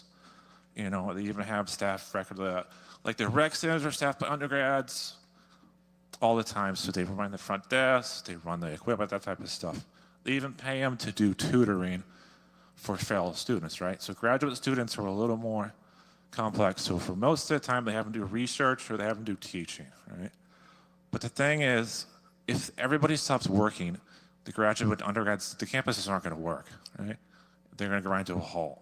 So on average, the dollar amount for undergrad workers is about $9 to $12 an hour. So for a university that has $2 billion for an endowment, they're paying someone to man a desk $9 an hour. So yeah, they don't really care. So they know it, they don't care, right? And graduate workers make about $1,800 a month. That's the max. So like how UMKC works, it has different grad programs, right? So it pays them differently, and like STEM are more focused, so that's the max you're gonna get. And that's once a month, $1,800. Yeah, so it's not enough, but again, they don't care about any of that. So let's be honest, nobody can live on $1,800 a month, let alone $9 a month when you're young. And it doesn't matter if you have a family or you're single, right? You can't live on that. So like I know that from experience. Like I've taught Forum at UMKC for about 2 years with their math classes and some of their like undergrad math classes, right? And I have a son who's about 16 months old, and it was a struggle to get by. Like I had to borrow money from the dean he was very nice. He gave me money, but and then as I'm also the president of the graduate student council, right? And people will come to us and say, we don't make enough money. We teach 2 classes, and when, like one person, like we go to the school, they tell us that they can't do anything about it, and they'll tell them to go to the food pantry. A bunch, yeah. Which is, again, it's very frustrating if you're working 2 classes, or if you're teaching 2 classes and you're taking classes, and then you go, well, I get paid once a month and I have a bill, and they're like, go to the food pantry. They just don't care, all right? So the idea is that we have to take these on. Like, these wages are unacceptable. Tuition, rent, and basic living expenses keep rising, right? In the school, the university of itself, across all these 4 schools, aren't responding to any of this, right? This is unfair because, like I said, students don't only work, they are people outside of the classroom. So they have families and responsibilities. So again, it's not fair to them. This is all, if the students don't work, then the faculty and the administrators can't run the universities, right? But they get paid a lot more than we do. So when we bring it up to them, right, their attitude is to shut down any type of discussion about this. So like we try to get papers, the school papers, to put out stories. They will do interviews and then get student experience, and then at the end they will pull it and say that the school has put pressure on them to not publish just a paper about working conditions, not about a paper about unions or a call, just to say this is on average what a student worker makes, right? And then, which is unacceptable. They've even told some students that they can't talk about unions at all. And they will, they sometimes threaten to fire them too, but yeah, that's unacceptable. They also, for international students, it's even worse because they are afraid to organize or even speak because of what they think that the school is going to do, right? So, and then, so, all this to summarize all this. This experience is reverse something I know. Student workers need to fight back, right, against an administration. So this is kind of why we launched the University of Missouri Students and Workers United, or UMSWU for short. And then alongside Workers Strike Back is helping us. And right now we're trying to table at UMKC as a start about 3 times a week to get people to sign a petition. This petition's about $25 an hour for undergrad, professional, graduate work minimum, no exceptions to that. And then also international students in the UM system are forced to pay a health insurance fee up front. So that's about $1,500 they have to provide. And they can't, and then they're not allowed to get medical services because they restrict them to just use it on campus. So it's not very fair. I don't know what they're doing. They just don't care. Yeah. So yeah, we supported also we're such a mandating medical for all in this. We want to support because there are schools in the UN system that support the Gaza and they support Israel with the genocide. We're telling we don't demanding that to stop. Like UMKC is pretty bad. They do. We want that to stop. Here, nobody should be supporting genocide. They should not use methods of education to do so, right? So then to end it on more. If anybody's watching Kansas City, we're going to have a rally, the live rally at March 8th at 2 p.m. at the Charles B. Will Amphitheater. If that's fight UMKC across the river. So we would love for you to come and show out, and we want to get as much support as we can for this because students are suffering and they should not be told to go to the food pantry as a result for trying to just better themselves. Yeah. Thank you for your time.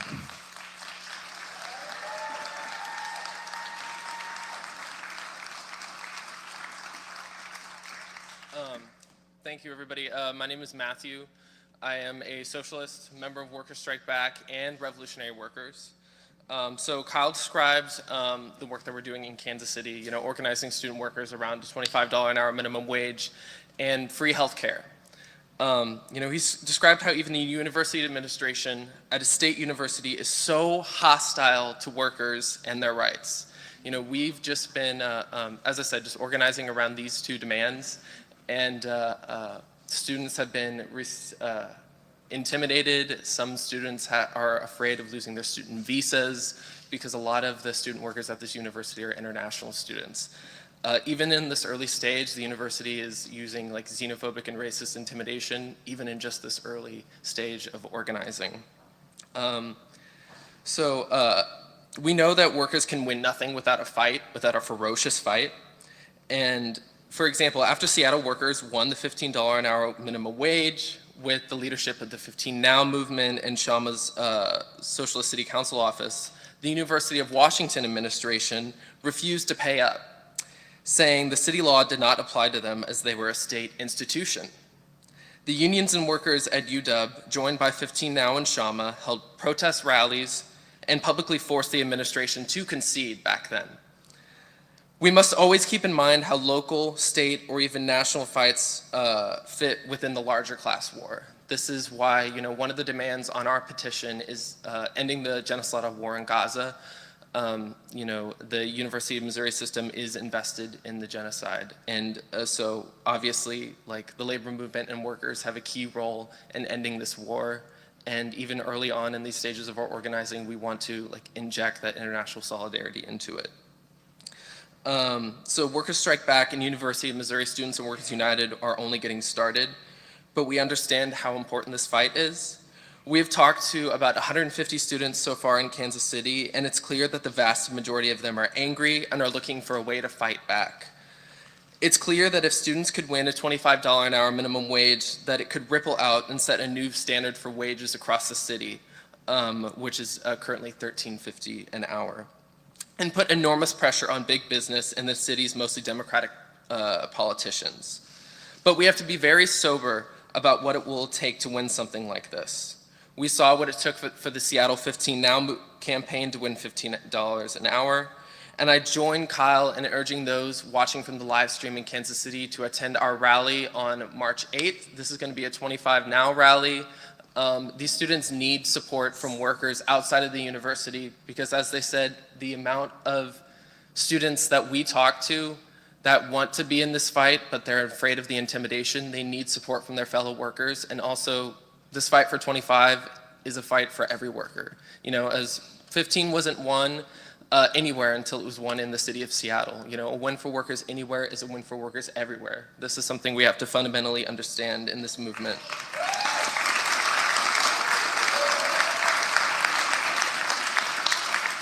Labor and working class history shows us we must look beyond the workplace. As I said, one of UMSW's very first demands was a demand to end this genocide in Gaza and that the University of Missouri completely divest from the weapons industry profiting from Israel's war and occupation. Workers must build international solidarity if they are to combat the divide and conquer strategies of the billionaires. The history of class struggle shows us time and time again exclusions based on race, nationality, or national border only weakens the working class movement as a whole. This is why it's incredibly important not only to make demands concerning the workplace or industry, but also to have broader demands. This is a critique that we have received often in our organizing, but we think standing in solidarity with Palestine is essential. Having broader demands also points us towards the future. Demands like nationalizing the energy sector won't be possible unless labor unions join in on the struggle. So I just want to reiterate one more time for those watching in Kansas City, we're having a 25 Now rally on March 8th with Workers Strike Back and University of Missouri Students and Workers United. I hope everyone in Kansas City can join us, and thank you so much for your time and solidarity, everybody.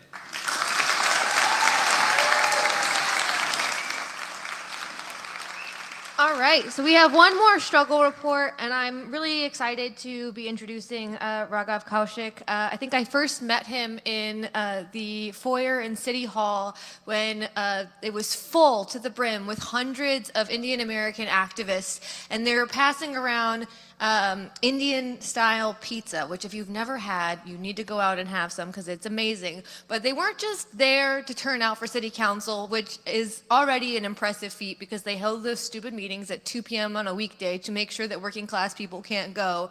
But they made sure that the hundreds of people who turned out wouldn't have to leave early, that they would have all the snacks that they need to sit there and tell the Democrats exactly what they thought of them. And with that strategy, right, we were able to win not just, I think we spoke in the video about the historic ban on caste discrimination, but before that, actually, a repudiation of the racist Modi regime and their citizenship laws, which I think really were an international harbinger of sort of the move to the right and that we've seen, all over the world.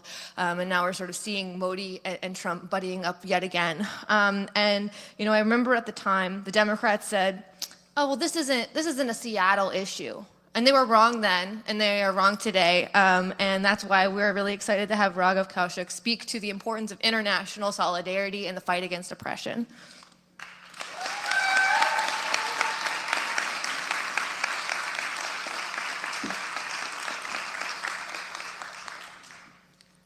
I really like what Calvin said in his speech before about offensive fights and defensive fights. The theme of this conference has been to fight the rich.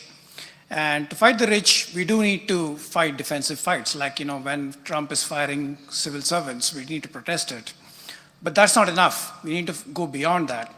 Higher minimum wage, Medicare for all, free public transit, ending caste discrimination, issues like that. We need to win concrete victories like that, material gains, starting with the local level and then going on to the national level. And, we have a great example of how to win such victories over the past decade, right here in Seattle. And in fact, I'm here to talk about precisely one of them. Exactly 2 years ago, February 21st, 2023, the Seattle City Council banned caste discrimination in the city. And Seattle became the first jurisdiction outside South Asia to do so. Media coverage of this was viral. The news just became viral. You can hear Shama talking about socialism and tax the rich and things like that in various Indian languages like Hindi and Marathi. The governor of the Indian state of Tamil Nadu, M.K. Stalin, tweeted his congratulations. It was so big. And that was incidentally probably the first time in history that someone named Stalin was congratulating a Trotskyist.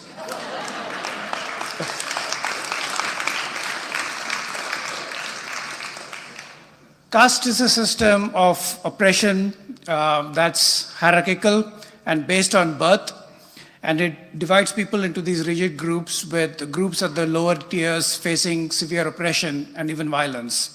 And this, even though it's 2,000 years old, it continues to this day in India. And it's a fundamental fault line of Indian society, being a major factor behind the rise of the right wing. So it's not just some arcane, old, irrelevant issue, right? It's very current, very relevant even today. And caste exists not just in India, but it exists among the diaspora here. I am a tech worker, I work at Microsoft, and I have seen caste play out myself in Microsoft. There were internal Microsoft emails, which were in fact published by the Washington Post a few years ago, where there were casteist comments being made by some employees against others who are caste oppressed, called Dalits, and questioning their intelligence, work ethics, and so on. And no one was ever held accountable for it. And there are many other examples like that. We collected them as part of our movement of caste discrimination that's present in the US. And the fact that it's so relevant today, is what makes the victory significant. The opposition to our movement was bipartisan, and that's been a theme of all the talks today. We had the Hindu right wing, and like I said, caste is a real trigger point for the Hindu right wing. And that's a point that's often not very well understood, because the public image of the Hindu right wing is they are Islamophobic, which is true, but they're also casteist, right? And so, when it comes to defending the billionaires, they try every method. So the Hindu right wing was majorly opposed to us. The Vishwa Hindu Parishad, which is one of the biggest, most prominent right-wing organizations in India, their US chapter, and they're closely aligned with the Narendra Modi administration. They opposed the ordinance. And the Democrats were not much better. the clearest example of it was when the fight for caste went from Seattle to California, where the governor of California ultimately vetoed the bill unilaterally. It was a unilateral decision. There was no pressure from anyone. And I'll come to the California in a bit more detail in a bit. But even in Seattle, right, it's not like the city council Democrats voted for us because of the kindness of their hearts. It took a strong movement and a lot of pressure to make them vote for it. Incidentally, the Modi administration, because of victories like the caste victory, they're rewarding our campaign by denying Shama a visa to visit her family in India. It's an act that's so outrageous that it's received considerable media attention in the past few weeks. Denial of visas is a favorite weapon of the Modi administration to crush dissent among the diaspora. There are plenty of Sikh Americans who get denied visas for being critical of the Indian government. It's even prompted the Human Rights Watch to issue a report. Like in the case of the caste issue, the Democrats are happy to play along, and they're just paving the way for it.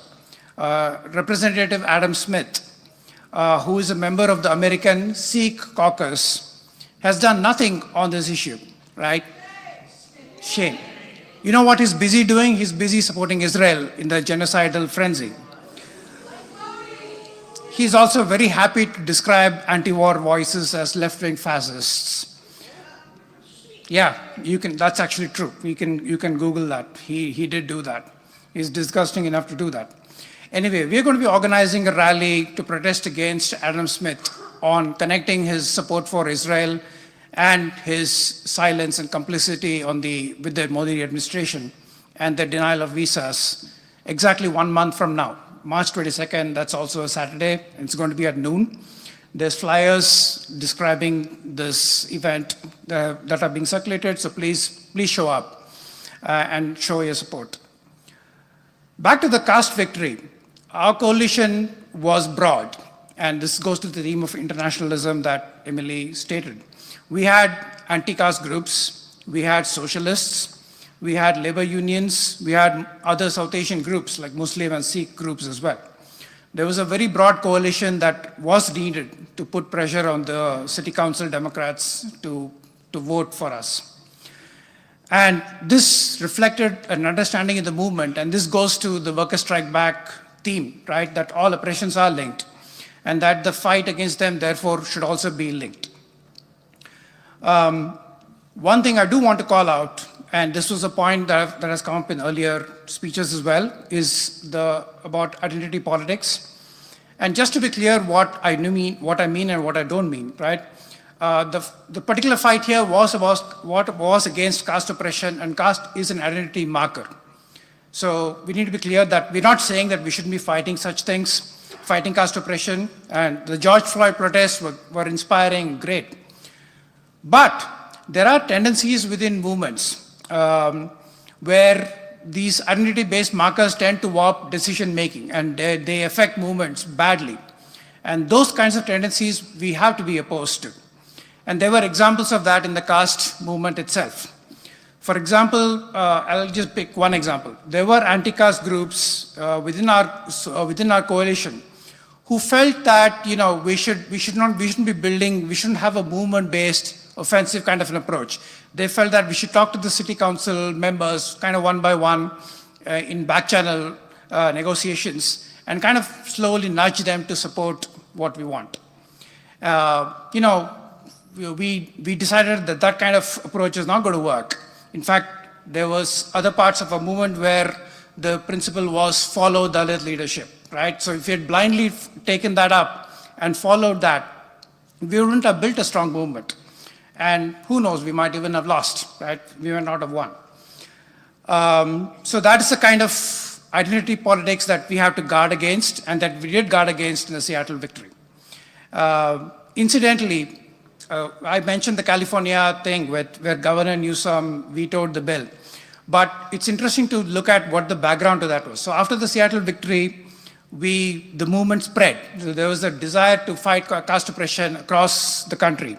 And California was the biggest example where that happened. What happened was that the organizers there kind of fell back to their back channel based approach. They didn't emphasize the movement too much. In fact, they went to the extent of saying that Shama shouldn't be there because she's going to talk about socialism and that might upset the Democrats who they were recruiting. And that might be too extreme, apparently.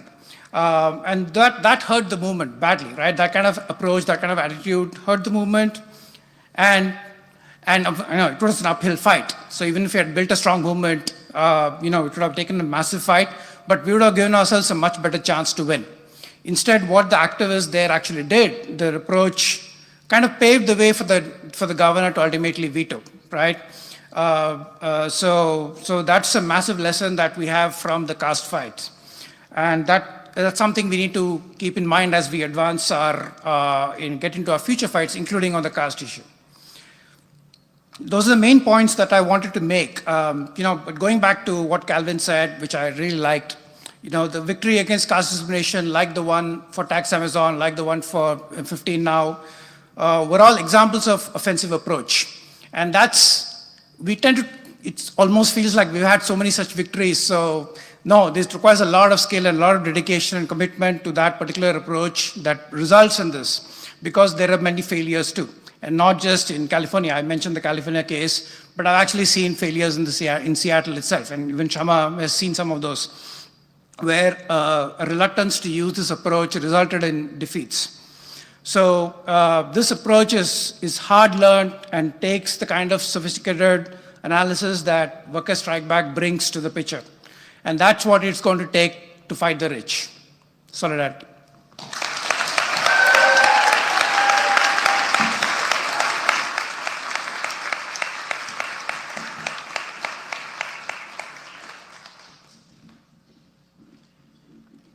Okay, we've almost made it to the very end. Thank you all so much for being here today. I just want to say real quickly that one of the answers to identity politics, of course, is to both fight for our common interests as workers and, of course, against all forms of oppression, including racism, sexism, caste oppression, anti-trans prejudice. We must do both things. Quick announcement, there is a social here at the end of the event with pizza and soft drinks after our closing remarks, which will be coming up. And that will go from, the end of the event until 8 p.m. Tomorrow, the Workers' Strike Back conference is here starting at 10 a.m. If you have not gotten your schedule, you can still pick one up from downstairs when we go downstairs. And please, please, please clean up around yourself. There is no one here to clean up after you. Our final speaker for tonight, and we'll be providing our closing comments, is Willow Reeder. Willow is a public mental health worker in Boston, Massachusetts, and they are a member of Workers' Strike Back and the Revolutionary Workers. And they are providing our closing remarks tonight. Thank you all for being here, and see you soon.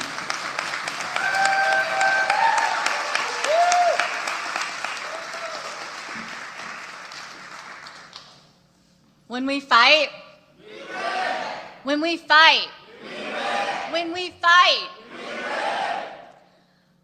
Thank you so much to all of our speakers and to everyone who sacrificed your time to be here today.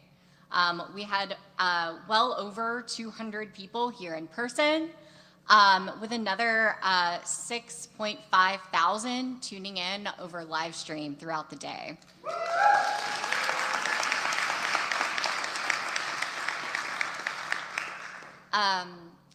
So I'm Willow. I work as a therapist in a community mental health agency unionized with SEIU in the Boston area. I love the work that I do, and I love my clients, but I see firsthand every day the impact of this rotten capitalist system on mental health. And while many of my colleagues feel burnt out and demoralized by our extremely limited abilities to improve the lives of those that we serve, I am grateful for the clarity and hope provided through my membership in Workers' Strike Back and Revolutionary Workers.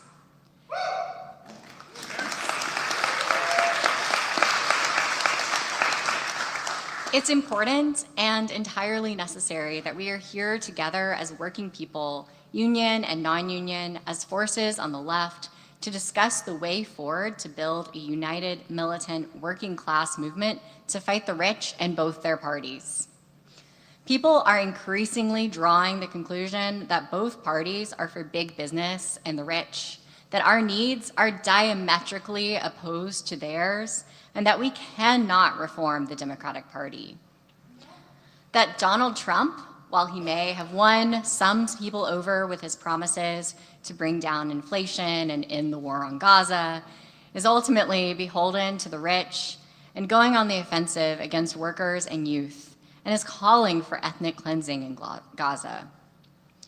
Meanwhile, Bernie Sanders is trying to suck his former supporters back into the fold of the billionaire-backed Democratic Party by talking about Medicare for all after having squandered every opportunity to fight for it.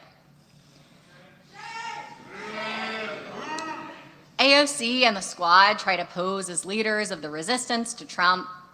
Labor leaders are promising to work with the Trump administration rather than leading the charge against his anti-worker and right-wing agenda. But in stark contrast, we are here, clear-eyed, discussing a way forward, and we need to make that count.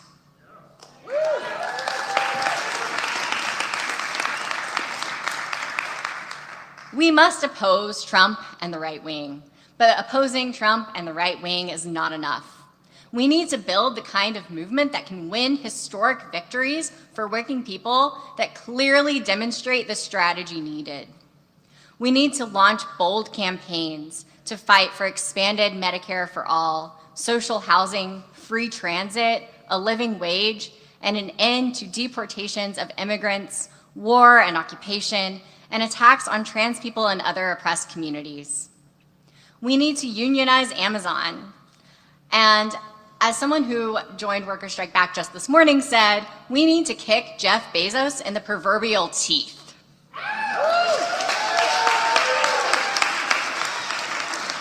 We need to defeat Bezos, Elon Musk, Mark Zuckerberg, and all their billionaire cronies. While the Democrats move further and further to the right, including many Democrats in Congress joining in on Trump's attacks, we need to provide a clear alternative to overcome the divide and rule strategies of the ruling class. We need to build a new mass anti-war working class party, a party that includes Workers Strike Back, the Green Party, Abandon Harris, and other organizations. What's it going to take to build a new party for working people? And what kind of party do we need? We need a party that has a fighting strategy to win what workers need. Medicare for all, taxing Amazon and big business to fund social housing, free mass transit, ending all military funding for the Israeli state and the occupation of Gaza and the West Bank, unionizing Amazon in every workplace, and bringing down Trump, the billionaires, and both their parties. That is the program of our proposed Fight the Rich campaign. Free Palestine. We need a party that has fighting leadership, with a track record of building effective movements, of taking on big business, taking on the Democratic and Republican parties, and winning. We won't win by just running a lot of candidates for office, and we don't have the capacity to do that. We need to concentrate our forces to wage effective class struggle campaigns, which could include running a few strong leaders in key elections. But a working class party has to do more than run elections. We need a party that will lead mass movements, militant protest action, mass civil disobedience, coordinated mass strikes to take on the power of big business. We need a party that will disrupt business as usual and use every tool at our disposal to win our demands. We shouldn't see this as launching just another third party to give more choices on the ballot during elections. We need to bring together the forces of the working class and the left to build the kind of mass party that can push aside the Democratic Party, the Republican Party, the bosses, and ultimately their entire system.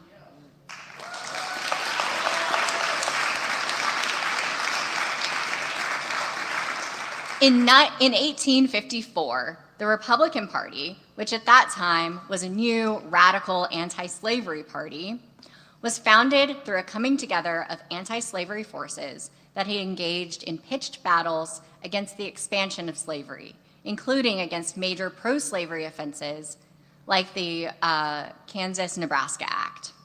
It was a coming together of those who had worked to build anti-slavery third parties in the previous decade, including the Liberty Party and the Free Soil Party, the abolitionist faction wing of the Whig Party, who correctly decided to abandon that party, just like working people are abandoning the Democratic and Republican parties today.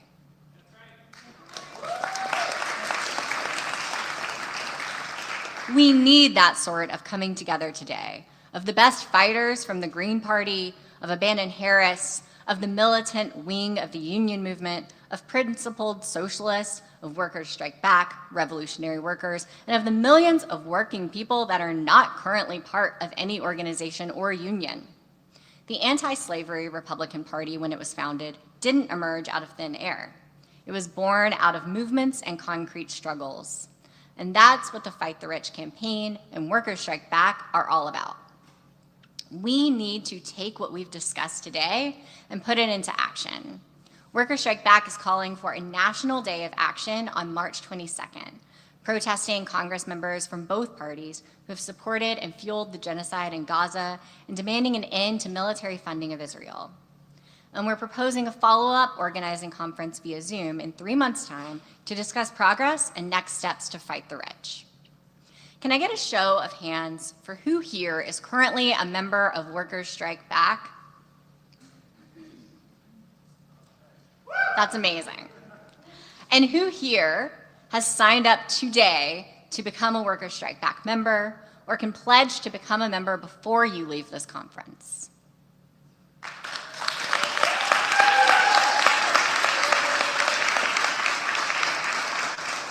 Please go to one of the Workers Strike Back tables and sign up to become a member. Buy a copy of our pamphlet about how Kshama Sawant and our movement won historic victories in Seattle, like the Amazon tax and the first major city $15 an hour minimum wage. Buy a copy of Revolutionary Worker, the magazine of Kshama Sawant's socialist organization. If you're watching online, become a member of Workers Strike Back right now. You can go to workerstrikeback.org/join and sign up to help build this fighting organization. Thank you all so much for being part of this movement. I hope to see all of you back tomorrow for our Workers Strike Back convention, where we'll hear more about work happening around the country, discuss the Fight the Rich campaign and our priorities, and vote on democratic structures and leadership to build Workers Strike Back into the strongest possible fighting force with chapters around the country.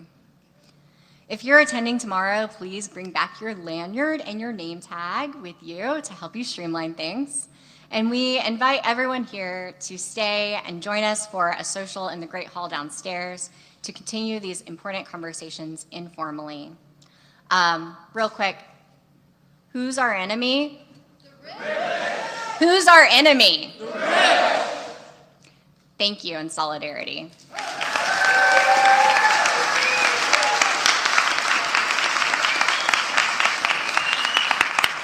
That's a wrap, and we don't have this room anymore, so please head downstairs to the Great Hall where we've got pizza and soft drinks. Oh, it's seriously, you just put it right down the line, man. All right. Perfect. All right. See you tomorrow. Oh, Black Freud there. You got to unplug the headphones. It's got the... There you go. That's good. A little better. Hang on.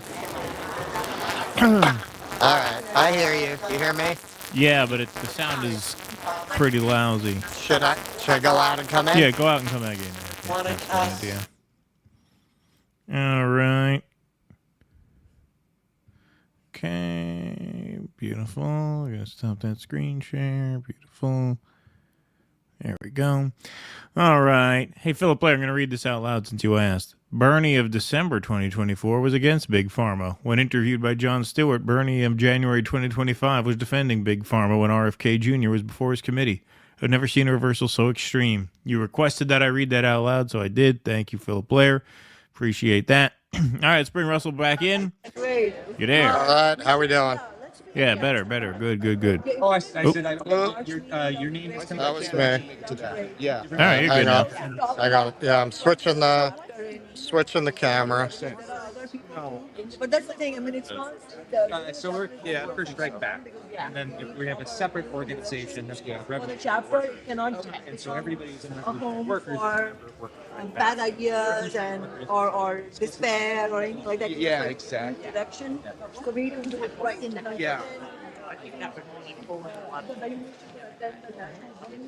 All right, so we got a fair amount of people still around.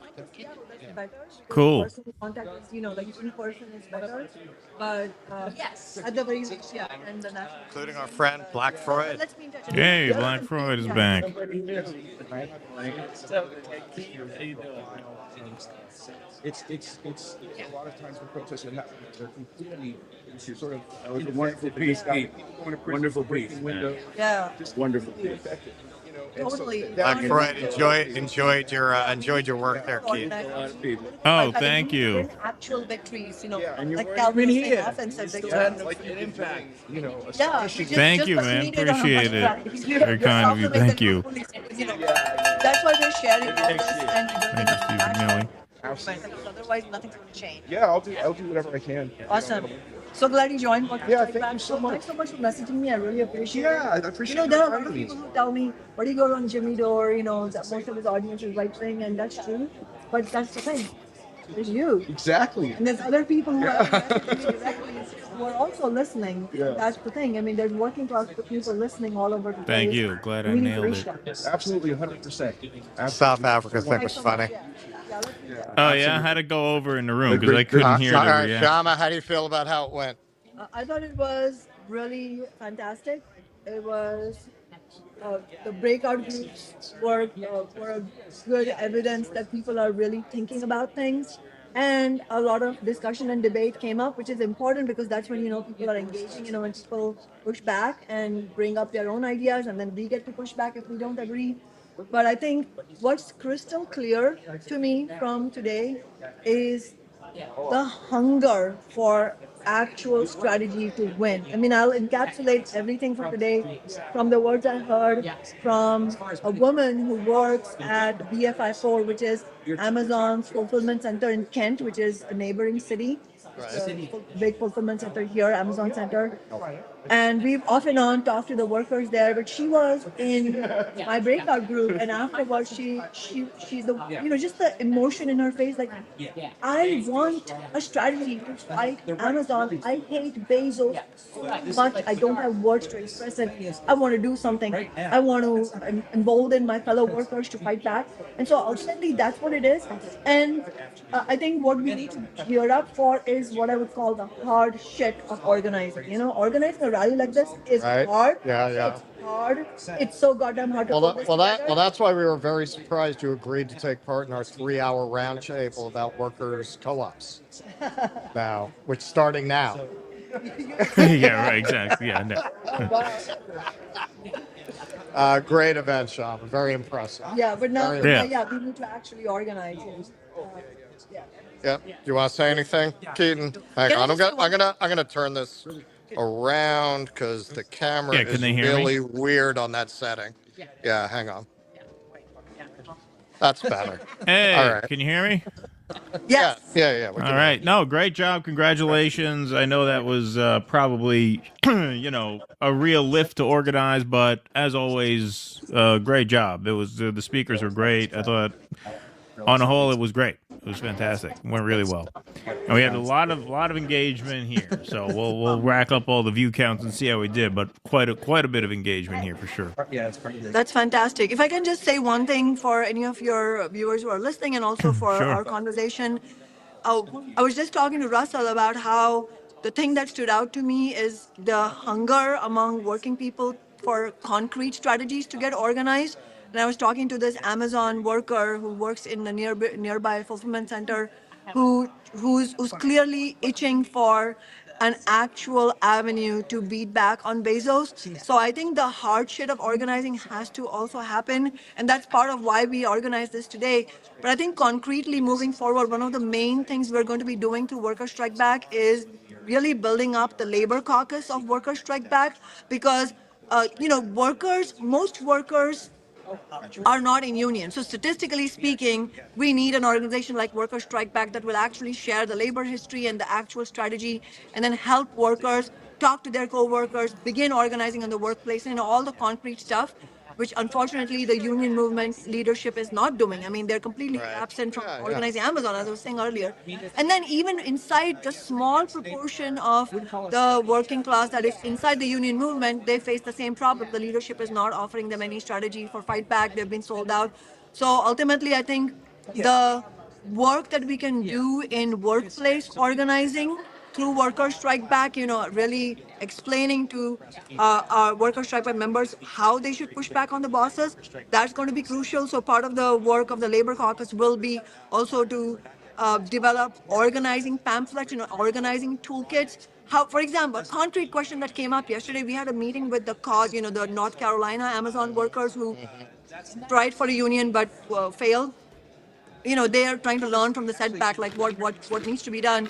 And one of the things concretely that needs to be overcome is how Amazon has a very systematic program to separate workers and isolate them on the workplace. It's not like a shop floor where everybody's on assembly line and you can talk to one another and you have a shop steward, for the, coming union and all that. It's very, very hard. So that we have to find a concrete way to how to make sure that these workers can come out of that isolation. It's not like I have all the answers right now. I'm talking about this is the stuff we have to work on, and we will be working on. All right. Well, congratulations again, Shama. Well done as always. And then you guys got the convention tomorrow, which we will not be streaming, but Russell will be there and we'll be reporting on that as well. And thank you so much to both of you. Thank you. Thank you. Of course. That's very Our pleasure. impressive. An organization reflects its leadership. It speaks very well of your leadership that this was an event of such diversity and solidarity. Thank you so much. Yeah, absolutely. It was really great. Hi. Yeah, man. I thought the speeches were on a whole really good, really good. I thought all three of the headliners killed it in different ways. Pete Hager said, Shama was kind of the the organizing, Hedges was the philosophy, and then Jill Stein, laid out, point by point. I mean, if he had watched it long enough, he would have realized we were the clowns. Yeah, there Calvin, you go. Calvin. Hey, Calvin. Hey, Keaton. Hey, how'd you feel about how it went? I thought it went fantastic today. Yeah, I thought it was really good. It was really awesome that you guys were able to do the stream. Obviously we had, the room was packed here, but it was great, obviously, also to have a much larger audience, on shows. So it's fantastic. I thought, some debate came up in the meeting today. I thought it was really good, and I think that it's ironic, of course, that Bernie Sanders is doing his tour against on the same day, right? Isn't he doing it today? A tour to redirect people back into the Democratic Party. Yeah, on the same day. It's obviously. The Bernie Sanders campaign had a huge, both of them had a huge impact. Millions of people were excited to see somebody campaigning on working class politics, fighting for Medicare for all. But he has completely betrayed people, by kowtowing to the Democrats again and again, and now, at this point, he has betrayed us on Medicare for all, on the $15 minimum wage, and on Gaza, and instead of realizing his error, he is instead doubling down on that error. And unfortunately, some people are, following him in that.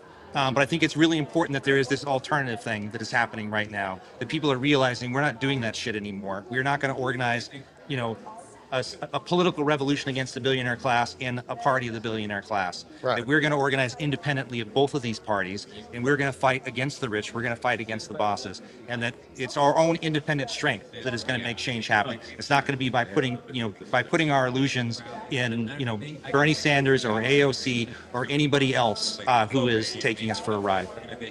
Yeah, well, we were talking about this with Jill Stein and Brianna Joy Gray earlier. I don't think those are ex-Bernie people who are watching Bernie streams and going to those rallies. I think those are the old Hillbots. I think those are broken libs. And Bernie has sheepdogged to the point that they find him acceptable. And his old base is gone.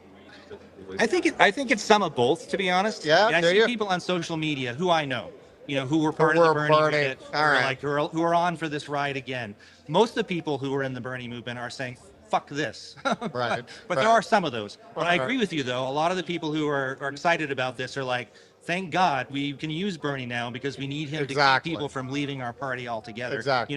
Their polling's in the fucking basement. 21% of people approve of the Democrats in Congress. I mean, you can't really sink a whole lot lower than if you look at individual ones, it's even lower. And so it's a disaster for them, and so they need Bernie. They need Bernie. They need him to come to the rescue. They're desperate. And tell them we're going to fix the party. And so a lot of people aren't falling for it though, and that's the key thing. But a lot of the people who aren't falling for it right now are not getting active. We need them to get active. That's what this is about. There's I think growing agreement that both of these two parties have fucked us over, again and again. And there's going to be more agreement from the Republicans when they see what Trump is doing.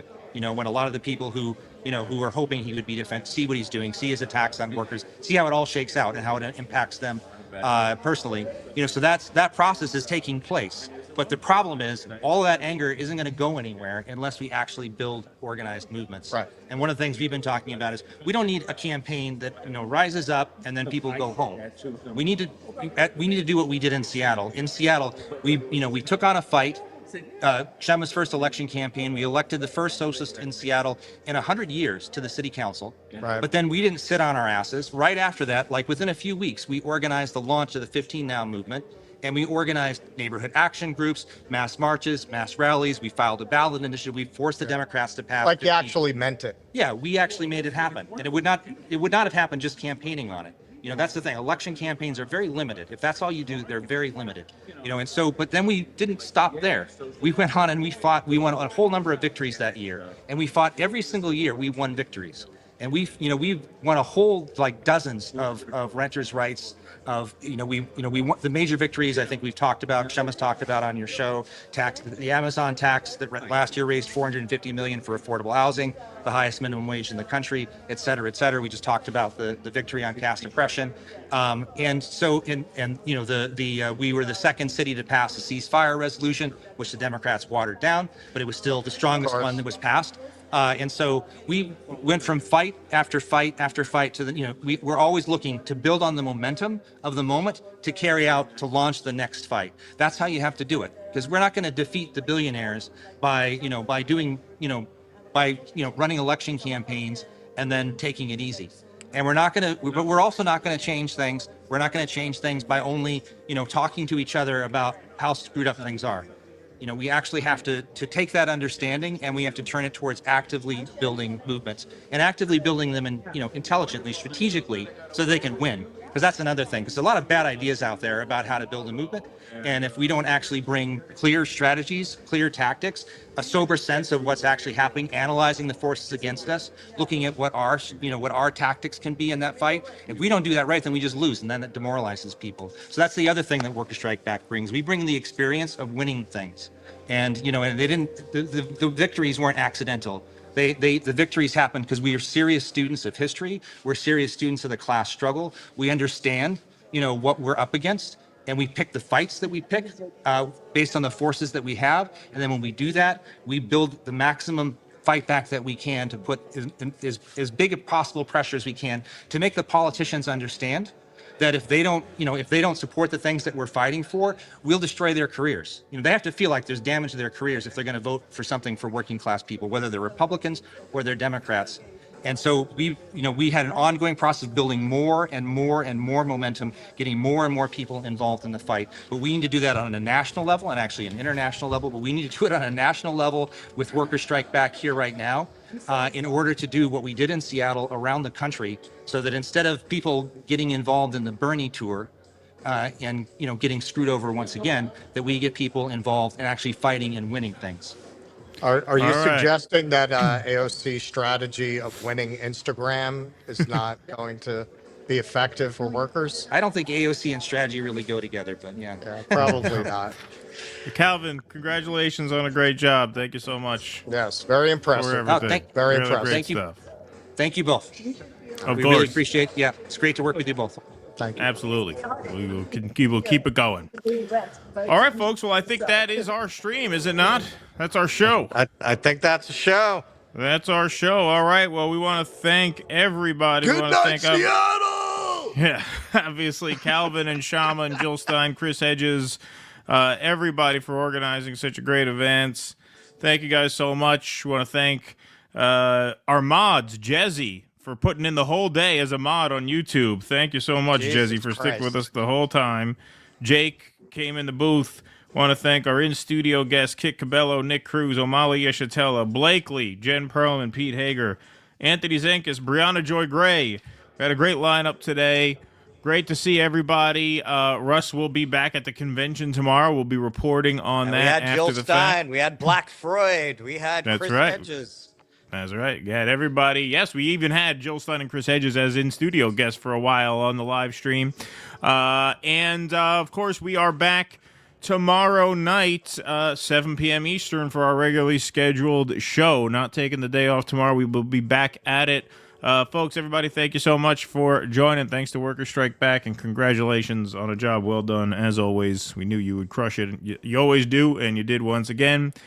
We thank everybody very much for watching. Smash that like button on the way out. Share this stream. Smash that follow button on Rumble, that subscribe button on YouTube, and we will see you all tomorrow, 7 p.m. Eastern, right back here on the main channel. Until then, there we go. Yeah, we're coming for the. All right. Until then, everybody be safe and be well.